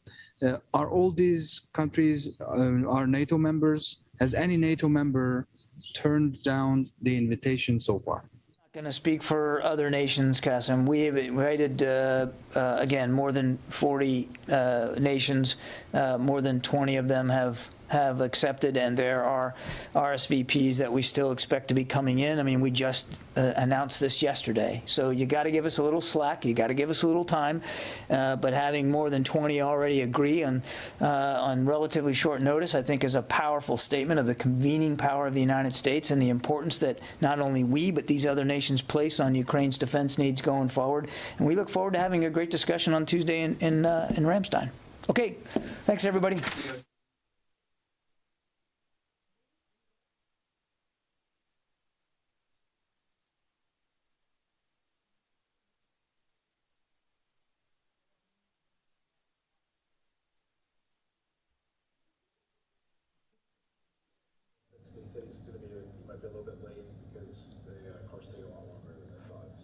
Yeah, he reached out.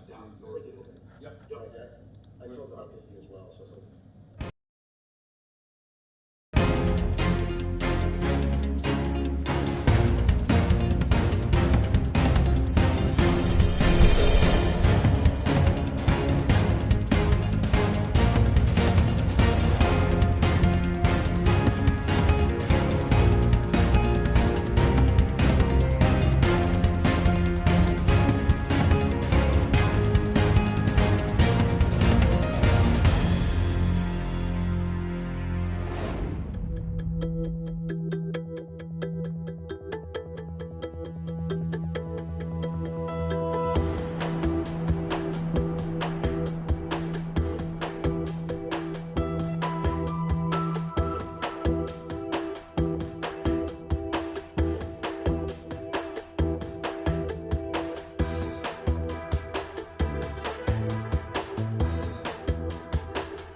Yes. I was appalled that you is testifying before Congress, looking at members of Congress. Our country's elected leaders were victimized right there in these very halls. Were you a victim of the attack? Yes, I was. I was in the House chamber when it happened. I had to be evacuated to safety. We were held for hours in a secret location protected by Capitol Police, military members, for hours until they cleared the Capitol. Yes, I was a victim of the riot that day. No further questions. Your Honor, I believe the testimony has opened the door on the issue of text messages that Representative Greene sent on January 6th during the insurrection. We would call for their immediate production and the ability to have a moment to look at them so that we can examine her on them. I thought the testimony was she did not send any other messages. No, she's testified that she sent messages to her children and her family. Those were text messages. Those were not tweets. We did not talk about any text messages. That was the controversy over the admission of the text messages, which we have not referred to at all. Except that Representative Greene referred to it when I asked her if she was in touch with anybody from that day from the floor, and she said that she texted her family. You can't open the door. Hold on. Only I could open the door. Well, okay. Let's first of all, do you have any questions other than this? I do, and I'm going to preserve that position, but I'll move I understand. We're going to take a break. It's been a little chaotic for the last few minutes. Representative Greene, you mentioned a number of statements that you made after January 6th where you talked about being upset about the fact that there was violence, right? Yes. Can you point to one press release or tweet or comment on Facebook prior to January 6th where you use the word peacefully and in terms of urging people to behave peacefully at the demonstrations that were expected to occur? I would have to look all through my social media, but I'm sure that it's there. I've always denounced violence. I denounced those Antifa BLM riots all over the country over and over, just like I denounced the January 6th riot over and over. Even to the people in jail, I told them that it was wrong. I told them in the DC jail I did not like what they did, but that I'm there because I support their due process rights, which is being violated. Can you point to one video prior to January 6th where you urged people to behave peacefully on January 6th? One time in public that's on video where you said those words? I don't have a computer. I don't have my social media. I didn't remember many of the social media posts that you pulled up in interviews. I was interested that you answered some questions about FBI Director Wray's testimony in Congress. Do you believe the FBI was behind the January 6th violence at the Capitol? I don't know. I certainly think there's a lot to be investigated. We don't know who Ray Epps is, the scaffolding commander. The Governor Whitmer's plot certainly leads to questions about things that happened on January 6th. I think there's a lot of investigations that need to happen. You've referred to January 6th as a Fedsurrection, right? I'm not sure. Okay. Nothing further. Okay. Anything else, Mr. Bob, before we take our break? No. Anything else? No, sir. Okay. Do they rest? Or what? Do you rest? No, we have an issue that we want to consult on, but either we're going to put in a video or we're going to move to closing statements, but the video has been admitted, so it's a timing issue that we want to talk about. All right. So you don't need the witness. She's excused. That's right. Thank you. Thank you. Thank you, Representative. You are excused and they step down. All right, now, I believe we've discussed, we're going to take a break before we go. Well, what do you want to do, Mr. Kelly? I mean, you want to take a break? I don't know what you're contemplating, out of 5 minutes or an hour. Yeah, I think, Your Honor, we would appreciate a very short break. Well, let's take 15 and be back at, let's be back at 1:45. Your Honor, can I ask a question? Are we absolutely dedicated to stopping at 4:30? If we went a little longer than that, would that be? I will have to consult with the real powers. Only because we're trying to figure out our presentation, the last piece of our presentation, if we want to close, or do we have one more thing? And so it'd be nice to know. Well, I will consult with Judge Malhi, and we will respond when we reconvene. Thank you. Okay, we're off duty for 50 minutes. Judge Malhi, could I chat with you about logistical questions? As you can see there, they are taking another break. They're always interesting to hear this as she recounts the days leading up to January 6th, as well as the hours and really minutes leading up to that moment as well. You're watching Live Now from Fox, everybody. We are monitoring, awaiting more remarks here from President Biden, talking about lowering costs for American families out there in Washington State. Let's take another quick 2-minute break right here on Live Now from Fox.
Us here as we continue to bring you top stories and headlines from across the country. And this day and really every day, we honor an American hero there, Pat Tillman. You see there, who gave the ultimate sacrifice. Hard to believe. It's now 18 years. And on this weekend, we are going to see, once again, it's going to be happening in Tempe. It's so great to see that it will be back in action. We're talking about Pat's Run, taking the streets of Tempe, and it is going to be an event there. Always great to see so many people, thousands coming out to support the Pat Tillman Foundation, and also remember an American icon, all in the same run right there. Hi, everyone. Mike Pace here. Thanks so much for joining us here today on Live Now from Fox as we continue to bring you these stories here. We want to continue to talk about Pat Tillman, and there's no better person right now to talk about that than the Chief Executive Officer of the Pat Tillman Foundation. Thanks so much for coming in here, Dan Futrell. We appreciate it. Hey, thanks so much for having me. Really appreciate that. You know, it's so great to talk about, you know, any day Pat Tillman, but have it once again coming back, you know, the last couple of years hard with COVID-19, but now it's going to be back in person. No more virtual runs. We're going to see it in action. That's right. Yeah. So, you know, we are so excited. Tomorrow morning, about 7 o'clock. We're going to start 28 corrals of 1,000 people each and get people going for 4.2 miles in and around Tempe. It has been 3 years since we've been in person, and to have everybody at the start line, to have everybody signing up and getting excited for this day, that really is meant to not only support Pat's legacy and remember a great man, but also support the Tillman scholars, veterans and military spouses who are going back to school. We're so excited to do that and to finish up on the 42-yard line tomorrow. And for people that are watching our stream from all over the country and really around the world, maybe you are a Tillman scholar, but explain to us what exactly a Tillman scholar is and how that all unfolds. Yeah, so we have now, over the last 18 years, we've selected over 750 Tillman scholars who work and get degrees in education, in business, in law, in medicine, in a variety of different fields, all of whom were selected because of their deep desire to continue serving. They've either worn the uniform as a veteran or they've served as a military spouse, but all of them have committed to continuing their service in some form or fashion as they continue forward in the world.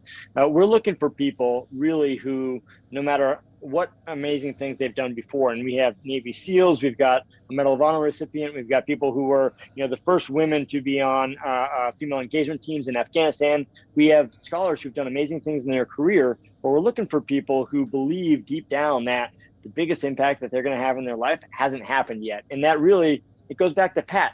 Pat was somebody who was exceptional professionally, athletically, personally. I didn't know the individual. I didn't know Pat, but everybody who has, continues to tell just wonderful and thoughtful stories about him. Last night we all gathered in the visitors' locker room at ASU ahead of Pat's run. We've got a race committee and a bunch of volunteers. We had about 30 to 40 people in the room, and in that room were people like Perry Ettinger, who helped start the race, Doug Tamaro, who works at ASU and knew Pat. We have Christina Hunley, a personal friend. We have people who knew Pat, and they were able to share stories of just how thoughtful he was in all of his one-to-one interactions that nobody else would see. That kind of thing represents a level of character that, that quite frankly, the country needs more of today. And in our scholars, veterans and military spouses, we're looking to invest in their education and their continued growth and leadership. That's an amazing story, and just overall, when you're there, seeing it in the streets there, it's amazing because everybody has a story and everybody's running for maybe a goal or somebody that they're thinking about. Of course, they're running for Pat and keeping that in mind, that legacy, but also they have their own stories, and it's amazing. I bet you hear countless stories of what I'm running because of this person. I'm running because I want to do this. I mean, that has to be quite amazing to hear those. Yeah, I'll tell you what, 28,000 people, you get them all together. And it's Pat's run. A lot of people walk, right? We have built this. Our community has built this to be a family-friendly event, and so we've got people out there running 4.2 miles, and they're going as fast as they can. I'm a runner myself. I love running, and so I'll get out there and try to bury myself on the course and see how it shakes out. We also have people starting out and pushing strollers. They're there with their family. This has become an event that is really, really community based, and people show up year after year because they get to spend time in the kind of energy that Pat shared with us. People show up and go push yourself hard, spend time with friends and family, and have a good conversation. Have a beer afterwards, on 6th and Mill, and have a good time. Ultimately, it's a reaffirmation of who we want to be in the world.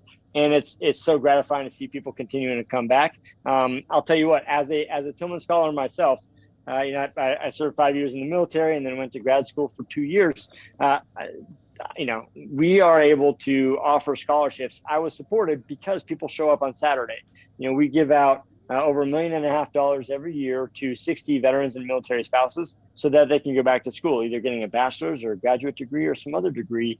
And it's so meaningful to us that this community continues to support that work. Absolutely, absolutely. And what an amazing work it does, not only in this community, but so many others as well. And Dan, it's amazing to think about Pat because, he was in the NFL. He had that career, and he just said, you know what, I got to serve a bigger thing, and that's our country. And to think about that, there's not too many people in this day and age that would do that right now. Well, today is the 18th anniversary of Pat's death. And here we are getting ready to have nearly 30,000 people on the streets of Tempe. We're talking about an individual who hasn't walked the earth in 18 years here. Why is that? Why has his story resonated so much? From my view, it's because it remains exceptional. There are not a lot of people who are going to turn down $1 million offer in whatever profession that they're in to go make $30,000 a year as a U.S. Army Ranger and deploy in significant hardship. Most people don't make that decision either in 2000, 2001, or even in 2020, 2022. So, the decisions he made, and they're driven by the values that he held close, they're still exceptional. We all aspire to be selfless like that in all of the communities of which we're a part. Hopefully, supporting Tillman scholars is inspiring to everybody who shows up as we see our Tillman scholars putting themselves out there. I'll tell you this, we have scholars who, as academic researchers, helped develop the technology to detect COVID in wastewater systems in different cities. We have people who were on the front lines of getting our allies in Afghanistan back home last August, September, when our country was departing, and surely, on screen did not look like, looked dangerous for a lot of folks. We have Tillman scholars who are leading conversations on racial justice in different cities around the country. These are all things that hopefully bring us all together and help us to be a better communities and a better country as we grow together. And then lastly, we all can't serve our country the way that Pat did, but in our own respective ways at work, what are some ways that someone just in their everyday life can almost try to lead a little bit of example by Pat Tillman? What would that look like? Yeah, I really appreciate that question. The military does not have a monopoly on service, and the military does not have a monopoly on showing care for our fellow Americans. There are so many different ways, whether it's professionally, right? You look at teachers, you look at doctors, you look at police officers and first responders. There are so many different ways to serve in your own profession. But even more than that, I'll go back to some of the stories that I heard last night from people who knew Pat, who every single one of them talk about how much he cared about the people he was interacting with. He was intellectually curious. He didn't assume that he had all the answers. He was willing to challenge opinions and be challenged. And at the end of the day, everybody who interacted with Pat Tillman, the man, walked away feeling like he truly cared about them because he did. And I would say, if people are looking for ways to serve that don't involve putting on a uniform, that service lives in those interactions that we all have day to day. And not to get too Pollyanna about it, but man, if everybody interacted with others today in a way that truly communicated their sincere care for that other individual, and this idea that we're all kind of in it together and we all succeed or not together, man, that would be a great way to serve, and hopefully Pat can inspire that. Absolutely, and he does. And this event is so special, and I'm so glad that it's finally going to be back there in Tempe. Dan, you guys do a great job, and the weather. Let's talk about the weather. You guys are probably having one of the best weekends there for weather. I mean, it is going to be beautiful and just a great joy to be in. And thanks so much for coming on Live Now from Fox and really helping to tell the story even more.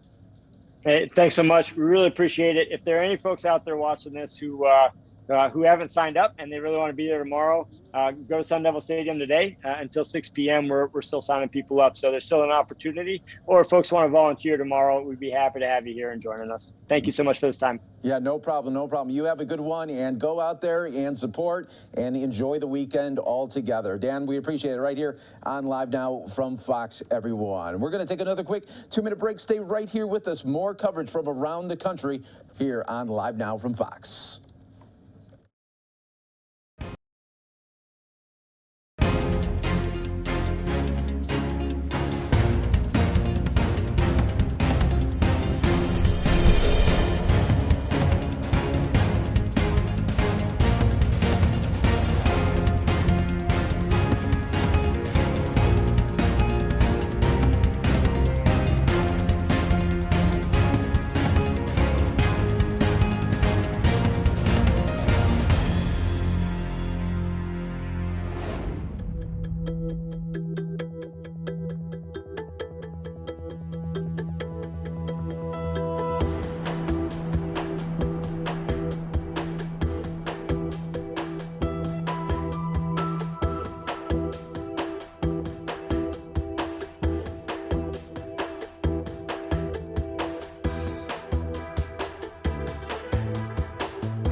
We're going to play it for you right here on Live Now from Fox.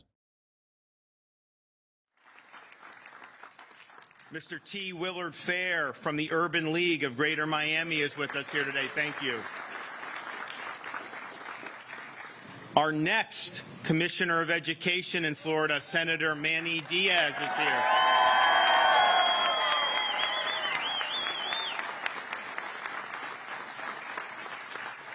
And we also have Senator Ileana Garcia is here.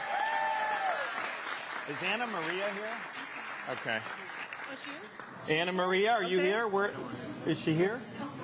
Okay, I don't think Anna Maria's here. I do know we have Representatives Alex Rizzo, Representative Fabricio Barrero. Thank you. We also have parents. We have from Broward County, Christine Chaparro, who's going to be saying a few words.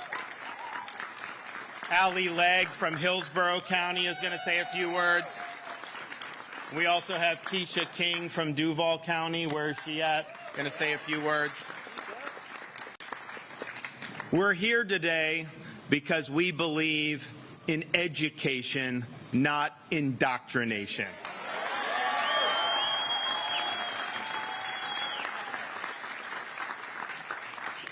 We believe an important component of freedom in the state of Florida is the freedom from having oppressive ideologies imposed upon you without your consent, whether it be in the classroom or whether it be in the workplace, and we decided to do something about it.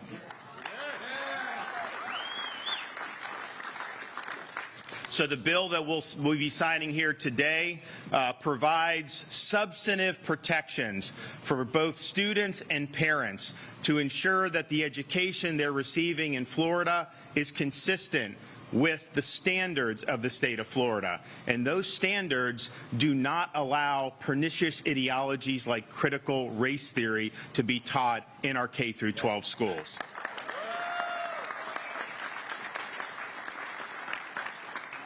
We are not going to use your tax dollars to teach our kids to hate this country or to hate each other.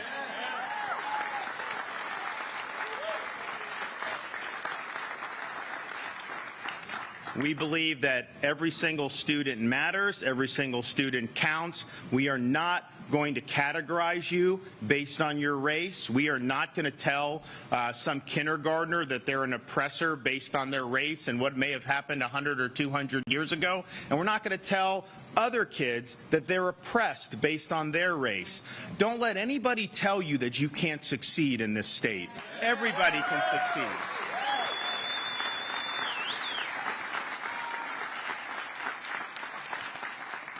And so we believe in having that true, solid education. I will point out, because you actually will hear people lie about what we're actually doing in the bill, and they'll say they don't want you to learn about history and all the key things. Just understand, in the state of Florida, it is required in Florida statutes to teach about all segments of American history. You have to teach about the Holocaust. You must teach about African American history. You teach about the institution and the abolition of slavery. You teach about the failure of the post-Civil War amendments to take hold and how you needed to fight for civil rights. We teach all of that because it's real history and it's important. But what we will not do is let people distort history to try to serve their current ideological goals.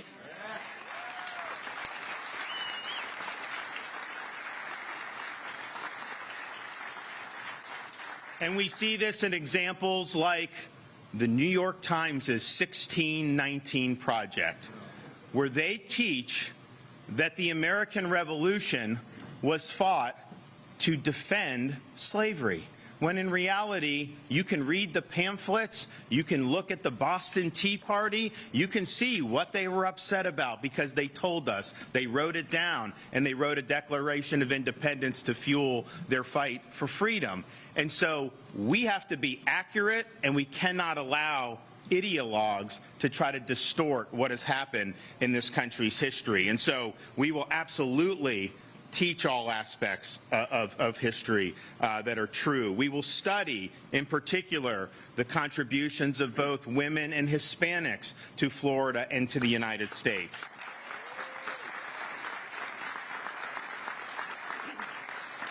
We will teach about civics, character.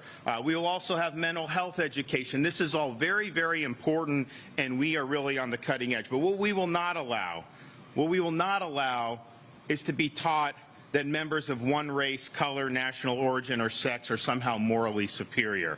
We are not going to teach that a person, simply by virtue of his or her race, color, national origin, or sex, is inherently racist, sexist, or oppressive. That's wrong.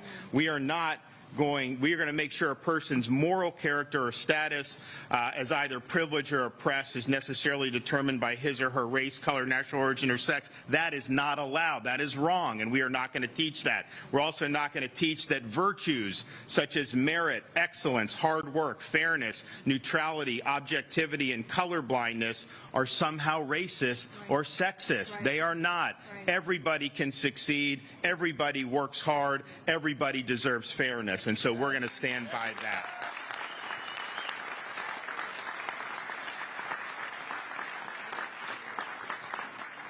If you look, though, there's a lot of focus, understandably, on the schools, and we have seen examples of this ideology in the schools. And another thing that people will say is, there is no course called CRT in our K through 12 schools. And you know, that is actually true, that there are courses like that in law schools, which is really where it should stay. But what we are doing here is actually enumerating the principles of CRT being put into practice in a whole variety of subjects. So yes, we understand that's not just one course, it's an overall worldview that many people are trying to inject into our kids' education, and that is not a true education, that is indoctrination.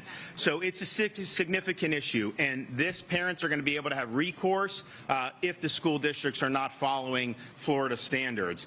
But we also understand the bill that we're signing is called the Stop Woke Act. And the reason what it stands for, woke, is Stop Wrongs Against Our Kids and Employees Act. Because unfortunately, you've seen employees, mostly working for major Fortune 500 companies, that get subjected to this same type of ideology in the guise of workforce training. Coca-Cola, for example, had their employees be urged to be, quote, less white as part of the company's diversity training. Google employee program claims that America is a system of white supremacy and that all Americans are, quote, raised to be racist. Walt Disney Corporation, of course, claimed that Walt Disney Corporation claimed that America was founded on, quote, systemic racism and encouraged employees to complete a, quote, white privilege checklist.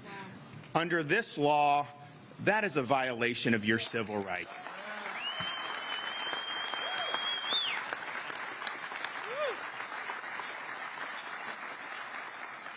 And so we will have substantive protections, not just for students and parents, but also employees, and we're proud of that. We also define in this bill individual freedom on the fundamental truth that all individuals are equal before the law and have inalienable rights. And all school instruction, instructional materials, and professional development must be consistent with those core principles that this nation was founded upon.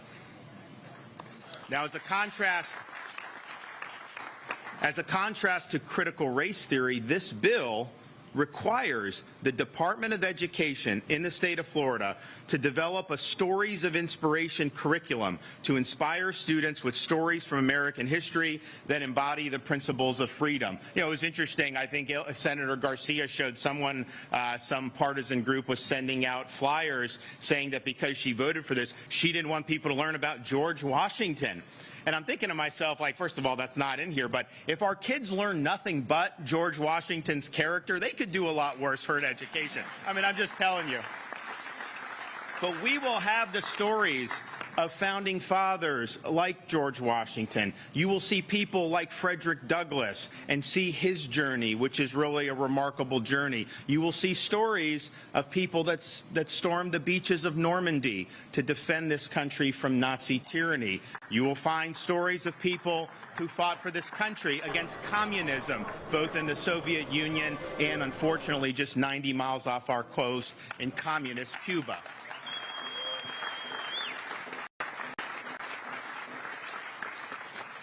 So freedom from indoctrination is a central tenet of what it means to be a free citizen in the free state of Florida, and we're proud to take action. You know, some people say, don't get involved in this, and what are we supposed to do? Just let these ideologies overtake our entire education system? We're not going to do that. We are going to fight for what's right, and we are going to make sure that everybody's got a fair shot to realize their dreams and make the most of their God-given talent. So I'm happy to be able to sign this here in a minute, but before we do that, we're going to hear from folks who help make this happen. And, you know, you can sit there and have all these great ideas as governor, but they don't go very far most of the time unless you have leaders in the legislature that share your vision. And when I talked about this and was able to discuss this with the President of the Senate, Wilton Simpson, you know, a lot of people would probably have wanted to just stay away from it. Why worry about it? Obviously, the media will lie about it. The left will lie about it. But, you know, Senator Simpson was 100% on board. He understood how important it was, and he was able to get this across the finish line, which is really a landmark piece of legislation. So, Senator, come on up.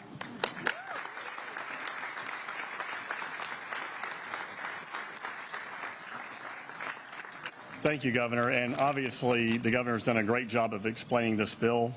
And one other thing I would mention, and Senator Diaz had a big hand in this also, was last year we passed the largest parental choice bill in the history of the country. It's a very good bill. We've heard examples of students and workers being pushed to adopt viewpoints of employers, teachers, textbook authors. It has to stop. Discrimination of any kind is wrong.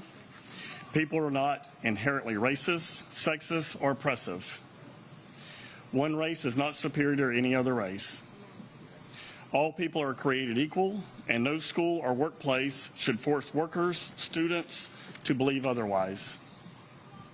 Florida's workplaces and schools are areas where we can have healthy dialogues about race or diversity without losing sight that we are all unique individuals, and we weren't responsible for the sins of the past.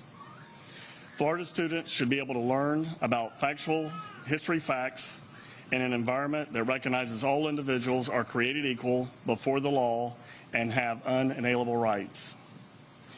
This bill protects these individual freedoms and prevents discrimination in public schools and the workplace while supporting factual education discussions for our students. And in the state of Florida, we have the best governor in the country making sure we do this.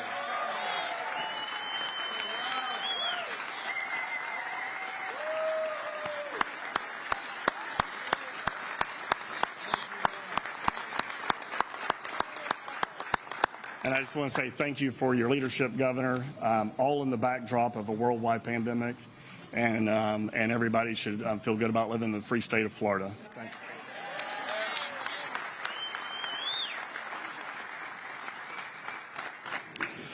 You know, our next speaker, you know, sometimes people get involved in kind of public issues. You know, they'll work for some of these think tanks, and you know, they can spend a whole career and not really make an impact. I mean, unfortunately, that's just the case. Some of these things, these groups in D.C., you know, it's honestly more of a grift that they raise money, they claim they're going to do, and then they never do anything. And so when you see folks that are in the policy space and the idea space, there's a lot of people that have done that and not had very much success. But, you know, I think nobody was able to identify what was going on in these schools and these businesses more than our next speaker, Christopher Rufo.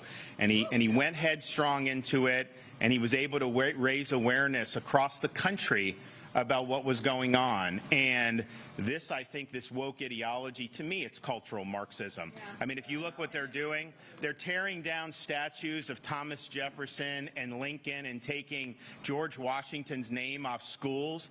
That is what they want to do. There's a reason why they want to do it. They want to erase history and delegitimize our institutions and the founding of this country, and they want their woke ideology to be the foundational ideology of our country. This country would be destroyed if we ever let that happen. And so, but I think what he has done, you know, has obviously helped fuel what we've done in Florida and other states. But the thing about it is, this was an ideology that was taking hold in a lot of elite institutions, the media, corporate America, the bureaucracy, the education establishment. It was not, most Americans don't want anything to do with this stuff. I mean, you know, when you start telling people that men can get pregnant, I mean, give me a break. But that's what you're seeing around the country. They crowned the champion swimmer that was a guy that competed for three years as a man, then switches as a woman and wins the championship, and denied opportunities for these other women. So this is the mindset that we see. We see it in CRT, but we see it in these other things. But it has a big foothold in these elite institutions, and I think the danger for the society was they would just be able to shove this down everybody's throat without any opposition. Well, the fact that he has helped raise the alarm and educate people on this, he is equipping parents, he's equipping people in elected office to fight back. And today we do that. And so I give you Chris Rufo. It's great to be with you, and it's great to be celebrating with the incredible free state of Florida. Yeah. I've been working hard for the past 2 years to expose critical race theory in the federal government, in the K-12 education system, and surprisingly enough, in America's Fortune 100 companies. And as the governor just said, many times those of us who work in journalism and policy and activism can go for long stretches with little impact. But there's people who have heeded the call, including many of the people in the audience today. These are parents who, after they come home from work, they're tired, they show up at that school board meeting to say, I don't want my kids segregated on the basis of race. I don't want my kids being told that they're either forever doomed to feel guilt and shame because of their skin color, or have no opportunity and no possibility of success in the United States. I look around this room, I see a room that looks a lot like the country. This isn't what the New York Times says it is. It's not certainly what the Washington Post says it is. We believe that this country, out of many, won. And critical race theory takes that American formula and turns it on its head. It says out of one, many. And we're going to pit people who look differently from each other against each other. I've reported in schools where, again, students are segregated on the basis of race. How many of you want that? I've reported on schools where they're teaching kids as young as 7 and 8 years old that if they're white, male, and heterosexual, they are fundamentally oppressive and they have to atone for the sin of their birth. How many of you want that? And how many of you, people who come from all over the world, racial minorities, including my own wife, my own children, would like to be told that this country is out to get you, wants to punish you, and wants to make sure that you have no possibility of success? How many of you want that? And so I think it's a great testament to not only the legislators in Florida, but the greatest governor in the country right now standing up to these people.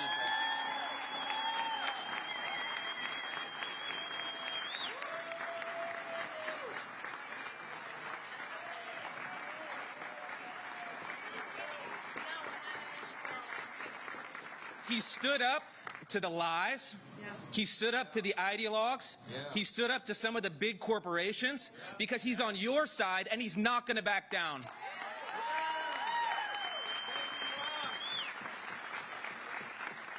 And I'd like to close with something I think is equally important. We're all here because we care about schools. But as adults, we should care also about the workplace. And there's a company here in the state of Florida that has been promoting critical race theory more than any other company in the country. You might have heard of this company. It's called Walt Disney. Last year, I did an investigative report on Disney where I exposed their critical race theory program. I'm going to read a couple of their principles they're promoting. The Disney executive said, quote, the U.S. has, quote, a long history of systemic racism and transphobia. It encouraged white employees to do a white privilege checklist and a white fragility psychological test. These tests are not psychological tests that you would see in a legitimate sense, but they automatically assume your guilt. If you're white, you have white fragility, you have white privilege, no matter where you come from, no matter what your circumstances. Disney also told employees that, quote, individualism, timeliness, and competition are, quote, white dominant values that should be rejected. This is not only absurd, individualism is not exclusively for people of any race. And it's extremely patronizing, and I'm going to say it, racist, to suggest that people of color can't show up on time and aren't individuals.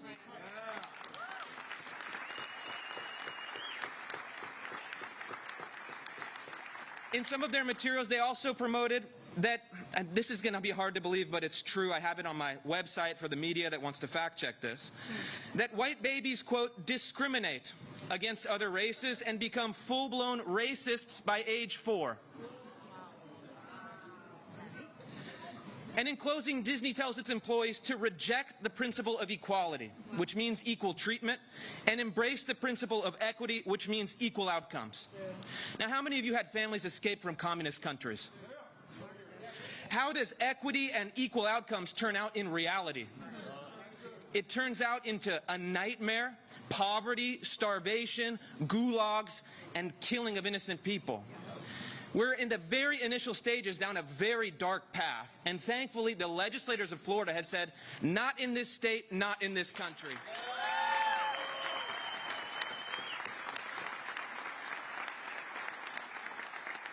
And I'd like to close with a direct message to the CEO of Disney, Bob Chapek. This program called Reimagine Tomorrow is not only morally wrong, it is now illegal in the state of Florida.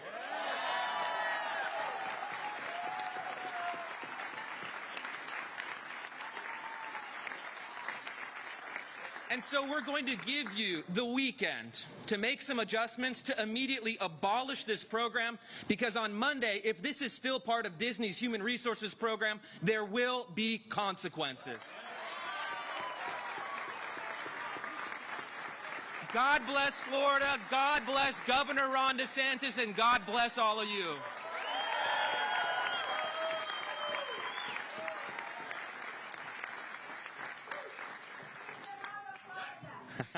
All right, now we're going to hear from some of our parents. So, Allie, come on up.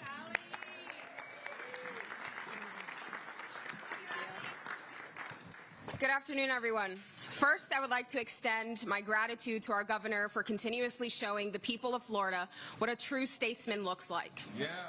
You have been a true representative of the people, maintaining our individual liberties and our constitutional principles, not special interests or political ideologies. And thank you to all of the legislators that also show the same effort. I know so many Floridians appreciate what you all are doing, especially for our children, so thank you. Thank you. Thank you. My name is Allie Legg. I'm from Hillsborough County, Florida. I am an Army veteran, a wife. Thank you. Thank you. A wife and a mother of 5 children. I stand before you not just as a multiracial, multicultural mother of children of the same, but most importantly as an American. And sadly, my family has experienced the effects of CRT over the last 3 years. From being told that the Constitution can be suspended under emergency rule by a history teacher, to being told that only non-minorities are racist, even being graded not on performance, but based on who my child chose to be friends with, to being told that my child should denounce the father that has raised him as his own since he was 3 years old because he is white, and without his black father, he would not be here, by a teacher who had absolutely no idea what has transpired in our family. These teachers had no right to push their ideologies onto my children, and it should not have happened in the first place. Their job is to teach reading, writing, science, and math. Yeah. Everything else is up to me and their father, their parents. Can you imagine my children who are of various shades of melanin being told that because they are of lighter skin they are oppressors, or of darker skin they are oppressed? What does that do to them mentally and emotionally? What does that do to our family as a whole? What about other children from families that come to the United States that have escaped communism, tyrannical government overreach, and that are light-skinned or dark-skinned? We are an international country where people from all over the world come here to rebuild their lives, to live in liberty, where their inherent rights are protected. We are all humans are all shades of the human skin tone. And now they are being told that the new country that they have escaped to is inherently racist and oppressive. This is demoralizing, psychologically and emotionally damaging. Critical race theory is racist at its core. Its main tenet is to rid racism with racism. It promotes segregation within the family and in our nation. It sets a match to the civil rights movement, dishonoring our ancestors who fought so valiantly for freedom, not just in the 60s, but in the Civil War. CRT violates the 14th Amendment, sets the stage for a new civil war by pitching oppressor versus oppressed, breeds hatred for fellow Americans and family members, creates victims instead of victors, and completely undermines American principles of liberty and being the land of opportunity. CRT has seeped its way into teachers' trainings to renew their licenses, and throughout the workforce under the guise of diversity, equity, inclusion, cultural relative teaching, implicit bias training, social emotional learning, and comprehensive sex education. Supporters of this kind of ideology will say that opposing it silences Black history and suppresses true American history. However, what CRT actually does is divides Americans by superficial identities instead of uniting us under liberty and justice for all. Yeah. Our American history is not perfect. How could it be? We're all human. We all make mistakes, right? However, we are not our past. We cannot control what happened then, and those of us alive now should not be held responsible for those transgressions. But we can control how we move forward. Yes, we should learn all of American history, and after all, our founders took understanding thousands of years of historical tyranny, oppression, and government overreach, and created the only country in the world that limited government and protected the people's God-given rights. We already teach about the horrors of slavery, like Governor DeSantis explained, but we must also teach that slavery was not unique to America. It happened all over the world well before America was even a thought. We hold these truths to be self-evident, that all men are created equal, that they are endowed by their creator certain unalienable rights, that among these are life, liberty, and the pursuit of happiness. This is the United States of America I want for my kids and for all of your kids, for the future of America. Not a segregated country filled with hatred and lies. The bottom line is, guys, our children are already suffering from more than ever from this pandemic. And we need to be focusing our efforts on supporting each other. This is not a time to focus on unnecessarily dividing our children and teaching them to distrust their peers at a time when they need them the most. We should be telling them that they can do whatever they put their minds to without limitations, because they can. Yes. The damage of CRT, if not stopped, will be irreversible. About 70% of American citizens go through our public school system. Imagine what the trajectory of our country would look like if we did not stop this. Wow. This is not the kind of country I want my kids to live in, or their peers. And as a veteran and coming from a military family, we know exactly what the sacrifice is that it takes to maintain our freedoms and our liberty. We are no longer one generation away from losing our freedoms. We are right here, right now. And I'm telling you, many parents and teachers and bystanders have experienced and witnessed exactly what my family has gone through, and as many of the other speakers here today. But we are at a very trivial point in time right now, that if too many good people do nothing, evil will prevail. It will just get worse. So if not now, then when? If not you, then who? It is time to get uncomfortable for the comfort of future generations. So thank you very much, Governor and our legislators, for stepping up. Awesome. Thank you. Man.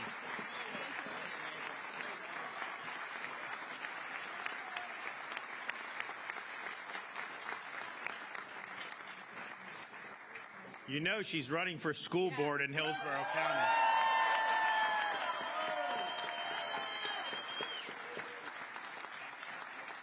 Her website is votealliemarieleg.com. So, good. Okay, we have Christine Chaparro. Come on.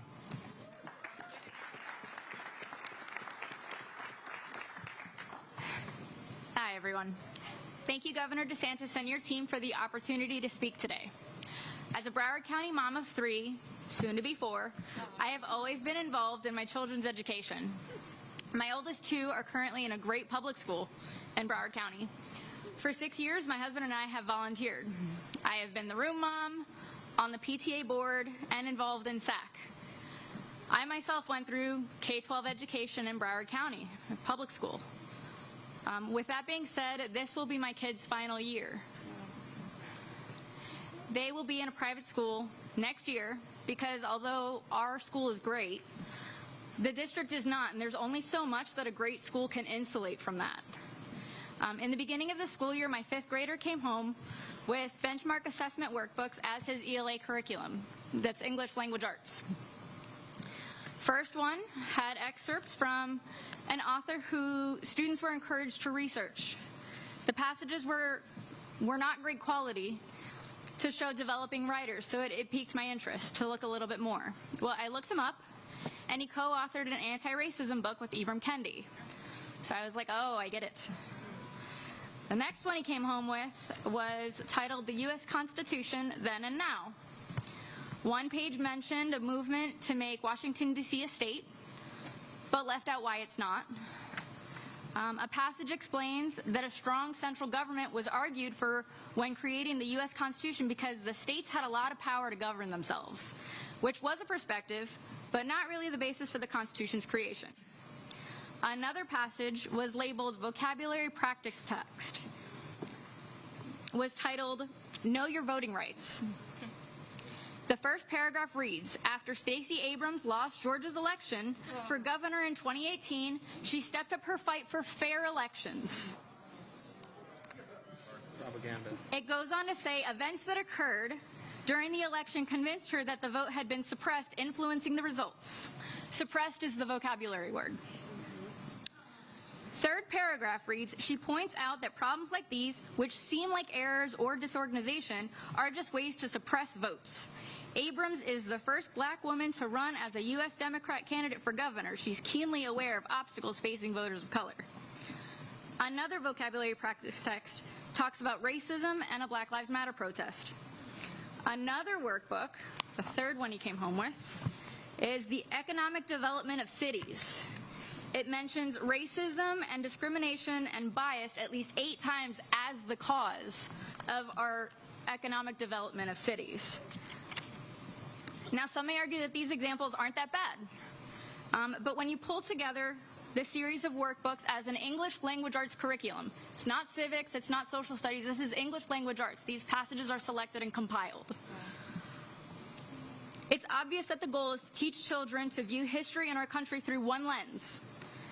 This is the English language arts curriculum chosen by Broward County Public Schools, while students are behind on reading and language arts. These decisions, along with other BCPS policies, are the reason why my children will be attending private school next year, and I know my family is not alone on looking for alternatives. Opponents of this bill argue that this law will remove or rewrite history. I disagree that what is in my kids' benchmark assessment workbooks is accurate history or a lens that belongs in an elementary school classroom. Right. As a Cuban American, I am not afraid of knowing ugly or uncomfortable parts of history. Those that do not know history are doomed to repeat it, after all. Yes. I do fear the indoctrination of showing every facet of life through one specific ideological lens and calling it public school education. Again, I thank you for the opportunity, and I thank all that worked towards passing this legislation. Great job. Thank you again to all of our viewers watching here with us on Live Now from Fox. This is the portion we really wanted to make sure to bring to you here on Live Now from Fox. Governor Ron DeSantis himself, he will be nearing the end of this press conference answering media questions. And you know how fiery and spicy he can be. And also, I'd wanted to put up the big board for our viewers, especially as we were seeing red across the board all day. Looks like we ended down more than 980 points. Might as well have been down 1,000 is what we were saying. But I'm going to send some viewers off to a 2-minute break as we continue to listen into some of these speakers. And then again, you're going to want to stick around for that portion where Ron DeSantis answers media questions.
And we ended that segregated assembly. It's hard to even believe that something like that was scheduled in 2021, but you can go fact check me. It was all over the news. However, it is because of Governor DeSantis's bold and courageous leadership that we are so thankful for, that we don't have to hear these excuses of, oh, critical race theory is not being taught in schools, because Governor DeSantis and Chris and all of the parents have been showing you evidence piece after evidence piece that this is real and it is happening to our children. And we do not want our children racially segregated. We don't want our children to be looked at through the lens of race. This is nonsense. We have taught our kids our values that say, don't judge us by the color of our skin. It's just very simple.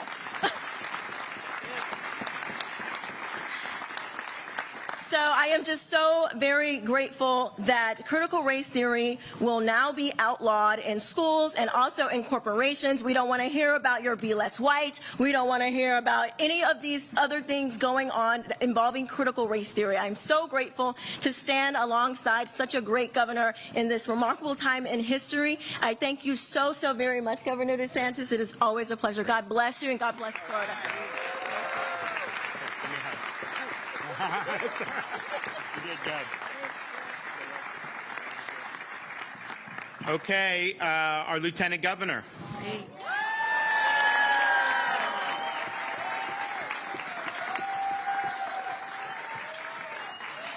Good afternoon. Thank you all so much for being here. Thank you, Governor, for your bold leadership and for signing this very important piece of legislation, which is the first in the nation to end corporate wokeness and to make sure that we end CRT in our schools. Because as the governor said, we believe in education, not indoctrination.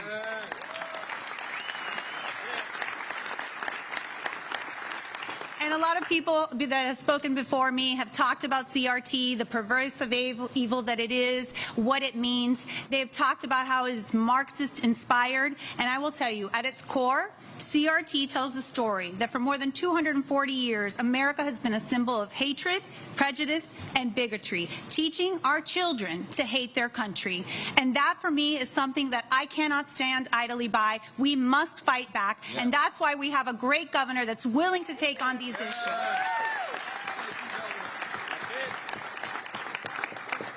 And like so many of you, I'm the daughter of Cuban refugees that came to this country in 1961 to do just that, to make sure that their children would not be indoctrinated by the tyranny of Castro, that would not be subjected to having to listen to believing in the revolution. And so for us to divide our children into oppressors or victims is something that my parents taught me very early on. We cannot stand for that, because the one thing that unites us, whether we're first-generation Americans like me or perhaps seventh-generation Americans, is gratitude for the greatest country in the history of the world.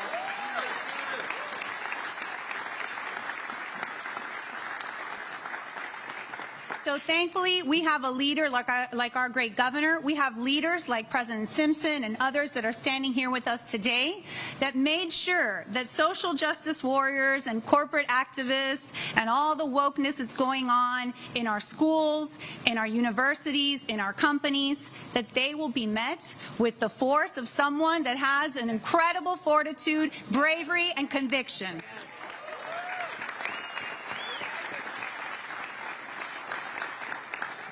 Because I'm a mom just like many of you. I have 3 children myself. And I've always taught them, you have to love this country. You have to respect authority. You have to do your best, because your rights come not from government, they come from God. So we have to welcome that. And thank you again to all of our viewers who are watching here with us on Live Now from Fox. Christy Larson here at the desk with you as we do continue to bring you news stories from across the country. I want to jump into some breaking news that we do have coming in here at this time. Right now, here are 2 different live pictures coming to us from the Washington, D.C. area. Now, police are on scene. You can see that there in that right-hand box. We do have teams who are closer to this area where they do have some of these roads blocked off. And that's because there are 3 people who were shot near a school. So Metropolitan police officers have swarmed the scene, and according to the police, they do say there were 3 people who were shot near a school in Northwest DC. And one of our officials said they got a call about the shooting just before 3:30 p.m. Eastern time on Friday. It happened along the 4100 block of Connecticut Avenue near the Edmund Burke School. So right now, authorities do say that they have these victims. They have not released the details on the conditions of those people at this time. University of D.C. announced that their Van Ness campus is on lockdown in response to this shooting. Fox 5, our team in D.C., did speak with a witness on the scene who said they heard at least 100 gunshots in the area. So it could have been a very scary time for people who were around that area listening to that happening. You can even see more action happening there on your left-hand box there, as it looks like some police still maneuvering themselves into some positions strategically there. So right now, the Bureau of Alcohol, Tobacco, Firearms, and Explosives wrote on Twitter that they are also responding to this shooting to help MPD.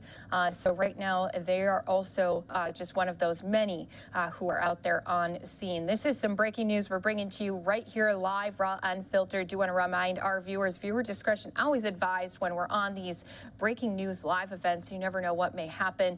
Again, these 2 different pictures coming to us from that D.C. area. So we do have our Fox 5 D.C. team who is there on scene, going to continue to try to work on getting more updates to keep us on top of this story. Looks like right now, too, they do have some officers helping escort just some of the people who may have been in this area at that time, escorting them out of this area. So right now, we're going to stay in this breaking news coverage here for you.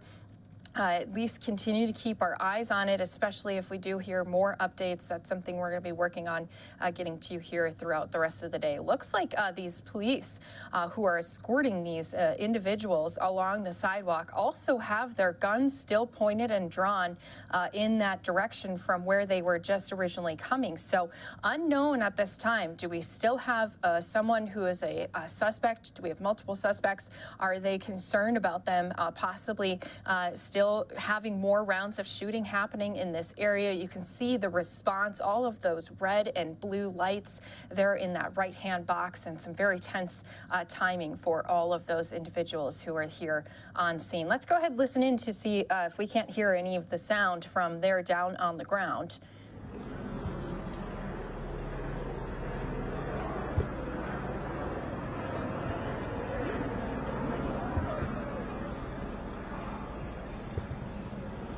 All right, so once again, just wanted to pop up that audio here since we did hear again our Fox 5 team talking with witnesses that they heard multiple rounds of gunshots, possibly even up to 100 gunshots is what that one witness had said earlier here when that shooting had been reported. But right now, we do know that they still have a very active scene out here. Looks like they're trying to escort some people away from this area. They have that crime scene tape up to keep others who may have been interested in, hey, what's going on? They start to kind of gather towards those areas. They want to keep them back at a distance, especially if they do have a very active scene here. So let's go ahead. I want to take us into our Fox 5 DC team's coverage as they are down there live on the ground with their anchors. They're very familiar with these areas, obviously, so we want to lean into their expertise. Let's go ahead and listen into that live right here for you on Live Now from Fox. To me, in my brain, could not have been gunshots because of the neighborhood where I live. There's also a building under construction. It's right next to Edmund Burke School that you guys keep referring to. And so you hear jackhammers, you hear a lot of different things coming from that area. So when I first heard, I thought it was from something in the construction. And then I start seeing police officers running up and down my street screaming, move, move, move, get out of the way, move, move. And they have, I'm not a gun person, so they are rifle-looking, potentially automatic weapon-looking weapons that they're carrying and pointing. They are pointing them up. Now, whether that's up on the roof of an apartment building, is it up on up in the sky? Is it up on a balcony? I don't know what exactly, but they are training their weapons in an upward fashion. I honestly, I'm sitting here watching movies today. I'm not working today, and then I just turned everything off because I could hear these noises that were just not normal for where I live. It's honestly, it's crazy. Well, it really is. And Diane, I mean, it's not normal for us to be covering this unfold as a live event where you're watching just everyday residents walking through a neighborhood being escorted by men and police officers with, as you mentioned, long guns pointed towards another building. I mean, that's just wild, right? Blows your mind. And again, you have to understand, too, it's the middle of the day. It's not like it's late at night. Because you're going to hear crazy sounds late at night, especially on a Friday, right? It's the middle of the day on a Friday, not a holiday. And I just turned Fox 5 on, and I've been flipping channels, and I'm looking at my street in shock. Mm-hmm. And I don't mean to overstate that. I'm looking at however many of those police vehicles you're showing, all of those ambulances, all of those law enforcement. I saw the law enforcement pushing a freaking shield on wheels down my street. I've never seen that. And I have to say to you, the one thing that really is hurting my heart and is scaring me right now is many years ago when I was a reporter in Tampa, I covered a hostage situation, and there was a situation where the person who was holding his kids, as it was, hostage in a house was watching TV. He was watching everything that was happening, and it set him off. and something awful happened. But when I see all of this, all right, Diane, that is Diane Roberts. Scary. Diane, thank you. And it looks like it appears that police have somebody with his arms behind their back. Perhaps he has been taken in custody. He is a person of interest. We don't want to speculate right now, but with his arms behind their back, we don't know if this person is the person that police are seeking out. Again, 3 people have been shot. We are told that 2 victims are 2 adult males and 1 juvenile female. Also, there's been an injury at the Edmond School. Let's get to Josh Rosenthal. He's there live on the scene. Josh, we're seeing a male be escorted out. Yeah, guys, I want to remind everyone we're at the intersection of Van Ness and Connecticut. You can probably see that one woman just walked by, and now we see several police officers as well as a man who appears to be in cuffs. His hands are behind his back. It's important to note, we have no idea why that is. We don't know what this man is alleged to have done, but certainly this is important information given that there's this situation. We know that at least 3 people have been shot, according to police, 2 adult men victims, 1 juvenile female, and here we see someone being led away from the area that we believe to be the focal point of this investigation, of this crime scene, and he's being led away in cuffs. Again, we don't know why. We don't know why police are taking this man into custody. It's incredibly important to note.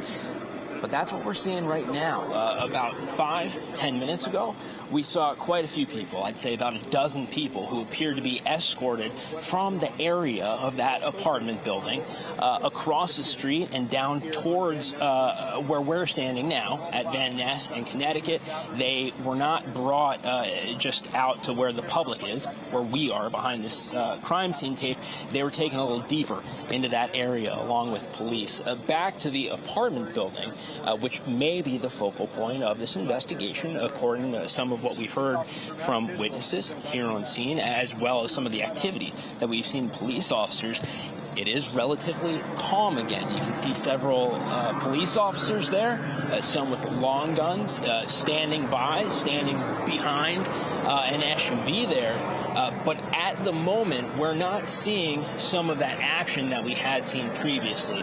Remember, I described we saw 3 or so police officers in very heavy gear walking behind a large police shield. We've seen several officers take what I would refer to as defensive positions behind some of these police SUVs with their guns drawn, waiting, watching, standing by. And again, we saw those people led away from what we believe to be the apartment building, certainly Angie, from that area. So I want to ask you this. Since they've led this man out, who we have no idea how he's connected possibly to this incident, but since they led that guy out who was in the handcuffs, have you noticed any difference in response from the police presence that's there? Does it look more relaxed? Is the intensity level, has the mood changed? You know what, Angie, if anything, it's less intense. However, it's a great question because look right over here.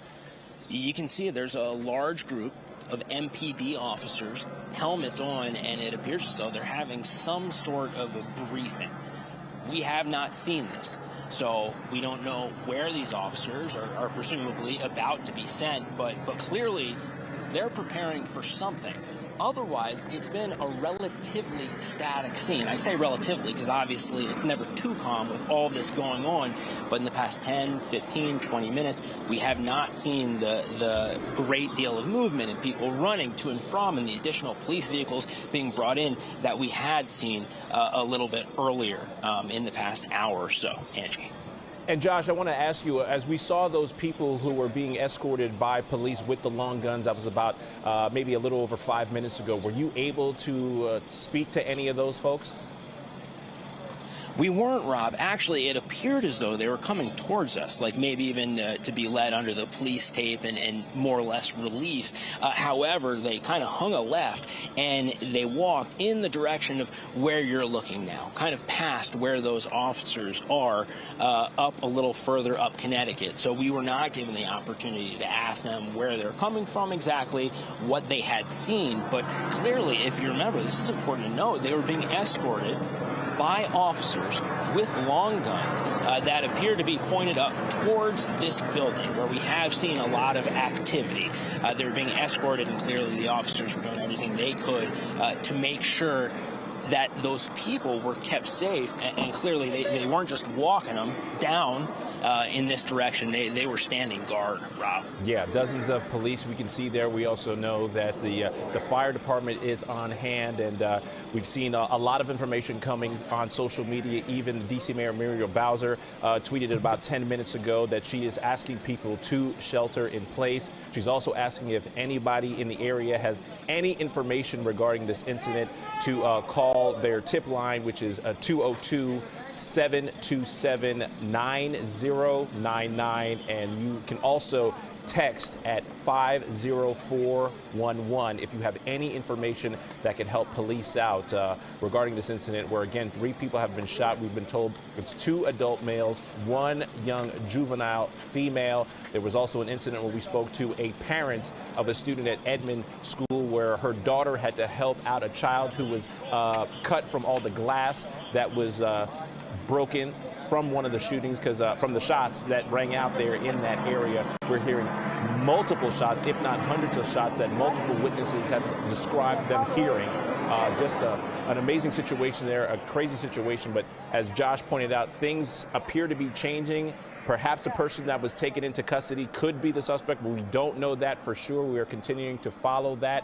And we have several crews on the scene, but again, police are still zeroing in on that one building there, Angie. Yeah, Josh, from your vantage point out there, that apartment building where we saw people walk out of, is that the only place that you've seen people let go or be able to evacuate at this point? That is the only place, Angie, and I want to be clear. We did not see them come out of that building. However, it was a large group of people coming from that direction, so I think it is safe to say that it's very likely that they came out of that building. But that is the only time we saw that large of a group of people being escorted by police officers, clearly with quite a bit of heightened concern. Now, one thing I do want to add, we just saw several officers pass by with some police equipment, heavy police equipment, that we had not seen previously.